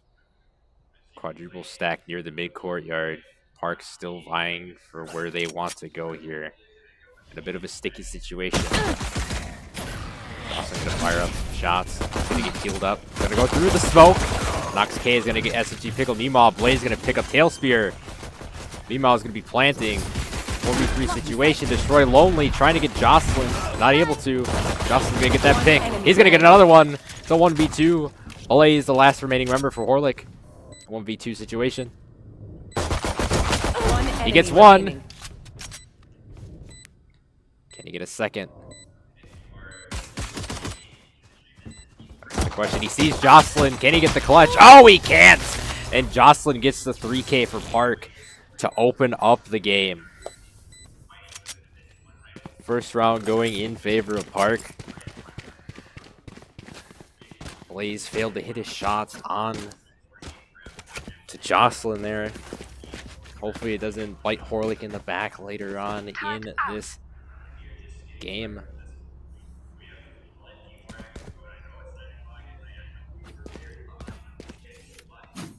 But this is only round 1, and there is much more in store.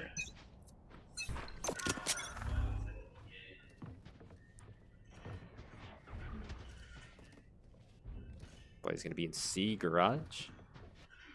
Who's going to be peeking it as well.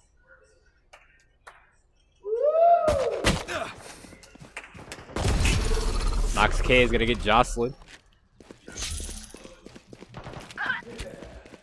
Mimo is going to get Nox K.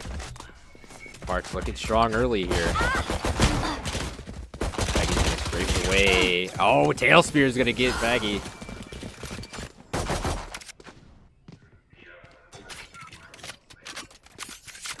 Looks like a rotate towards C for Park is in the works, and it is.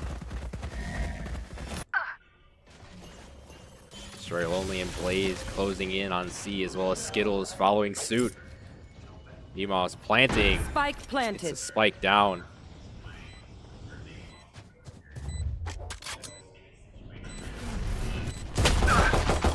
Destroy Lonely shoots through the only smoke, not gonna get him. Destroy Lonely peeks. Oh, he can't get Tail Spear. Skittles and Blaze, the last remaining members for Horlick. Blaze gonna get blinded. Tail Spear gets 3. SSG Pickle cleans it up for Park. They're gonna get a 2-0 lead to start the match. My burden never ends.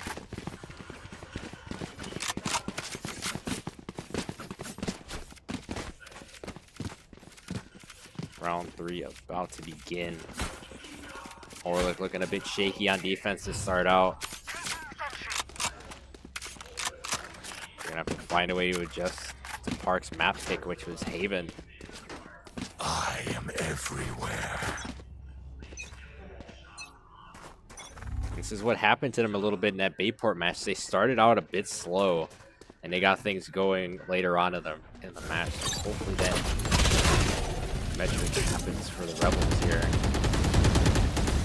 It's been all Park's start. Outside of that first round where it could have gone to either team. All going to be planting inside the B. SSG Pickle is a good angle on top of the Sage wall. Skittles can get one. Sure, Lonely can get one as well. Blaze peeking Tail Spear. Tail Spear wisely backs out. SSG Pickle's going to get one. Sorry, Lonely entering in the B site. He's not going to see anybody yet. Puts the Phoenix Wall up. He's going to get healed. Beema and Tail Spear both combined for the frag. Oh, and Tail Spear is just going off so far. For Park, Blaze going off now for Horlick. 1v1 situation again. Can he clutch up this time? And no, he can't. As Meemaw gets it for Park. Wow. Blaze a little bit jittery on his aim. And that results in Park taking round 3. Nerves are definitely on the side of Horlick for sure. They need to shake him off. Placing sentry. Placing swarm grenade.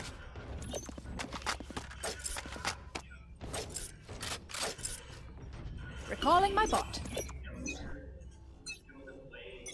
Placing alarm bot.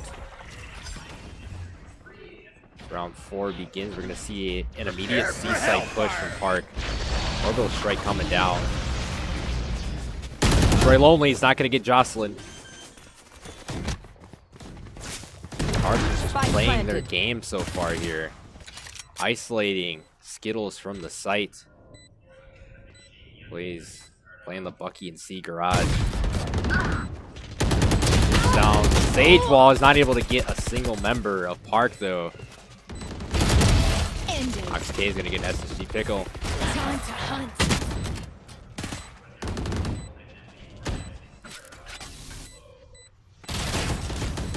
Ox K peeking for a moment. Last Gonna player disengage. standing. Oh, and Jocelyn gets a 3K. And Nemo finishes it off for Park. They win 4. Wow. Coming into this game, I did say that Park has an incredible story, an incredible turnaround for them as a whole in the esports realm for WIHSEA. Not doing too well in the previous Smash season and the previous Rocket League season. But in Valorant, they have found a team that has been one of the very best in Division 1. Snuff them out.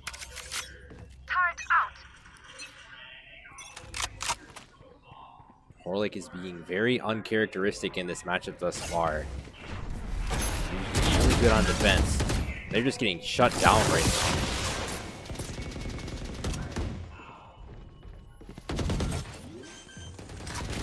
Going to be planting again. Nox K is going to actually deny the plant. For the moment, Lou's just going to try to plant with Blaze, getting that detainment ability that is so very valuable. Gonna lure out all the members of Park. 5v4 in their favor for the moment. Now it's a 4v3 in their Spike favor. down mid. Baggy using the op. Pickle and Tailspear both get kills. It's a 3v2 in favor of Park. Last player standing. Baggy gets outflanked by Jocelyn and Destroy Lonely, the only member left for Orlick. Oh, and he can't get SSG Pickle as he gets a wall bang. Park wins 5 straight.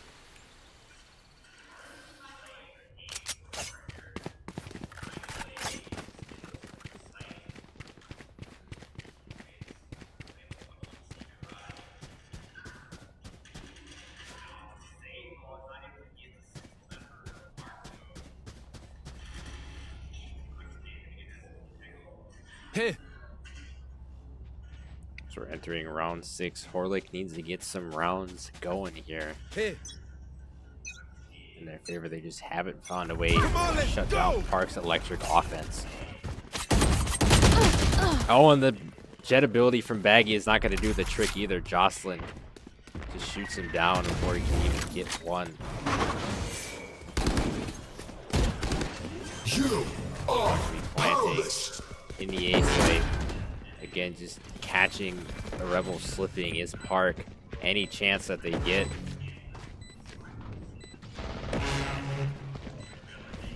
Just get a teabagging in A tower as Nox K gets 2 with the stinger. Tailspear is going to get 2 of his own. 1 wall bang. 1 enemy remaining. Jocelyn finishes it off for Park and they win 6th. They are up big in this first game. This place is nice, but not nice Park enough is to die making in. a statement. Let's They go are and get outta proving here. to everybody watching the stream why they need to be taken seriously. They have gone from undesirable to undeniable, as I referred to them as in one of my tweets from a few weeks ago.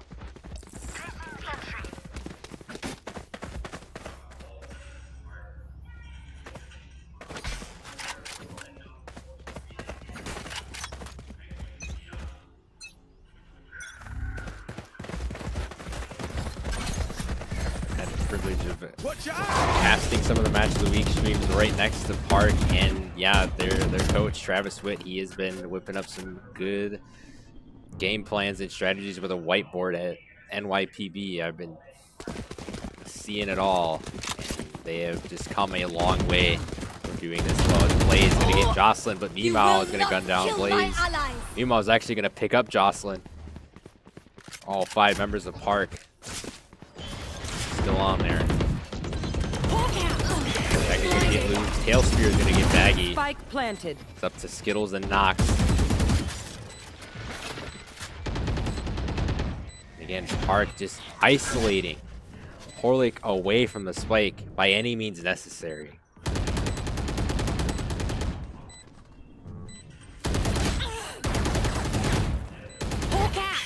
Blinded. Time is ticking here, but nothing. Oh, maybe they can do something. Skittles gets 2. He gets 3. Oh, but he can't get 4 as SSG Pickle is there. And Park is going to win 7 rounds.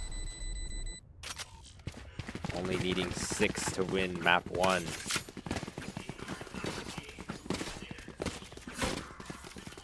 An incredibly dominant showing by Park thus far. This has been all of them within the first half before the role swaps begin.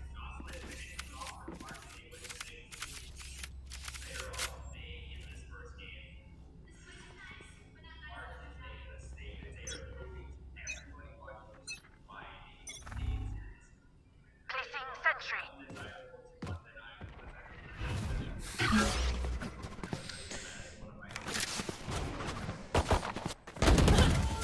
Look at it, C-Slate push from Park now. Once again, they're setting up shop very quickly. Or like just isolating themselves from the site. It's not working out for them.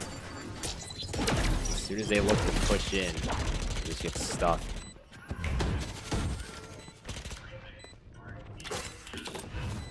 Shadows traveling. He's gonna run into Jocelyn. Baggy is gonna get Jocelyn. Who's gonna get Skittles? player Baggy's standing. down. Blaze, the only hope. He's going to get one, but Tail Spear is going to get him down. Park wins 8. And I bet Park was waiting to put this on Horlick. 8 straight rounds in map 1. Definitely was not expecting this. I was expecting it to be a little bit closer. Wow.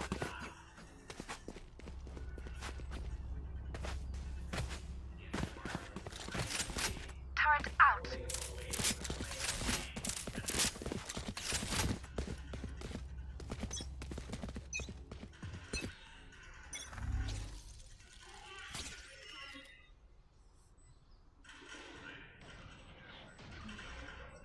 Baggy's going to be playing B site. Skittles and Nox are going to be near A, and then Blaze and Destroy Lonely are going to be at C. We're going to see some rotations happening for Horlick on the defensive side. You know, I was thinking about where go. Oh, Nox K going to get an opening frag for Horlick. See if they can build off of that. Firing, gets one, but he gets gunned down by Lubes.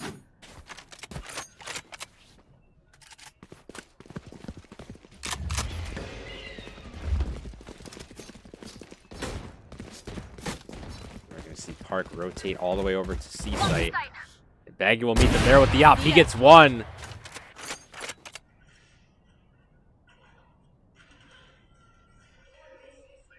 Jocelyn and SSG Pickle, the remaining members for Park. 30 seconds left. Can Horlick finally get themselves on the board? Nox sitting in A lobby, holding an angle. I don't think Park realizes that. Now they do. They catch him. It's now a 2v3. One enemy remaining. Oh, it's Spike a 3v1. down A. 10 seconds left. Spike Carrier is going to be down by Destroy Lonely. SSG Pickle, the last hope for Park here.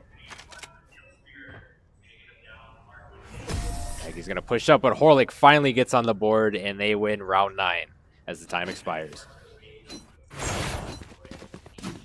Finally, Horlick gets a round win, so they will not be shut out in map 1. But if they want to come back here, they're going to have to win a grand total of 7 to at least tie it up.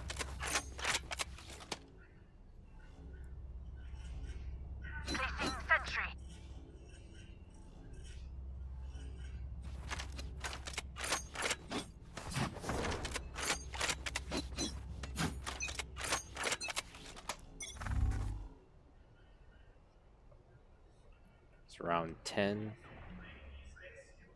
is up and running.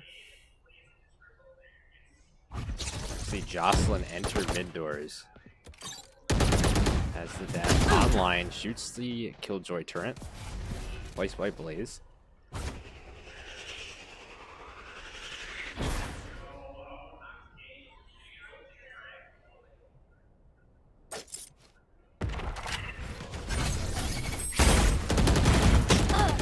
Park's going to try to plant in the B site.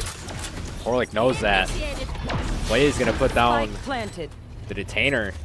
That's a smart play, but the spike is still going to be planted. Oh, Lubes gets 2. Jocelyn gets 1.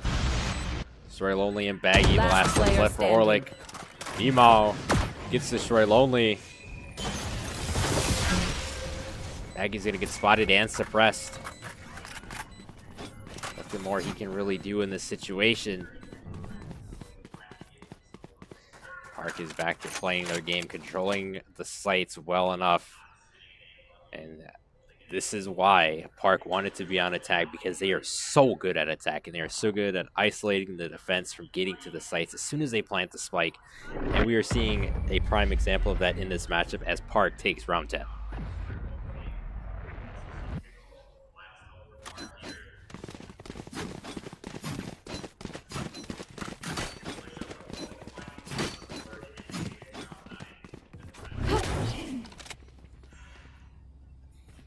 Round 11 set to kick off here. 2 rounds away from the role swap, but when we get to that point, Park might be on the brink of match point. See how many more rounds Horlick can squeeze out in this first game. It's not looking likely that they're going to win this one, but they'll still have another chance if they lose this one.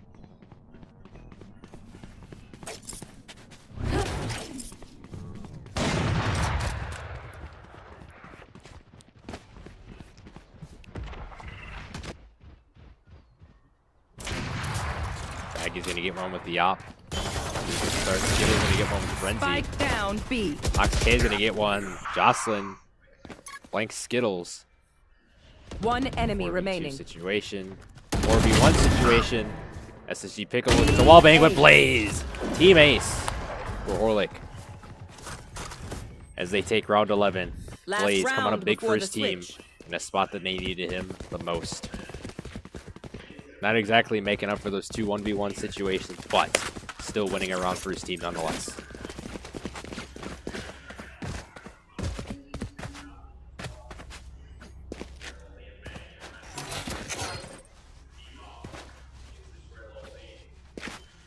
Turret out.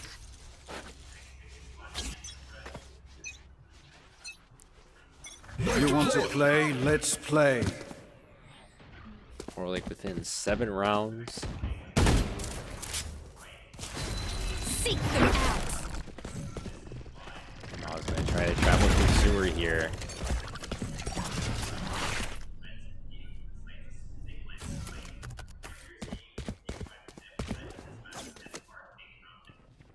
See Baggy on B. We're going to see Park rotate. Looks Get like out they're of my going way. B site. Yes. That's where they elect to go.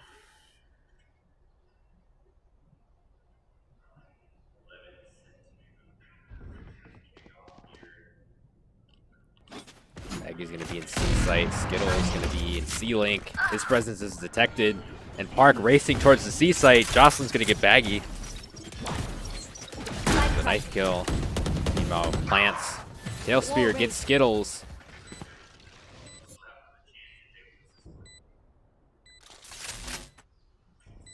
Three v 5 situation. Jocelyn's gonna get Nox with the op.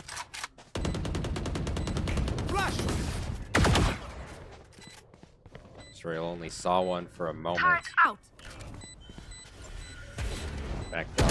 While going up, oh, SSG Pickle's gonna get destroyed. Lonely Meemaw is gonna get Blaze, a flawless route for Park. And they are within 3 of taking game 1. Switching sides.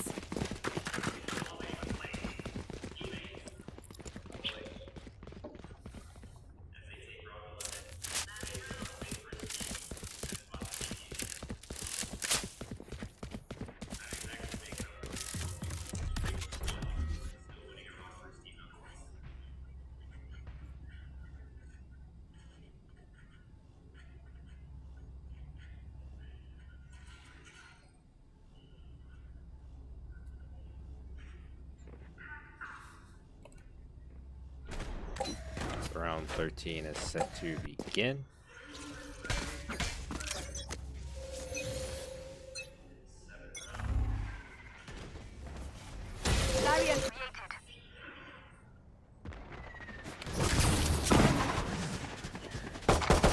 Oh, gonna be rushing early. Baggy's gonna get a pick. Nox gonna get a pick as well. Orlick on attack. They're being very aggressive. They get the spike down.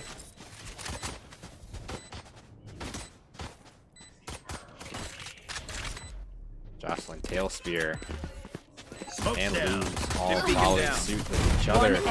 Oh, and Blaze and Baggy clean it up. Flawless round for Orlick. As soon as they go on the attacking side, maybe that is what Orlick needed to play attack on Haven.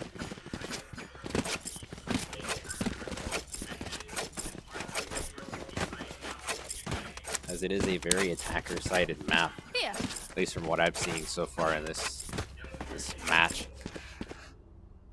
Orlick back on the board within 7. They can get something going on the offensive side and, you know, catch Park slipping on defense. They could make this one closer and maybe tie it.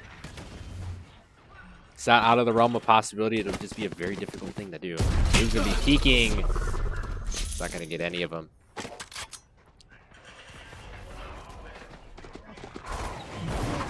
Orlick going to be rushing the A site.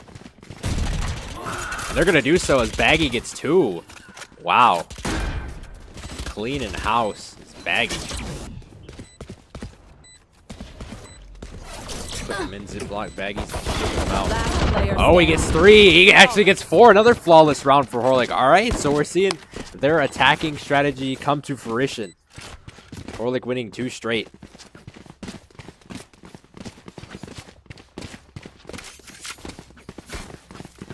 Maybe this is where Horlick thrives on Haven. Maybe they thrive on attacking. It's looking like that as they have 2 rounds in their pocket within 6, tying this one up.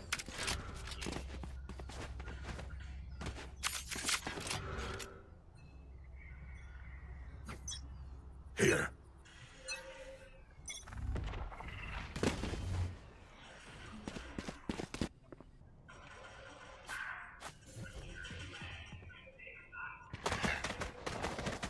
See Blaze travel through sewer loops, gonna get Baggy. Oh, Jocelyn's gonna get Blaze, and he's gonna get Skittles, and he's gonna get Nox. Oh my goodness. That round was so fast. Wow. You couldn't even count to 10 before that was over. Park asserting their dominance yet again as they take round 15. And Park might have this one in the bag at this point if they're gonna pull out all the stops like that in order to close this one out. Coach is probably in their ear telling you to finish the job and not let it go on for too much longer. At least that's what I would imagine. I'm not at NYPB right now, so I'm not hearing anything. I am here all alone at Carthage with Mike and the new Carthage Esports director. Get out of my way!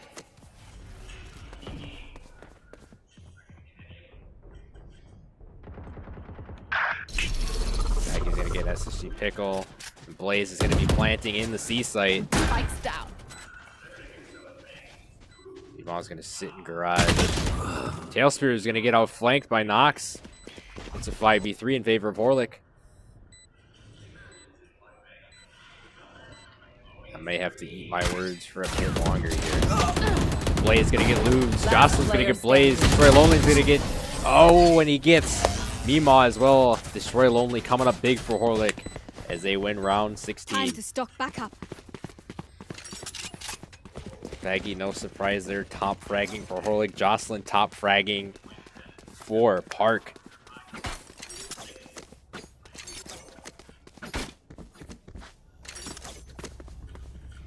Here.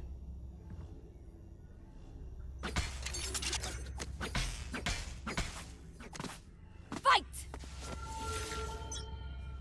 We're seeing Horlick win more rounds on attack than defense for sure on Haven. I would imagine if they lose this game one, they would elect to go attacking first. Try to get as many round wins on that next map as possible.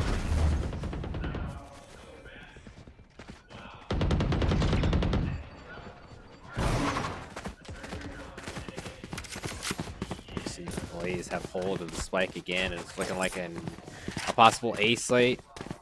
Rotate, maybe a B site. Depends on where they want to go. Mimo is still in C garage. SSG Pickle playing B site. He's going to get picked off by Blaze, though.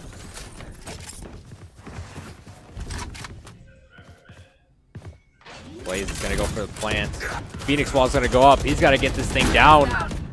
He gets it down. Knocks K. It's Mimo.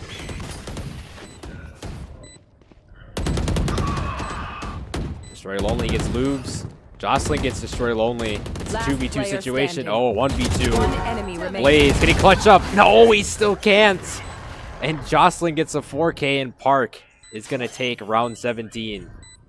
3 chances for Blaze to come up big, and he has not been successful in those attempts. Was that important? Man, it's a tough break. Match point. And it's match point for Park. They're desperate.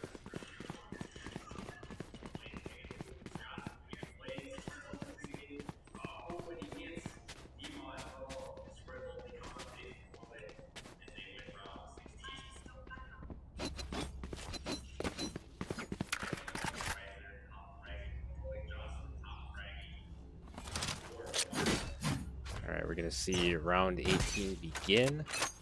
We'll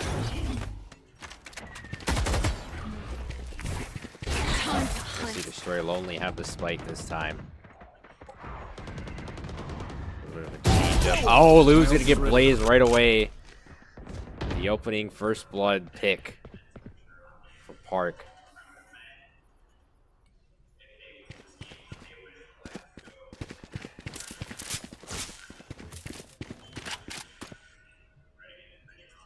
Definitely unfavorable to have that happen if you're Horlick. Hawk out!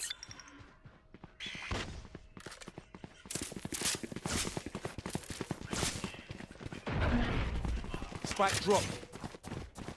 Come on, let's Horlick go! gonna be rotating towards the A site. Running back is unlocked. Oh, he can't really do much with anything though. Destroy Lonely's gonna hit. Run down. Baggy's gonna get loose. It's a 3v3 situation. Baggy's gonna look to plant. Destroy Lonely has to have his 6 here. You gotta watch Mimo on the flank. Right here. Also in that same breath, watch Tailspear and Jocelyn. Gotta keep your eye on Mimo here as he's making the flank. Skittles knows it. Meanwhile, in the A site, it's Jocelyn looking for Baggy. Baggy isolated in the corner. Oh, he gets Jocelyn the 3v2. Baggy's gonna strafe. He knows Tailspear's in tower. Last player standing. Skittles gonna get V-Mama. And Tailspear in tower, but Destroy Lonely gets him, and Horlick wins. Round 18. 12-6, still match point for Park.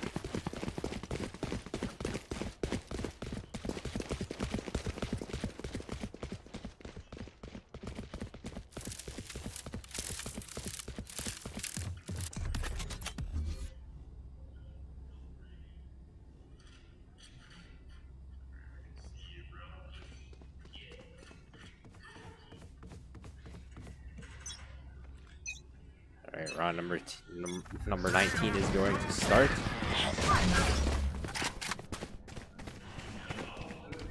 See if Park can get another early pick. Or is Horlick going to get the first one? We shall find out. Blaze entering sewer. He's going to launch the detainment. He's going to flush out the members of Park. Except for Meemaw, that goes right into the lines of sight of 3 members of Horlick. Skittle's going to get that easy pick. And one's going to be detained. Blaze going to plant. The one detained is going to be SSG Pickle. Placing swarm grenade.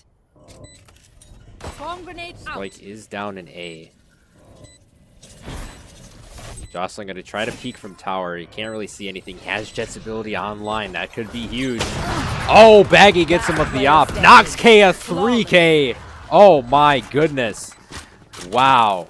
3K for Nox. Just some good old hard And yakka. Horlick within Defending 5 as they the take round 19. Wow. Amazing stuff from Horlick on attack here. This one's not over just yet. We're going on 10 hours of this stream being live. And we are still going strong.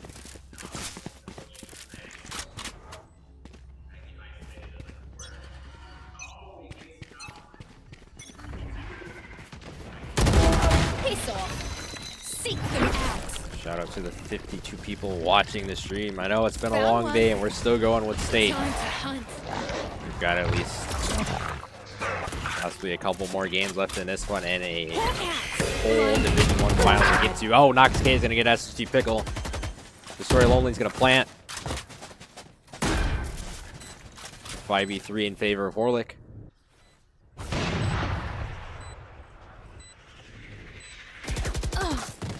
Nox K, 3K. Last player Once again, standing. Destroy Lonely getting lubes. Tailspear, the last member for Park.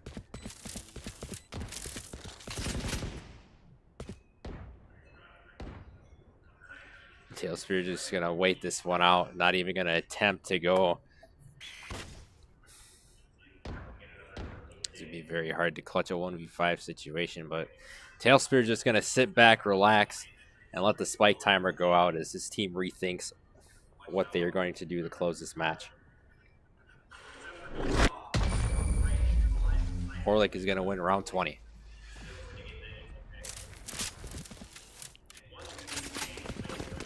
Round 21, still match point for the Panthers. They just need to find a way to close it out.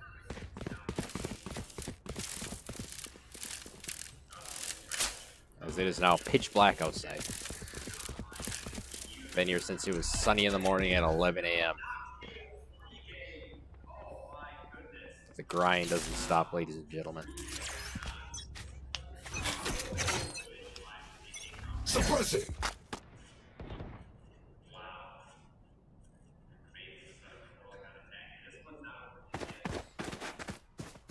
Remember, before they're going to be playing C long. Jocelyn is going to see the Hound. Oh, he's actually going to get concussed. Throws down a smoke to protect himself. Destroy Lonely is going to get Tail Spear. Still shooting through the smoke. Baggy's going to get SSG Pickle. Or they're going to be able to plant the spike again, this time in C site.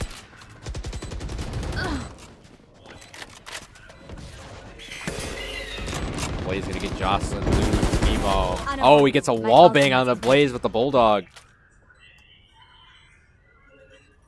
Still a 4v2 in favor of Horlick. The spike is planted.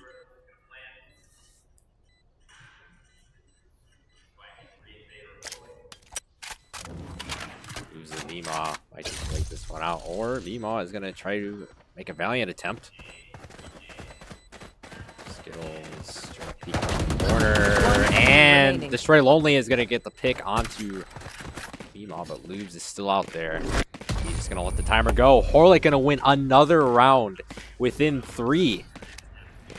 As they win round 21.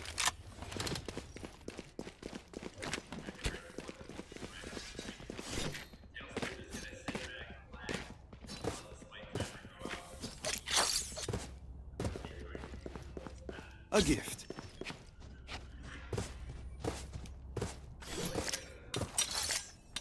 Going on round 22 here. Horlick has a slight chance tying this one back up. They just have to stay consistent with their attacking pushes here because they can't allow Park to win a single round for the next 3 if they want to force overtime.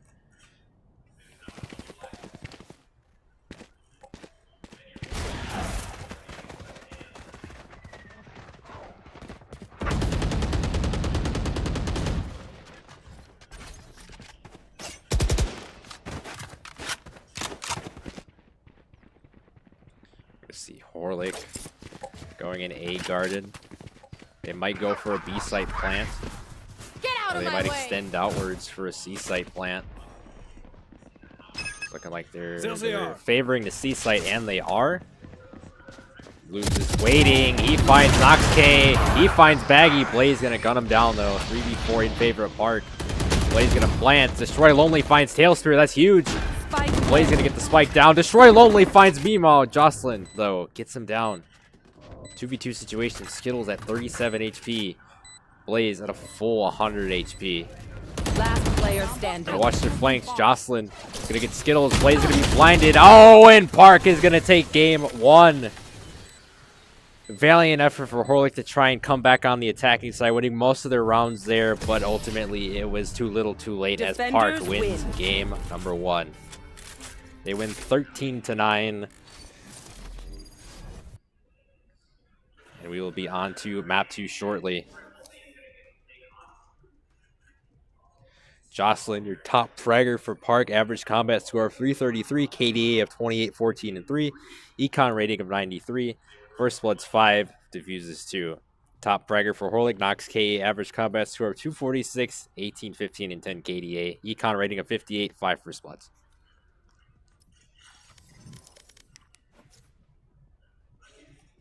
And it looks like Horlick is going to be subbing. And they're going to be putting in Rare, a.k.a. Brady, the captain.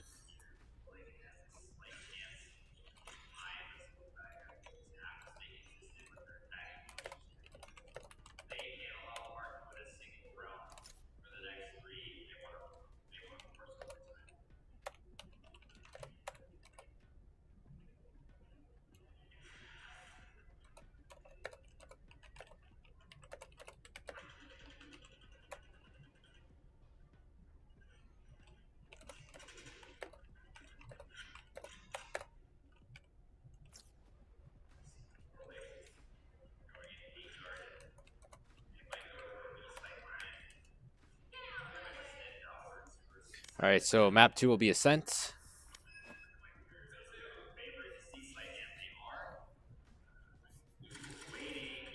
Waiting to see what Horlick is going to decide to choose for attacking or defending. I would assume they go attacking. They're actually going to go defense. All right. Going to stick to their guns on defense. So I do not have to change the overlay. Thank God.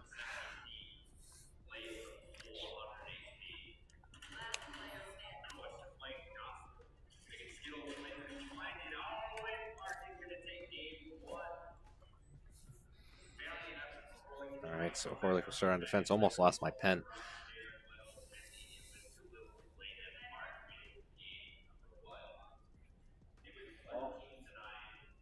Mark one. Figured they would. That was a good comeback, though.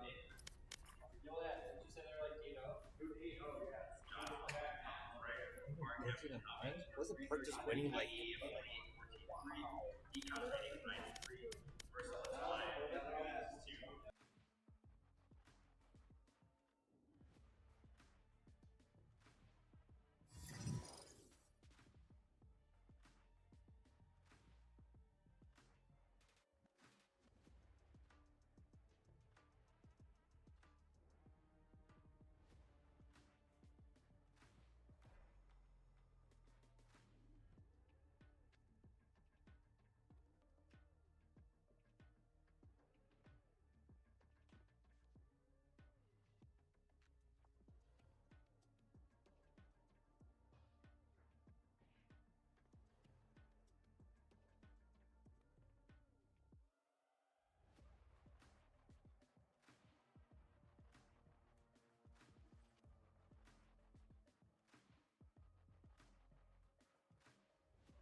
All right, breaking news, ladies and gentlemen. Grafton has won the Division II final after beating Seymour 2-0 in what was a fantastic game, I've heard.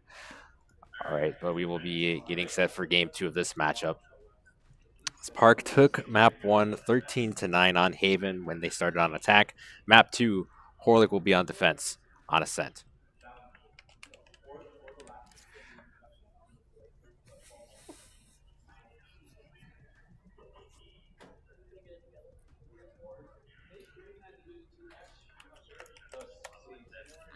All right, looks like Horlick and Park are taking bathroom breaks before they get game 2 started.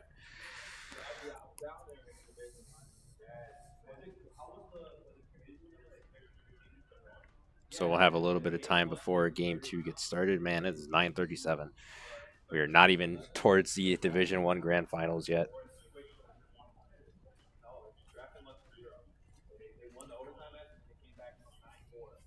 Yeah, congratulations going to Grafton. New school for WIHSEA coming in, dominating Division 2 of Valorant and getting the state championship. So far we've had Walden win Division 3 and the Grafton Blackhawks taking Division 2. We wait to see who is going to be crowned the Division 1 champion. And also Wisconsin Lutheran earlier today won the League of Legends state championship against Kimberly.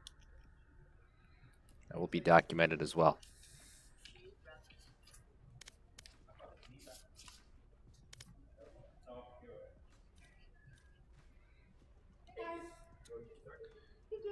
And we will be stepping away to take a short break, but do not go anywhere because game 2 will be ready in a few minutes. Stick around.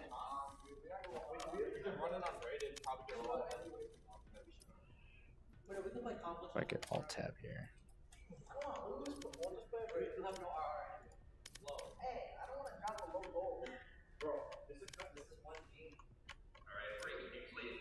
Wait for a second. There we go.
All right, and we are going to be back with game 2 action. This time on Ascent. Horlick will be starting on defense. After that 13-9 win from Park, Horlick looks to even the series 1-1.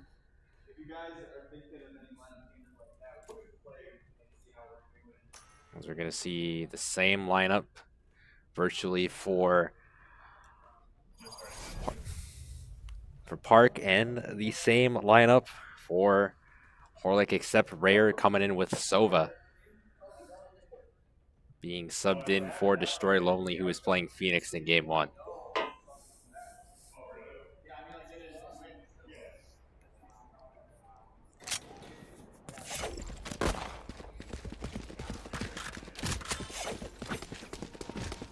We're going to start round 1 of game 2 in the next 30 seconds or so. We're going to see if Horlick can come back here on their map, which is Ascent. Turret out.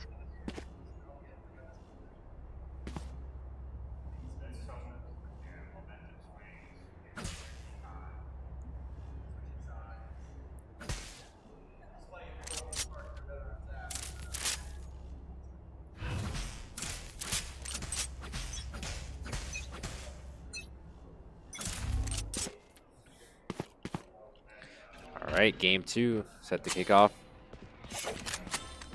We're putting a shock dart. It's not going to scan any of Park's players. So they're slowly marching towards the B site. Blaze going to play mid-market. He's going to have to disengage.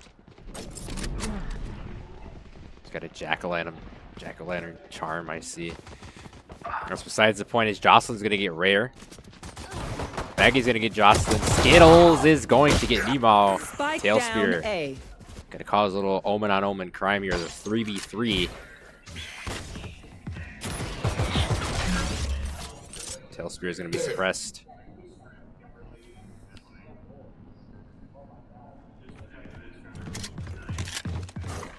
They're all looking for the remaining members of Horlick. 2 of them are in Garden, 1 is in A. Nox K is going to get Lubes. Blaze is going to be watching the top portion of Guard, now going to window.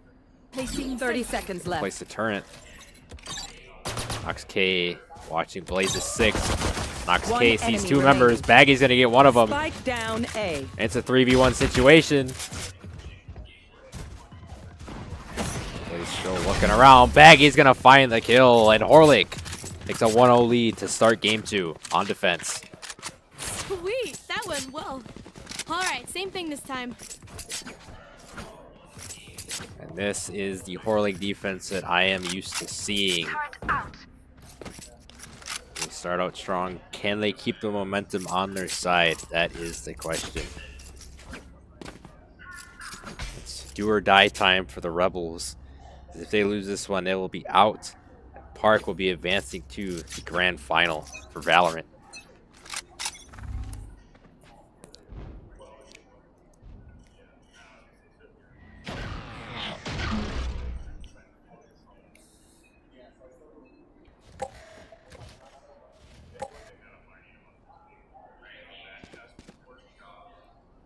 Looks like we're going to see a B-site push from Park. Nox K is going to find Jocelyn. He's going to find 3. Whoa. Nox K is popping off here. 1 enemy remaining. Blaze is going to get Tail Spear. It's a 5v1.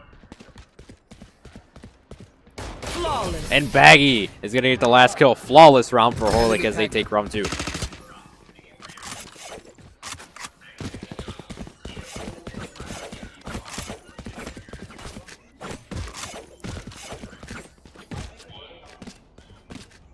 Round 2 going to be taken.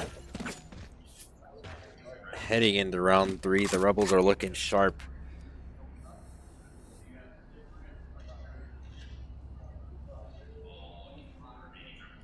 Rare is going to do his strategy, and he's going to shoot through that wall. He's also going to plop the Sova Dart in that room as well.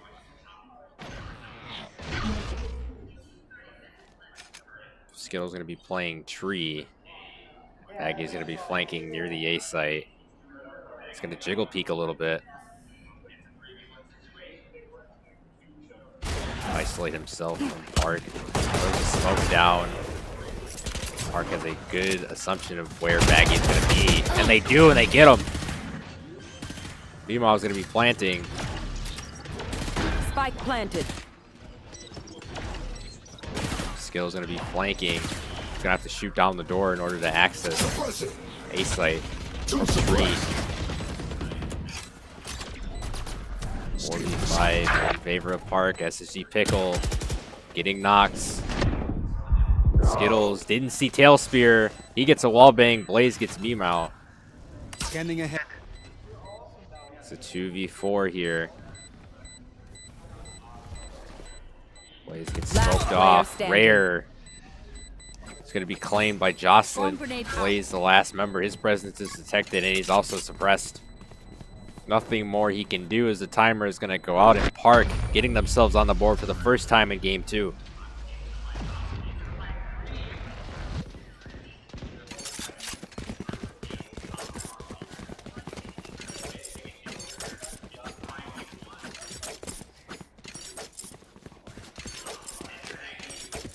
Good attacking play that we saw there from Park, really isolating Horlick away from that B site or from the A site. That's really what won them that round.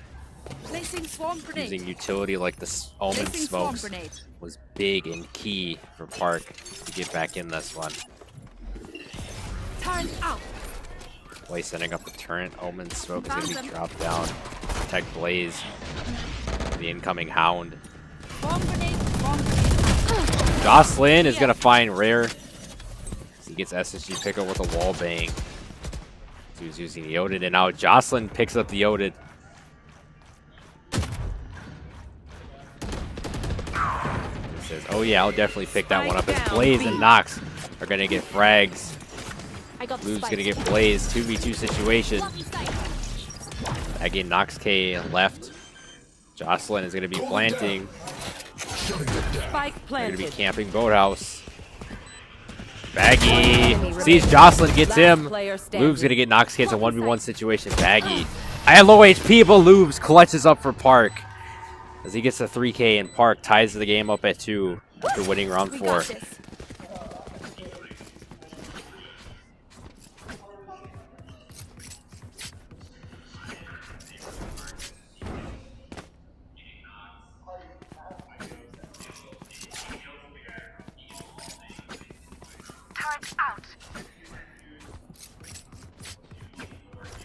We're going to see round 5 start. See if Horlick can pick up the pace yet again on defense. They started out good, but then the last 2 rounds, they've kind of fallen apart. They need to stay consistent in what they're trying to do here. Like I said before, this is do or die time for the Rebels. More than ever before.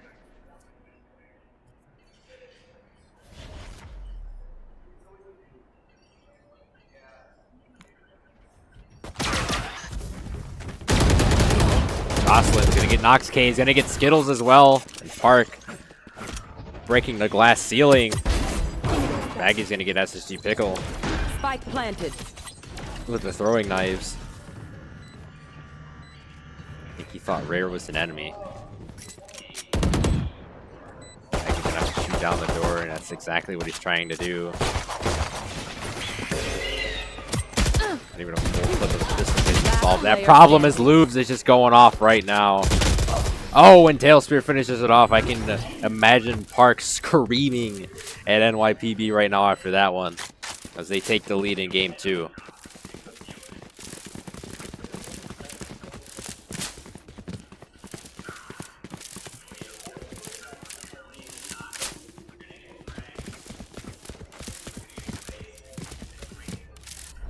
Match just getting started. There's a lot more to be said about this match, as it's currently 3-2 in favor of Park.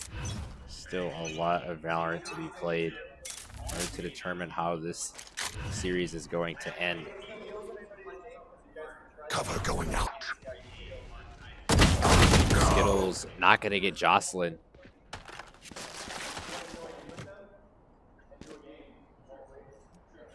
Bear's going to be using the Odin. Park at a stalemate in terms of where they want to go with the spike.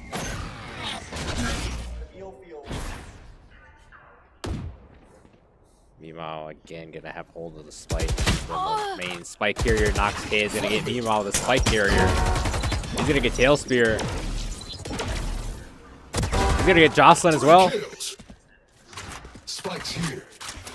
Shutting them down. 3K again for Nox. One suppressed. Flashbang. Third overall. 4v2 in favor One of Orlick. enemy remaining. Baggy's gonna get lubes. There's blood in the water for this round. Gets flashed. See Pickle. Swamp grenade. Locations revealed. He's getting everything. Wow. And Nox is gonna finish with a 4K, and Orlick takes round number 6.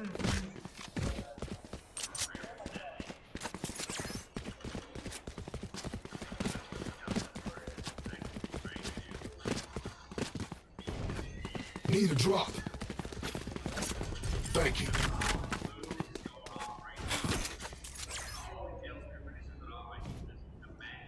Turret out.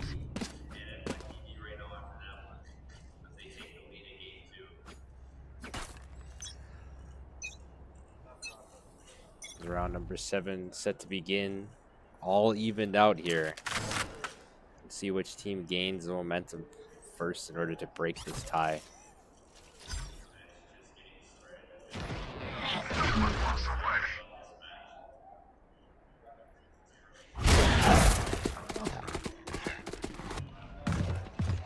I see not playing Raptors. Flashbang's gonna go out. Taking a bit of damage. He's still at 100%.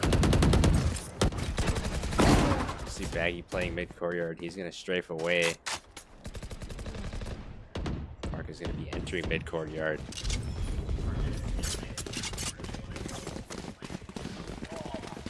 Park's gonna be taking a rotation, possibly towards the B site. Maybe not. They're gonna circle back. Think about what they're gonna do.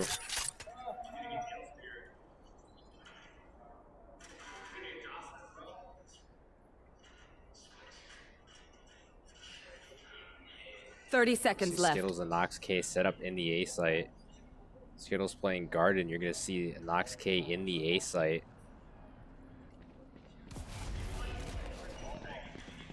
I've got your K is gonna see Jocelyn. Trying to get another one, and he does. He gets Meemaw. Spike down A. He's gonna get Tail Spear. Oh, but he can't get Lubes. Lubes One in the plant. enemy remaining. Not gonna get it down. Orlick is going to take this round.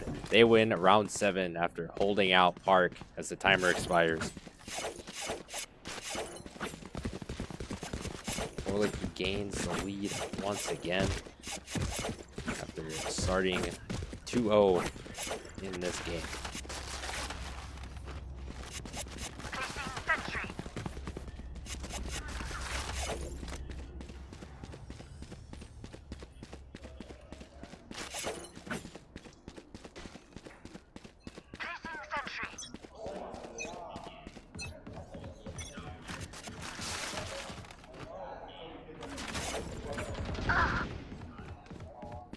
You should run. Jocelyn's gonna get Baggy right away to open round 8.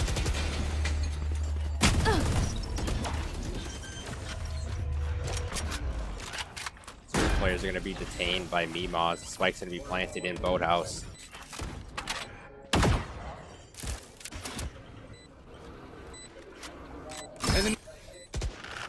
Firebolt's gonna hit a target. Rare.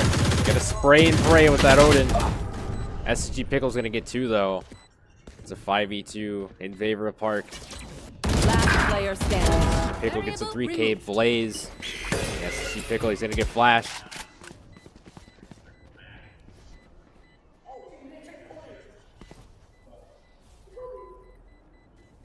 backing up near mid link, and Blaze is just gonna let the timer run on this one. Park makes it 4-4.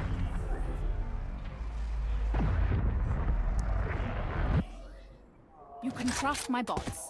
They only malfunctioned that one time, and honestly, she won't miss that finger.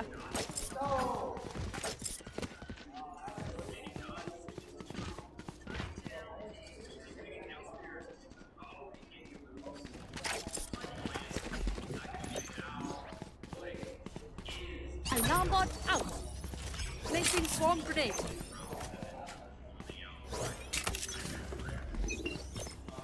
Turret out. Turret down. Round 9 opens up with a possible B-site push from Park.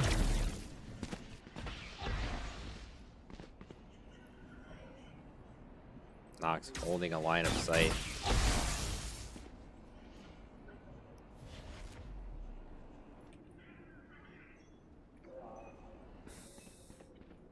Isolated in the corner.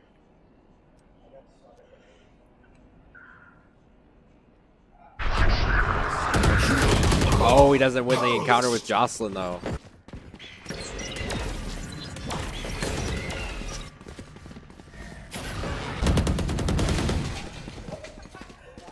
Park gonna set up shop in the B site again. None of the members of Corlick are even near B site. Enemy mark.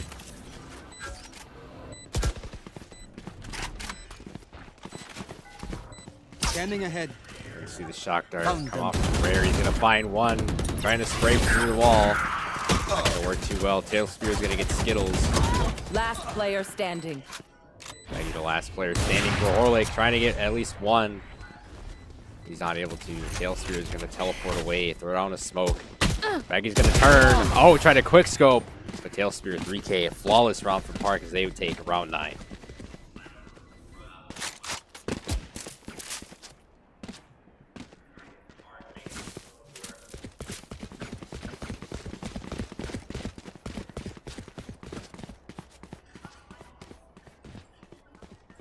Turret out.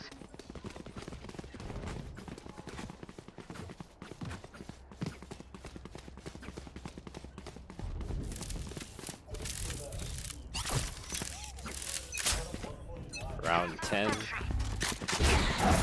Up and going. See the momentum shift to Park. They're going back and forth. Jocelyn's gonna find Baggy. They're all gonna be playing in the A site.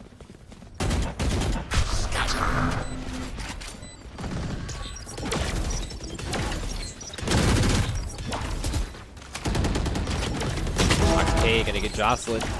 That's gonna be a good pick. Maybe through the floor to get SSG Pickle is Rare. He's not gonna get him just yet. Timer is still ticking. Skittles finally gonna get Tail Spear. It's blinded though. Luke's peeks. Skittles can't get him. Blaze gets him though. Time's ticking. Blaze. It's a 1v1 situation. He's not going to have enough time to defuse it. Park is going to win round 10.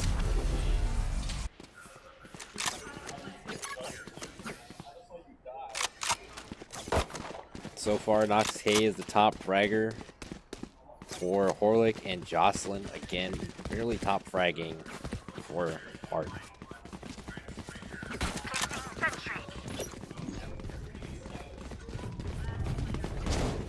Placing alarm bot.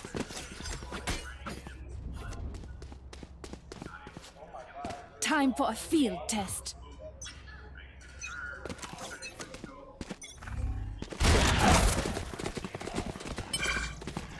On 11. Force suppressed. More Park members suppressed. Although that's not going to do much to me, but I was still going to plant an A site.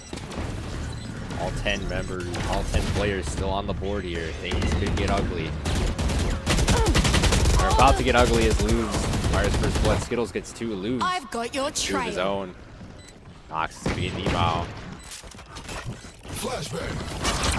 Flashbang's gonna get launched. Jocelyn's gonna get Rare. It's a 2v2. Last player standing. 1v2. Jocelyn's gonna get Baggy. Nox the last member. Horlick. One enemy Gonna get remaining. one. Can he get the second?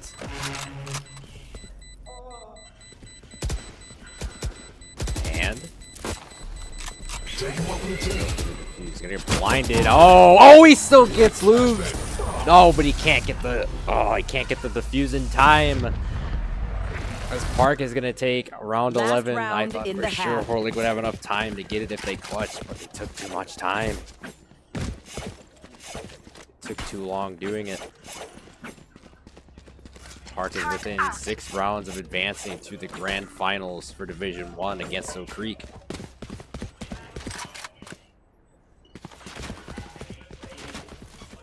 Turret out.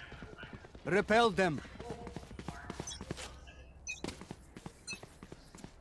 On to round 12 we go. Right You here. should run. Take flight.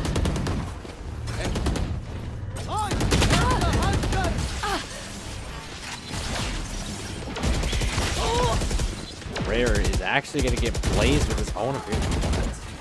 What is happening there? Skittles and Rare. Oh, they're doing the work, however. Putting in the work for Horlick. Tail Spear and SSG Pickle left. Tail Spear and SSG Pickle both get a kill. Narrowing it down to a 2v2. That accidental kill between Rare and Blaze could be proving costly here, or it could not at this point. It's a 2v2 situation. Skittles still looking to find one of the members of Park. Sneaking around. Oh, it's Skittles and Rare. Find them both. Rare finishes with a 3K, including a kill on his own teammate. As Horlick is going to win round 12 and the swap begins. Horlick will be on attack, while Park will be on defense for the second half.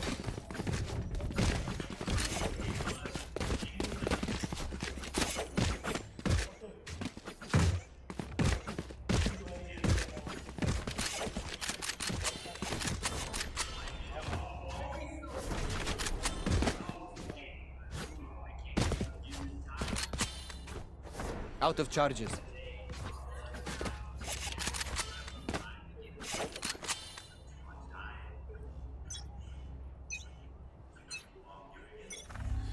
Round 13 happens now, as we're gonna see what Horley can do on attack on Ascent, their map pick. On Haven, Park's map pick, they won a bunch of rounds on attacking, so only one could wonder if they could do that again on this map. I mean, they're within 2 rounds of tying this game. They have to just isolate Park as much as possible from the spike. They can walk out of here victorious in this game, but Jocelyn is going to get a pick on Nox K. 4 from 3 to 8 site is going to be closed, but it's going to be unlocked. Blues is going to get blazed. Spike down A. Baggy's going to get Jocelyn. Tail Spear is going to get Last Baggy. player Tail standing. Spear gets Rare as well. Skittles' last remaining member. They know where he's at.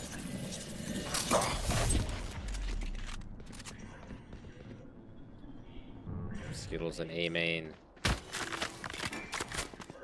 Placing sentry. Waiting for somebody to peek. 30 seconds left. Tries to engage with Tail Spear. He's not able to get a single hit on him. Cover Park going player's out. gonna jump up in the air actually.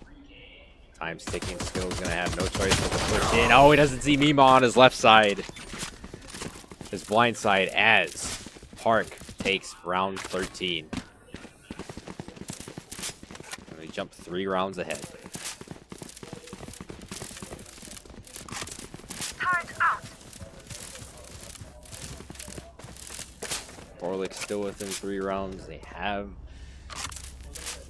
the gap that they want here. They just need to find a way to get the momentum on their side here. That's the biggest thing they need to go for them. Shadows traveling. Because you can win rounds in Valorant all you want. You need to win the ones that matter the most. At this point, Horlick needs to win the ones that matter the most.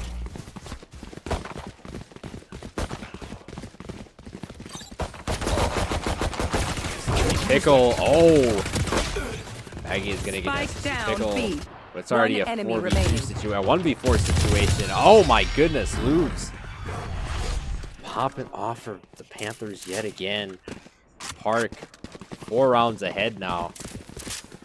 The gap is widening at this point.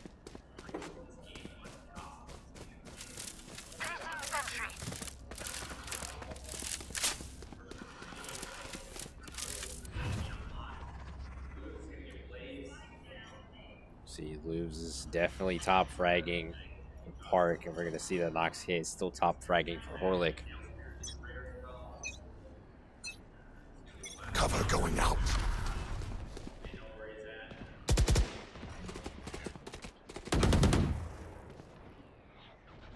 See if Horlick can get a round win in round 15.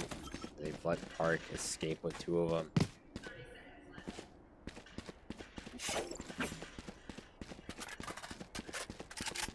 Horlick cannot afford this gap of round wins to expand further. Jocelyn gonna miss his shots.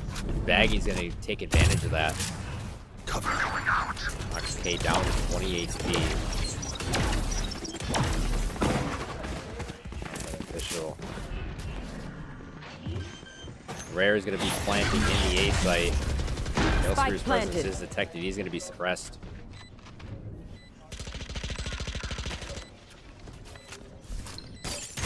Gonna be in garden. Rare's gonna have to watch out. Lou's gonna have to watch out as well. Oh, he wins the battle. Skittles and Blaze get on the board. 4v2 in favor of Horlick.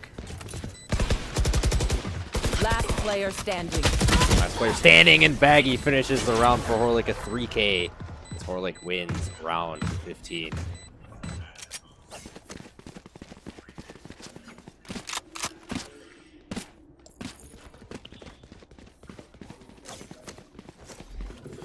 Placing sentry.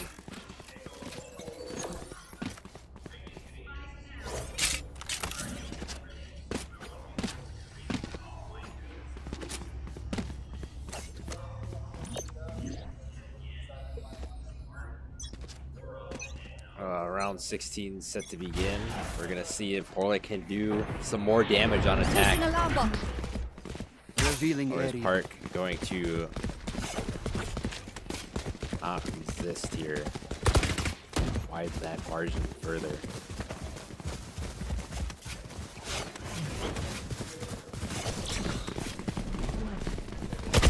Horlick going mid-market. SMC Pickle's gonna pick off 3. He's still not dead. Now he is.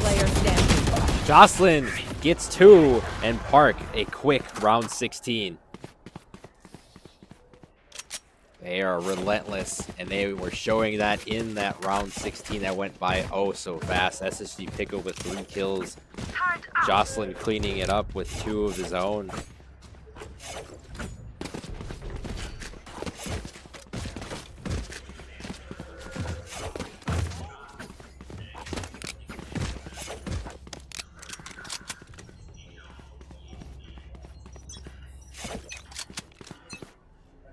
Get out of my way! See, round 17, we're gonna see Tail Spear on the A site. We're gonna see Jocelyn playing Tree. He's gonna find 1. He's gonna find 2. He'll find 3. Hey, he might even find 4, but the door closes on him. It's gonna allow Skittles to plant for the moment. Door's gonna be open. Baggy's gonna get Jocelyn. Oh, he can't get a Pickle. And Tail Spear gets Skittles, and Park is gonna have all the time in the world to defuse the spike.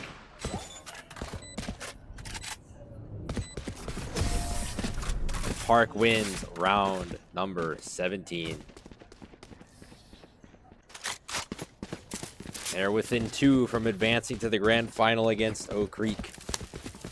Much as I would have liked to see Horlick win, they still have a chance, don't get me wrong, but at this point, it's going to be very, very difficult for them to come back. But it's looking most likely that the Panthers are going to advance to the grand final against Oak Creek, which I am fine with because at the end of the day, an RUSD school is going to be in another grand final today, which is great.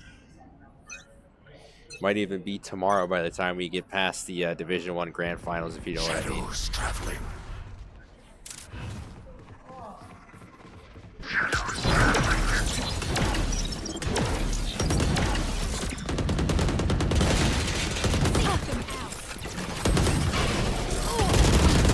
Push. Oh my goodness. Spike down B. Park is just strengthening on defense here. A swarm grenade kill by Meemaw. Phantom kill. Jocelyn, the op. And Rare is going to get gunned down. Park wins round 18. Meemaw with a 3K.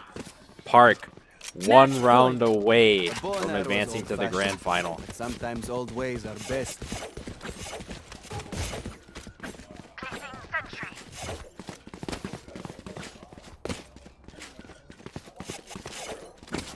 Park is a force to be reckoned with, and I can't wait to see what's going to happen with Park and Oak Creek. That might be a guaranteed 3-game series for sure.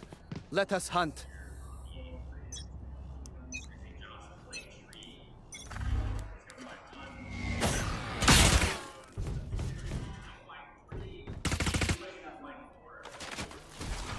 Shock dart.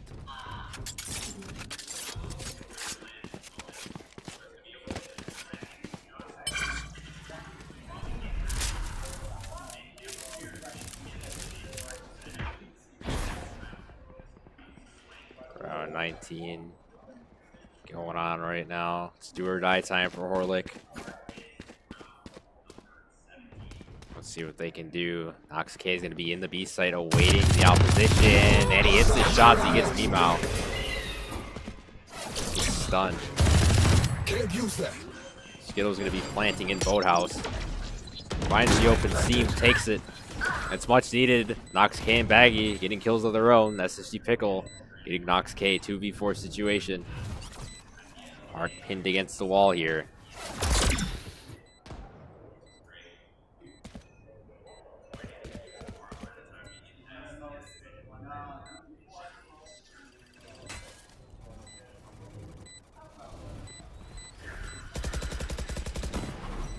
Let's see. Last player standing. Break away, and Baggy cleans it up for Horlick as they win round 19.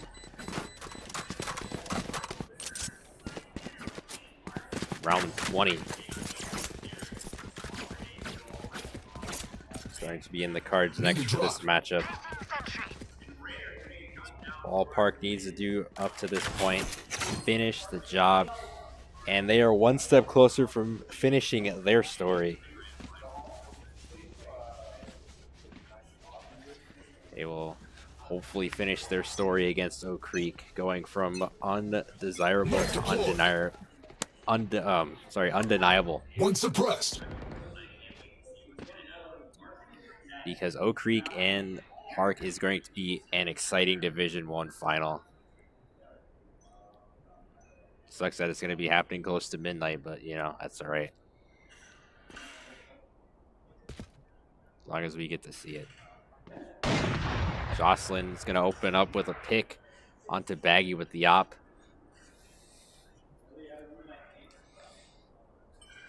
You might as well shoot that turn down unless somebody else is going to walk in the way. Teammate is going to shoot that projectile away. Jocelyn gets gunned down by Nox K. It's a 4v4.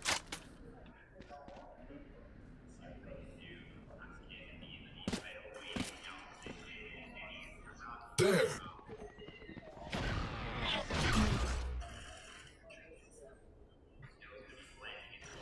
You are powerless. 30 seconds left. Nox K gonna get that SSG pickle. Play's gonna be planting. Nox K gets Spike 3. planted.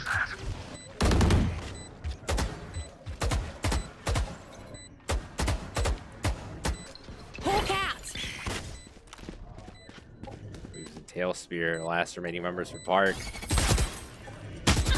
Lubes misses his shots on Skittles. Last player standing. Nox K gets 4. Blaze finishes it off with a wallbang.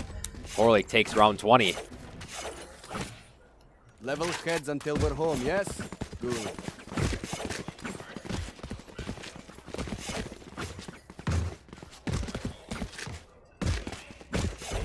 Turret out.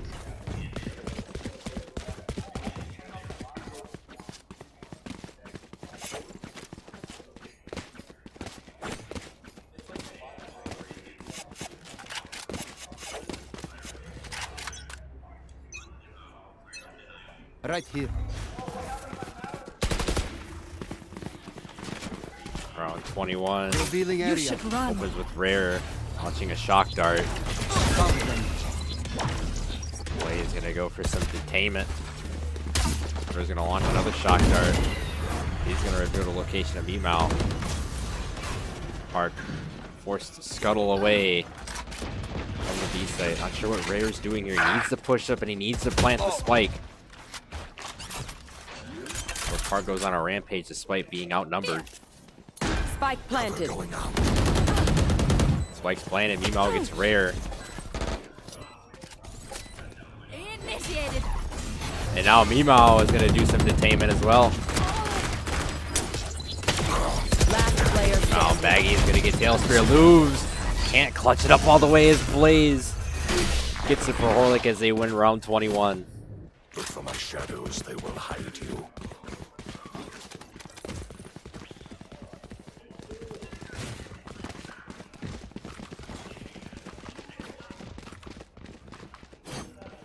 Turret out.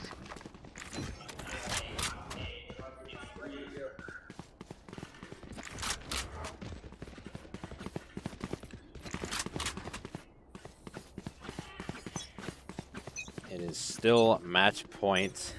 Horlick within 3, much like the last game.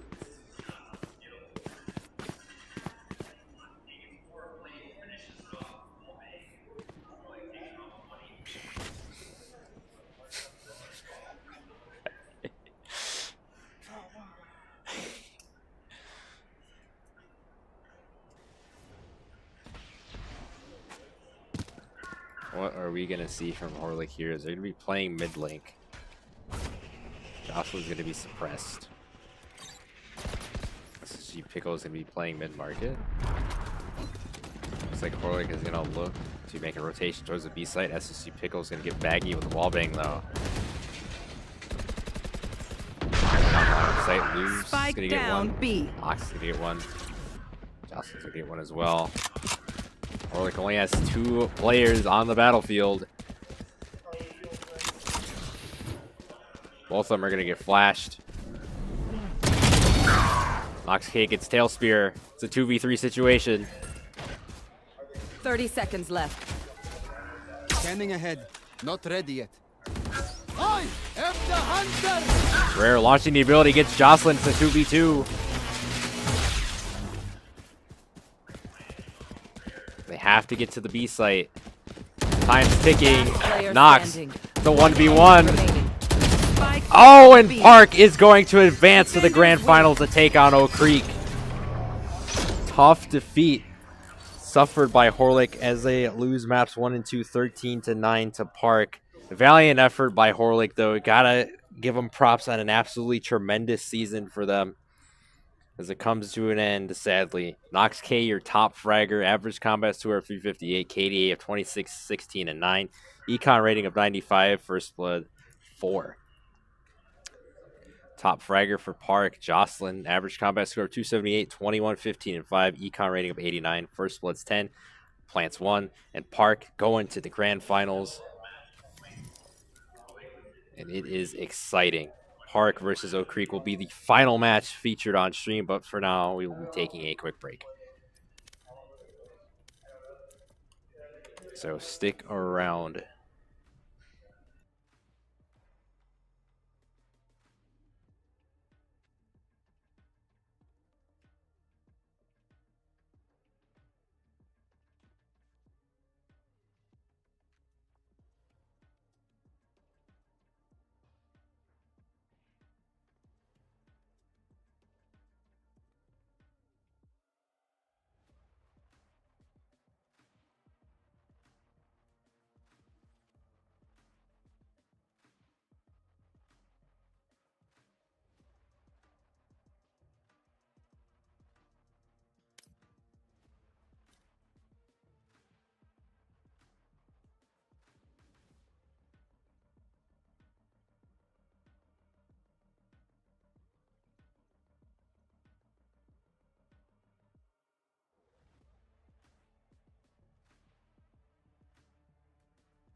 All right, we are ready for the Division 1 Grand Final between Park and Oak Creek. Game 1, starting now. Let's go, Andrew. Let's go, Andrew. Cast it. Do a good job. You're doing great. Yes, sir. Thank you, Mike. Change the overlay. Oak Creek. There we go. And Park. Boom. So, I very noob at OBS. I love the studio mode. Now, like, I'm switching everything as soon as I go home. Like, Yeah, I'm gonna do that as well. This is, I'm going only OBS. It's a game changer. It's a lifesaver, Mike.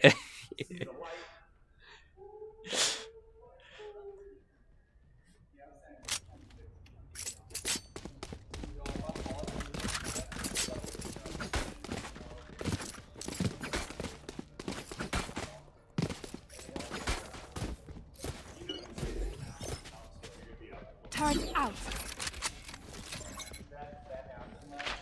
All right, round 1 of the Division 1 Grand Final set to kick off in about 20 seconds. At this point, we all want to go home, but we need to finish out this matchup before we can do so.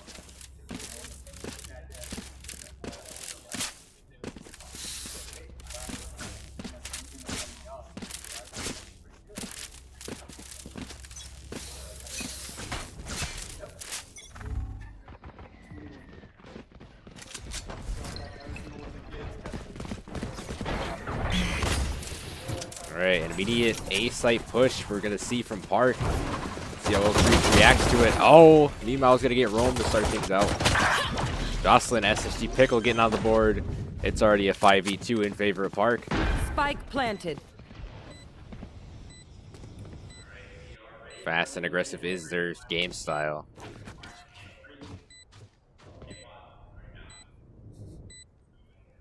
Enemy down. Blinding. Last player standing. Lose is going to get DMS, and the last remaining member for Oak Creek is Speedy. Spike's planted already. Turret's destroyed.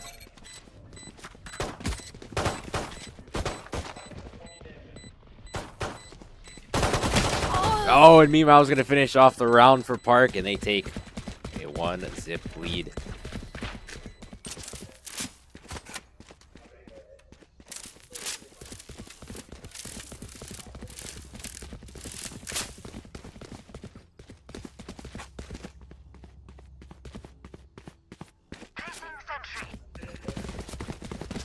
Alright, first round going to Park. Looking very aggressive on attack still, much like we saw in the Horlick series. Together.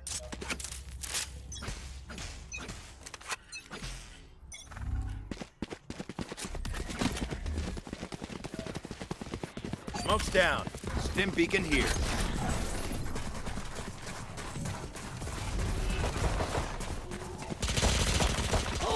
Jocelyn's gonna get Speedy. Molly. Devon's gonna be planting. The Molly's gonna go out from the tail spear.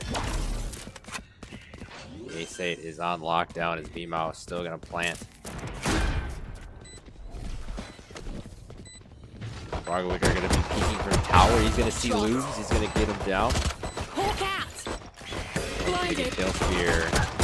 Frogwicker trying to get a second. Time for the situation. They're concussed. Frogwicker from the top rope. Gets Beamow. player Doesn't standing. get Jocelyn. That was the last member for Oak Creek.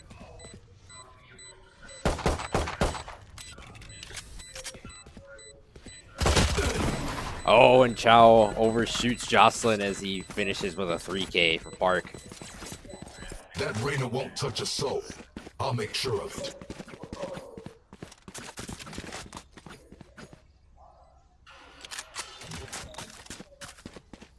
Need a drop.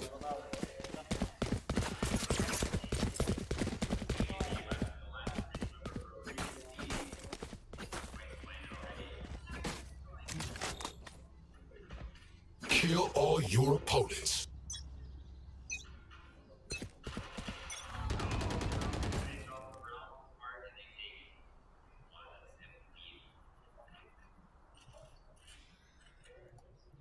All right, round 3 underway.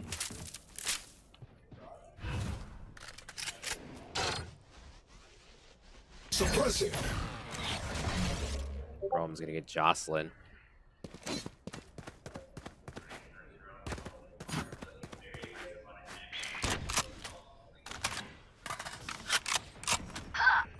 Lou's gonna get Speedy.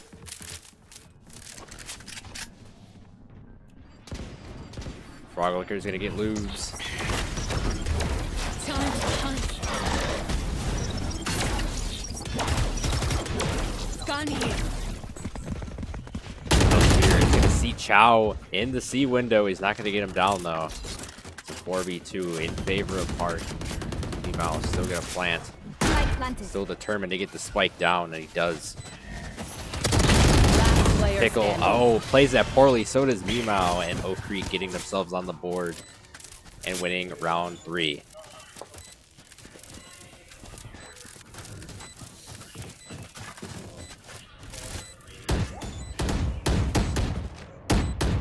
My ult's ready.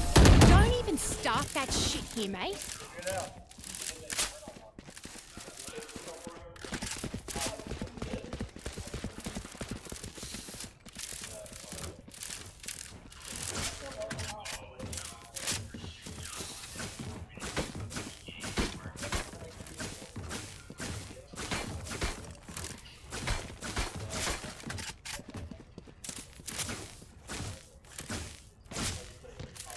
Number 4 is set to begin. Oak Creek closing the rift.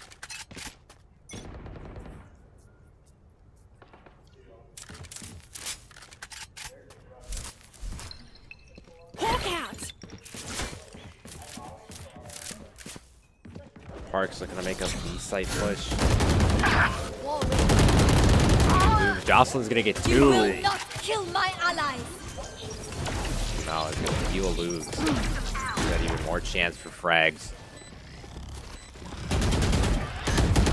Jocelyn gets stunned though. He's gonna be vulnerable for the moment. SSG Pickle gets DMS. Froglicker gets Jocelyn. Last player standing. Rotates around, shoots through the barrier. Stone down. He gets Tail Spear.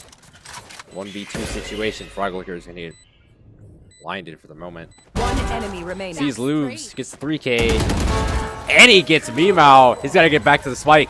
And he's going to get back there. And Oak Creek's going to tie the game at 2. Clutch. And it's going to be a clutch from Froglicker. Serenity.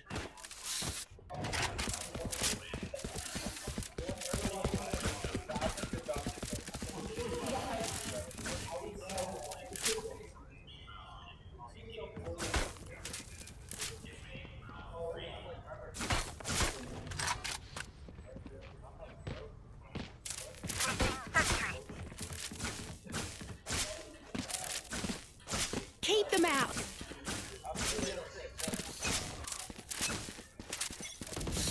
Here goes round 5. We're going to see a 1-2-2 set from Oak Creek. We're going to see 1 on C. We're going to see 2 on B. And then we're going to see 2 on A.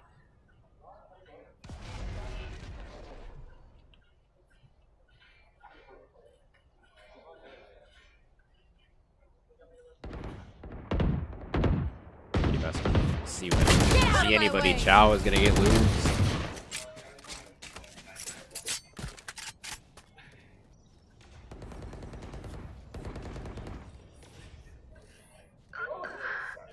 Jocelyn's gonna get Rome.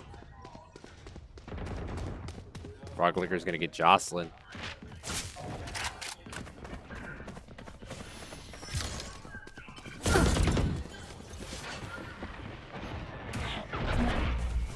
He's going to be planting the spike in A site. He's going to be holding an angle. Is he going to get cussed? Chow is going to take advantage of it. 4v2 big of Oak Creek. One enemy Tailspur gets 1. DMS cleans it up for Oak Creek. They will take round 5.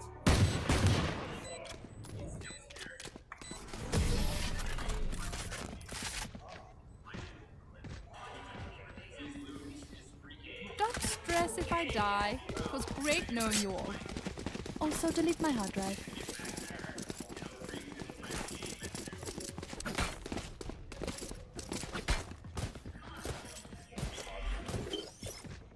Placing sentry. Speedy gonna put a turret up immediately into the C site. Smart play. Time for a field Round test. 6 set to begin. Placing swarm grenade. This one pretty evenly contested for the most part.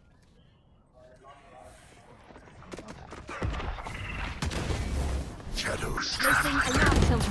Placing Take down a swamp grenade. Swarm grenade out. Jocelyn's gonna strafe past it. I've got your trail. Gotta find Speedy.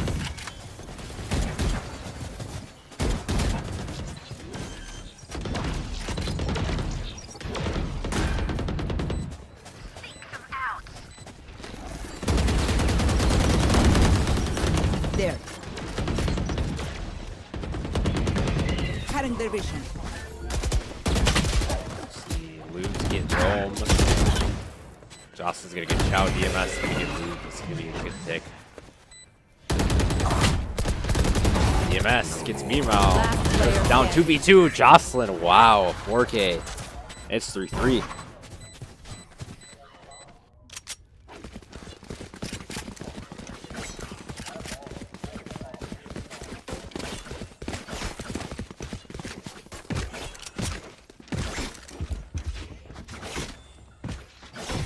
Turret out.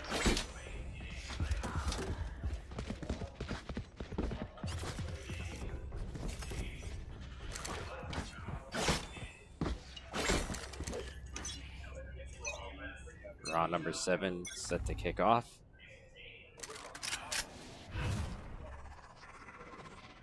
Cover going out. Cover going out.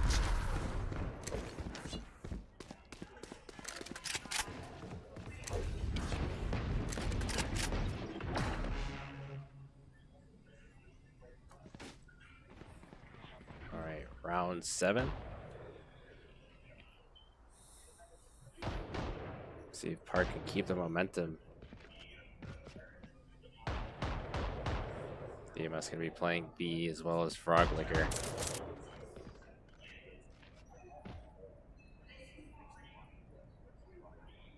Everybody's staying pretty dormant right now. DMS gonna make the big teleportation twice. Once over to C Long, back to B site. Gonna get Jocelyn with B-Mao is gonna avenge his teammate. DMS gonna get Mao. Spike down A. He's gonna get DMS. 30 seconds left. 3v2 situation. Hailspear planting. Spike planted. Spike's gonna be planted. One Lude enemy gets remaining. one. Hailspear gets one. Speedy's the last one left in A tower.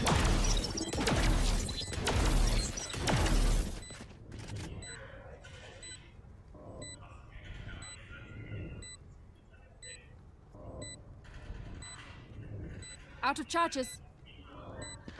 Hailspear's behind the sage ball. Speedy ducks with Bird. See lose. Nature girl down. My ultimate is Easy ready. kill.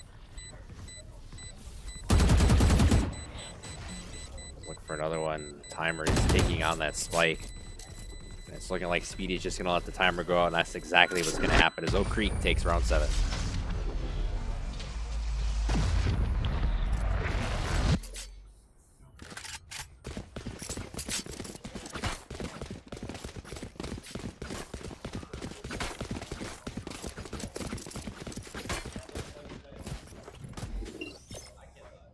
Turret out.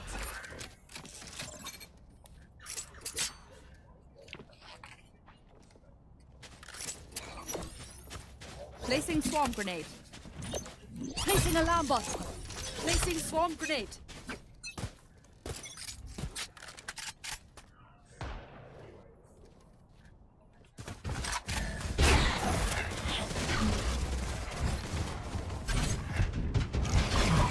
Charge.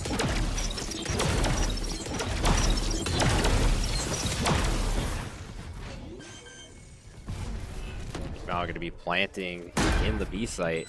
Initiated. Prepare for hellfire. You see that Killjoy detainment. Doesn't see Frog Licker though. It's a key pick for Oak Creek. Try and get back in this. Rome is gonna get SSC. Jocelyn's gonna get 2. Tailspear's gonna get 1. Speedy and Chow get on the board. Lose the last one left. He's gonna get blinded. Oh, he doesn't get Speedy. It's a flash. This orients his vision just long enough for Oak Creek to take advantage as they win round 8. Tie the game back up.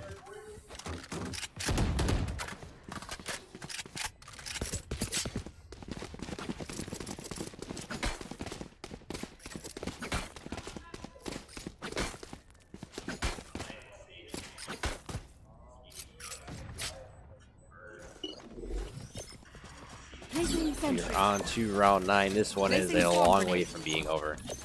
Alarm bot out. Placing swarm grenade. Don't overthink it. That's my job. Get out of my way! Swarm grenade out.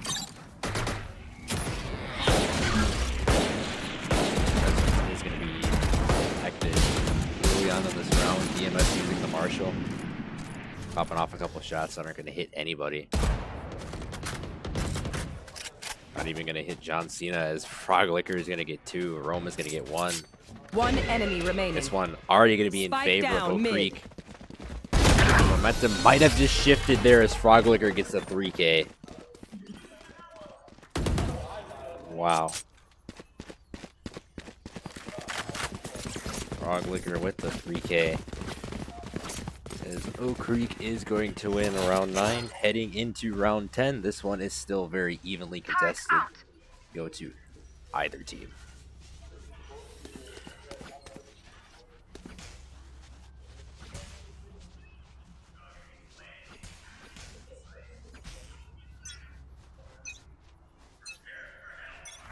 Shutting them down. Pickle launching an EMP. Knife's going to be destroyed, unfortunately. I've got your trail. Jocelyn. You will not kill my allies! No, it's going to get Jocelyn back up and running.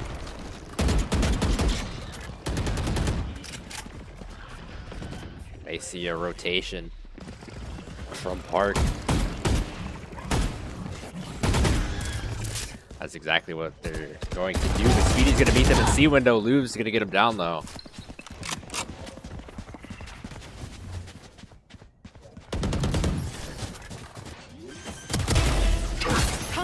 Gets Luve's. Spike planted. Spike's going to be planted. Critical damage. Pickle and Jocelyn tail spear. One enemy remaining. Shuts him down. Frog Licker and Chow, though. Clean house. As they're going to win round 10. Creating a rift in the score here. Spell doom from Park, unless they're able to come back within the next 2 rounds.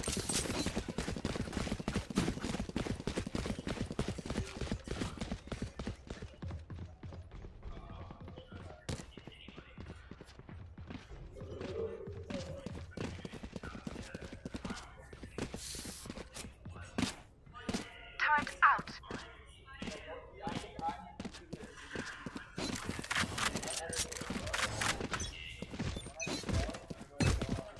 Round 11 set to begin. We're gonna see a direct B-site push from Park. Works out for them. Jocelyn's gonna get 1. Pickle's gonna be planting Meemaw. Gets him with the Bulldog.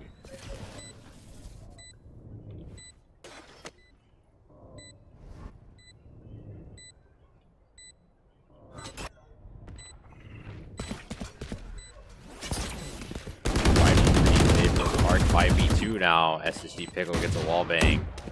Last player standing. It's all up to Speedy. Not ready. Jocelyn gets a wall bang on DMS. Get blinded. Speedy's gonna get 1 before he's gunned down by Jocelyn. So far before the half, Jocelyn Last top round bragging before the switch. for Park. No surprise Last there. round to use our 16 creds of 9. and abilities. Don't waste Frog your Licker firepower. top bragging for Oak Creek again. No surprise there. 17 and 8. There's Katie. Placing sentry. Placing swarm grenade. The last round before the swap, so Placing after swarm this one, grenade. the Creek will go to attack and Park will go to defending. If you're Park, you'd like to have a 6-6 split heading into the second half.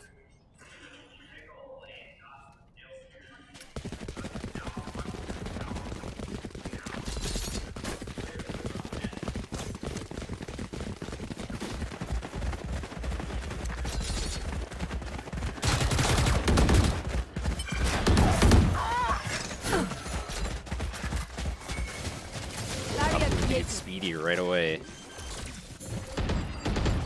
Here. Meanwhile, wasting a little time planting in the C site.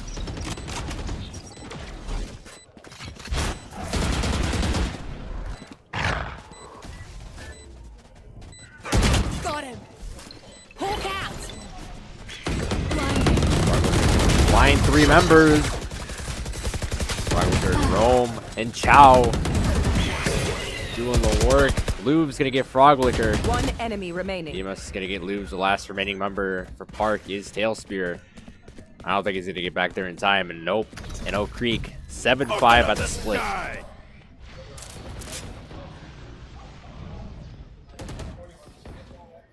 Switching 7-5 sides. at the split. Oak Creek in the lead. They need 6 in order to take game 1.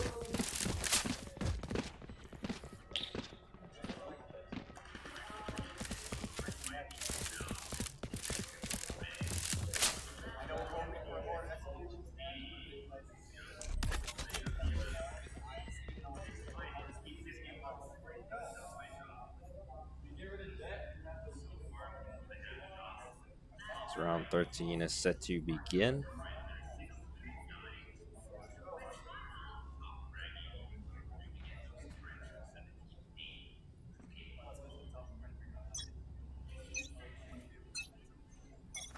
Launching smoke.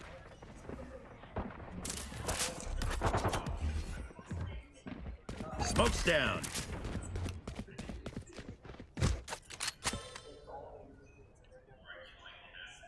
It's looking like we're going to see a rotate from Park. See what they decide to do. DMS, or I'm sorry, Oak Creek is going to make a rotation.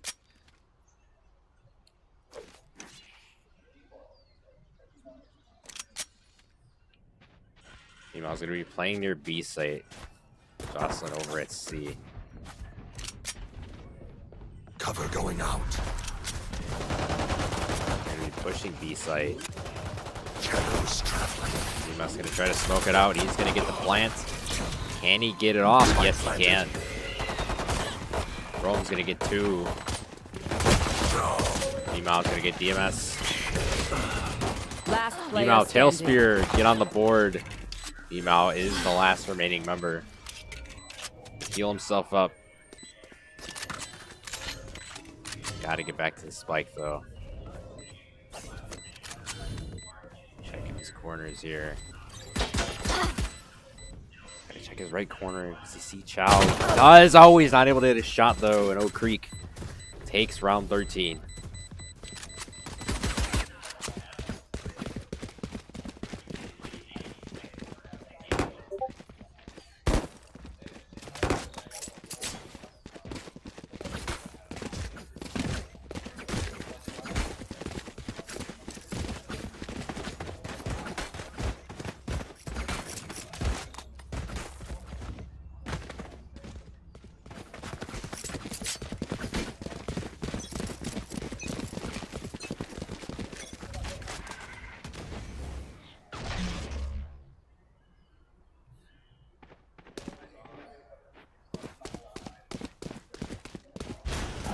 Round 14, up and running.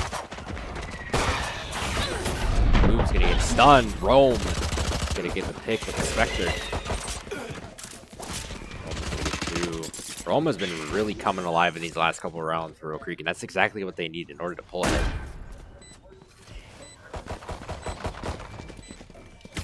Speedy. Jocelyn gonna get DMS. 3v3 situation. Rome's gonna get One 3. enemy remaining. Froglicker's gonna get Jocelyn. He's gonna get Tail Spear as well. And Oak Creek pulling ahead big. They win round 14.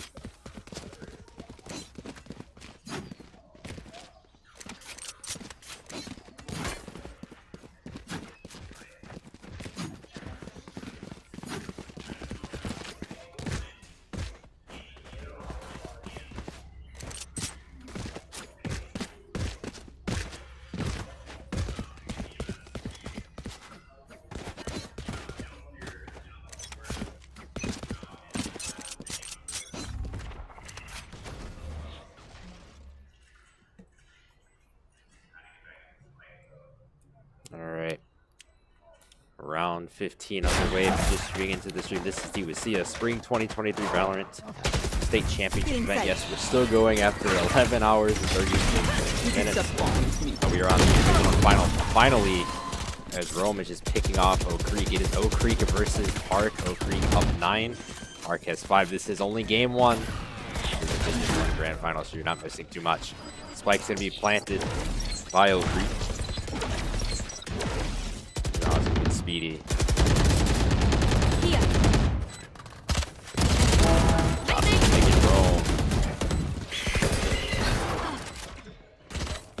Duval's gonna get Froglicker. DMS getting himself on the board. 2v2 situation. One enemy remaining. Jocelyn's gonna get Chow. 1v1 situation. DMS clutches for Oak Creek. 3K. And they've hopped ahead by 5 rounds.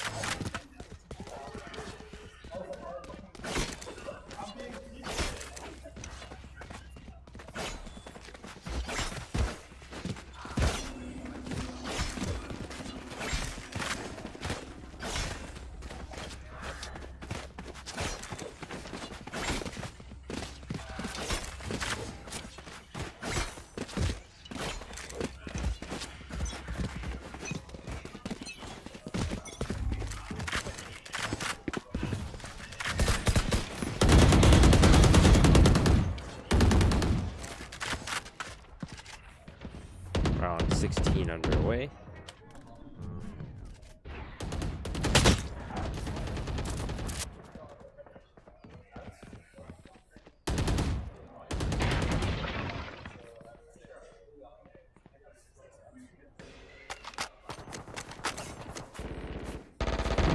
Spike planted. Jocelyn getting kills with the Stinger. DMS with the Vandal. He's going to get 2 of his own. He is working. There we go. Hotkey was not working for DMS. Blinding. Landed. Last player standing. Meemaw is going to get DMS. Jocelyn going to get Chow. Meemaw is going to revive Lubes. 3v1 situation, and Park is going to close this one out. Can they get to the fuse in time? Yes, they will. Thrifty. I could not have made that easier. I hate to say it, but probably best to play as a team. So, what's the plan?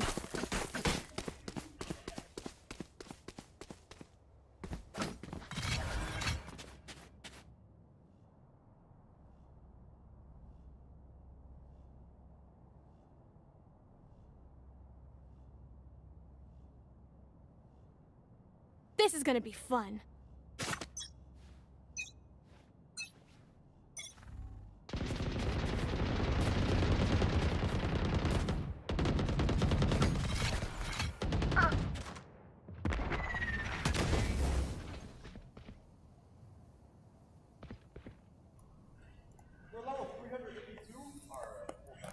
So we're in a 4v3 situation here in favor of Park.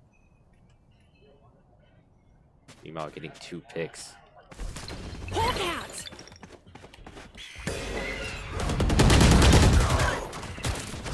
Spikes down A. Froglicker is going to get Lubes. Found one.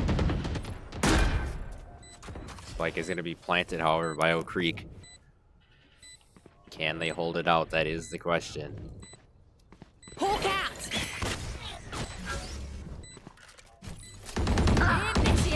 Payment coming out from Speedy. Froglicker is going to get Enemy Jocelyn. remaining. He's going to get Tail Spear. Pickle, the last remaining member of Park alive.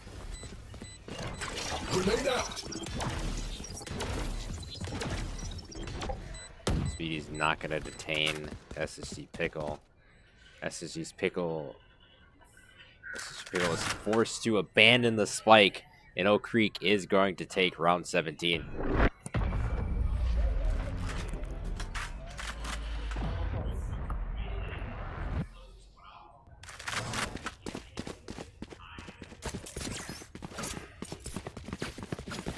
Oak Creek needs 2 more rounds to win game 1. At this point, I think we all want that to happen.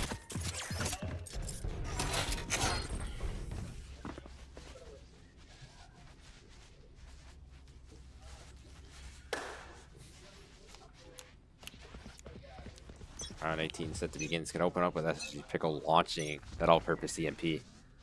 Shutting them down. The hunt begins. Also going to get flashed as well as beam out. Jocelyn. DMS going to dodge the orbital strike by Tail Spear. He's going to plant the spike. Frogos are going to get beam out.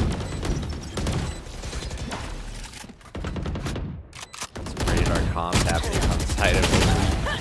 Luckily, he can't reach the stream.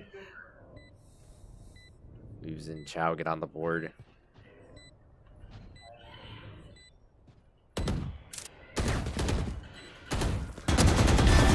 Pickle gets Chow. 2v3. Spikes down the big disadvantage for Park. The ultimate disadvantage now. DMS cleans it up one more round. Oak Creek needs to win game 1. Match point.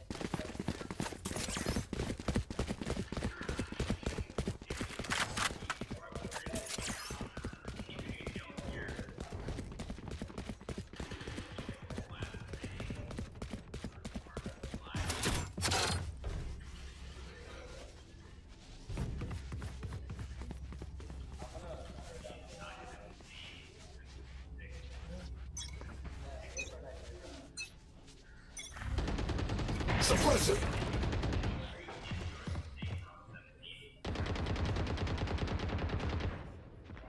Alright. Round 19. Match point for Oak Creek. Can the Knights of Shining Armor get the job done? We will see. Launching smoke. Get Rome. DMS is going to get 2. Lose and Tail Spear. One heal up, squad. Froglicker's going to get SSG. 2 members left for Park in game 1.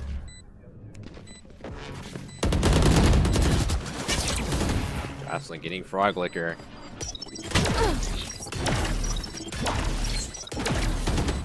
Double stacked up in a corner near A site. Jocelyn's going to throw some smoke. He's going to find Chow. He's going to find DMS. And he's going to find Speedy for a 4K. And Park is going to take round 19.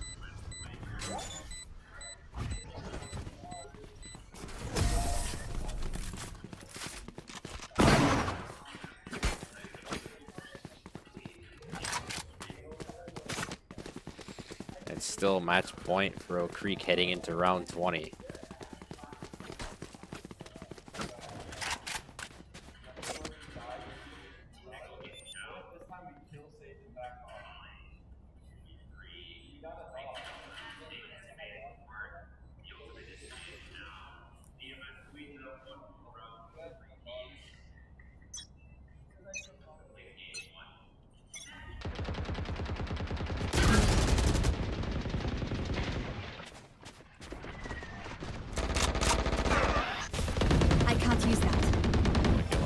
Slight push from Oak Creek. Park senses it.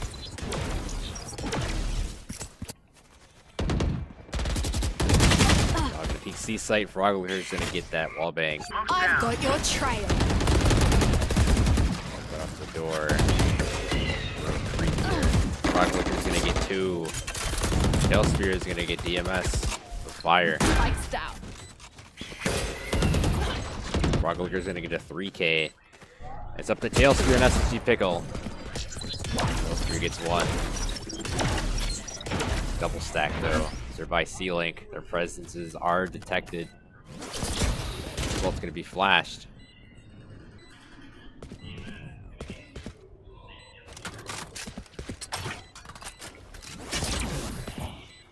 Both are going to be blinded again. Tailspear gets a 3K. Rome's going to get Tailspear. Last member left is SMG Pickle. It's a 1v1 situation. Swarm grenade out. Placing swarm grenade. Swarm Grenade's going to go out, and I don't think Park is going to have enough time, and Oak Creek will win game 1. Attackers win.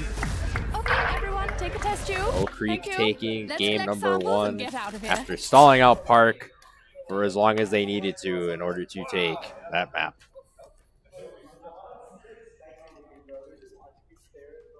There's my sheet. Froglicker, your MVP, average combat score 406, KDA of 29, 14, and 13, econ rating of 102. First Blood's 3, Blanks 1, Diffuses 2. We will get set forward game 2 right away.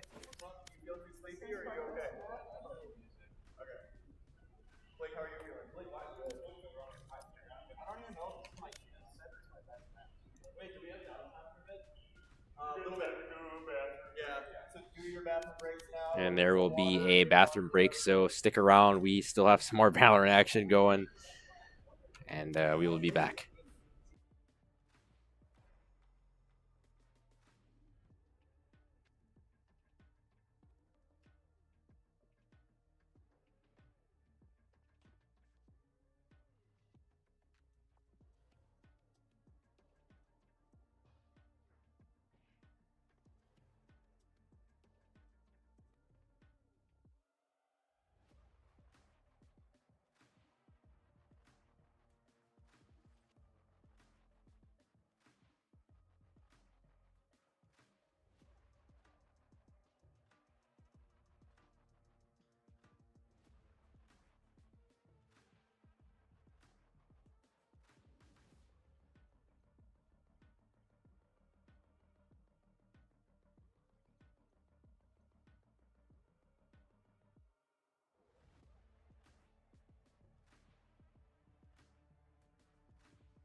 All right, ladies and gentlemen, we are moments away from getting ready for Game 2 of the Division 1 Grand Finals between Park Panthers and Oak Creek Knights.